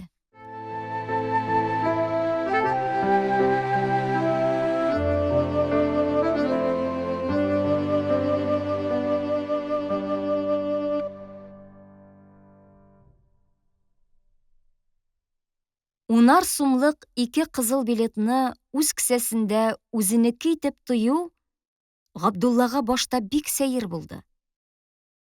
Аның үз гомерендә бер вакытта да мондый зур акчага ия булганы юк иде әле. Аннан соң көтелмәгәндә килеп чыккан акча бит әле бу. Мондый акчаны табар өчен ничәмә айлар буенча ничә мичкә су ташырга, яки җир казырга, яки балалар укытырга кирәк. Аннары авыр хезмәтне башкарганнан соң көтеп алынган акча ничә әйтсәң дә үзенең иң баштагы бәясен җуя. Алынасы акча кешенең күңелендә әллә ничәмә төрле кирәк-яракка алдан ук бүленеп беткән, җитмәгән, ах, тагын шул чаклы булсачы дигән үкенеч тойгысы тудырып өлгергән була. Шуңа күрә ул кешенең кулына диңгездән бер тамчы булып килеп керә һәм дигәнче эреп таралып бетә. Ярлы кеше акчаны кесәсеннән чыгарасы килми, күпме генә кысып торса, акча шул кадәр аның кесәсеннән җиңел шуып чыга. Аның өчен ярлы кесәсендә тынычлык юк. Шуңа күрә ярлы кешенең акчасы әтәч булып кычкыра диләр. Байның эше башкача. Аның акчасы магнит кебек үз янына икенче акчаны тарта. Акчаны акча ясый. Байның акчасы әтәч булып кычкырмый. Оясыннан бер күгәрчен булып мыштым гына очып чыга да, 10 күгәрчен ияртеп алып кайта. Габдулланың кесәсендәге 20 сум хәзер бер әтәч булып түгел, 100 әтәч булып кычкыра. Габдулла, син хәзер нинди бай? Син хәзер күптәнге хыялыңны җиренә җиткерәсең. Чыгасың да базардан менә дигән штиблет алып киясең дип кычкыра бер әтәч. Штиблеттан дөнья хәтле акчаң артып кала әле синең. Син әле өстеңә менә дигән бер кыска пиджак алып кия аласың дип кычкыра икенче әтәч. Син хәзер үзең теләгән китапны талчок чүплекләреннән актарып түгел, Михайловскидагы китап магазинына кереп сайлап ала аласың дип кычкыра өченче әтәч. Сынатма, сынатма, Дюшес папиросының адвокатлар тарта торган иң шәп сортын алып кабыз, дип ядәшен киерә үҗәт бер көзге әтәч. Габдулла Михайловский буйлап бара. Аның кесәсендә 2 кызыл билет. Ул кулы белән кесәсенә кагылып ала, һәм тегеләр шыгырдап куялар. Габдулла кинәт үзендә ниндидер бер тыелгысыз көч сизә. Аны горурлык, әйе, горурлык чолгап ала. Ул күкрәген киерә төшә. Урамда баручы кешеләргә карап, минем кесәдә ни хәтле акча, ә бу жүләрләр шуны белмиләр дип уйлый ул. Һәм аның көләсе килә. Ничек ул моңа кадәр белми йөргән?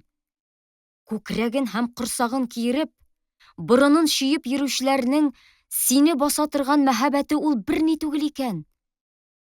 Ул тик бары кесәләрендәге акча чөйдерә икән аларның борыннарын. Габдулла аяк киемнәре магазинына керә. Прилавка артында торучы һәрбер кергән кешегә «Пожалуйста, ни боерасыз» дип 40 тапкыр иелеп каршы алучы приказчик Габдуллага күз кырые белән генә карап куя. Бу да покупатель булып кергән була бит әле. Акчасыз галах дигән сыман тоела ул Габдуллага. Ә Габдулла эчтән генә аңардан көлә. Менә мин күрсәтим әле сиңа акчасыз галахны, ди ул. Һәм приказчикка кыю гына мөрәҗәгать итә. Покажите мне штиблеты. Приказчик теләр-теләмәс кенә аның алдына арзанлы ботинкалар китереп куя. А нет ли получше? Приказчик гаҗәпләнебрәк Габдулланы күзләре белән үлчәп ала һәм өске шүрлеккә үрелә төшеп, яхшырак штиблетларны алып Габдулла алдына куя. Габдуллага кунычы резин белән тарттырылган, шул ук вакыт шнурок белән бәйләнә торган бер штиблет ошый. «Сколько стоит такой?» дип сорый ул. Бу товарны сатулашып сата торган магазин. Приказчик бу егетнең бик озак сатулашасын белеп, штиблетның үз бәясеннән күрәләтә арттырып сорый. Ләкин Габдулла сатулашып бу приказчик алдында үзенең дәрәҗәсен төшерәсе килми. Ул шундук аңа «Төреп бирегез» ди. Приказчик Габдуллага күзен тутырып карый һәм аның тәкәбберлегеннән бер нәрсә калмый. Ул тавышын мөмкин хәтле төшеләндерергә тырышып һәм Габдулла алдында иелә төшеп, «Бәлки сез киеп карарсыз» ди. Габдулла сер сынатмауның соңына хәтле бара һәм коры гына «Нет уж, чего там, заверните» ди. Габдулла ботинкаларны төрдереп ала да, аларны култык астына кыстырып, ишеккә юнәлә. Һәм үзе сизә. Приказчикның гаҗәпсенгән күзләре аның аркасына тишәрдәй булып кадыйлар. Ул гәүдәне мөмкин хәтле төс сакларга, адымнарны саташтырмый эре генә басарга тырыша. Әмма артындагы күзләр аны рәхимсез бораулыйлар. Ишек тоткасына тотыным дигәндә генә, Габдулланың аяклары чалышаеп китә һәм ул абынып куя. «Извиняюсь», ди ул ни өчендер һәм кем алдындадыр. Аннан тиз генә чыгып китү ягын карый. Аннан ул тагын урам буйлап китә. Әтәчләр инде барысы бер юлы гыж килеп кычкыралар. Габдулла Шубников һәм Лагашовларның әзер кием магазинына керә. Приказчик аның кул астында аяк киеме магазинында пөхтә итеп бәйләнгән төргәкне күреп ала һәм 40-ка сына. «Пожалуйтесь, что вам угодно? Пальто, пиджакс?» Юк. Бу приказчик товарны шул килеш кенә төреп бирергә теләми. Ул бөтен түземлек белән Габдулла алдына әллә ничә пиджакны җәеп сала һәм берәм-берәм аларны кидереп карый. Габдулла кәгазь этикеткалары асылынып торган пиджакны киеп, көзге алдында басып тора. Ә приказчик аның тирәсендә әйтерсең аякларда түгел, пружиналарда басып, сыгылгалап йөри. Йомшак кына итеп, пиджакның итәкләрен тартып куя. Җилкәсенә басып ала. Прелестно-с! Как на вас шито-с!» Бу кадәрле тәкәллефтән Габдулла каушап кала. Үзен көзгедән күрмәс була. Киемнең ничек утырганын да сизми. Бары авыз эченнән үз алдына кабатлый. Я Хода, акча нишләтә? Акча нишләтә? Тиргәкләрен күтәреп магазиннан чыга да, ул бакалея кибетенә кереп, чәй, шикәр, калач, хәлвә, йөзем кебек әйберләрне бер юлы күп иттереп ала. Мул булсын. Апаларга күчтәнәч итеп алып барырмын. Суфыйны да сыйларга кирәк дип уйлый ул.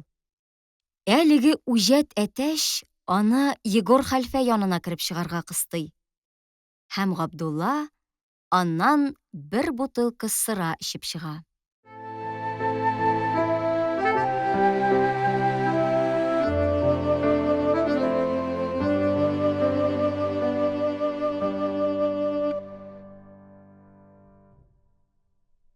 Габдулла мәдрәсәгә кайтып киенеп ала.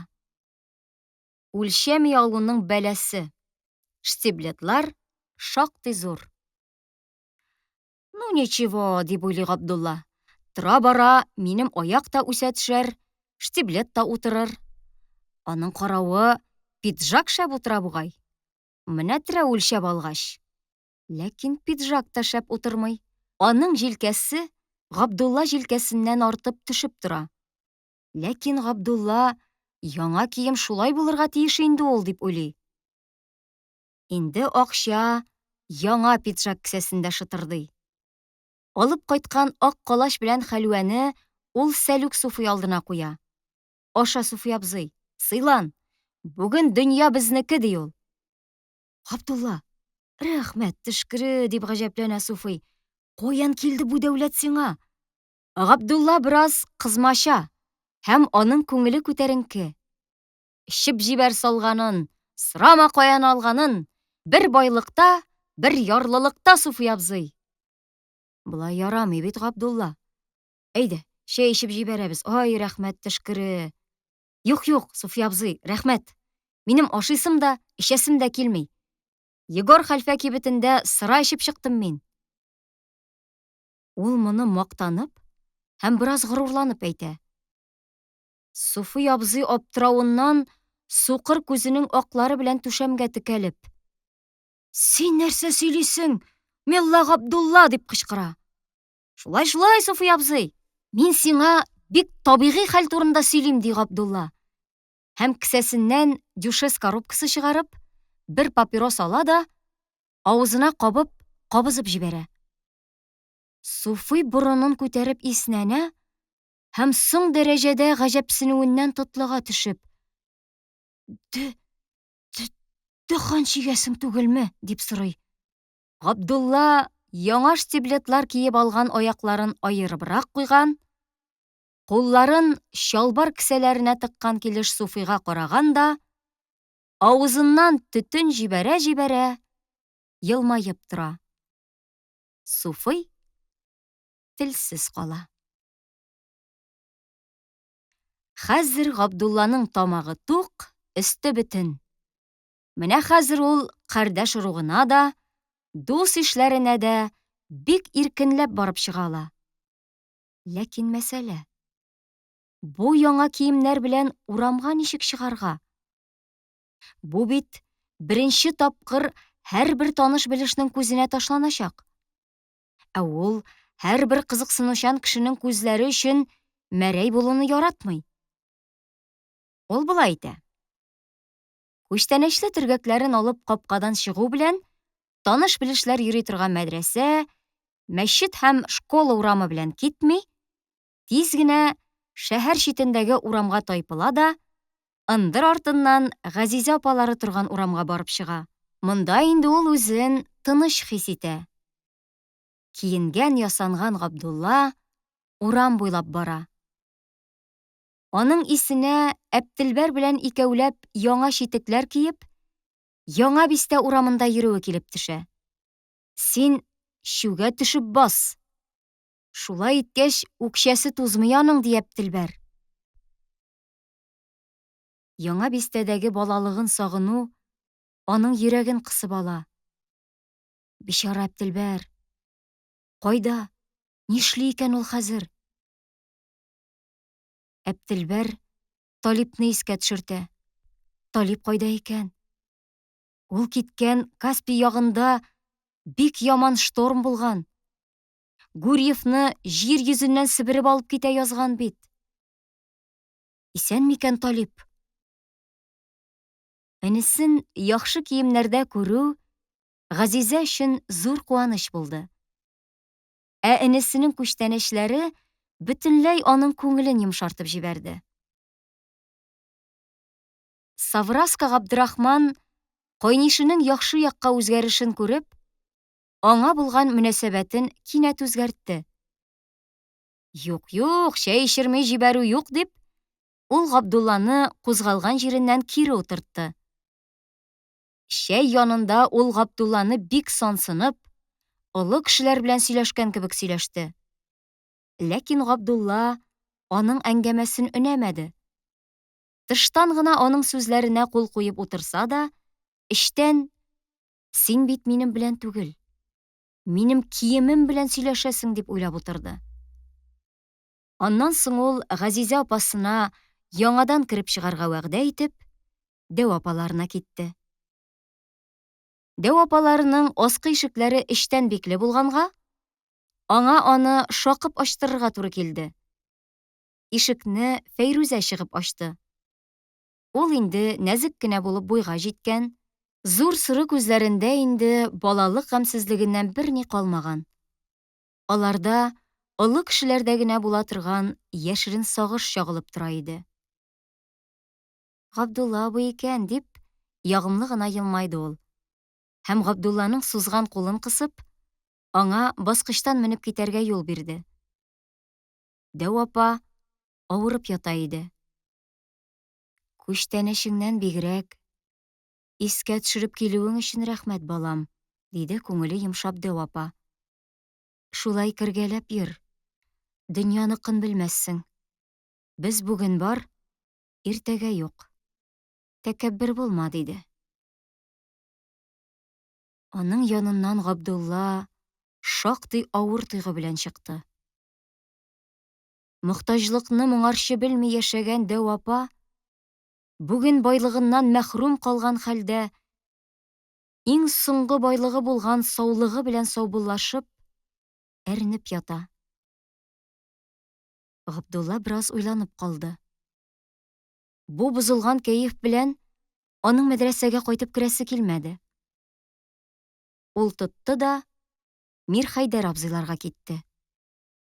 Әлеге беренче тапкыр барудан соң Габдулла Мирхәйдәр абзыйларда тагын 2 тапкыр булды. Соңгы баруында Мирхәйдәр абзый аны хөрмәт итәсе килеп, әче су белән сыйлап җибәрде.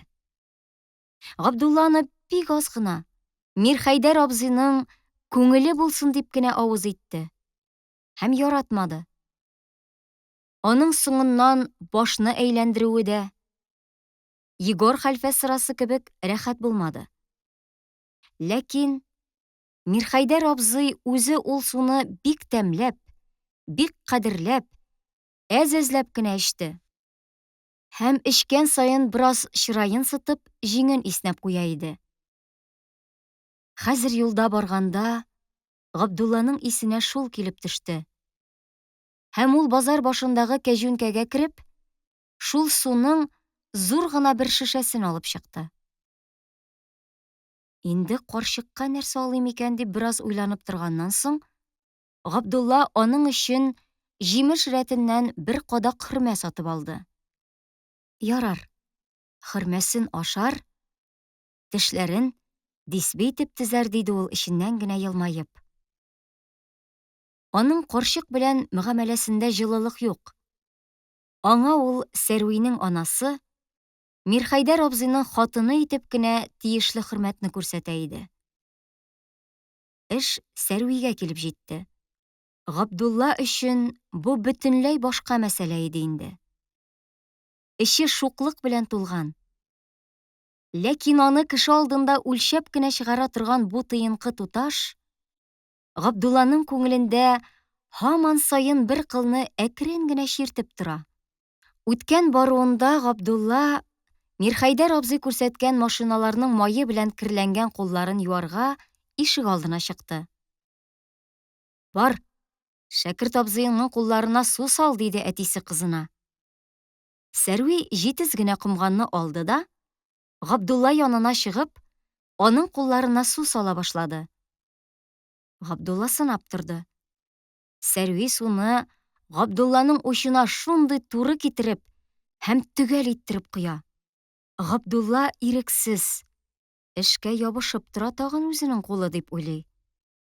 Ләкин шунда ук көтелмәгән хәл булып ала. Су Габдулланың учыннан читкә түгелә башлый. Габдулла кулын су агымы астына күчерү белән, ул туктап кала.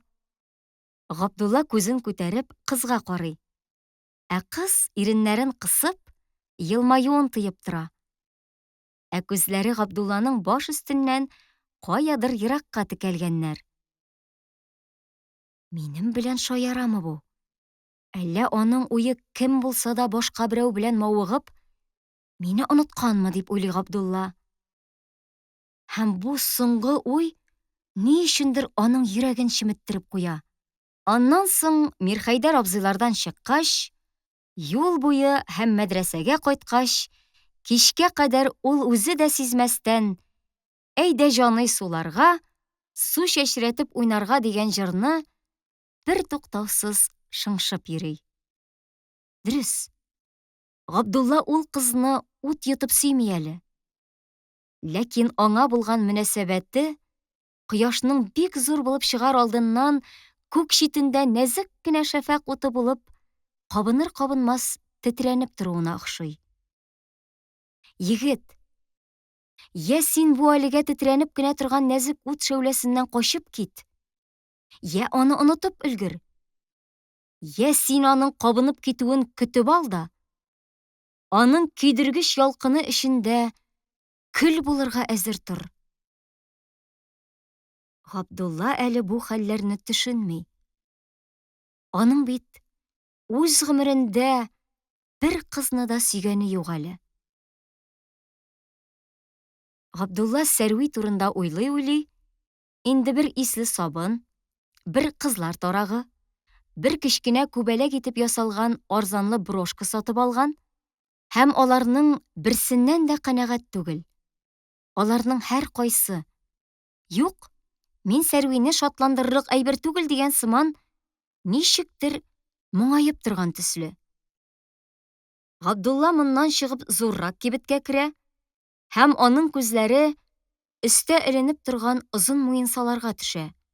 Аларның берсе борчактай вак кына ак төймәләр белән тезелгәне, чын сәдәф кебек йылкылдап, Габдулланың күзләрен камаштыра.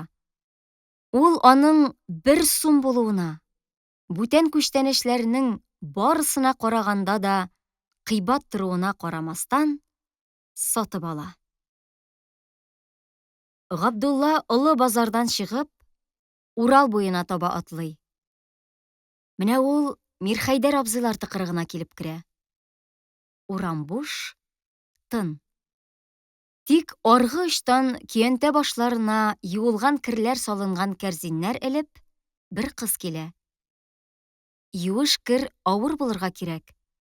Кызның нәзек кенә буе көянтә астында сыгыла төшкән, үзе бу авыр йөкне җилкәсеннән тизрәк төшерер өчен барасы җиренә җәһәт-җәһәт атлый.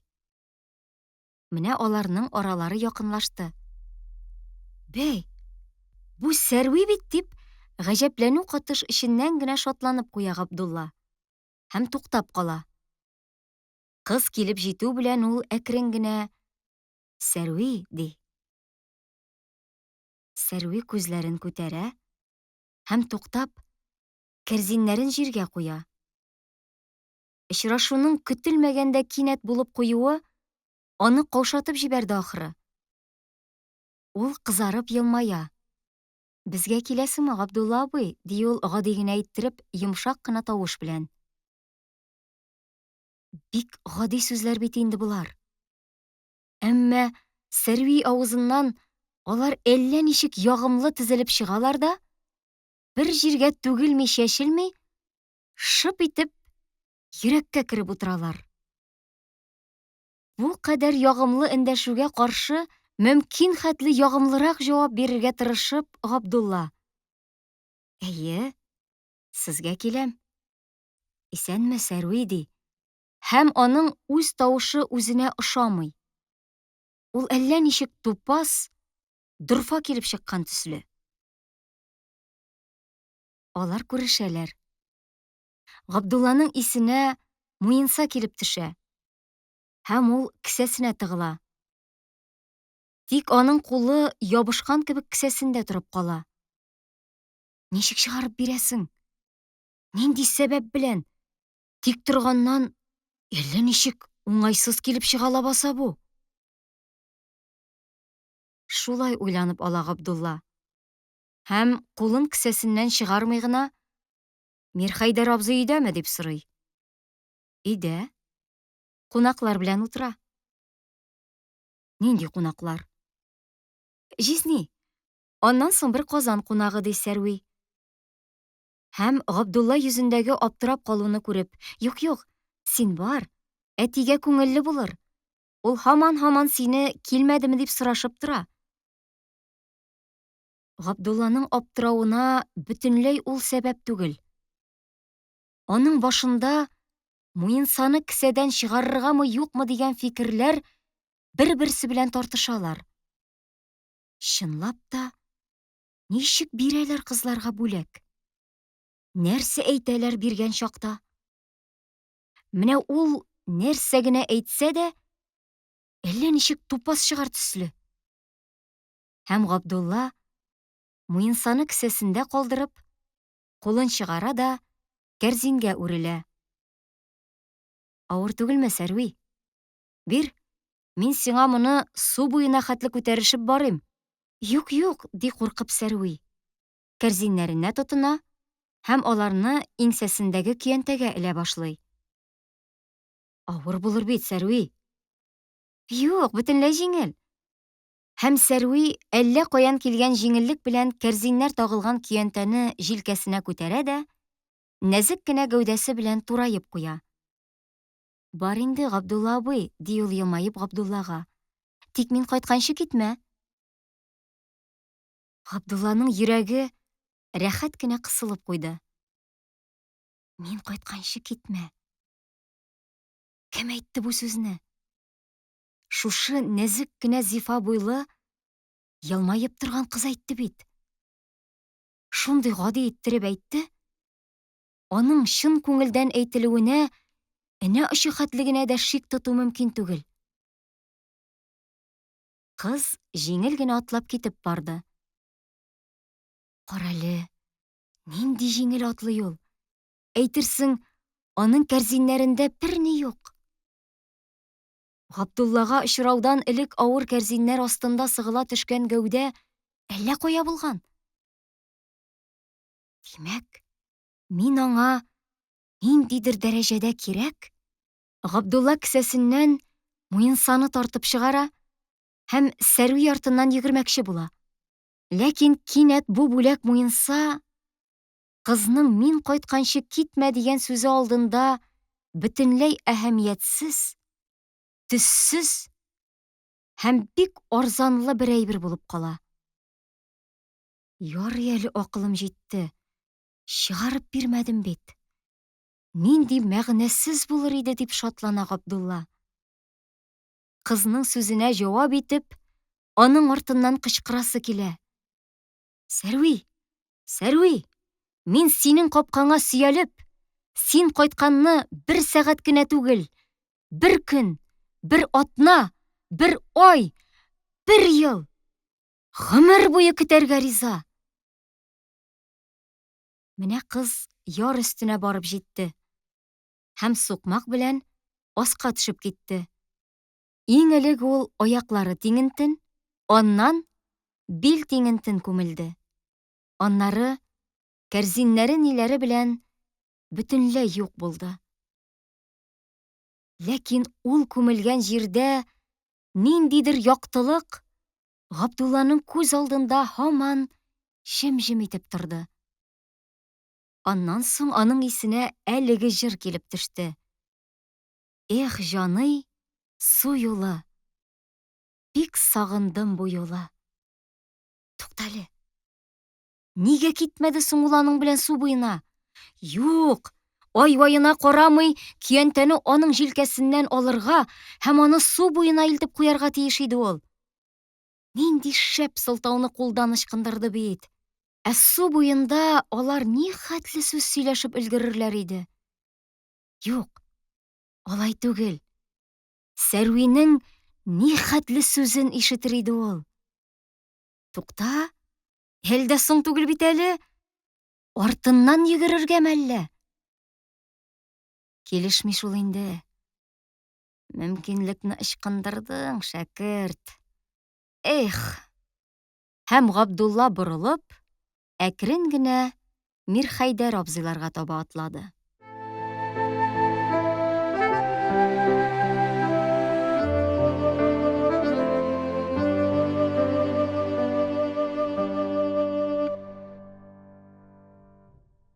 Габдулла Мирхәйдәр абзыйларда гөр килеп торган мәҗлескә тап булды. Кечкенә генә өйдә стенага терәтеп куелган өстәл тирәсендә Мирхәйдәр абзый белән аның улы Тимершадан башка тагын 2 кеше утыра. Аларның берсе, кара мыеклысы, гармунны тезенә куйган да, күзләрен түшәмнең почмагына текәп онытылган хәлдә, татарның моңлы гына бер көен уйный. Мирхәйдәр абзый скрипкасын күкрәгенә терәп, аны көянтәгә охшый төшкән смычок белән сыза.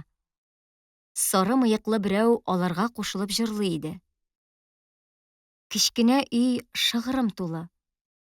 Ул инде шушыннан артык берәүне дә үзенә кабул итә алмый.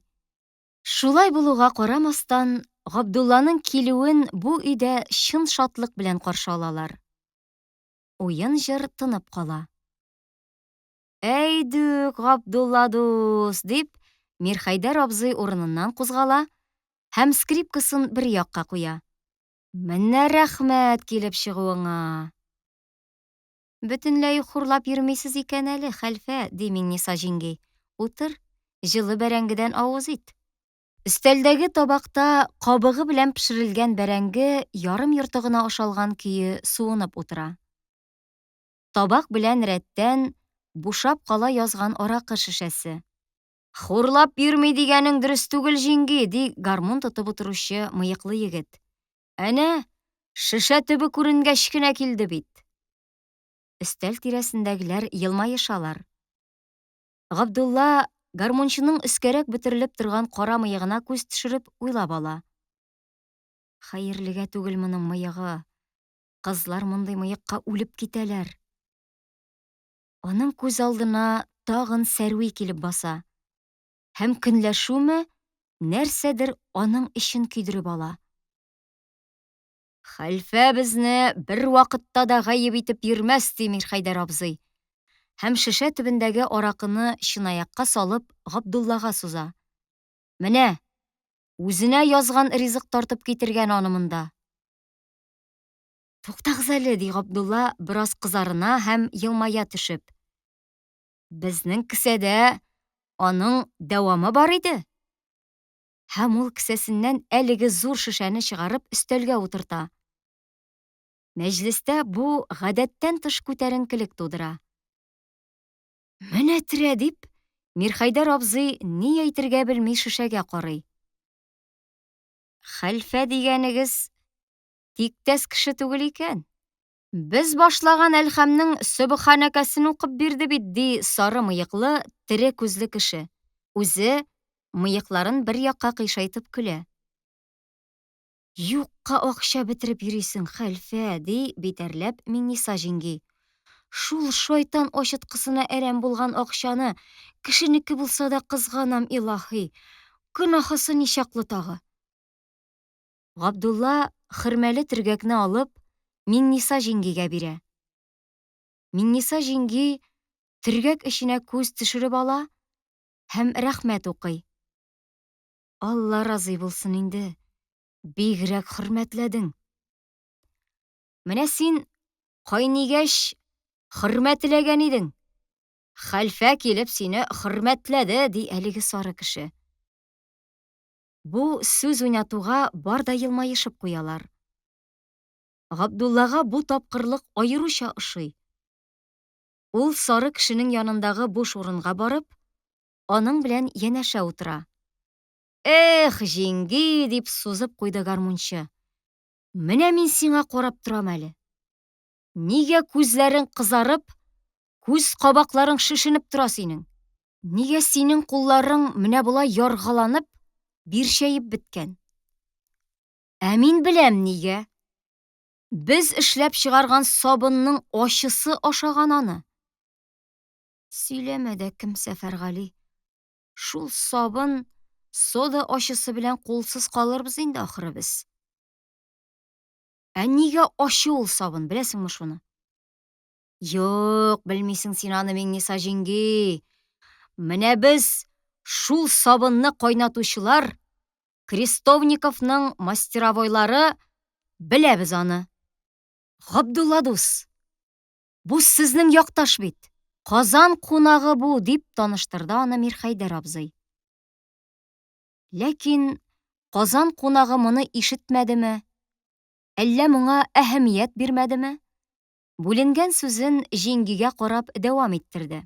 Син аны, апай кеше, аның эченә салынган сода яисә поташ белән генә ачы дип беләсеңме? Юк. Безнең күпме ачы тир сыгылып салынган ул сабынга. Уйнап сөйли бу дип уйлый күрмә. Менә безне 12 кешене заводтан куып чыгардылар. Ни өчен дип сорарсың? Әйтеп бирим. Минем белән бергә Шәм казанында эшләүче Ефим, минем иптәш, 6 пытлык сабын кисәге күтәреп илткән җиреннән сөртенеп егылды да, сабын астында калып изелде. Абау илаһи, дип, Миңниса җиңги куркынып әрнеп куйды.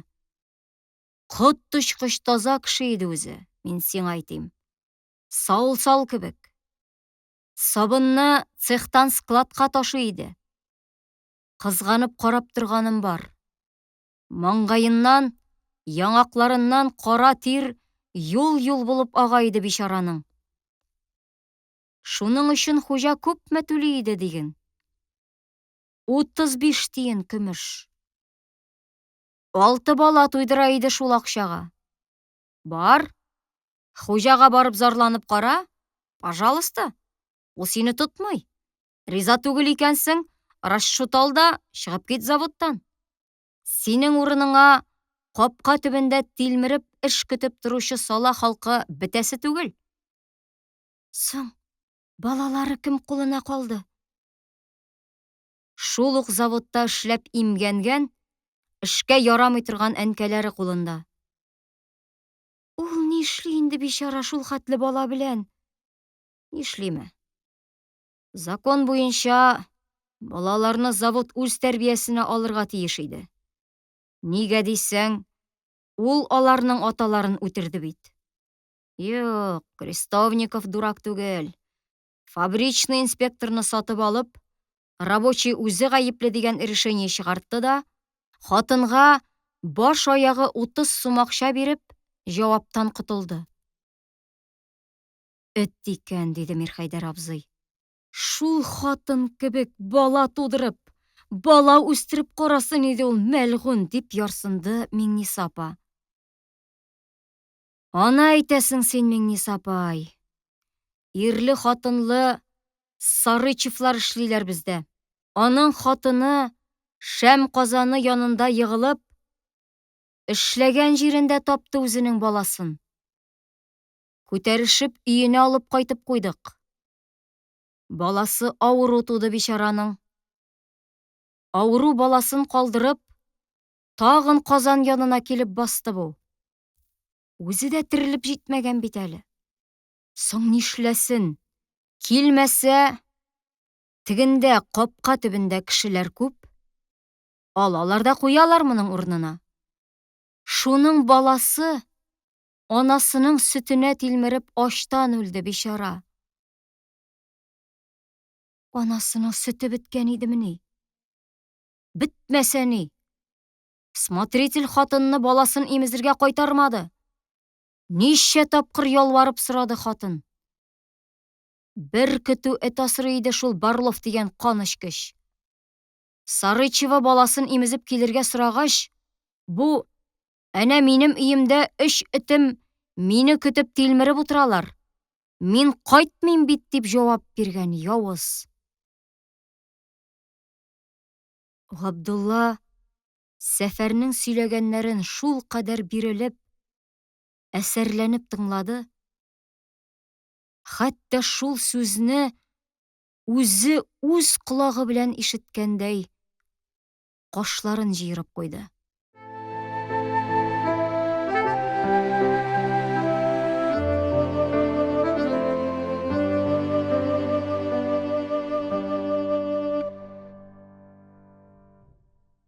Сәфәр чыгып китү белән, мәҗлес айнып китте. Шешәдәге һәм чынаяклардагы аракының эчелеп бетмәвенә карамастан, берәү дә аңа сузылмады. Нәгыйм абзый бөтенләй урыныннан ук кузгалды. Аны кыстый башладылар. Кая кузгаласың, утыр әле кияү. Юк, рәхмәт. Балалар көтә торганнардыр. Ә Мойсафа миннән башка бер минут яши алмый. Аллага шөкер. Хатын бик ярата әле. Телгә тапкыр кияүне көлешә-көлешә озатып, бар да ишек алдына чыктылар. Габдулла да чыкты. Һәм шунда ук күзләре белән Сәрвине эзләргә тотынды. Аның күзе бауга керләр элеп торучы Миңниса апага төште. Сәрви каясың? Габдулла өй артына таба каерыла төште. Анда яр өстендәге эскәмия янында Тимерша Сәфәрнең башына чүмеч белән су куя. Алар янында Сәрви ак сөлгене 2 кулына элеп тоткан килеш басып тора иде.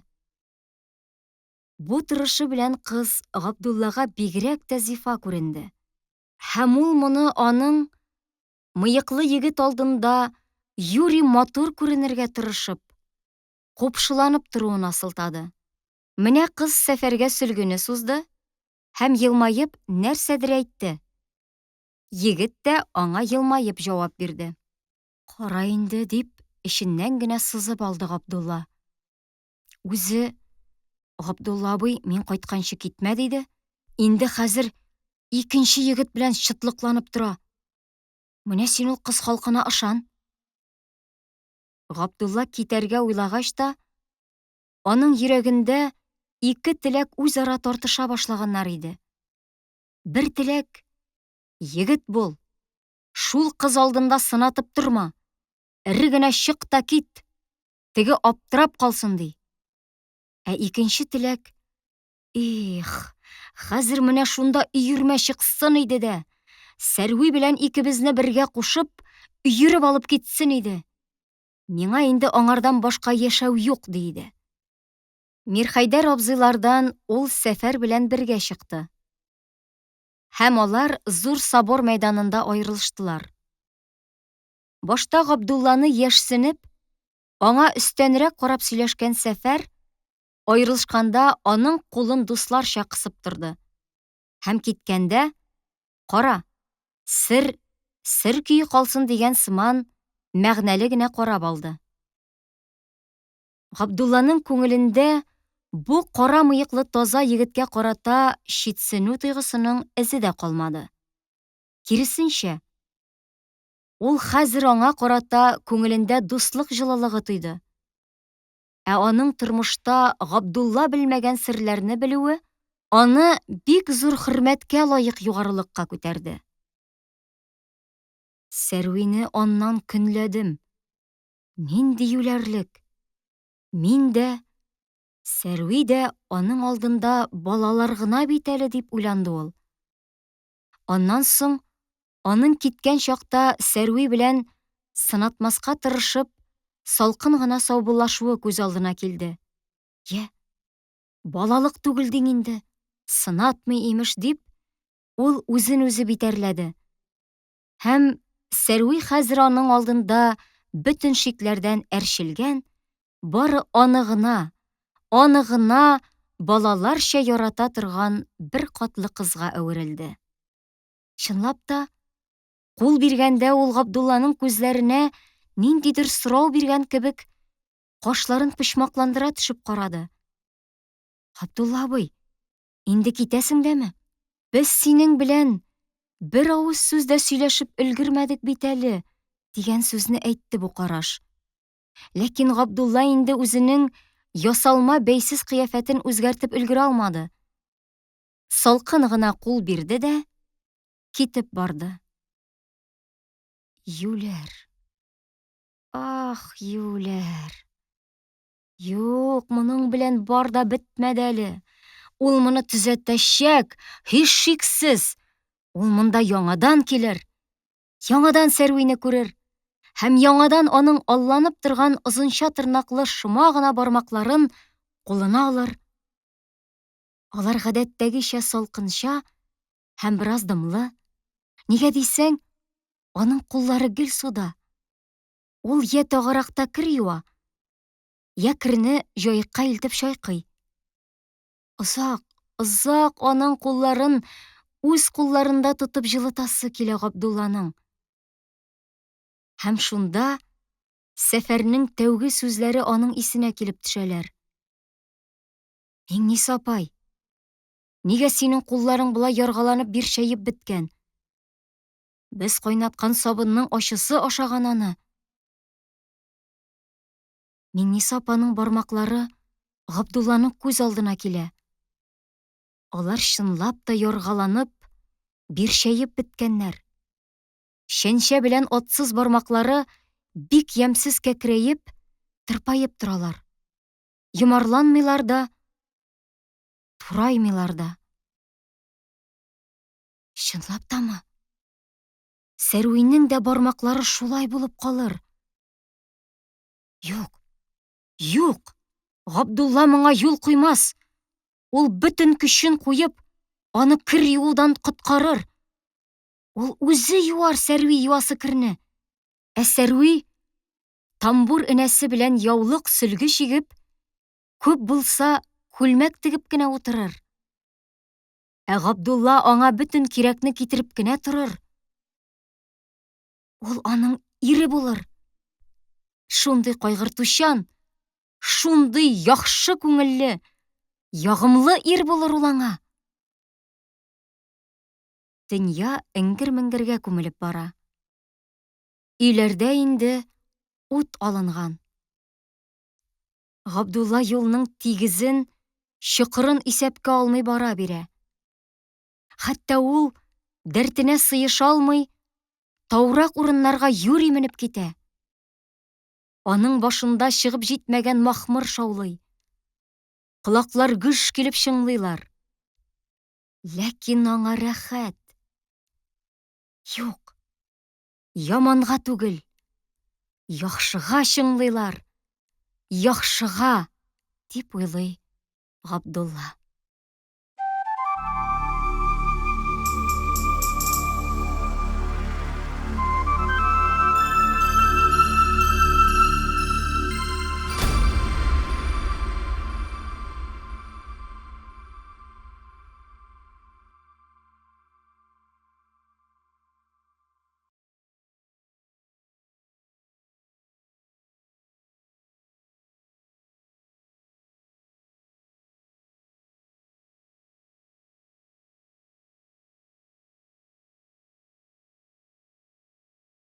Җиденче кисәк.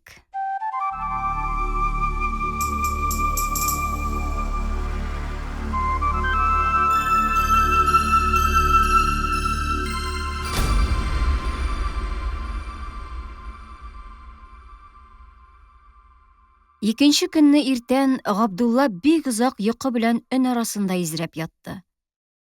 Мәдрәсә тәрәзәсеннән төшкән кояшның нурлары аны һаман бимазалады.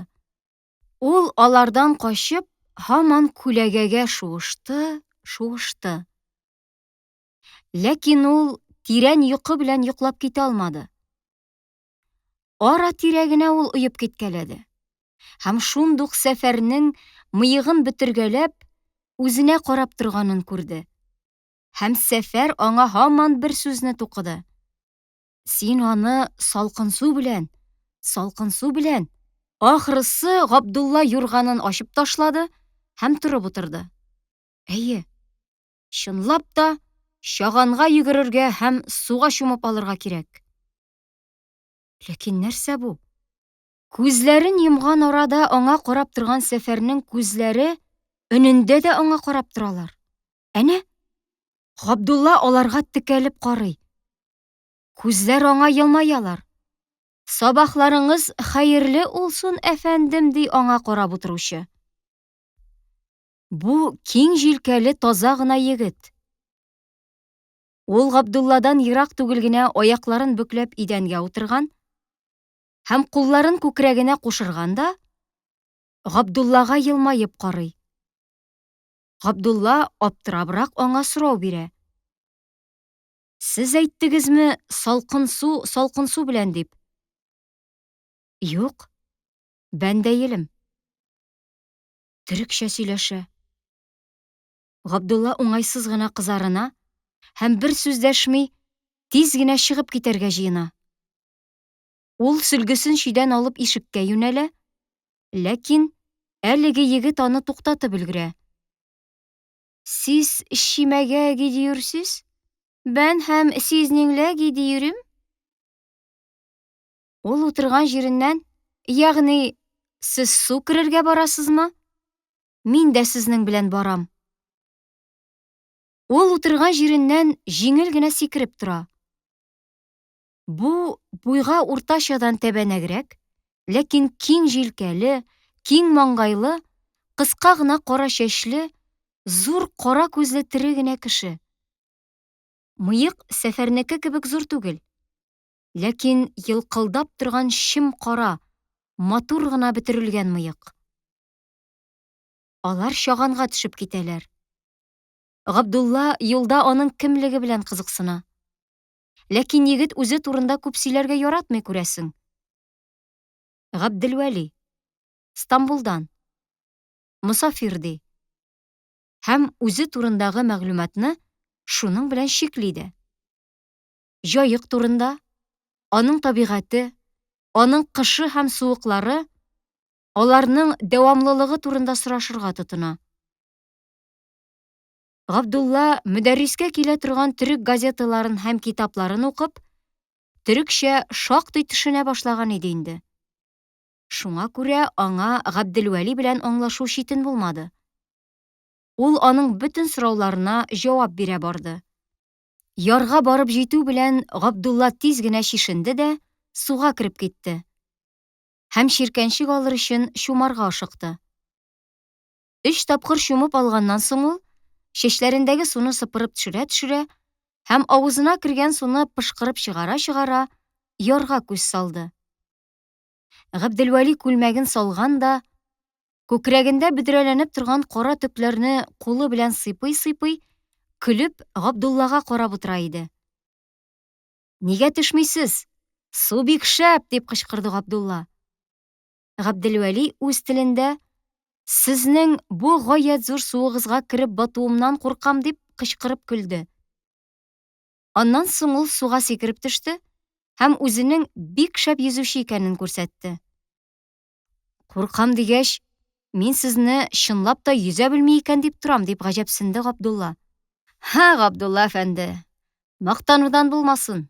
Без Кара диңгез буенда үскән егетләр, диде хәйләкәр генә елмаеп Габделвәли.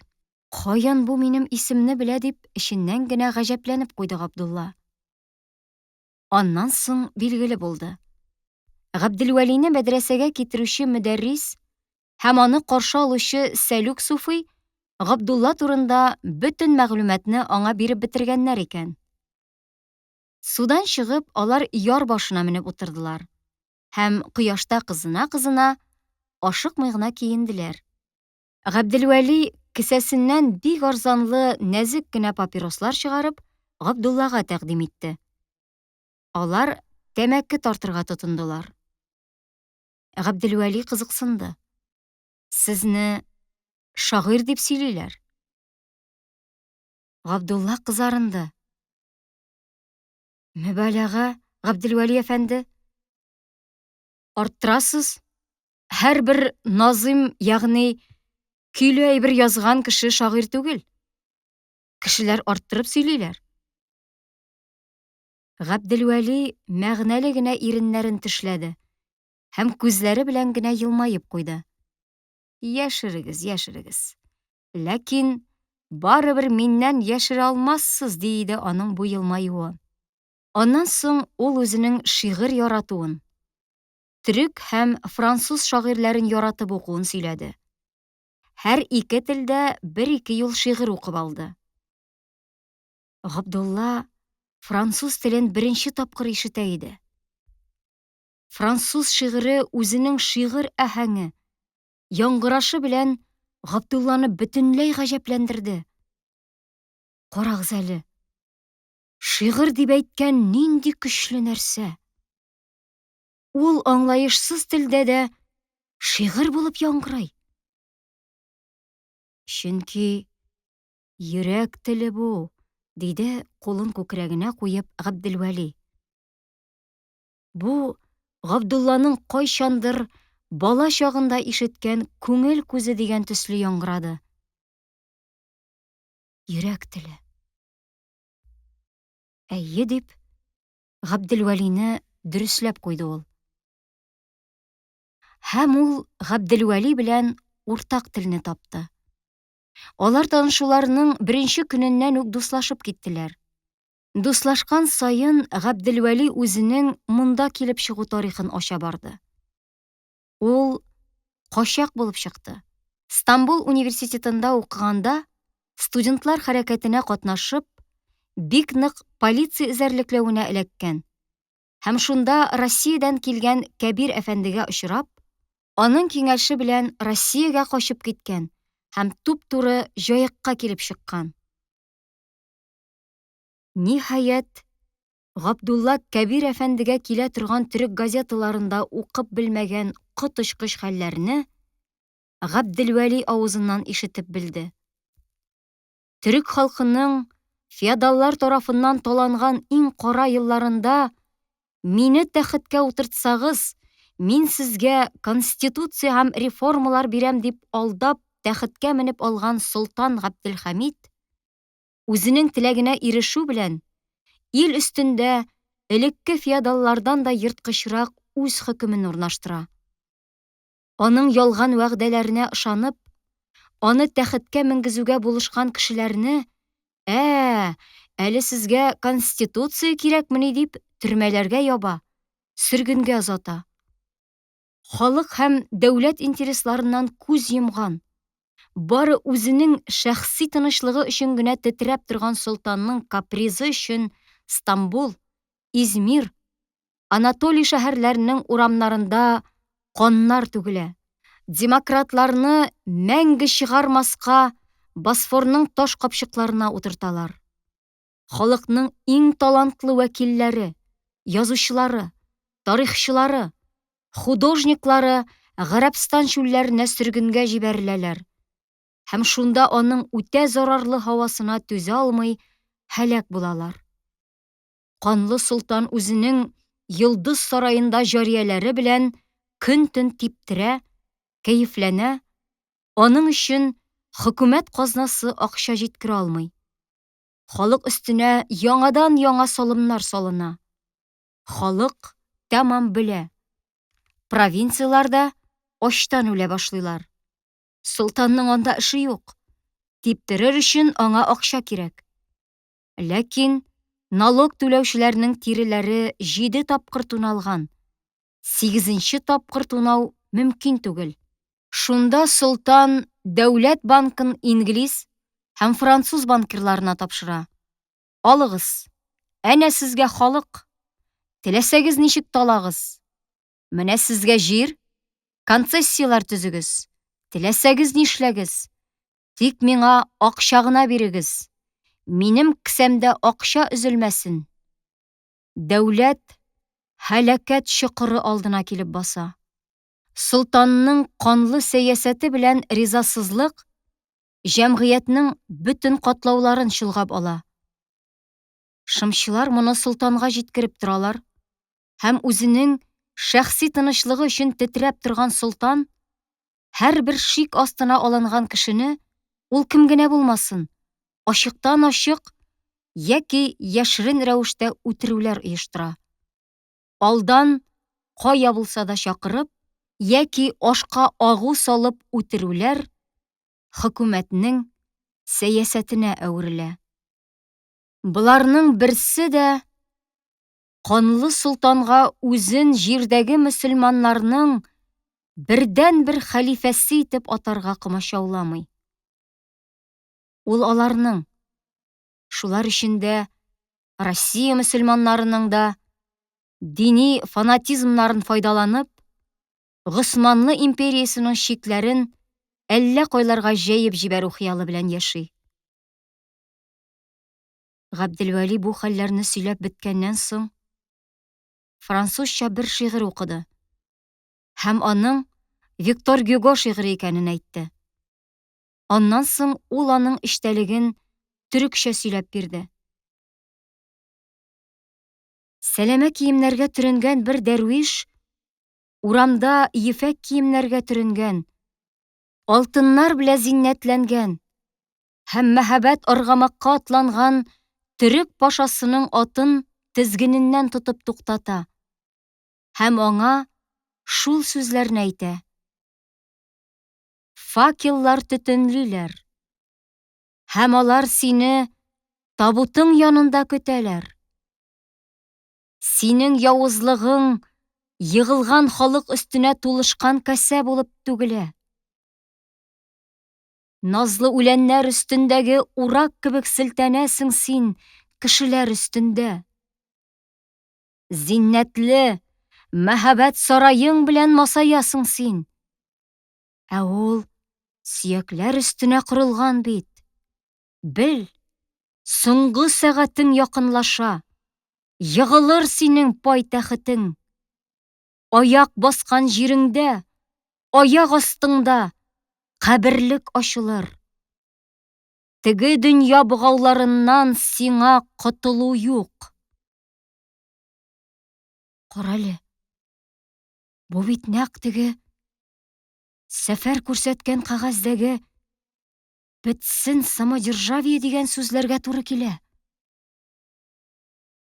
Шигырь Габдулланың күз алдында үзенең абстракт мәгънәсеннән чыгып, тормыш белән бәйләнгән реаль мәгънәгә әверелеп китте.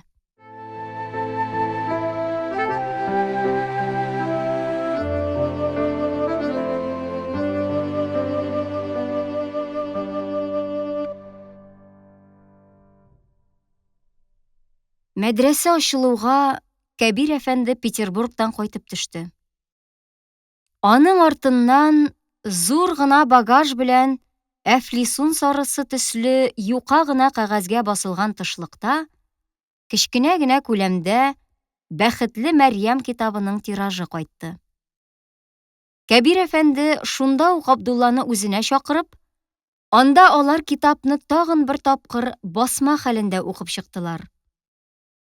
Үзе язган әйбернең басма китап рәвешендә чыгуы Габдуллада көтелмәгән шатлык белән бергә беренче мөхәррирлек горурлыгы да тудырып өлгерде.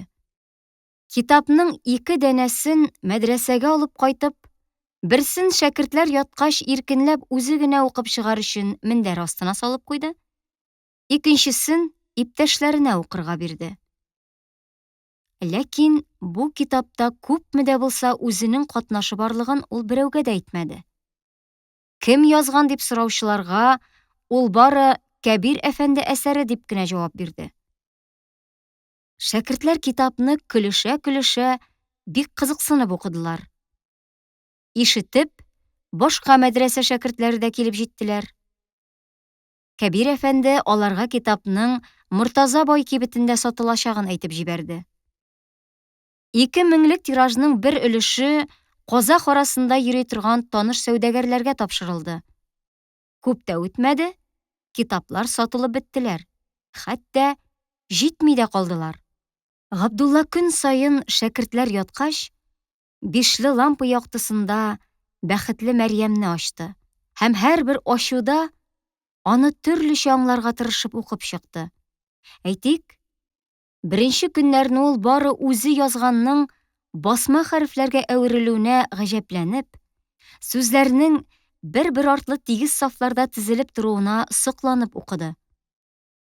Аннан соң ул аны язучысы булып түгел, киресенчә, үзенең моны язучы икәнен онытырга тырышып, китапны беренче тапкыр кулына тоткан гади укучы булып укып чыкты.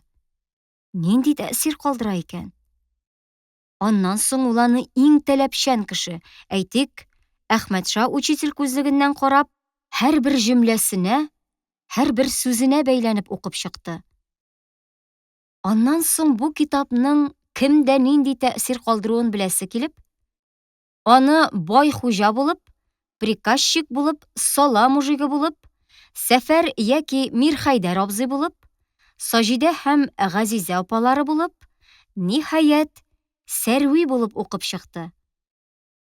Һәм һәрбер укуында ул китапның аерым якларын ача барды.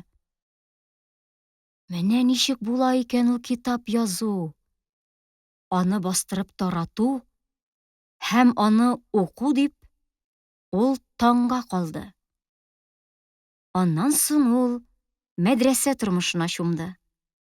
Җәйге очрашулар, Сәфәр һәм Габделвәли белән танышулар, прокламация сүзләре, бәхетле Мәрьямнең басылып кайтуы, булар һәммәсе аның мәдрәсә тормышына өр-яңа төс бирделәр.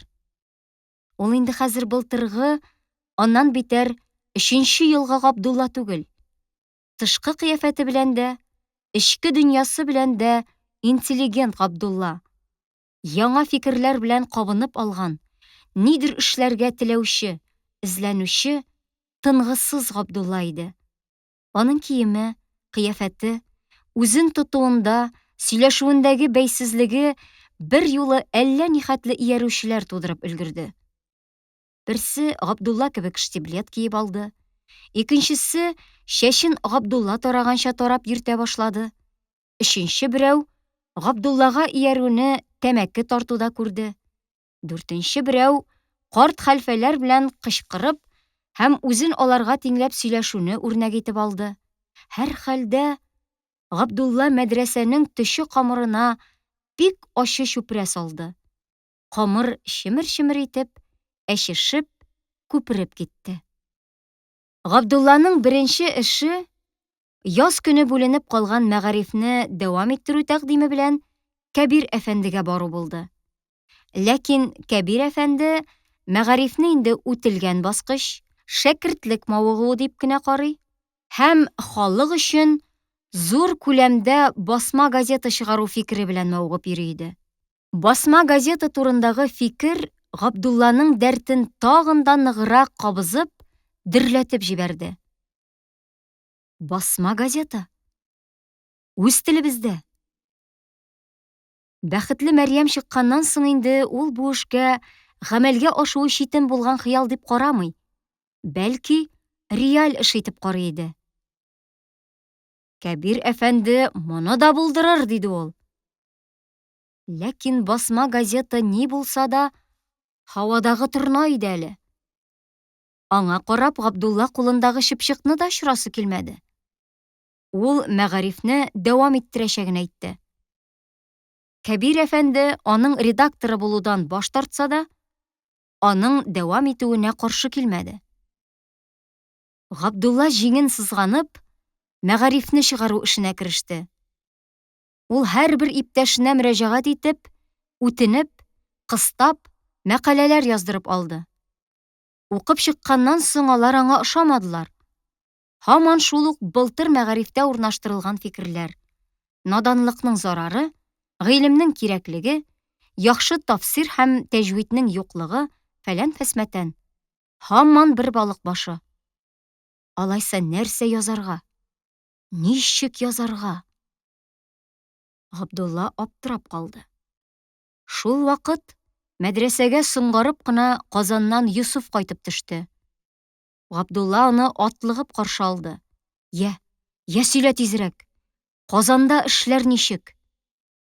Юсуф Габдуллага карады да, ятабыз икән без монда дөмегеп, диде.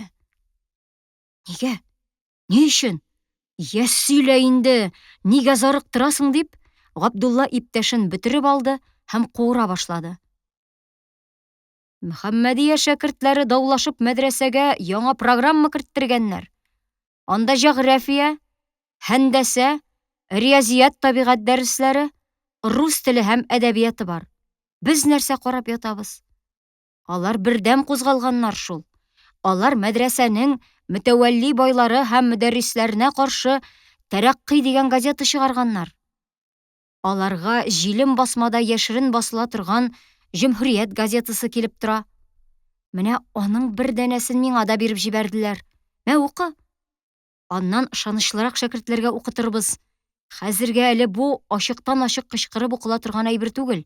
Бу газета уңае белән Казанда полиция эзәрлекләү алып бара. Чыгаручыларны эзлиләр, таба алмыйлар. Аны миңа да әйтмәделәр. Ләкин булай үзара пышылдап кына Хөсәен, Гафур учитель дигән исемнәр телгә алына.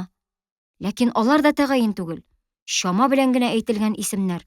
Һәр хәлдә Казанда бик көчле яшерен оешма булырга тиеш. Анда урысның иң көчле кешеләре инкыйлаб, ягъни революция фикерләрен мастеровойлар, студентлар арасында тараталар икән. Бу төрлеләре юк. Инкыйлабы гомумияне мастеровойлардан түгел, крестьяннан көтәргә кирәк. Алар белән эшләргә кирәк дигән фикерне куәтлиләр икән. Ләкин алар бик аз ди. Һәм аларны гомумән мастеровойлар белән студентлар бик куәтләмиләр. Ә крестьян аларны бөтенләй белми ди. Әнә, укып кара, шактый нәрсә аңларсың. Габдулла газетаны йотлыгып укып чыкты. Моңарчы рус китапларында һәм журналларында күзгә чагыла торган, ләкин бер вакытта да Габдулланы кызыктырмаган бу партия, класс, рабочий вопрос, социализм, демократия кебек сүзләр хәзер ниндидер якын мәгънәләр булып ычкынлана, кабына башладылар. Габдулла бу газетада беренче тапкыр социал-демократия дигән сүзне укыды. Аннан соң Җөмһүриятне яшерен генә Вафа, Ярулла, Мортаза һәм Иргали укып чыктылар. Юсуф белән әңгәмәдән һәм Җөмһүриятне укып чыкканнан соң, мәгарифкә нәрсә язарга, ничек язарга мәсьәләләре үз-үзләреннән чишелделәр. Җөмһүриятне укып чыккан шәкертләр шунда ук үзләренең теләкләрен мәкалә итеп язарга утырдылар. Юсуф белән Ярулла программа төзү, фәннәр кертү турында, Вафа мәдрәсәне төзекләндерү турында, Иргали казаклар арасындагы уку-укыту эшләренең артталыгы турында язып бирделәр. Габдулла, синең гыйльми мәҗлестә укыган шигыреңне язарга кирәк. Байның колагына барып җитмәгән әле ул. Газета аша бик тиз барып җитәр. Габдулла ул шигырен төзәтеп газетага кертте. Ләкин ул гына аны канәгатьләндермәде. Аның гомумән шәкертләрне генә дә түгел, гомумән татар халкын уянырга чакырып нидер язасы килде. Шунда аның исенә бер вакыт рус шагыйре Кольцов җыентыгында укыган бер шигырь килеп төште. Дөрес, анда шагыйрь аерым бер мужикның йокысы турында гына язган.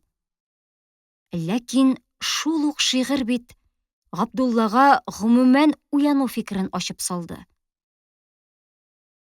Һәм Габдулла шул шигырьне табып, яңадан укып чыкты. Аннан соң ул каләм кәгазь алып, шул шигырьнең татарча яңгырашын эзләргә кереште. Аның алдында ачылып куелган китап бөтенләй онытылды. Кольцов фикерләре аның үз фикерләре белән бәйләнеп, үрмә гөлгә сырылган колмак кебек бергә үрелеп китте. Ник йоклыйсың, мужик? Яз җитте һәм үсте ширәмнәр йортыңда. Тор, уян, күтәрел. Габдулла үзе яза, үзе гаҗәпләнә. Китап сүзләрен түгел, халыкның үз сүзләрен сорап тора шигырь. Нигә алай дип сорый үз-үзеннән Габдулла. Һәм шунда ук җавап бирә. Халыкның үз уйларын аның үз теле белән әйтми, гарус формасы белән ничек әйтәсең? Юк. Я мин моны аңлап бетермим. Я чулпаный монда нәрсәдер бутый.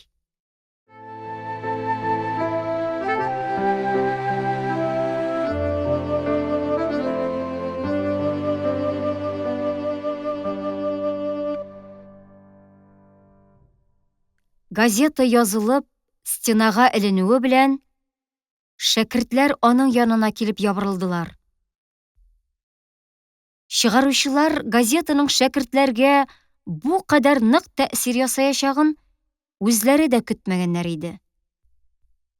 Куркаграк берничә шәкерт кенә мәкаләләрдәге «Без бу тәртипне байларыбыздан, мөтәвәлли вә мөдәррисләребездән таләп итәбез» дигән сүзләрне укыгач, шыпырт кына китеп бардылар.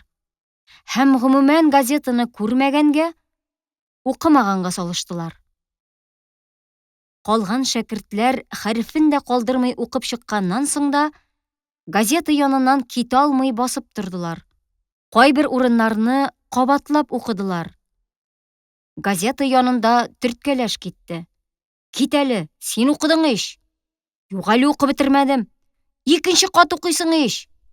Кая өскә менеп барасың? Алла аягыма бастың. Ниһаять, газетаны бөтен шәкертләр укып чыктылар. Мәдрәсәдә ниндидер тулгану башланды. Гадәтчә тәртип бозылды. Шәкертләр дәрескә утыру урынына беренче саданы яңгыратып җибәрделәр. Зур шәкертләр бүлмәсеннән чыбыгын тотып, Әхтәм казый килеп чыкты. Һәм чыбыкны уңга-сулга чажлатып, дәрескә утырырга чакырып йөрде. Кинәт Йосыфлар почмагында шау-шу купты. Шәкертләр бар да шунда өелделәр.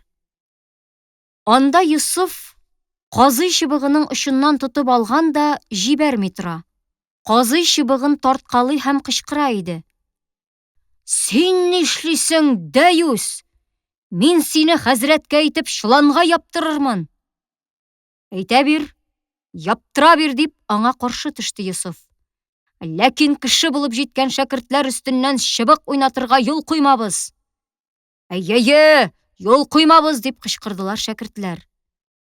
Мин сине мәдрәсәдән кудыртырмын. Бик шәп булыр.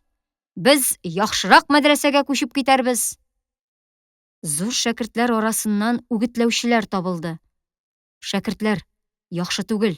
Хәзрәт дәрескә керергә тиешләп аса. Егетләр, ташлагыз, кирәкми. Мөтәвәллиләр алдында яхшы түгел. Кемдер барып әйткәнме?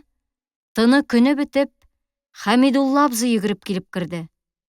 Бу ни эш? Нинди башбаштаклык бу, шәкертләр?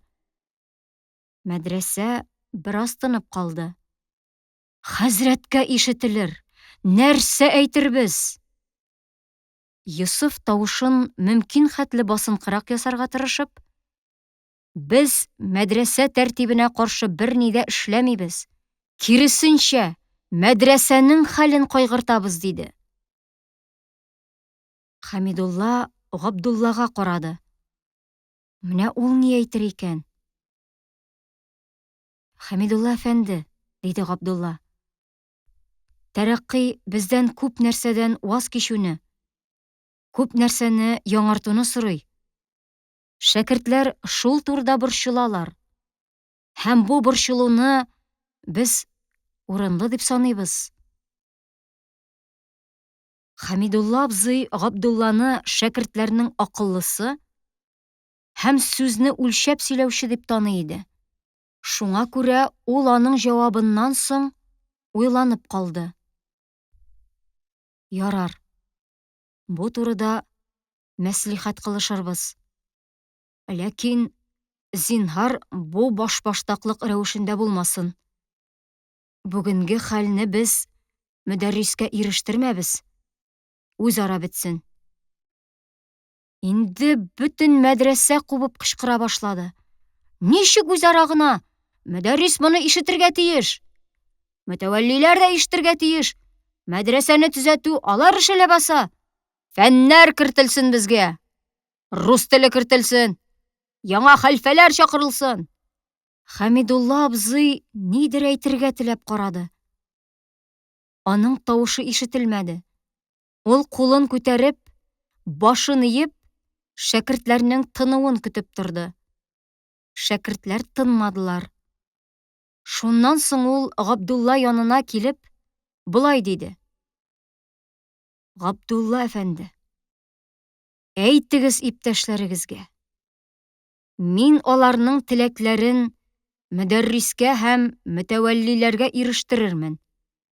Ләкин зинһар, бу мәдрәсәдән читкә чыга күрмәсен. Мәдрәсәбезне хур итмик. Аллаһ хакы өчен. Һәм ул чыгып китте. Ул көнне мөдәррис дәрескә кермәде. Шәкертләр Габдулла дирижерлыгы астында беренче сада һәм бәхилләшүне җырладылар. Шәкертләрнең бүген йокылары качты. Мәдрәсә гадәттәгедән бик соң гына тынды. Габдулла почмагында ут һаман сүнмәде. Габдулла, Йосыф, Габделвәли шыпырт кына сөйләшеп утырдылар. Габделвәли бу хәлләрнең Стамбул университетында булуын, ләкин студентлар үзләренең теләкләренә ирешә алмыйча, күп кенә шәкертләрнең кулга алынуы белән тәмам булуын сөйләде. Без ялгыштык, диде ул ачынып. Полицияны куркытыр өчен безнең кулда корал түгел, коры таяк та юк иде. Әгәр дә без аларны университетка кертми кайтарып җибәрә алган булсак, безнең бик күп юлдашларыбыз иректә калырлар иде. Ә хәзер алар зинданда утыралар. Әйе, дөрес әйттегез, әфәндем, диде Йосыф. Мөхәммәдияләр бу мәсьәләдә сездән уздырганнар. Будочник, ягъни городовой киләсен белеп, алар мөдәррискә барганнар. Һәм аңардан бездә тынычлык, ул бу юк дип, будочникны кире борып җибәрүен таләп иткәннәр. Шуннан дип, бик нык кызыксынды Габдулла. Шуннан шул, мөдәррис шәкертләрнең таләбен үтәргә мәҗбүр булган һәм будочникны борып җибәргән. Аларның кораллары булганмы дип сорады Габдулла. Менә нинди кораллары булган аларның, диде Йосыф. Һәм чалбар кесәсеннән балавызлы соры җепкә тагылган бер кадаклы гер чыгарып күрсәтте. Габдулланың исе китте.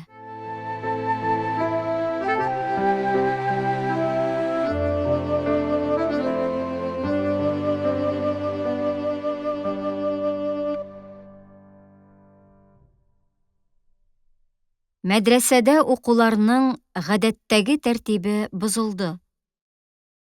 Шәкертләр нидер көтү, шикләнү һәм икеләнү тойгылары астында йөрделәр. Хәлфәләр һәм бигрәк тә мөдәррис шәкертләргә аеруча игътибарлы, ягымлы күренергә тырыштылар. Ләкин Йосыф шәкертләрнең исенә төшерә торды. Ышанмагыз, йомшак җәеп, катыга утыртмакчы булалар алар. Ниһаять, көттереп мәдрәсәгә 2 фән керттеләр. Берсе җәгърафия, икенчесе тарихы исламия. Аларны укыту Гомәр хәлфә белән Кәбир әфәндегә тапшырылды. Мәдрәсәне төзекләндерү эше мишләрне сылау, баскычның шылдырап торган такталарын ныгыттыру һәм бер-ике яңа такта китереп кадаклау белән шикләнде. Шәкертләрнең бер өлеше моны шәкертләр хәрәкәтенең бик зур җиңүе итеп карады. Олы шәкертләрдән берәү моны мөдәррис һәм мөтәвәллиләрнең зур һиммәте дип мәгарифкә мәкалә язып бирде. Ләкин ул мәкалә мәгарифтә чыкмады. Аның урынына шәкертләрнең чын ислах сорау вакыты килде дигән зур таләпләр куеп язган исемсез мәкалә чыкты. Шәкертләр мәдрәсәдәге уку һәм тормыш тәртипләрен кычкырып, курыкмый тәнкыйть итә башладылар. Хәмидулла абзый белән аяк терәп сөйләштеләр. Хәлфәләр белән шәкертләр арасы кискенләшә барды. Мөдәррис, аның улы Кәбир әфәнде, Хәмидулла абзый бөтен көчләре белән тавышны мәдрәсәдән тышка чыгармаска, хәтта Мортаза байга да җиткермәскә тырыштылар. Тавышны мәдрәсәдән тышка чыгару дигән сүз бу мәдрәсәгә полицияның күзен төшерү дигән сүз иде. Кәбир әфәнде үзе дә реформаларга каршы түгел. Һәм аның мөдәррис атасы да улының фикере белән бик исәпләшә иде. Шуңа күрә мөдәррис тә, хәлфәләр дә мәдрәсәгә әледән-әле ул бу юкмы дип кирип йөри торган полицейский Ряховны һәр вакыт мәдрәсәдә тынычлык, борчылырга урын юк дип көйләп озаталар иде. Полицейскийның озынча яңаклы, беленер-беленмәс сары кашлы, кечкенә күзле, шакмак борынлы, очлары өскә бөтерелеп торган калын мыеклы, кырылган киң иякле йөзендә һәр вакыт кешеләргә карата дөньяда чынлап та яшәргә хаклы зур дәрәҗәле кешеләрне борчудан башка сезнең тормышта бер эшегез дә юк бит. Булуыгызга караганда сезнең булмавыгыз хәерлерәк. Шулай да әйдә, яши бирегез. Нигә дисәң, дөньяда мин бар бит әле. Ә мин бар вакытта патшага һәм югары түрәләргә сезнең тарафтан куркыныч юк дигән ышаныч бик ачык күренеп тора иде. Аны күп балалы кеше булып, хөкүмәттән алган акчасы семьясын туйдырырга җитми, шуңа күрә ул кешеләрдән взятка ала һәм аны гаепкә санамый. Хөкүмәт бирә торган жалованиегә табигый һәм законлы өстәмә итеп кабул итә дип сөйлиләр иде. Соңгы вакыт ул мәдрәсәгә 2 атнага бер тапкыр һәм әлбәттә җомга көн килеп чыга. Нигә дисәң, башка көннәрне шәкертләр һәр вакыт мулла һәм хәлфәләр карамагында булалар. Ә җомга көнне ул җүләрләр үз карамакларында калалар. Һәм һич шиксез өсләреннән карап торуга мохтаҗлык сизәләр дип уйлый иде ул. Шуның өстәвенә җомга көн шәкертләр пылаудыр, бавырсактыр пешерәләр, йөземләп чәй ишәләр һәм ул килеп керсә, аны һич шиксез кыстап чәй ишәргә утырталар иде. Чәй янында аның теле шишелеп китә һәм чәшкәне җәелгән бармаклары өстендә тоткан хәлдә ул басынкы гына калын тавыш белән сөйләнә иде. Татарлар яхшы халыгалар. Менә җомга көннәрне алар эшләмиләр. Безнең православныйлар арасында да воскресенье көнне эшләмиләр. Ну, алар арасында сукинсыннар бар. Эшлиләр дә төрле китаплар укыйлар. Куелган порядканы бозалар. Воскресенье ни өчен бирелә? Шуның өчен бирелә. Син чиркәүгә бар. Аннан чык та аз гына аракы эч. Христианның җаны йомшасын. Шул вакытта гына ул Алланы һәм императорны яратыр. Безне нәрсә харап итә? Жанның катылыгы харап итә безне. Шәкертләр күп вакыт аның ни сөйләгәнен аңлап та, аңламыйча да дип утыра бирәләр. Һәм үз фикерләренең каршылыкка очрамый, һәрвакыт дөрестләнеп торуы аңа горурлык һәм күңел рәхәте бирә.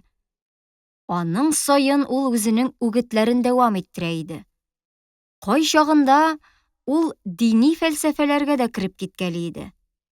Конечно, мөселман ул православный түгел. Әгәр дә бөтен дөнья православный булып бетсә, бу бик шәп булыр иде. Немец ни өчен православный түгел? Үзенең ахмаклыгы аркасында? Ну, мөселман тоже кеше. Аны обижать итәргә ярамый. Вера разная, а Бог один. Кемгә ничек?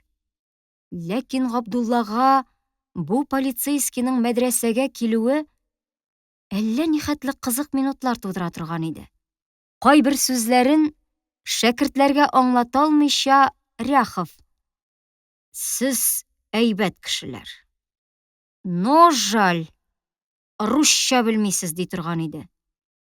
Шунда шәкертләр, бездә русча белүче бар дип, Габдулланы дәшеп ала торганнар иде.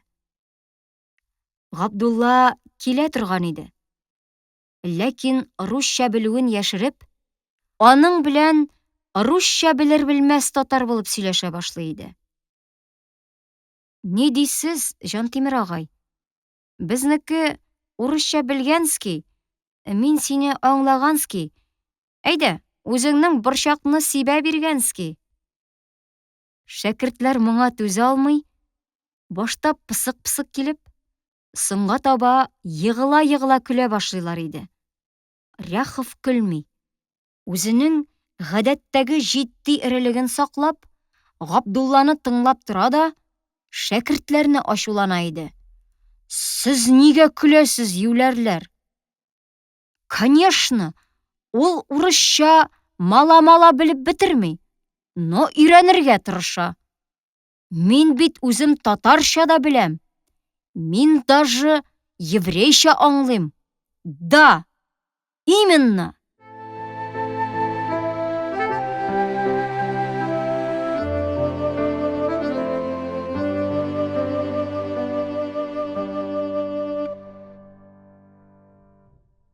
Дүшәмбе көне иде. Көтелмәгәндә Җантимер, ягъни жандарм килеп керде. Бүген ул керә торган җомга да түгел. Шул ук вакыт ул узган җомганы гына кереп чыккан иде бит. Шәкертләр, бигрәк тә Габдулла аптырап калдылар. Бу аптырауның сәбәбе шунда иде. Мәдрәсәдә Габделвәли белән тагын бер паспортсыз шәкерт яши. Һәм һәр вакыт җомга көннәрне Җантимер килеп керер алдыннан алар мәдрәсәдән чыгып торырга тиешләр иде. Бу юлы Җантимер кергәндә, алар мәдрәсәдә калдылар. Һәм паспорт тикшерү булан итә калса, уңайсыз хәлгә төшү бик ихтимал иде. Габдулла моны сизеп алды һәм Габделвәли белән әлеге паспортсыз шәкерткә тиз генә җыенып чыгып китәргә кушты. Үзе Җантимерне каршы алырга чыкты. Хороший знакомый дип, Габдулла үзенең кунакчыл тавышы белән мәдрәсәдә тынычлыктан башка берни дә юк икәнен аңлатырга тырышты. Ни өчен сез безгә килгәнский? Ничек диңгезгә төшмәгәнский? Кадерле кунак булганский? Сезгә ни хөрмәт итимский диде. Ләкин бу юлы полицейскийның йөзендә гадәттәге тынычлык юк. Аның кечкенә күзләре бөтен нәрсәгә чәнчеп карыйлар һәм тынычсыз рәвештә әйләнгәләп торалар иде. «А-ну-ка!» дип кычкырды Җантимер. «Кайсы монда собрание ясый? Кем монда правительствога каршы незаконный сүзләр сөйли?» Габдулла өчен бу көтелмәгәнчә килеп чыкты. Ләкин аңа гаҗәпләнеп тукталып калырга ярамый. Җантимерне мавыктырып, Паспортсыз ике шәкертнең чыгып китүен җайларга кирәк иде. Шуңа күрә ул: "Дада, дөрес әйткәнски. Әйдә, менә монда кереп утыргански. Ә сез анда шыпырт кына чыгып киткәнски", дип, аңа ишеккә арты белән торган урындыкны күрсәтте. Полицейский утырып өлгергәнче үк, Габделвәли белән әлеге шәкерт чыгып киттеләр, һәм Габдулла иркен тын алып куйды. Ряхов утыру белән үк гадәттәгедән катырак кычкырып: "Кем монда Уразаев Йосыф и Тукаев Абдулла?" дип сорады. Йосыф шунда ук шәкертләрне йырып килеп чыкты да, "Мин" дип, аның борын төбенә үк килеп басты. "Ну, син", диде бераз чигенебрәк полицейский, һәм аны күкрәгеннән этәреп арткарак бастырып куйды. Габдуллага чыгып басасы юк, ул баядан бирле полицейский алдында басып тора иде инде. "Паспортларыгызны", диде боерык тавышы белән полицейский. Йосыф та, Габдулла да барып сандыкларыннан паспортларын алып килделәр. Ряхов паспортларны алып, аларны бик озак әйләндергәләде. Битләрен тәрәзә яктысына тотып, андагы һәрбер язудан берәр гаеп табарга тырышты. Йосыфның паспортындагы бер җирне аның үзенә күрсәтеп, ул бу нәрсә дип сорады. Йосыф ул күрсәткән урынга карады. Паспортның ике башлы каракош төшерелгән җирендә полиция түрәсенең әллә ниләр кыландырып куйган имзасының бер сызыгы каракошның муеныннан эләктереп алган ыргак кебек кәкрәеп тора иде. "Подпись", дип җавап бирде Йосыф. "Мин синнән аны сорамыйм, дурак", дип кызып алып китте Ряхов. "Бу нинди ыргак бу? Мин синнән шуны сорыйм. Молчать!" Аннан соң ул һым-һым дип ачуланып, мыекларын чәйнәп торды да, паспортларны ияләренә кайтарып бирде. Һәм аларга ышанмый гына карап: "Мәдрәсәдән чыгып кайларда йөрисез? Кемнәрне күрәсез?" дип сорады. "Бәдрәфкә чыгабыз", диде Йосыф. "Күрше Камалиның кәҗәсен күрәбез", диде Габдулла. "Молчать!" дип кычкырды Җантимер һәм урыныннан сикереп торды. "Мин сезгә күрсәтермен ничек собрание ясарга. Мин сезгә алай гына да күрсәтмәм. Мин сезгә шулай күрсәтермен, что сез матри!" Ул бармагы белән янады һәм чыгып китте. Гадәттә, ул чыгып киткәч, Габдулла аның чаккыланып һәм сөйләнеп, шәкертләрне көлдерә торган иде. Бу юлы ул булмады. Иң элек Габдулла үзе сәерсенеп сорау бирде. "Кем барып әйткән?" "Әлбәттә, мөдәррис белән хәлфәләрдән берәрсе", дип шикләнде Йосыф. "Юк", диде Габдулла. "Мөдәррис алай әйтмәс. Мин аны да, Кәбир әфәндене дә бик яхшы беләм. Бу Мортаза Гобәйдуллин эше. Димәк, безнең үз арабыздан кемдер Мортазага барып әйткән", диде Вафа. Икенче көнне Мортазаның икенче бер бай белән мәдрәсәгә килеп керүе шәкертләрнең уйларын тагын чуалтып җибәрде. Мортаза бай Хәмидулла абзый аша мөдәррисне һәм бөтен хәлфәләрне чакырттырып алды да, алар алдында бөтен шәкертләргә мөрәҗәгать итеп, булай диде: "Шәкертләр, без мәдрәсәбездә милләтебез өчен терәк булырдай галим кешеләр җитешсен дип акча бирәбез. Без аны фетнә оясына әйләндерүгә юл куймабыз. Кулыбызда мөфти хәзрәт җәнапларының бөтен мәдрәсәләргә һәм мәчетләргә язган хаты бар. Ул анда мөселманнарны фетнәгә иярүдән кисәтеп, аларның һәммәсен бер җепкә тезелергә чакыра. Ә без нәрсә күрәбез? Менә нәрсә күрәбез без. Бүген миңа полициядән хәбәр иттеләр. Мәдрәсәнең 2 шәкерте мөселманчылыкның тамырына балта чабып, шәкертләр арасында фетнә чыгарырга маташалар икән. Безнең мәдрәсәгә андый кешеләр кирәк түгел. Рус мәктәпләрендә дә андый студентларны тотмыйлар. Патша хәзрәтләренең әмере шундый. Менә ул шәкертләрнең исемнәре: Йосыф Уразаев һәм Габдулла Тукаев. Нишләтәсез? Асарга уйлыйсызмы безне, дип сорау бирде кинәт Йосыф. Һәм аның кычкырмый гына, ләкин эчке ачу белән әйтелгән бу сүзе мылтык аткан кебек шатнап чыкты. Үзен бик тыныч һәм эре тотарга тырышкан Мортаза бай үзе дә сизмәстән ярты адым артка чигенеп куйды. Шәкертләр кузгалыштылар. Аллам сакласын, диде Мортаза бай. Сез безгә усаллык теләсәгез дә, үз мөселманыбызга каршы усаллык безнең ниятебездә юк. Без бары сезнең мәдрәсәдән чыгып китүегезне генә телибез. Әңгәмәнең бәхәскә әйләнеп китүеннән куркып булырга кирәк. Ул сүзен тиз генә шуның белән бетерергә карар итте. Һәм мөдәррис белән Хәмидуллага бер-ике сүз әйтеп, әлеге бай белән чыгып китте.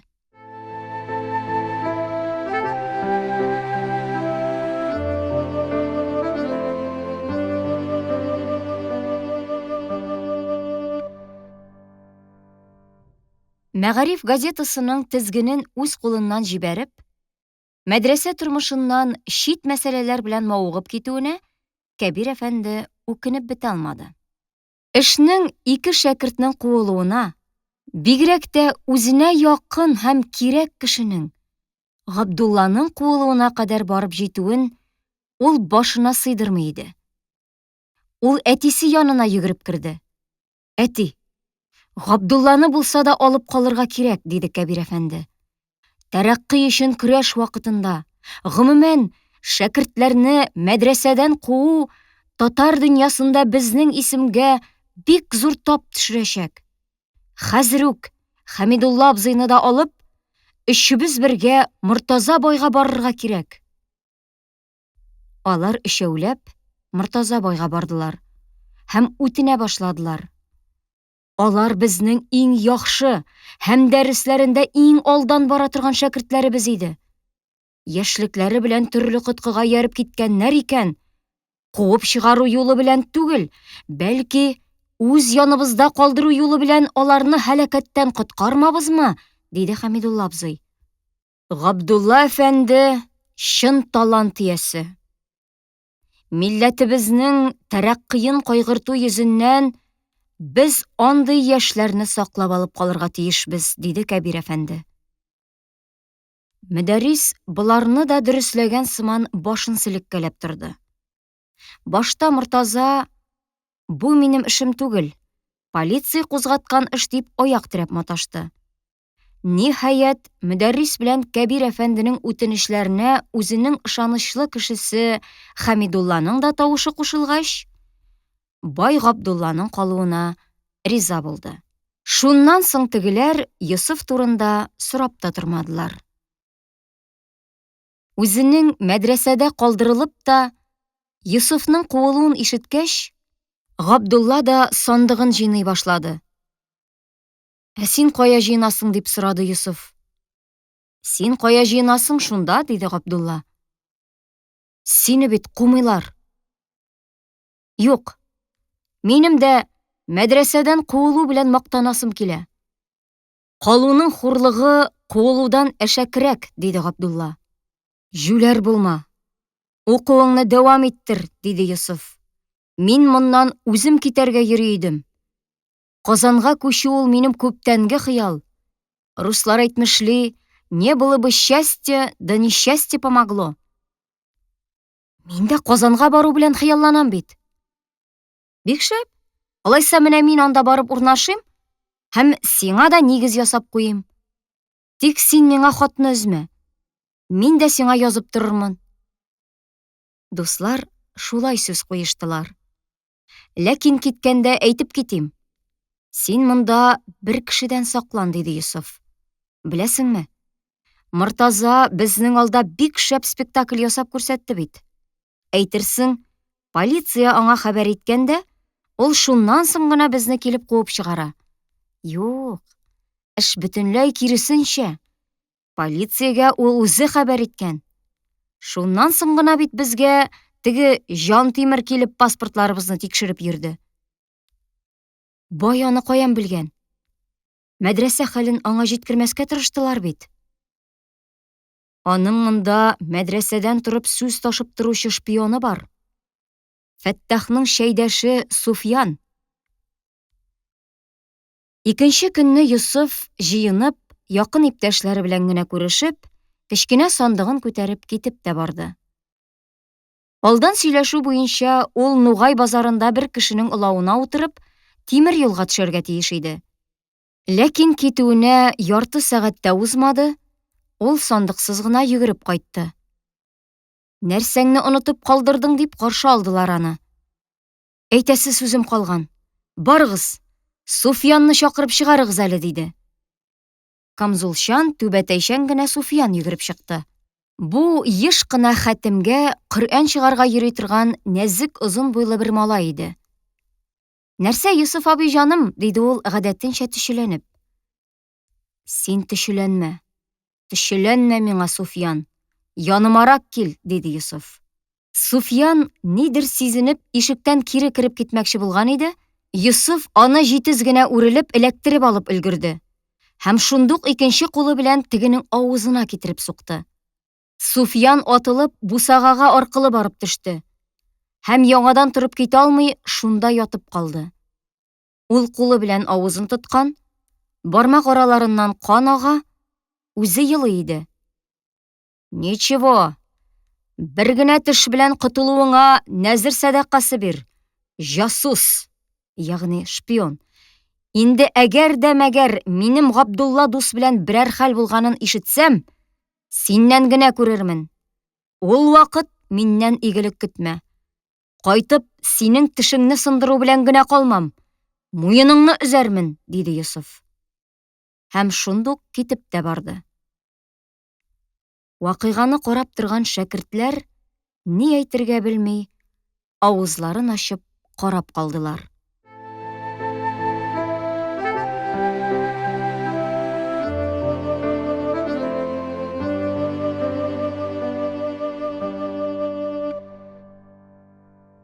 Һәм шуннан соң Габдулла көн-төн бер нәрсә белән хыялланып, кабынып йөрде. Кайчан Йосыфтан хат килеп төшәр? Кайчан ул аны Казанга чакырыр? Кайчан ул Казанга барып чыгар? Андагы әдәбият түгәрәкләрендә, җилем басмалы газеталар чыгара торган яшерен оешмаларда болгана, кайный башлар. Мәгарифне Кәбир әфәнде яңадан үз кулына алды һәм аны баштагы эзенә төшереп җибәрде. Газетаның сугышчан рухы бетте. Анда мәдрәсәгә җәгърафия һәм тарихи исламия кертелү уңае белән бер туктаусыз шапырынулар, Коръән тәфсире турындагы мәкаләләр, инде 100 тапкыр тугылган гыйлем кирәклек турында фәлсәфә сатулар китте. Ярулла үзенең урта юлдан шома гына бара торган фикерләрен бер төсле тонда озын һәм зарыктыргыч иттереп яза башлады. Габдулла бөтенләй язмас булды. Кәбир әфәнде аны чакырып үгетләп карады. Габдулла әфәнде, мин сезне аңлыйм. Сездә инкыйлаб каны кайный. Сез хәзерге тәртипне бер юлы сындырып, бер юлы яңаны менгезү теләге белән янасыз. Ә мин янмыйммыни? Мин кайнамыйммыни? Мин дә янам. Мин дә кайныйм. Ләкин миндә ул ялкынны урынында, вакытында кулланырга ярдәм итә торган тормыш тәҗрибәсе бар. Сездә ул юк. Һәм әлбәттә, монда сез гаепле түгел. Сезнең яшьлегегез гаепле. Сез миңа һәр вакыт Базаровны күрсәтәсез. Әйе, Үзенең мөстәкыйльлеге белән ул минем дә мәхәббәтемне үзенә тарта. Безнең дә үз вакытында үз милли нигилистларыбыз булыр, иншалла. Ләкин аның язмышы нәрсә белән бетә? Вакытсыз сүнү белән. Ни өчен? Вакытыннан элек туган өчен, Габдулла әфәнде. Вакытыннан элек туган өчен. Хе-хей! Габдулла кабынып, дулкынланып әйтте. Билгеле бер идеал өчен көрәшеп тә, берәүгә дә билгесез булып үлү, ләкин баш имичә, үзеңнең горурлыгыңны үзең белән алып китү. Бу ни кадәр гали, бөек. Бу әлбәттә исән калып, истибдад күләгәсенә яшеренеп яшәүгә караганда күп артык. Күп артык. Браво! Браво, Габдулла әфәнде! Мин дә бу мәсьәләдә сезгә кушылам. Ләкин безнең көннәр алда әле. Ярый алайса, сез бүген миңа нишләргә кушасыз? Языгыз. Милли әдәбиятыбызның кирәклеге турында, милли сәнгатебезне тудыру турында. Габдулла андый мәкаләләрне язмады. Бәлки, Крылов мәсьәләләрен тәрҗемә итәргә утырды. Читләтеп әйтелгән сүз, изоп теле иң хәрәкәтчел, иң кирәкле корал иде хәзер. Һәм мәсьәләләр мәгарифтә берәм-берәм чыга башладылар. Ләкин бу да Габдулланы канәгатьләндермәде. Йосыф киткәннән бирле ул үзен һаман ярдәмчесез, киңәшчесез кеше итеп хис итте. Аның канаты кайырылып калды. Дөрес, аның янына Гайниядән адашы килеп йөри иде әле. Ул Габдуллага берәр яңа чыккан китап алып килә, һәм алар аны икәүләп мавыгып укыйлар. Габдулла адашына Казанда Мөхәммәдиядә куелган спектакльләр турында сөйли. Адашы кабынып китә һәм «Эх, бездә дә шундый бер нәрсә ясап аласы иде» дип тирән сулап куя иде. Бер көнне алар Бәхетле Мәрьям китабын алып, үз яннарына тагын Мортаза һәм Каюм дигән шәкертләрне кушып, спектакль ясадылар. Сәхнәсез нисез, бүлмә уртасына утырып, һәрберсе үз рольләрен укыдылар алар. Шәкертләр тирәләп тезелешеп, моны бик кызыксынып карап утырдылар. Спектакльнең кызыгы бигрәк тә Габдулла ролендә булды. Ул үз роленнән чыгып, бик күп яңа сүзләр кушып, авылның кара фанатик мөдәррисе булып кыланды. Адашы аңа ярды һәм яңа фикерле мөгаллимне уйнап, иске мәдрәсәгә каршы каты-каты сүзләр әйтте. Тамашачылар гөр килеп кул чаптылар.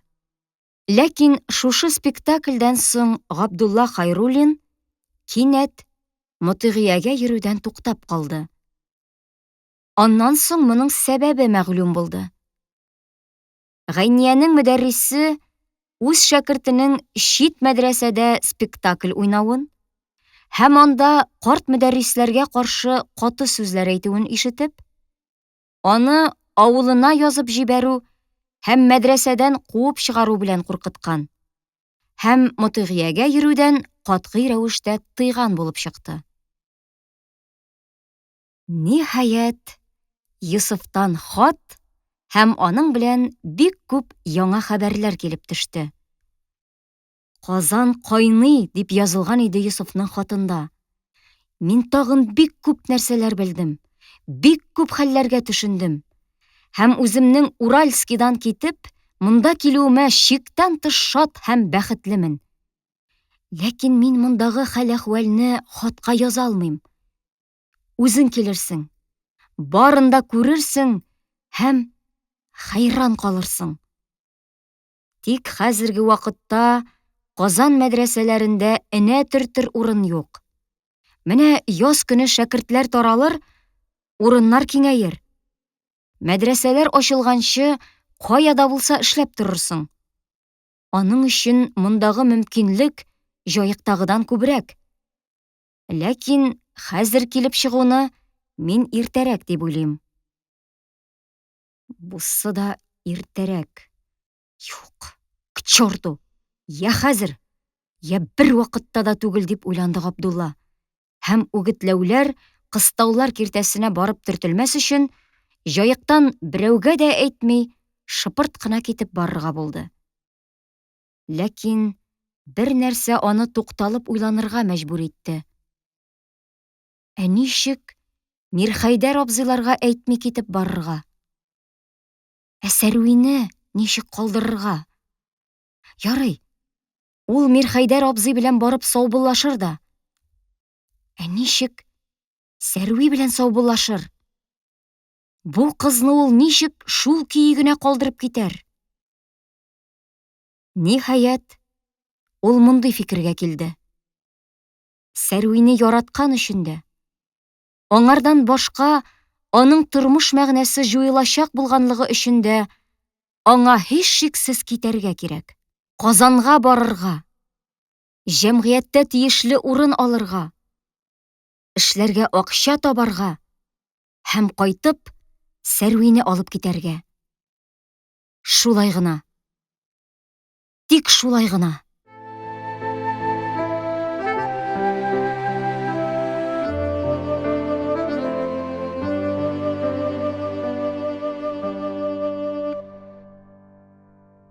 Ул елларны шәкертләр арзанга төшерер өчен һәм уңайлык өчен уртак аш пешерә торганнар иде.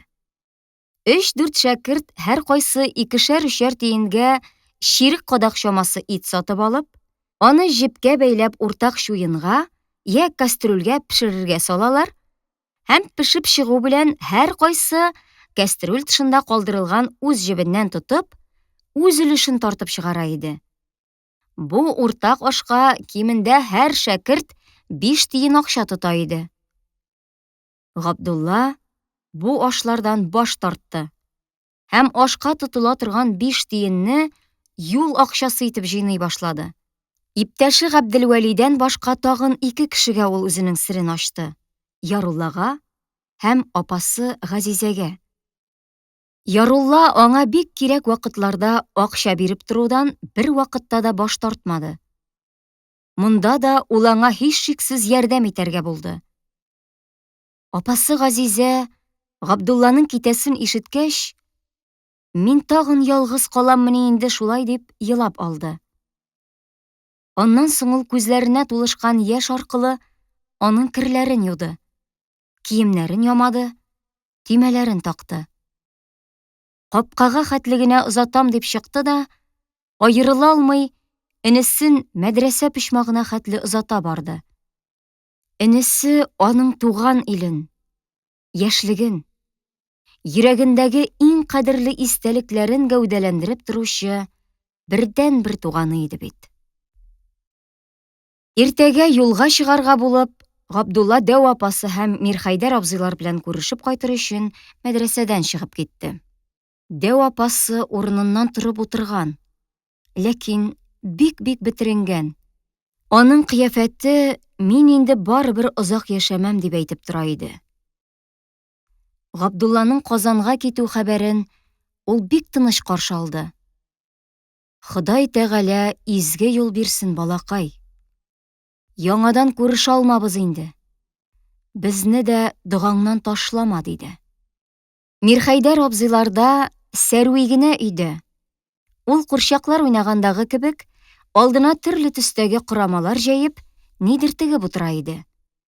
Габдулла килеп керү белән, ул тиз генә урыныннан кузгалып, алдындагы корамаларны сәкегә алып куйды. Кайчысы идәнгә шалтырап төште. Үзе гаепле каушап Габдулланы «Әйдә, Габдулла абый, түрдән уз» дип каршы алды. Габдулла күреште һәм аның салкын бармакларын үз кулына алу белән һаман шул бер уй аның исенә килеп төште. Бу бармаклар да шулай әнисенеке кебек тырпаеп калырлар микәнни?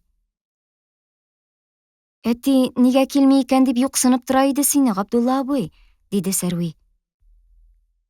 Син дип сорыйсы килде Габдулланың. Ләкин сорарга кыймады. Шул ук сүзне ул икенче төрле итеп әйтте. Ярый инде, юксынучылар булгач. Сәрви шулай ук әйтергә теләгән сүзен әйтергә кыймаган кебек, кызарып аска карап куйды. Һәм шунда ук кинәт кузгалып: "Утыр, Габдулла абый, мин хәзер самавыр куям. Әтиләр дә кайтып җитәргә тиеш", диде. Һәм самавырга барып тотынды. Сәрви, алайса мин сиңа булышыйм дип, Габдулла урыныннан кузгалды. "Юк, Габдулла абый, кирәкми. Күмергә буялырсың", диде кыз куркып, һәм самавыр белән Габдулла арасына керебрәк. Габдулла җырланды. Шәкерт күмергә буялырмын дип курка ди. Күмернең шәкерткә буялырмын дип коты оча ди. Сәрви җиңел генә килтерәп көлеп куйды. "Нишләп шәкерткә буялырмын дип коты очсын инде күмернең? Син бигрәк, Габдулла абый." "Ничек коты очмасын? Син шәкертне мәдрәсә ашханәсендә күргәнең юк, Сәрви. Ул күмергә дә буялган, корымга да каралган, җитмәсә, өс-башы майга катып беткән. Син минем күмергә буялуымнан куркасың. Курыкма, бир самавырны." Габдулла абыйсының каләм тотып кына язарга яратылган шәкерт бармакларын Сәрвинең бер дә генә кара эшкә тидертәсе килмәгән иде шул. Ләкин Габдулла үзе килеп, ирексезләп самавырга тотынгач, ихтыярсыз юл куярга мәҗбүр булды. "Юк, Сәрви, икәүләп куйык дисәң, син әнә суын сал. Калганын мин үзем эшләрмен." Габдулла абый, бер дә яхшы түгел инде." "Яхшы гына түгел, Сәрви, бик шәп барып чыкты әле бу. Безнең бер дә генә менә булай иркенләп сөйләшеп утырганыбыз юк иде бит әле синең белән." Самавыр янында бергә кайнашу сылтавы Габдулланы һаман кыюландыра һәм сүзчәнләндерә барды. Әллә каян сүзләре табылды. Әйткән бер сүзгә Сәрви матур гына кеткелдәп көлүе белән җавап бирә барды. Габдулла сүз арасын җыр белән дә җилемләп алды. "Самавыр куйдым күмерсез, кайнап чыгар күрерсез", ди. "Ике матур бергә килсә, аның берсе гомерсез", ди. Нинди матур җырлар беләсең, Габдулла абый. Бер-икесен миңа да язып бирер идең? Бирермен, Сәрви. Мин аны сиңа хатка язып җибәрермен." "Ничек инде ул хатка?" Әле аны әйтмәгәнмен. Мин китәм бит." Сәрвинең кашлары маңгаена күтәрелде. "Кая, Габдулла абый?" "Казанга." "Озаккамы?" "Бәлки, бөтенләйгә." Сәрви ни әйтергә белмәде.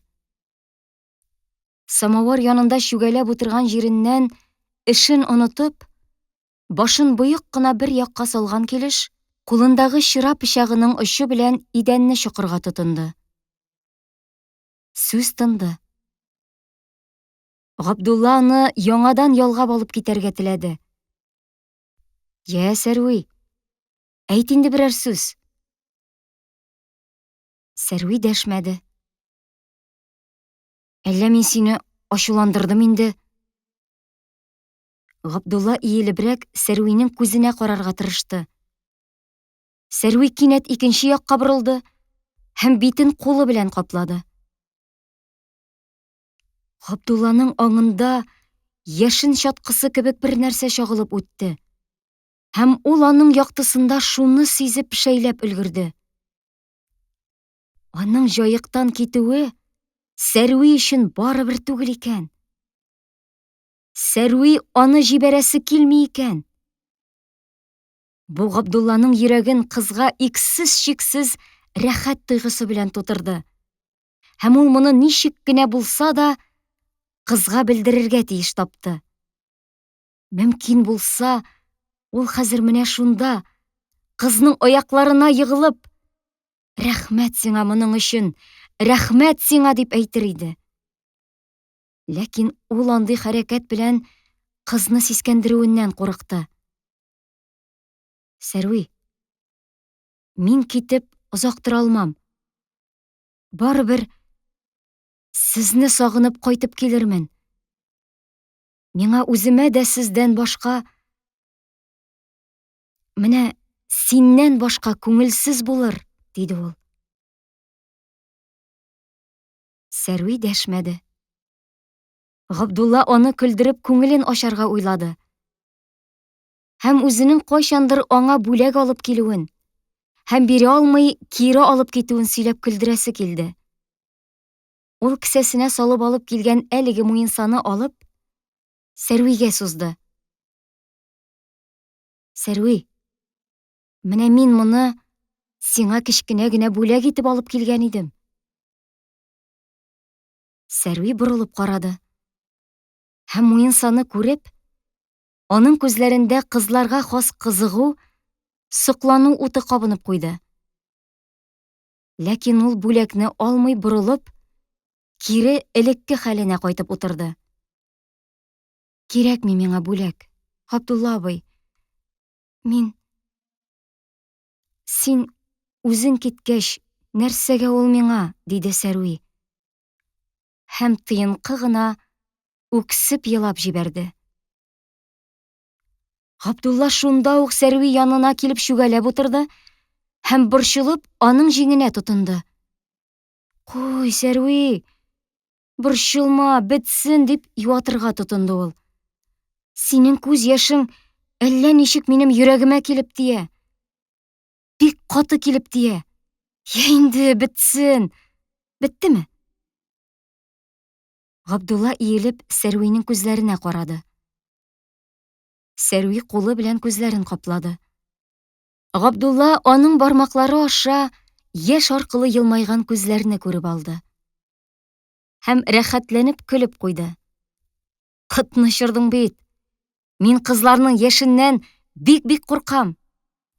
Аларның яше, Габдулла абый, диде Сәрви, һәм самавар исенә төшеп, шакмак ярырга тотынды. Аларның яше кояш чыккандагы чык кебек оча да бетә. Менә мин ирләр елавыннан куркам. Ә син аны күргәнең бармы? Бар. Бер вакыт минем абый кайтып елады. Тимерше абый. Нигә? Сәрви кызларча бер катлы һәм бик сөйкемле итеп абыйсының мастерскойдан хаксызга куылуын, абыйсының дәшмәүчән табигате белән моңа каршы тора алмавын һәм бер сүз дә әйтә алмагач, үзенең эченә тулган әрнүен күз яше белән аңлатуын сөйләп бирде. Габдулла аның ни сөйләгәнен тыңламый.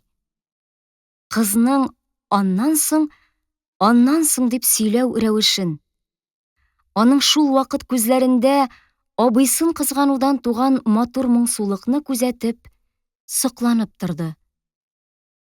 Һәм уйланды. Карале син. Бу фирештә үз матурлыгын үзе белми бит. Сәрви сөйли самавар янындагы шакмакларны чира пычагы белән уртага яргалы иде. Бер шакмакны ул яра алмый торганда, Габдулла: Сәрви, бир мин ярып бирим, дип, аның кулына тотынды. Сәрви пычакны бирмәде. Бер минутка Сәрвинең кулы Габдулла кулы эчендә калды. Гаҗәп. Бая гына суп-суык кул хәзер ут кебек кызган. Ул аны Габдулла абыйсының кулыннан көлә-көлә тартып алырга тели. Ә Габдулла аны җибәрә алмый. Аның үз кулы кызның кулына бәйләп куйган кебек. Тартып алыр хәлдә тәкать тә юк.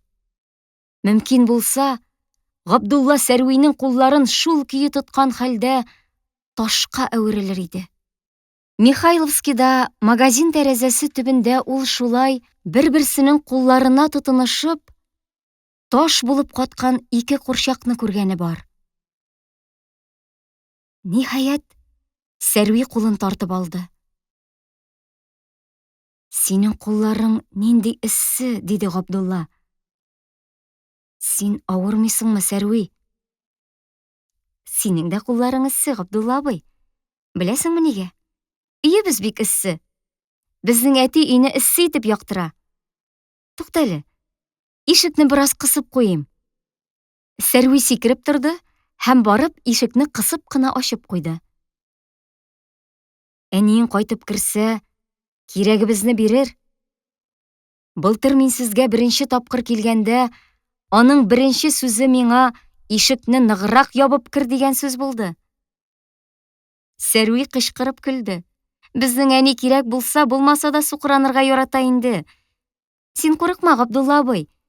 Без аны әни кайтканчы ябарбыз. Сәрви ишеккә торып киткән арада Габдулла идәндәге вак кына шакмакларны алды да, аларны бишташ уйнаган сыман сибеп җибәрде. Әллә бишташ уйный беләсеңме, Габдулла абый? Сәрви, минем белмәгән уйным юк. Әйдә уйныйбызмы? Әйдә, диде Сәрви балаларча бер катлылык белән һәм самавар янына килеп утырды. Алар бишташ уйный башладылар. Сәрви Габдулланың бишташны чәчеп һәм аларны берәм-берәм чөеп, икенче кулының идәнгә бастырылган бармаклары аша оста чыгаруын күреп, исе китте. Габдулла абый, каян син болай өйрәндең? Аннушка өйрәтте мине. Кем? Кем, Аннушка? Сәрвинең йөзендәге елмаю кинәт сүнде. Ул бик җитди итеп Габдуллага карады. Әйе, ул мин кечкенә чакта Казанда, Яңа Бистәдә. Сәрви бер юлы тынычланды һәм берни дә булмаган кебек шакмакларын чөяргә тотынды. Сәрвинең Аннушка белән булай җитди кызыксынуы Габдуллада рәхәт бер гаҗәпләнү тудырды. Сәрвинең көнләп соравы аның егетлек горурлыгын китерде. Шул ук вакыт бу аны Сәрвигә тагын да ныграк бәйләде. Аның башыннан минем мондый бәхетле минутларым булганы бар идеме дигән сорау һәм шунда ук юк иде дигән җавап чагылып үттеләр. Моңарчы бит ул кешеләрне сөю бары аның үз өлеше генә дип уйлап йөри. Һәм чит кешеләрдән, туган булмаган кешеләрдән берәүнең дә аны сөю мөмкинлеген күз алдына китерә алмый иде ул. Якты минутлар. Алар йылт-йылт итеп үтеп киткәләделәр. Шул ук Сәрви белән үткән җәйне су юлында очрашусың. Дөрес. Андагы очрашу бер-ике сүз белән генә бетте. Мин кайтканчы китмә, Габдулла абый, диде Сәрви. Ярый, Сәрви. Син кайтканны көтәрмен, диде Габдулла. Аннан алар аерылыштылар. Ләкин Габдулла ул очрашуны үзенең хыялында күпме байытты. Имеш, ул очрашу аның белән генә бетмәгән, юк. Габдулла шунда Сәрвине су буена хәтле озата барган. Менә Сәрви басмага басып кер чайкый башлаган. Габдулла аңа булышкан булып, аңа су чәчрәткән. Сәрви дә аңа су чәчрәтү белән җавап биргән. Габдулла аңа су буена барма, җаныем, су чәчрәр битеңә дип җырлаган. Сәрви дә аңа җыр белән җавап биргән. Аннан соң керләрне чайкап бетергәч, Габдулла аларны кәрзингә тутырып, ярга менгезеп куйган. Сәрви, бир көянтәңне, үзем генә алып кайтып куйым, дигән ул. Юк, дигән Сәрви, һәм көянтәсен тотып йөгереп киткән. Габдулла аның артыннан. Су буенда Сәрвинең көмеш кебек саф көлүе бер туктаусыз яңгырап торган. Габдулла Сәрви белән самавар янында бишташ уйнап утыра. Аңа хәзер бу чынлык аның әлеге су буе хыялыннан да көчлерәк һәм татлырак.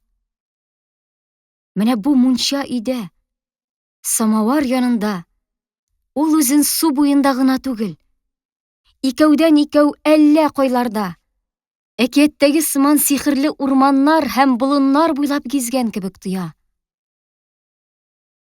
Казанга китәргә җыенулары да, төянеп әзерләп куйган сандыгы да, Йосыфның хаты да, берсе дә аның исендә юк.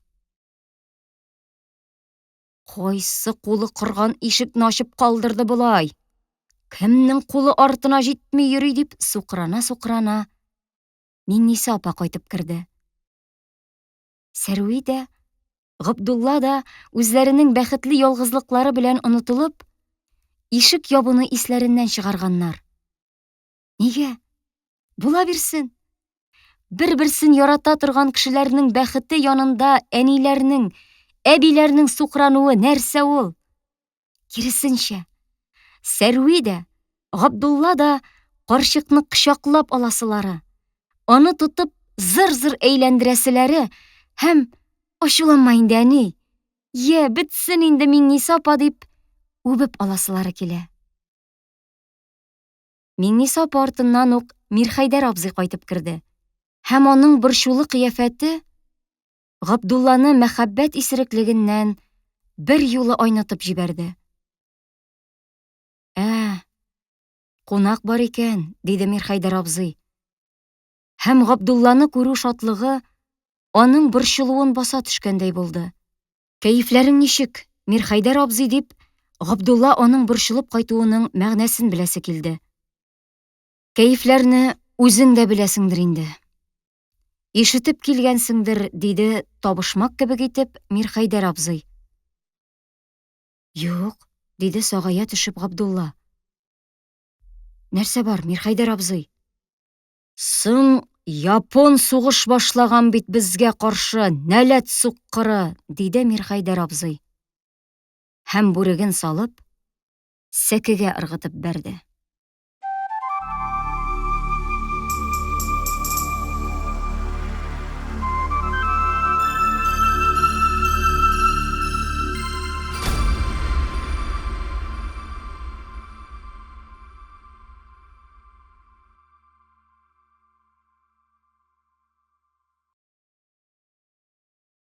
Сигезенче кисәк.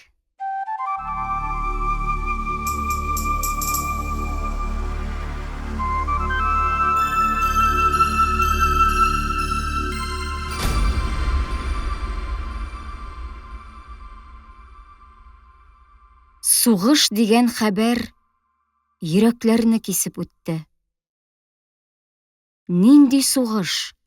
Кем белән сугыш икәнлеге билгеле булып өлгермәде. Һәркем үзенең якыны, туганы, ире, атасы турында уйлап алды. Ирләр борчылдылар, хатыннар еларга тотындылар. Кешеләр каядыр йөгерделәр, нәрсәдер эшләп өлгерергә ашыктылар. Михайловский буйлап газета һәм сугыш телеграммалары сатучы малайлар бер яктан бер якка чаптылар. Һәм әйтерсең, ниндидер шатлык хәбәр иткән кебек күтәренке тавыш белән кычкырдылар. Япония белән сугыш! Япония белән сугыш! Порт-Артурны тупка тоту! Паллада крейсерын батыру! Урамда атлы казачилар үзләренең әләмнәре белән күренделәр. Алар алдындагы җиз трубалар ниндидер сугышчан маршлар уйнадылар. Шәһәрнең икенче ягында икенче бер оркестр Боже царя хранины уйнады. Урамга зур тәреләр күтәреп, көмеш чачаклы әллә нинди киң киемнәр кигән поплар чыктылар. Аларга әллә ничаклы кеше иярде. Мөселманнарның Корбан гаете шушы көннәргә туры килде.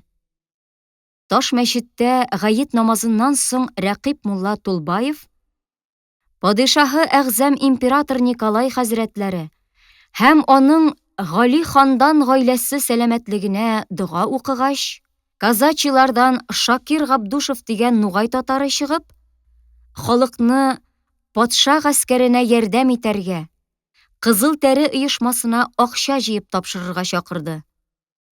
Бәйрәм булмады. Бәйрәмнәрдәге кебек аз булса да күңел ачып, елмаеп утыру урынына күп гаиләләрдә елаша-елаша хатыннар ирләрен, Балалар аталарын, карчыклар балаларын сугышка озаттылар. Халык сугышка яшьләрне алып бетерерләр инде дип көткән иде. Ләкин яшьләрне калдырып, запаснойларны җыйдылар.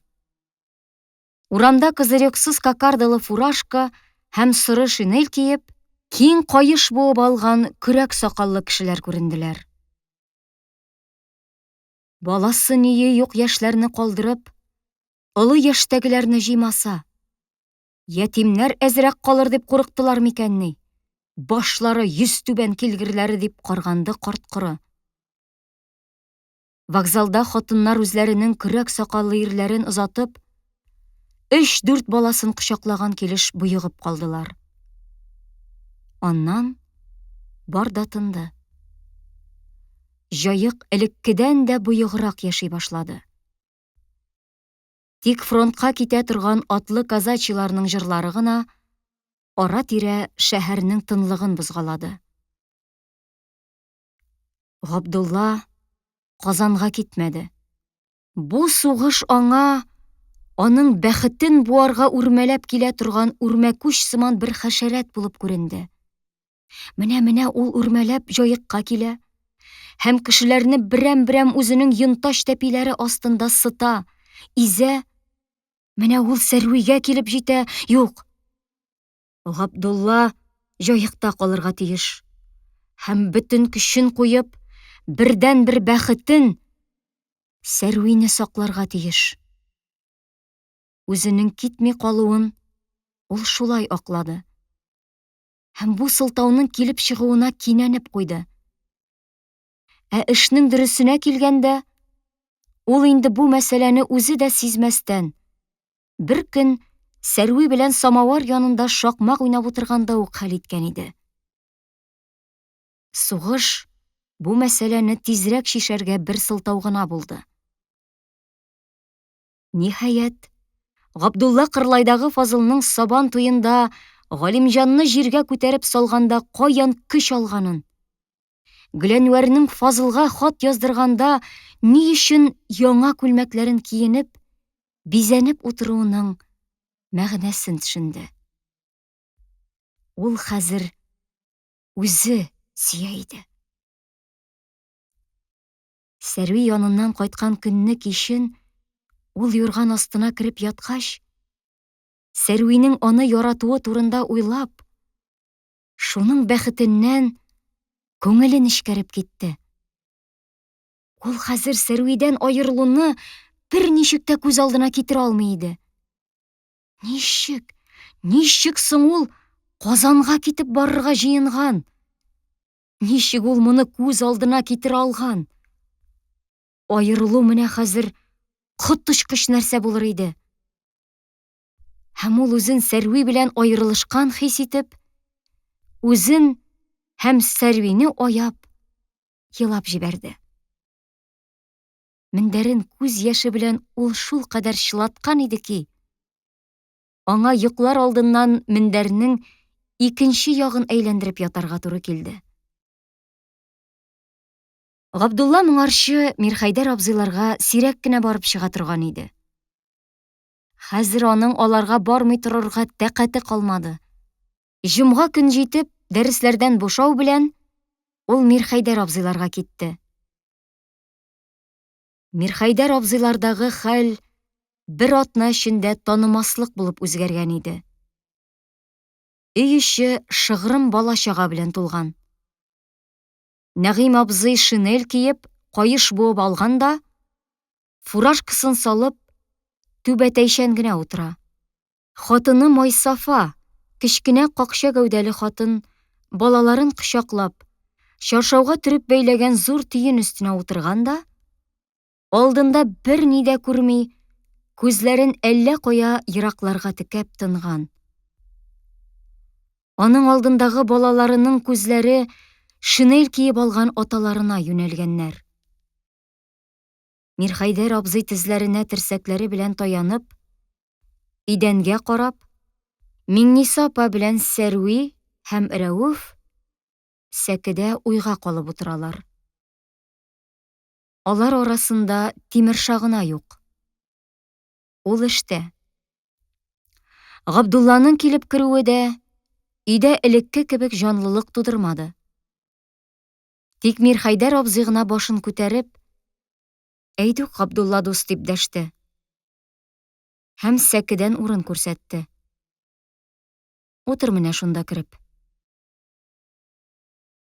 Нәгыйм абзый Габдулла килеп керү белән өзелеп калган сүзен әкрен генә дәвам иттерде. Күрәсене күрми, гүргә кереп булмый. Бербез генә түгел. Бөтен ил белән, әйе. Һәр кем үз отечествосын сакларга тиеш. Безнең присяга бар. Как же? Начальство әйтә, озакка бармас бу сугыш. Озакламый җиңеп кайтып килербез ди. Менә тик бабай белән әбигә, Тимершага авырлыгы. Балаларның өс башын рәтләдем инде рәтләвен. Киләсе елгача яланы йөрмәсләр. Тик менә ашарларына азык калдырып булмады. Алай бик авырга килерлек булса, кәҗәне, кош-кортны суегыз, жәлләмәгез. Баш исән булса, мал табылыр. Я, бер дога кылыйк. Ишалунга соңга калуым бар. Мирхәйдәр абзый торып шүрлектән түбәтәен алып киде. Һәм утырып, һәммәсе белән бергә кул күтәреп дога кылды. Аннан соң бар да кузгалыштылар. Өйдән мәйет чыгаргандагы кебек балалар һәм хатын-кыз лышык-лышык елаша башладылар. Күзенә яшь тулган. Әмма аны тыеп калыр өчен иренен тешләгән Сәрвине юату теләге белән Габдулла аңа дәшмәкче булган иде. Ләкин үзенең тавышы чыга алмый тамагында кысылып калды. Ул үзе бу озатудан әсәрләнеп калган иде. Нәгыймҗан абзый Япон сугышына китеп барды.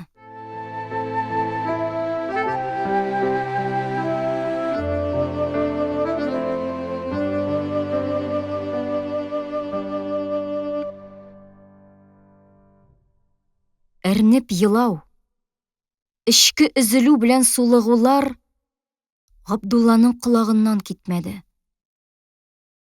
Алар төрле яктан ишетелә торган елаулар, сыкранулар белән кушылдылар. Сугышта үлгән кешеләрнең хәбәрләре килә башлады. Ятим калган гаиләләрнең кайгысына әле үлем хәбәре килмәгән гаиләләр иярделәр. Илаһи, безнеке дә үлсә нишләрбез?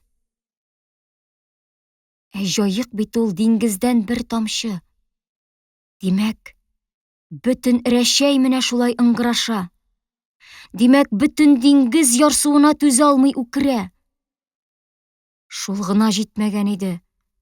Кая бара бу тормыш? Тагын ниләр көтә бичара кешеләрне? Башында туган бу каһәр суккан сорауларга җавап эзләп, Габдулла рус газеталарына ташланды. Ләкин Уральский дневник газетасындагы японнарның бер-бер артлы безнең позицияларны биләү хәбәре, шулай да буларны вакытлы стратегик чигенү дип аңлаткан. Японнарны без барыбер җиңәрбез дип мактанган ялган патриотлык шапырынулары Габдулланы канәгатьләндермәде.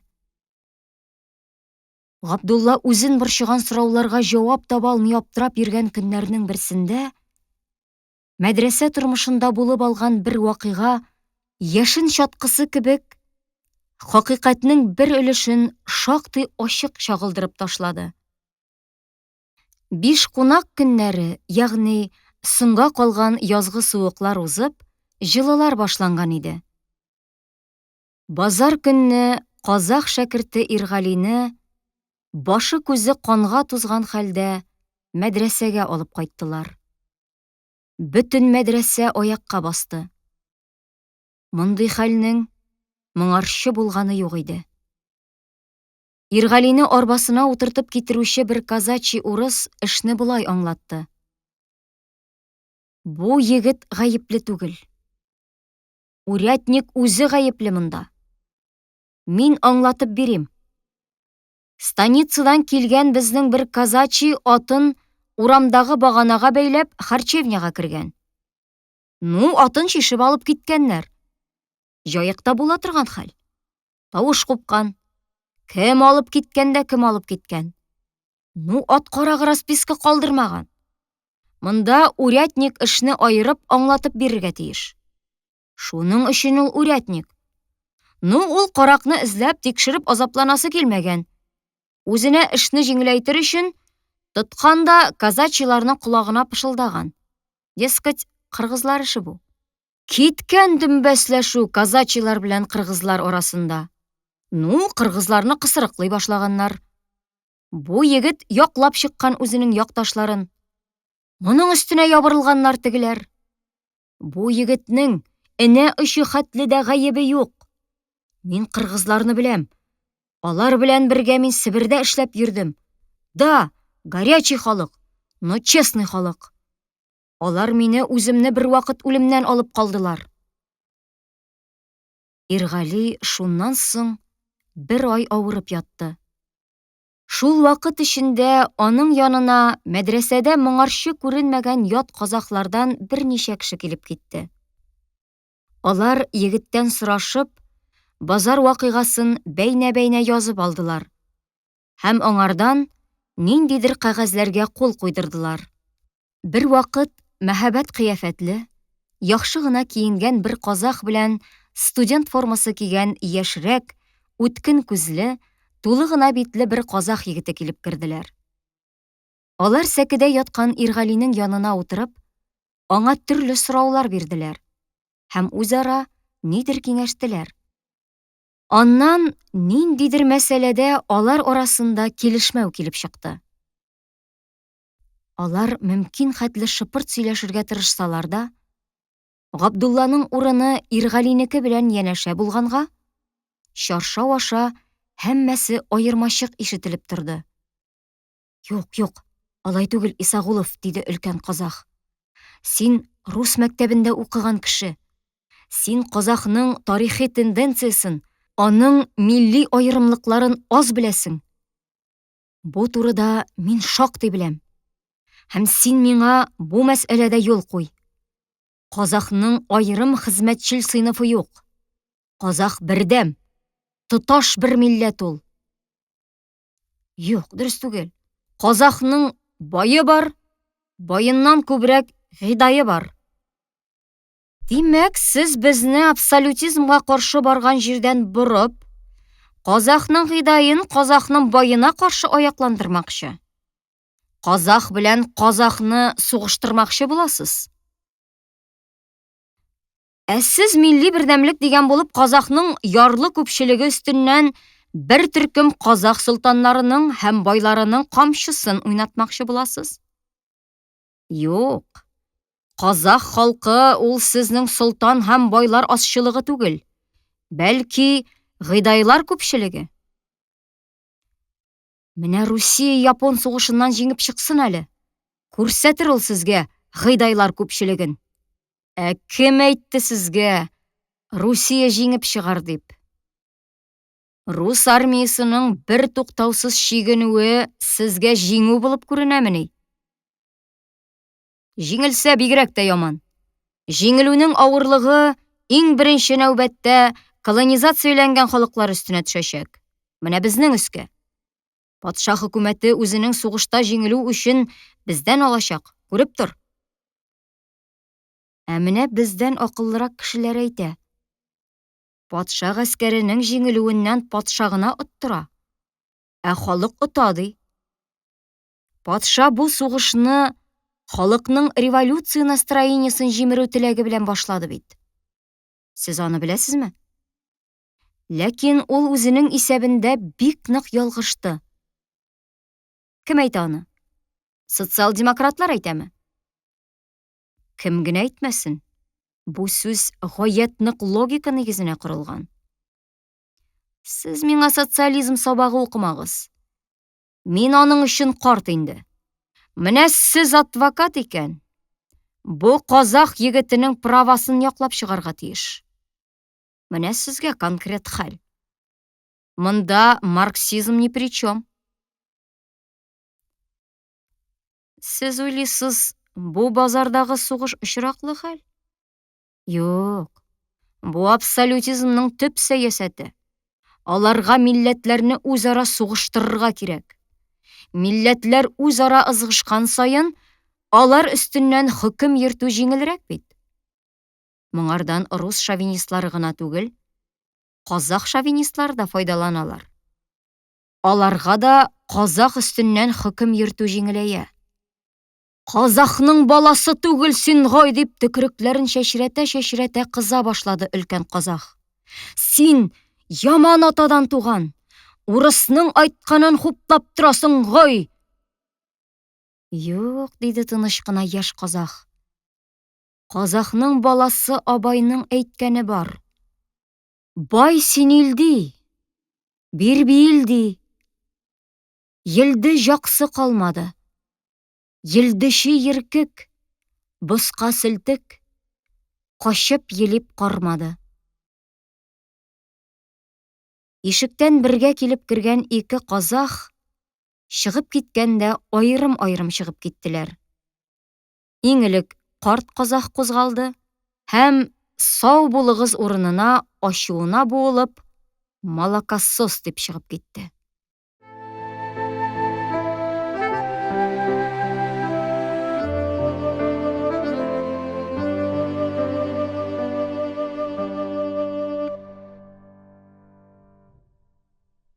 Мәдрәсә ачылгач, Габдулла якын сердәшләре Ярулла белән Иргалине көтте. Ләкин авырып Гурьевта калуы һәм быел мәдрәсәгә килә алмавы турында Ярулладан хат килеп төште. Ә Иргали быел мәдрәсәгә соңгарып кына килеп җитте. Кыйналудан соң ул бераз ятып алгач, авылына кайтып киткән иде. Анасы да, атасы да бөтен көчләрен куеп, улларын тизрәк савыктырырга, аны яхшырак кунак итәргә тырыштылар. Һәм инде яңадан мәдрәсәгә, шәһәргә җибәрергә теләмәделәр. Иргали качып киткәндәй китеп барды. Нигә дисәң, яз көне авырып кайтканда, Исагулов аңа русча укырга киңәш биргән. Һәм бу юлда үзенең ярдәмен кызганмаска вәгъдә иткән икән. Моны ишеткәч, Габдулла Иргалине бөтереп алды. Димәк, син аны беләсең? Кемең ул синең? Якыныңмы? Танышыңмы ул? Беркемем дә түгел, диде Иргали. Авырып ятканда минем янга аны әлеге Бөркетбай дигән казах алып килгән иде. Беренче тапкыр мин аны шунда гына күрдем. Аннан соң ул минем кемлегемне, ата-аналарымны, аларның кәсепләрен сорашты. Минем атам казахның бер гыйдае. Тормышыбыз начар. Шуларны белгәч, ул миннән сорашып алып китте. Мәдрәсә укуы сине канәгатьләндерәме? Русча укыйсың киләме? Мин әйттем. Башта без укый бирдек. Укуыбыздан нинди файда, нинди зарар тикшермәдек. Аннан соң бездәге Юсуф, Габдулла дигән шәкертләр күзләребезне ачтылар. Хәзер инде безне бу уку канәгатьләндерми. Яңача укыйсыбыз, русча өйрәнәсебез килә дидем. Терелгәч миңа кил, яхшырак мәктәпкә урнаштырырга тырышырмын.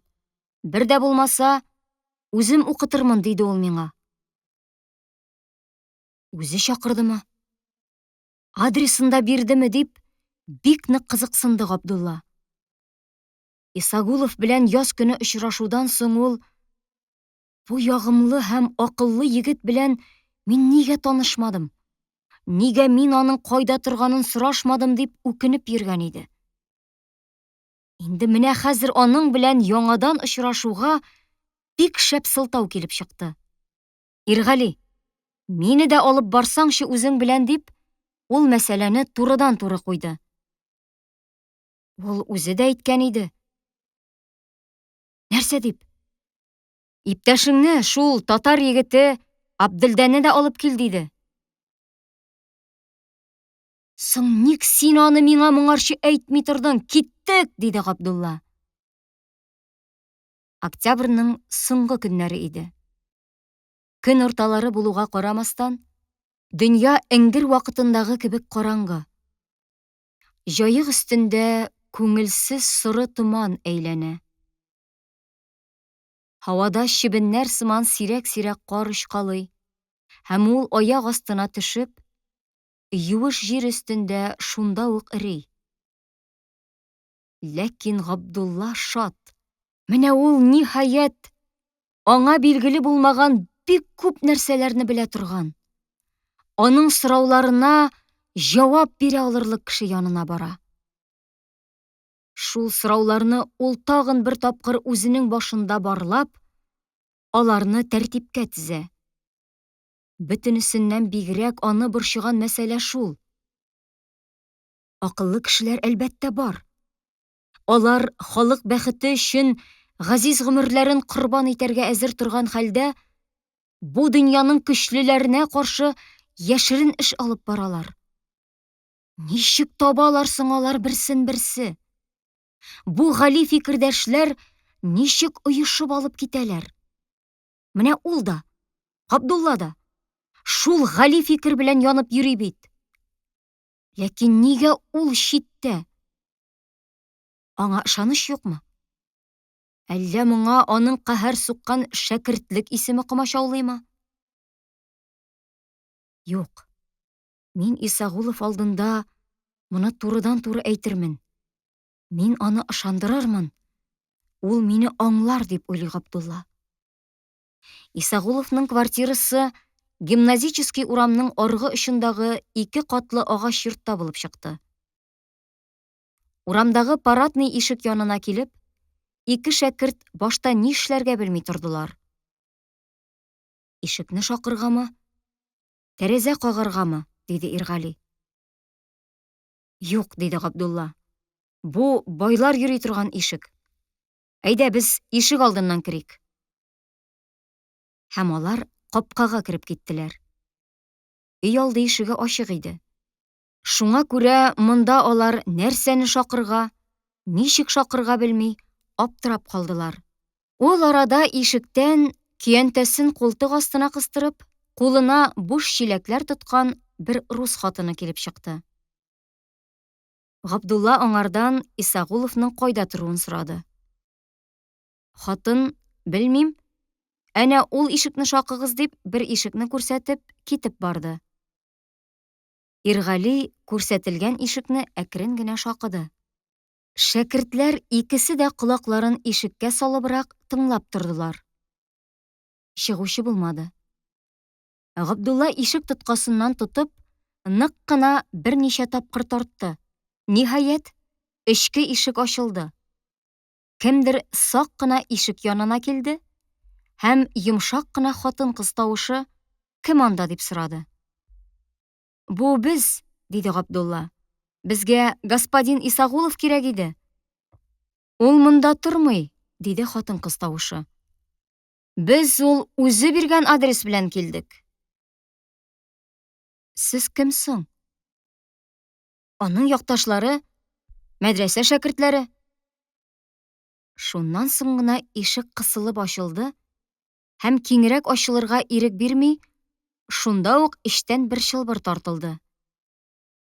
Нинди сак кешеләр тора монда дип уйлап алды Габдулла.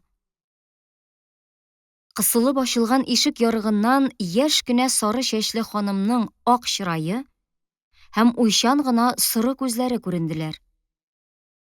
Исагулов монда тора иде. Хәзер ул юк, диде хатын. Кайда соң ул?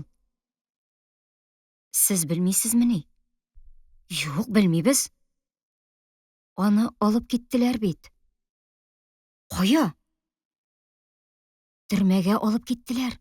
Әйе, диде куркынган күзләре белән шәкертләргә текәлеп әлеге ханым. һәм ниндидер төзәтүе мөмкин булмаган эшкә үкенгән сыман, әкрен генә башын чайкап торды.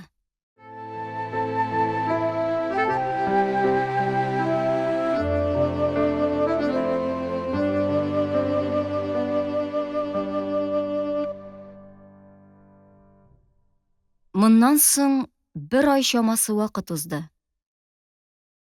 Көзге пычраклар шәкертләргә бер кая чыгарга ирек бирмәделәр. Мәдрәсәдә җәмәгать эшләре сүнгән, Мәгариф газетасын чыгару тукталган, гыйльми мәҗлесләр ясау кайгысы беткән иде инде. Кәбир әфәнденең газета чыгаруны сорап биргән прошениесына Петербургтан дини китаплардан башка нәрсә чыгарырга рөхсәт юк дигән кәгазь килеп төште. Кәбир әфәнде татарча тәфсир язарга тотынды.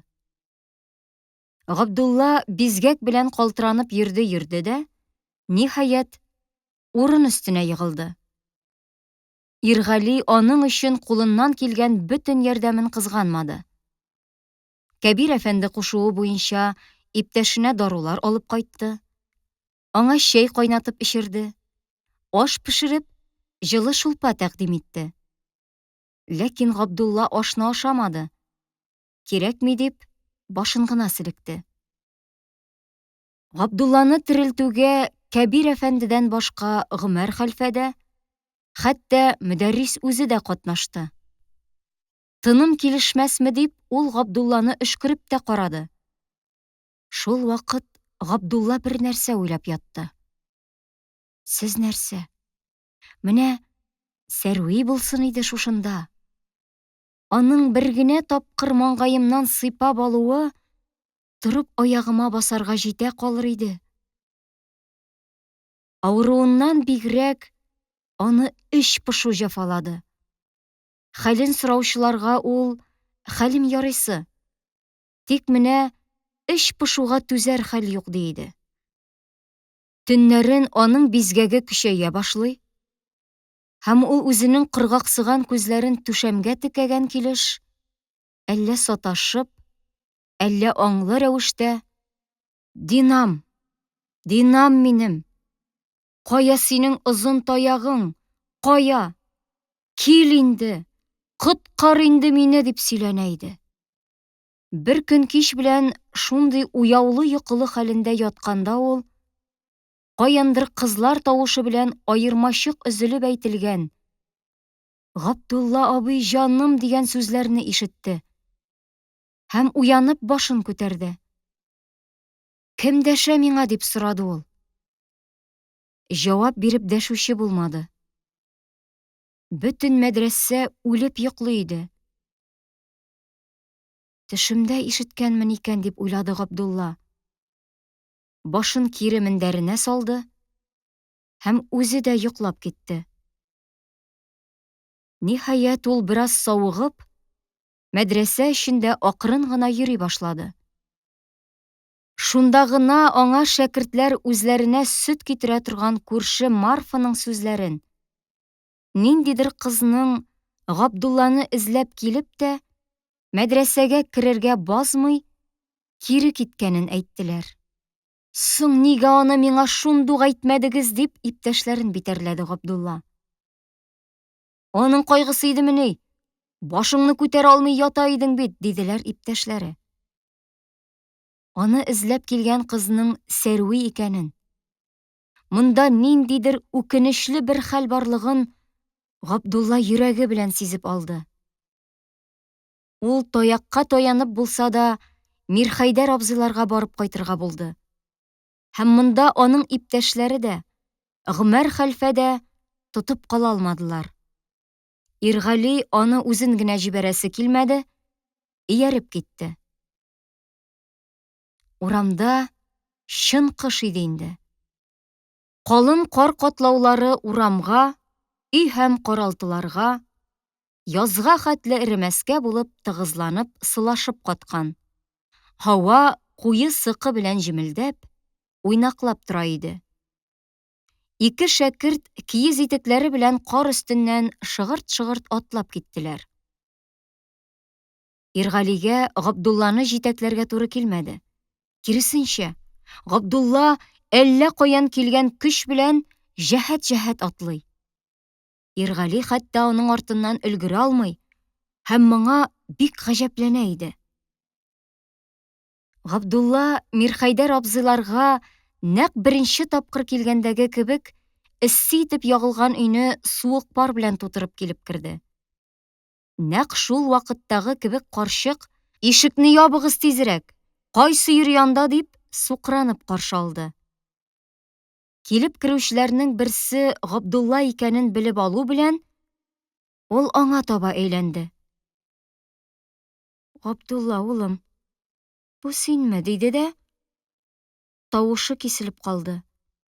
Һәм ул яулык чите белән карт күзләреннән саран гына агып чыккан яшен сөртеп алды. Габдулланың теленә иң беренче булып «Нәрсә булды?» дигән сорау килде. Һәм ул сәке өстендә дәшми яткан Мирхәйдәр абзыйга карап, эсселе-суыклы булып китте. Әллә үлгәнме? Мирхәйдәр абзый чак-чак кузгалыр-кузгалмас селкенеп куйды. Юк, ул үлмәгән, әлбәттә. Ләкин авыру аны аяусыз буып алган. Ул кузгала да алмый. Сәрви китте бит, диде карчык, күзләрен Габдуллага мөлдерәтеп. Шунда гына Габдулла өй эченә күз йөртеп алды. Өйдә карт белән карчыктан һәм бер почмакта йөзләренә сары иңгән, дәшмичә тик утыручы ике ябык кына баладан башка берәү дә юк иде. «Кая китте?» дип аптырап сорады Габдулла. «Сөйләмә дә инде. Бик ерак». Мирхәйдәр абзый авыр гына кузгалып һәм ыңгырашып куйды. Карчык торып аның өстендәге юрганын рәтләде. Һәм картның нәрсә әйтергә теләвен аңлаган сыман. «Я, комачауланма. Гомерлеккә китмәде бит. Кайтыр. Анда ичмасам, үз мөселманнарың кулында. Өсте бөтен, тамагы тук булыр», диде. Габдулла Мирхәйдәр абзыйга таба атлап куйды. Карт чалкан яткан, үзенең фикерен Габдуллага аңлата алуга тәкатьсезлектән күзләре яшь белән тулган иде. Сәрви тук якка китте дип, әллә Габдуллага аңлатыр өчен, әллә үзен юатыр өчен сөйләп алып китте карчык. Шул яктан килгән кызыл баш мөселманнары алып китте үзен. Үз кызыбыз кебек итеп асрарбыз. Дөньялар рәтләнгәнче бездә торыр. Аннан соң бөтен тәрбиясен җиренә җиткереп, менә дигән итеп киендереп, үзегезгә кайтарырбыз, диделәр. Дип әрнеп ыңгырашты Мирхәйдәр абзый. Бу аның юкны сөйләмәче, зинһар, әрәм иттең инде кызны дигән сыман әрнүе иде. Нинди мөселманнар? Кай якка алып киттеләр дип, теленә килгән беренче сүзләр белән сорый башлады Габдулла. «Бохара ягына, изге якка», диде карчык. «Ярдәмнәре бик зур булды. Менә шул яктан алып килгән бер капчык йөзем белән бер капчык дөге калдырдылар. 50 тәңкә акча бирделәр. Менә бу балаларны туйдырырга кирәк бит». Ул почмакта утырган балаларга төртеп күрсәтте. «Сез Сәрвине саткансыз бит», дип, үзен-үзе белешмәстән кычкырып җибәрде Габдулла. Карчык сискәнеп Габдуллага карады һәм акланырга тотынды. «Нишләп сатыйк ди? Кем үз баласына дошман? Аның өсте бөтен, тамагы тук яшәвен кайгыртып җибәрдек без анда. Нишләп сатыйк дибез, юләр?» Үзе дә бик риза булып, бик куанып китте. Мирхәйдәр абзый тагын әрнеп, ыңгырашып куйды. Карчыгы аңа таба борылды да: «Нигә? Үз теле белән ризалык бирде ләбаса», диде. Габдулла ышанмады. Кайтарып сорады. Сәрви үз теле белән ризалык бирдеме? Ул кызлардан ризалык алуның ансат юлын Газизә апасының туйы буенча белә иде инде. Карчыкның җавабы кирделе-чыктылы булды. Нигә бирмәсен? Башта бирмәде шул. Аннан соң ул да бит әдәм баласы. Ашыйсы да килә, киенәсе дә килә. Кыз кеше бит. Бик җылады инде үзе. Бик җылады. Соң ничек итеп әллә каян килеп кергән 7 ятка ышанып, үз балаңны биреп җибәрергә мөмкин, диде Габдулла, ярсуын көч-хәл белән тыярга тырышып. Юк, алар үзләре андый-мондый кешеләр түгел. Менә шунда түргә намазлык җәеп намаз укыдылар алар. Аннан соң үзләре үк әйттеләр. Сез кызыгызны безгә ышанып бирегез. Без сезгә килер алдыннан мәхәллә имамында булдык. Һәм аның фатихасын алдык. Ышанмасагыз, барып сорагыз, диделәр. Барып сорадык. Гайнетдин карый фатихасын бирде. Мин хәзер төшенә башладым, диде Габдулла. Димәк, алар иң элек менә мондый күчтәнәчләре белән барып, Гайнетдин карыйның авызын томалаганнар. Шуңа күрә ул сезгә фатиха биргән. Белмим. Сез үз муллагызга ышанасыздырмы, юкмы? Без үз хәзрәтебезгә ышанабыз. Убырлы карчык син, дип кычкырасы килде Габдулланың. Ләкин ул үзен тыеп алды. Һәм бу тыелу аңа бик авырга килде. Ул бүс кебек агарып китте. Куллары калтырана башлады. Тез буыннары аны тотмас булды. Иргали аны тиз генә тотып алды һәм урындыкка утыртты.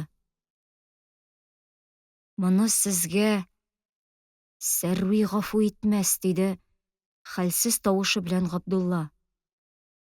Моны мин дә сезгә гафу итмәм. Моны бер кем дә сезгә гафу итмәс. Һәм ул саубуллашмый итми, Иргалигә тотынган хәлдә кузгалып чыгып китте. Габдулланың күз алдында бөтен нәрсә инде үзенең элекке төсен җуйган. Урамда, йортларда, буранлый башлаган көннең йөзгә китереп бәрә торган каты кар бөртекләре дә аның өчен юк. Дөнья ниндидер мәгънәсез караңгы бушлык булып калган. Һәм андагы һәр нәрсә әллә нинди әһәмиятсез, кирәксез нәрсәләргә әверелгәннәр иде.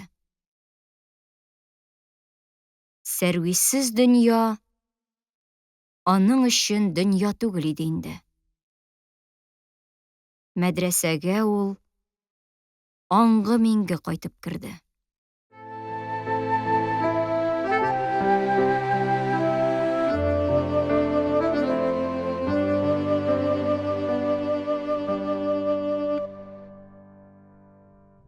Берничә көн узып, үз-үзен белештерми йөрү аңлаешлы кайгыга әверелгәч, баш миңгерәве йөрәк сызлавы белән алышынгач кына, Габдулла үзенең башыннан узган фаҗиганы әкрен-әкрен төшенә башлады.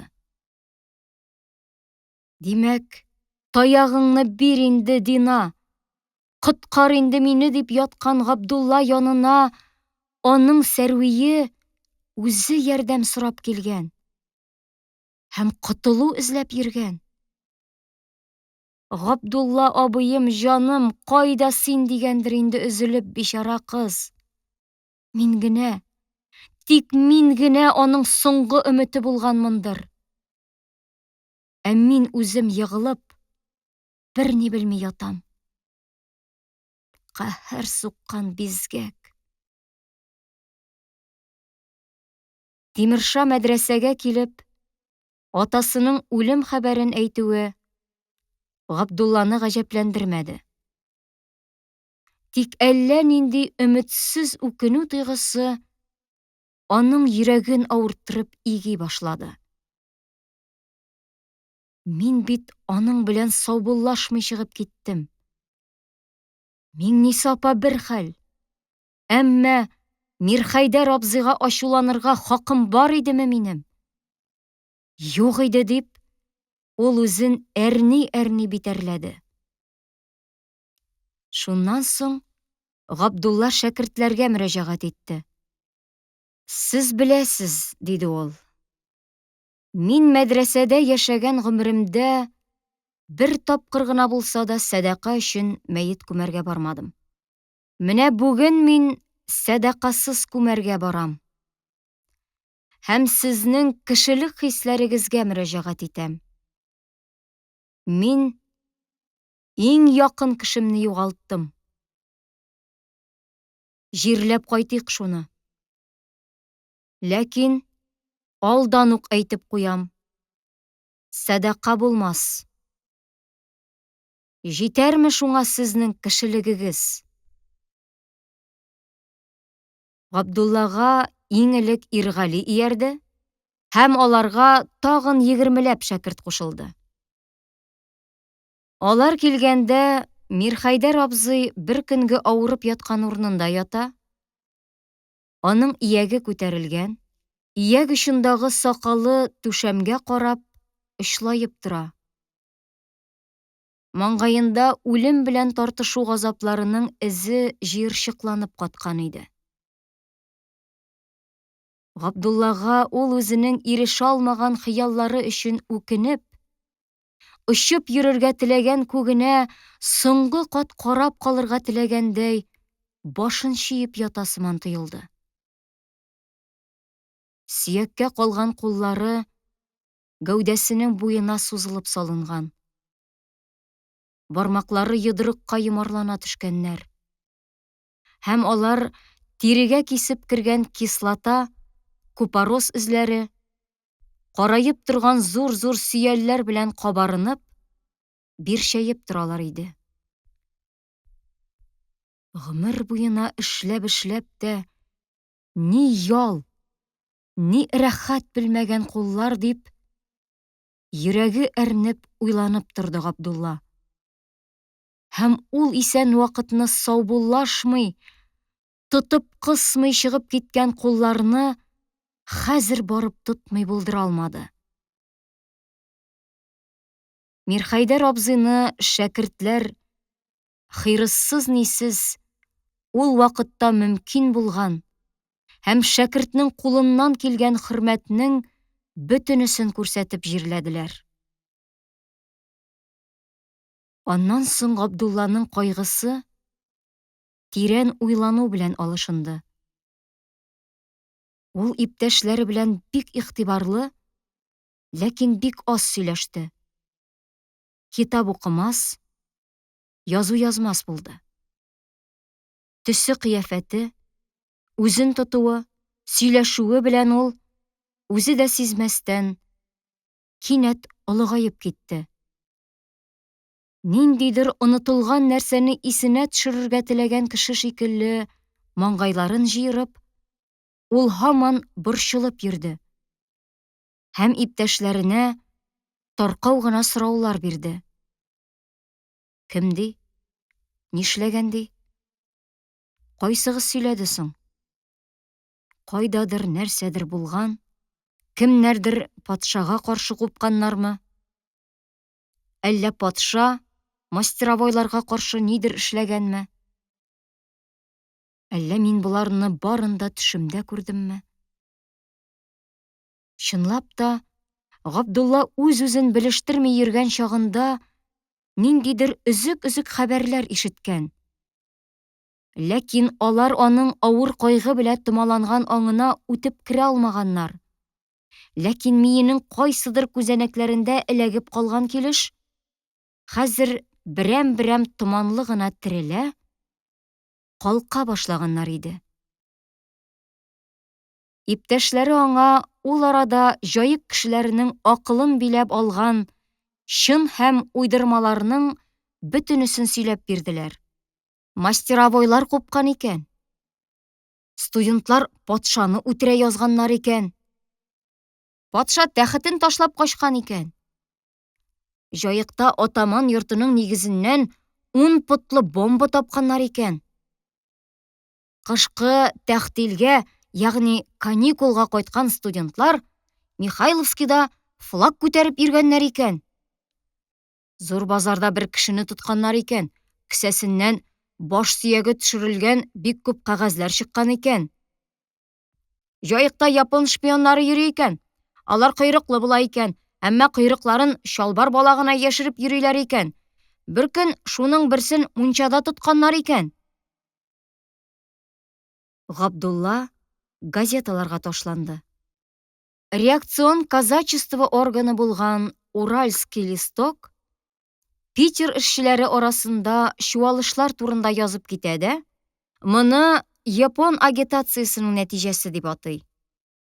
Имеш, хәзерге көндә Балтыйк диңгезендә японнарга каршы оештырыла торган 3-нче эскадраны Тын океанга китермәс өчен япон агентлары эшчеләр арасында коткы тараталар. Либераль юнәлештәге Уралецның язуынча, ниндидер яшерен партия кешеләре эшчеләр арасында коткы тараталар. Халыкны хәзерге көндә яшәп килә торган тәртипкә каршы баш күтәрергә өндәү алып баралар. Шуның нәтиҗәсе буларак, Питерда Сенат мәйданында эшчеләр белән атлы казаклар арасында канлы бәрелешләр булган. Ләкин яхшыгамы бу? Ямангамы? Газета үзеннән бер сүз кушып әйтә алмый. Дөресрәге, вакыйганың сәбәпләрен ачып бирүдән саклана. Икенче көнне мәдрәсәдә шәкертләр арасында Михайловскида студентлар патшага каршы кәгазьләр ябыштырып йөргәннәр икән дигән хәбәр таралды. Габдулла тотты да тиз генә Михайловскига чапты. Кәгазь ябыштыру хәбәре дөрескә чыкты. Ләкин Габдулла аны укып өлгерә алмады. Ул килеп җиткәнче ябыштырылган кәгазьләр полиция тарафыннан йырткаланган, алар урынында йыртылган кәгазьдән калган эзләр генә стеналарда агарып торалар. Кыюрак һәм шундый эшләргә һәвәсчән кешеләр ак тапларга эләгеп калган кайбер хәрефләрдән сүзләр оештырырга азапланалар иде. Әмма Габдулланың шәһәргә чыгуы бушка да китмәде. Ул Форштадт урамы буйлап конвой астында килә торган студентлар төркеменә очрады. Кылычларын кыныннан чыгарып өскә каратып тоткан стражниклар сагы астында 4 студент килә. Көн суык булуга карамастан, алар көмеш тимәле кара шинельләрен каптырмыйча җилбәгәйләп, бүрекләрен артка чөеп киләләр. Ниндидер тискәре усаллык чагылып торган йөзләре һәм күзләре. Алып барыгыз. Анда баргач, без нишләргә икәнне белербез дигән кебек тоелалар иде. Габдулла аларның бу кыяфәтләренә сокланып, хәтта аларның кыюлыкларына бераз көнләшеп куйды. Кара, исләре дә китми үзләренең.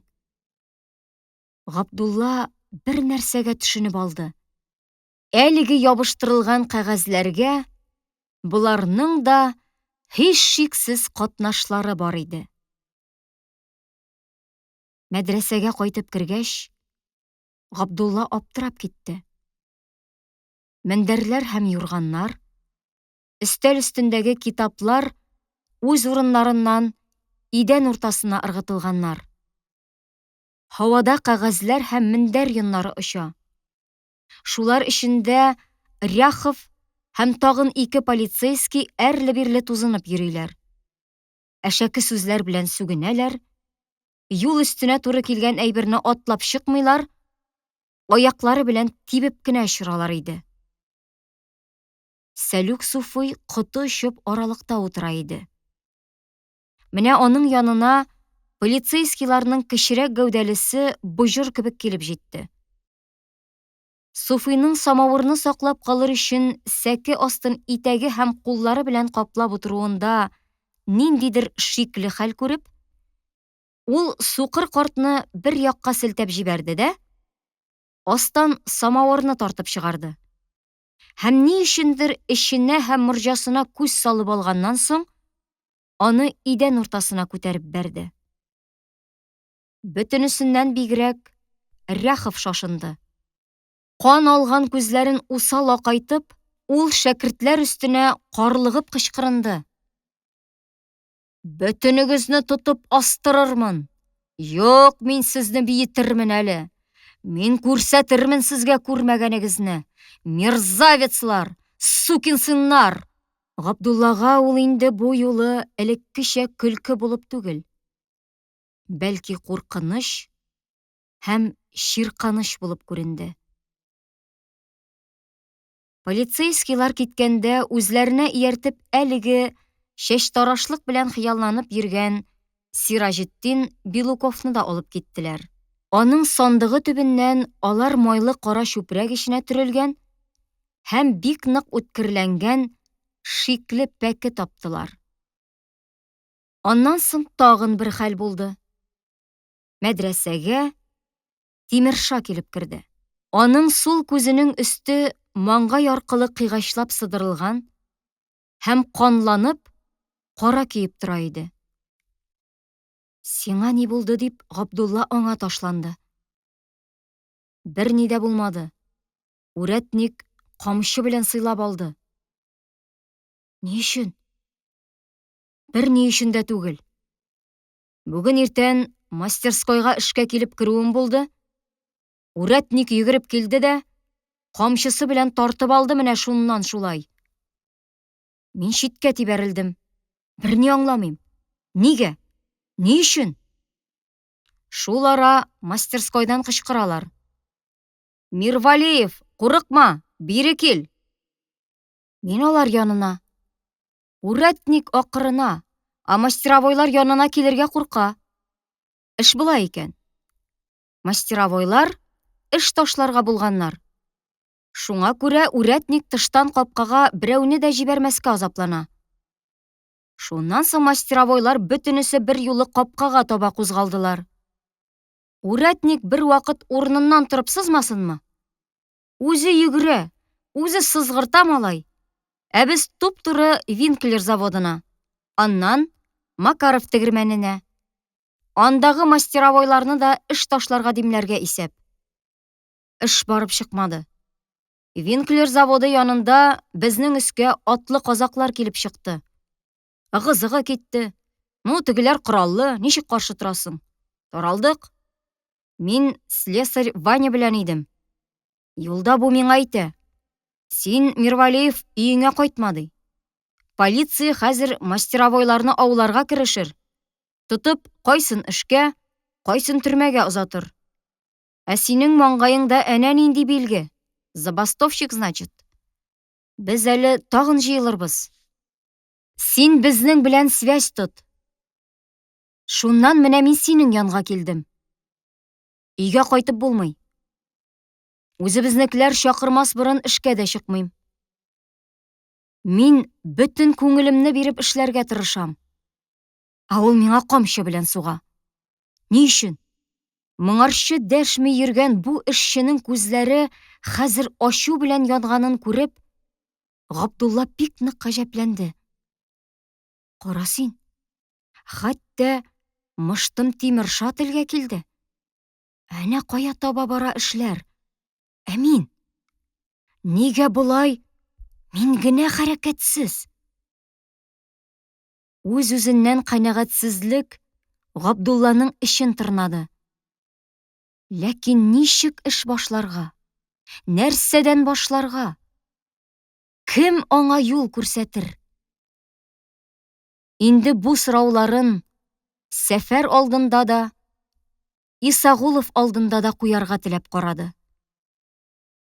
Тик ул алар белән очраша алмады. Мондый хәлләрдә акыллы киңәш сорап бара торган бер генә кеше калды. Әхмәтша учитель. Габдулла тотты да учителенә китте.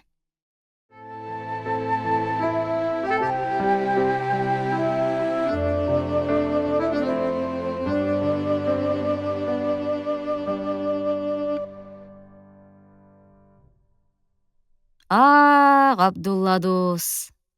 Күптән күрешкән юк. Кара, бөтенләй үзгәргән. Өстендә кара пальто, мин сиңа әйтим.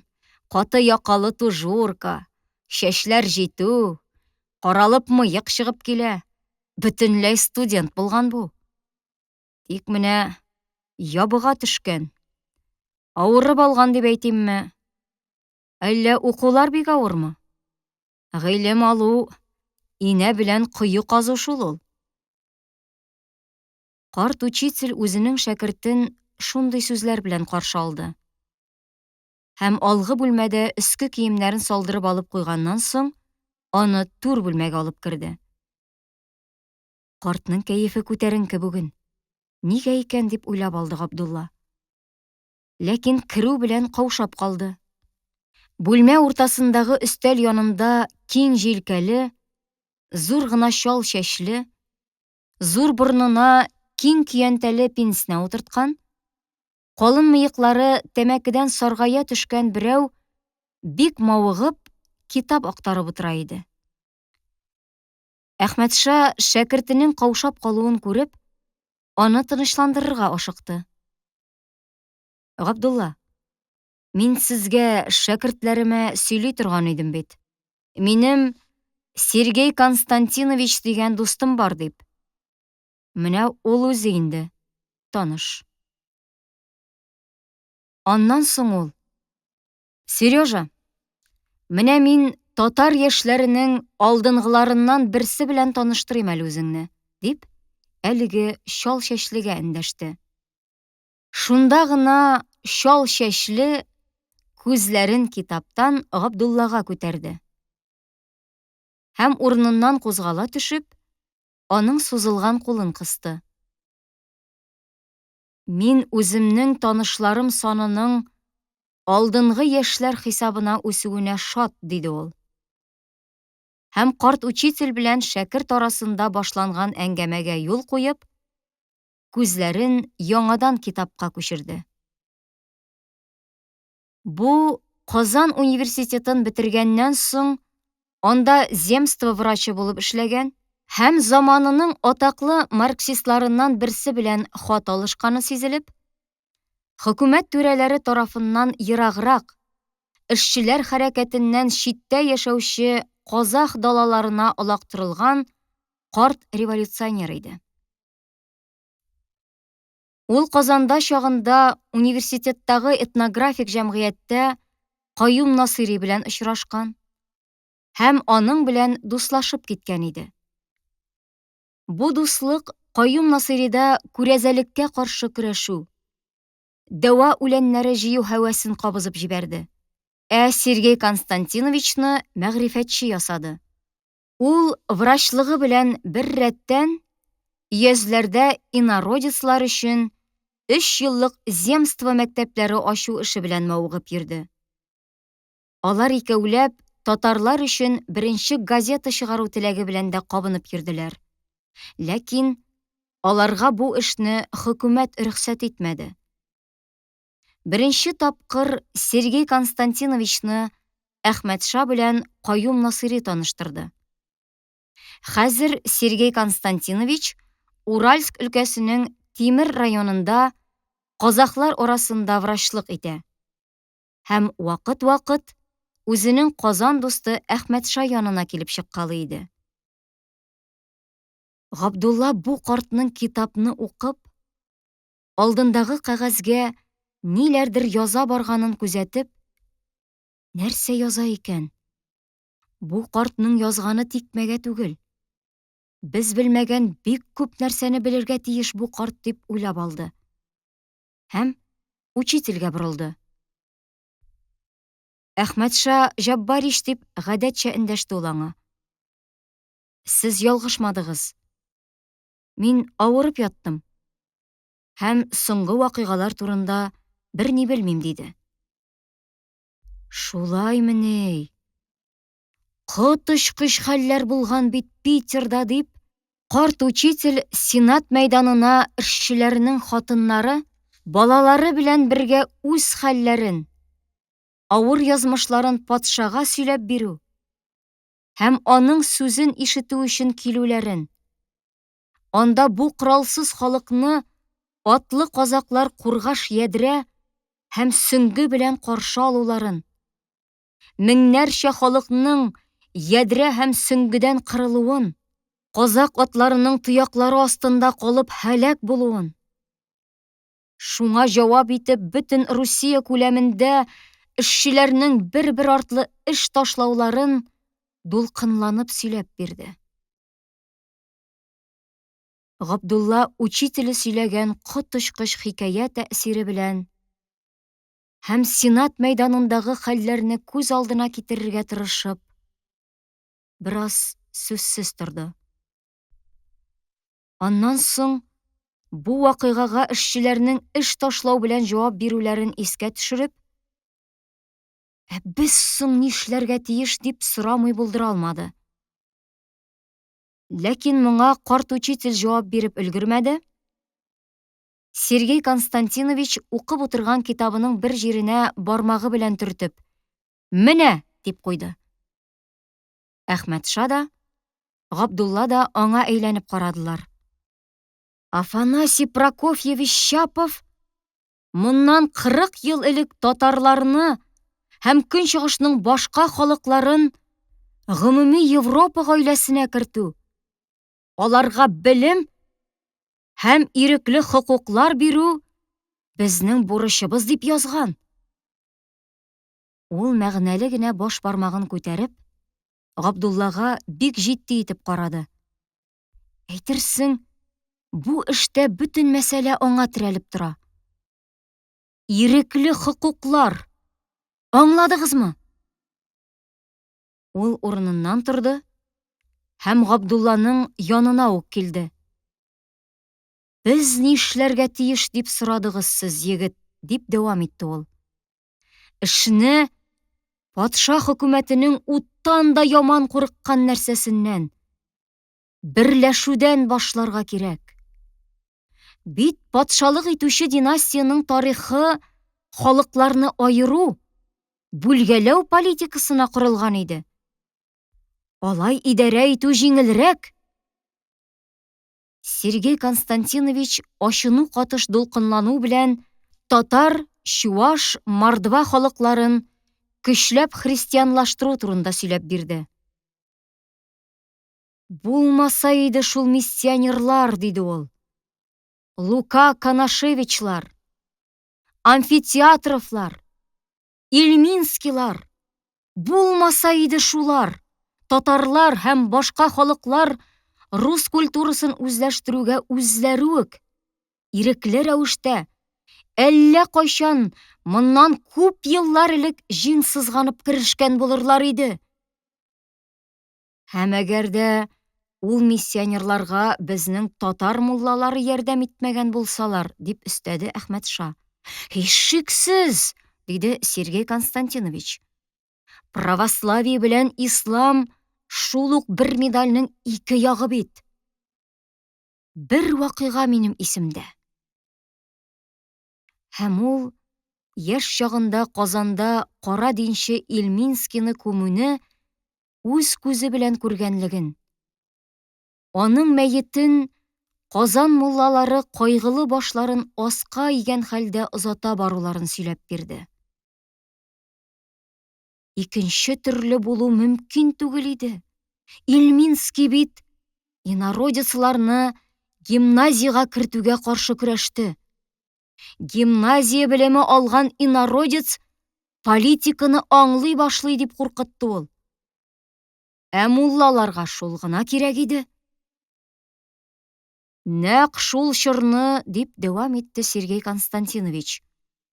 Онытылмас дустым Каюм Насырович белән без икәүләп, беренче татар газетасы чыгару турында губернаторга прошение биргән идек. Безнең үтенечне губернатор кире какты.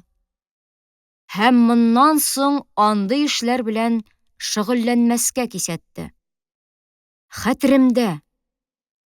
Һәм мин моны бер вакытта да онытачак түгелмен. Каюм Насыриның бу кире кагып язылган кәгазьне укыган чагында күзләре яшь белән тулды.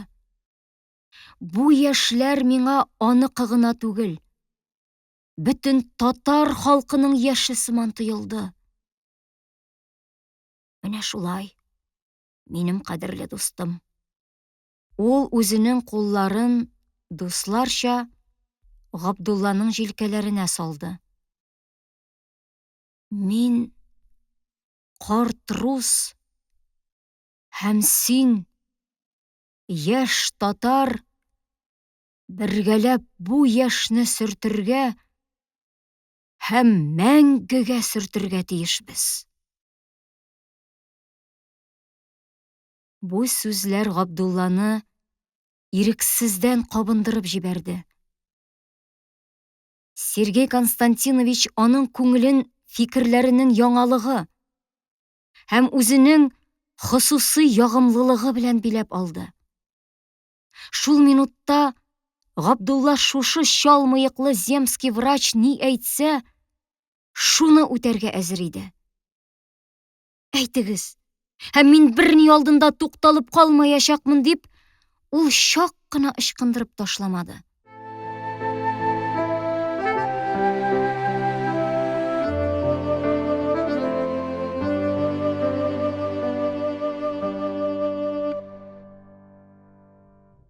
Учителеннән Габдулла күп нәрсәнең серенә төшенеп кайтты.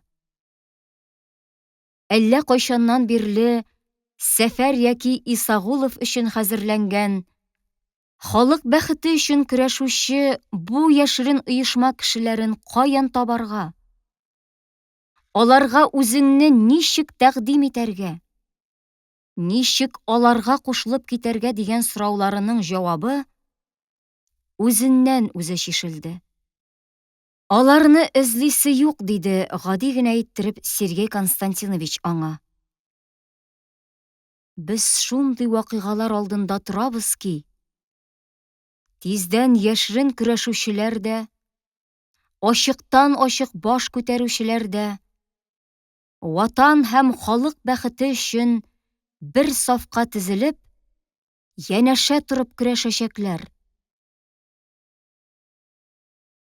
20 январьда төнгә каршы Макаров тегермәнендә бик көчле ут чыкты. Ялкын башта түбә өстенә күтәрелде. Аннан соң бөтенләй күтәрелеп китәргә көч таба алмагандай, түбә астында һәм йорт эчендә дөрләп китте.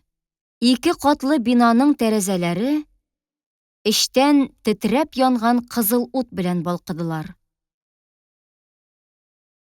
Макаров тегермәне кечкенә шәһәр тормышында әһәмиятле генә урын тота.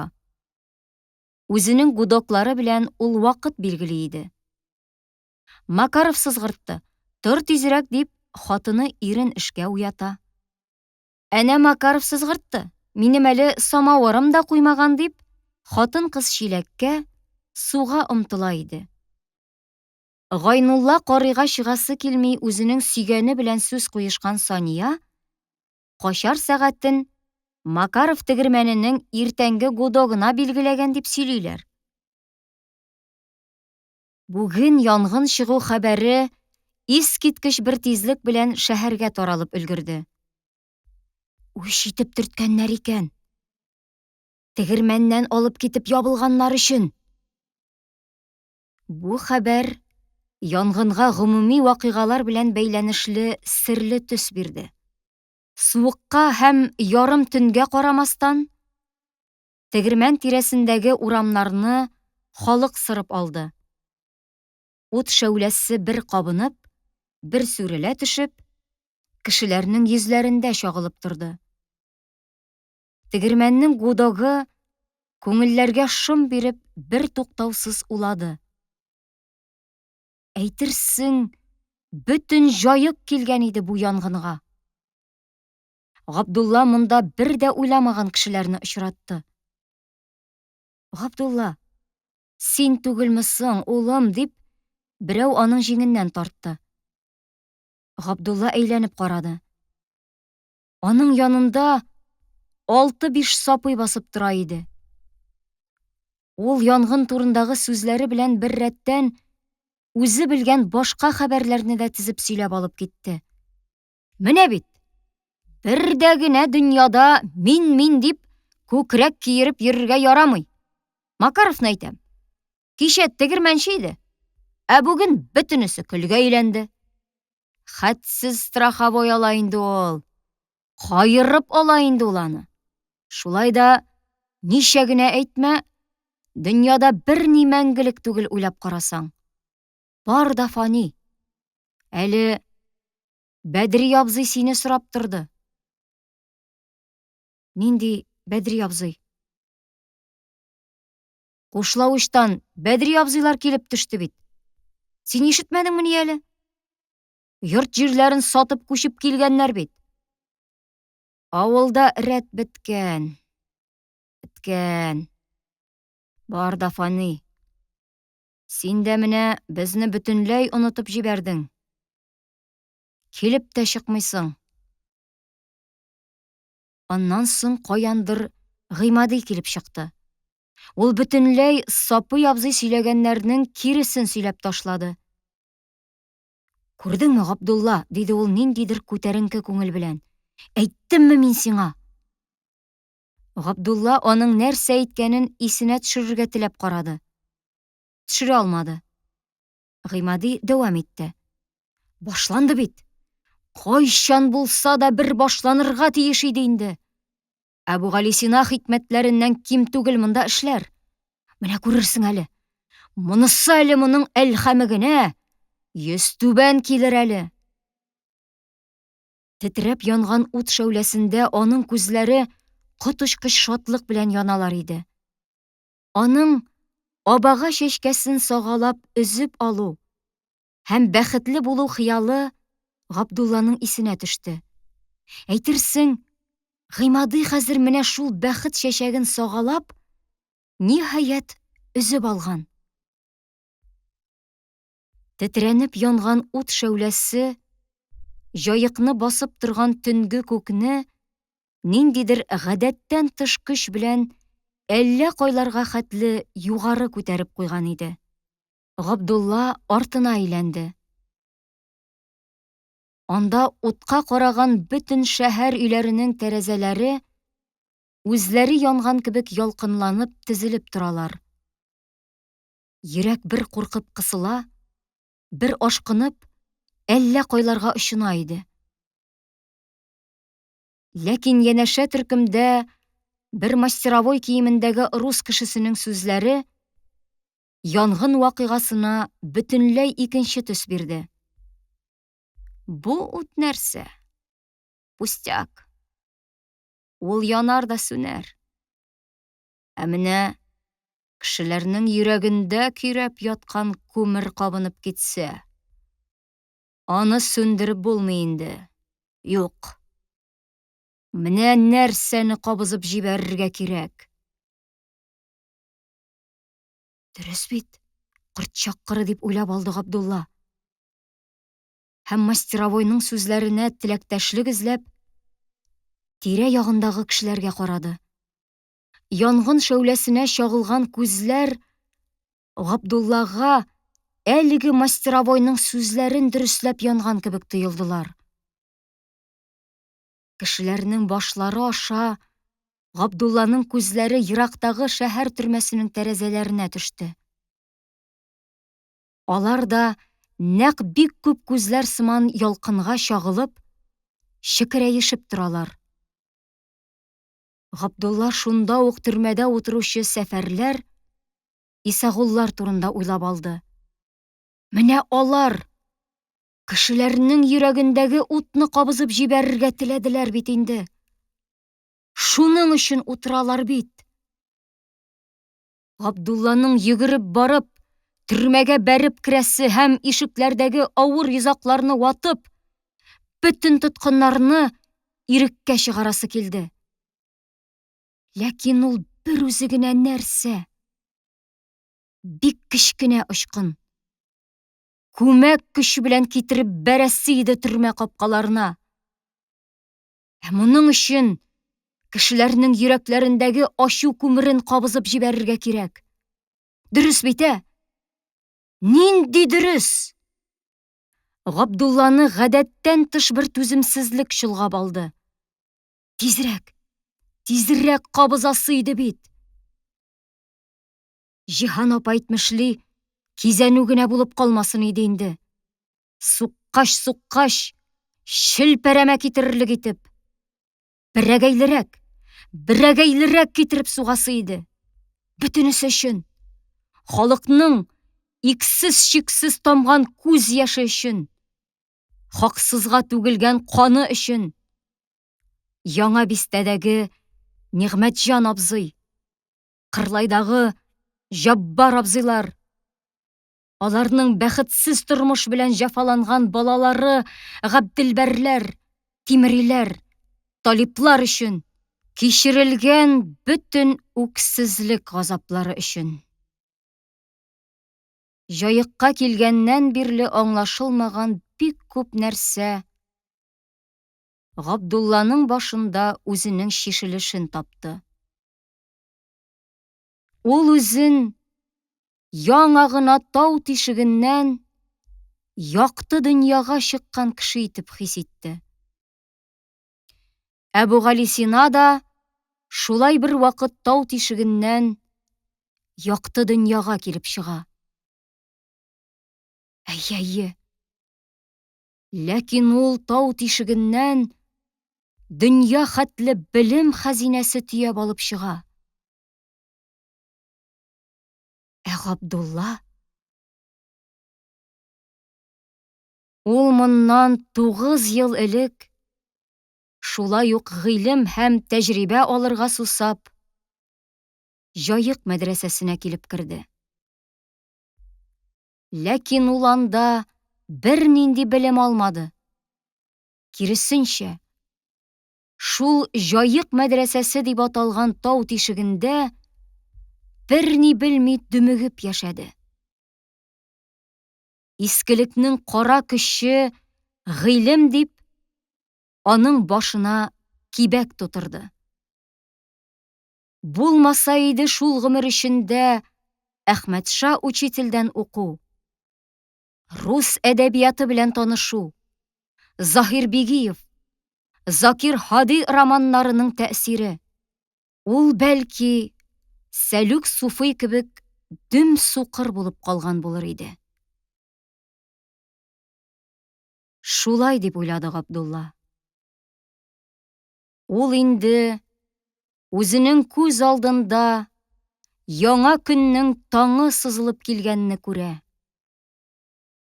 Һәм шуның хакына үзенең җаны, тәне белән бөтен нәрсәгә, яшәргә дә, үләргә дә әзер иде.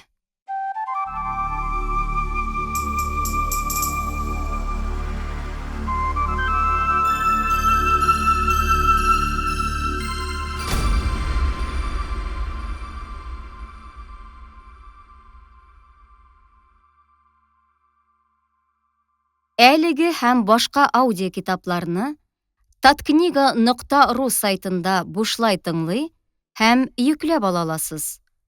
Аудио китапларны коммерция максатларында куллану тыела. Татарстан китап нәшрияты, 2019 ел.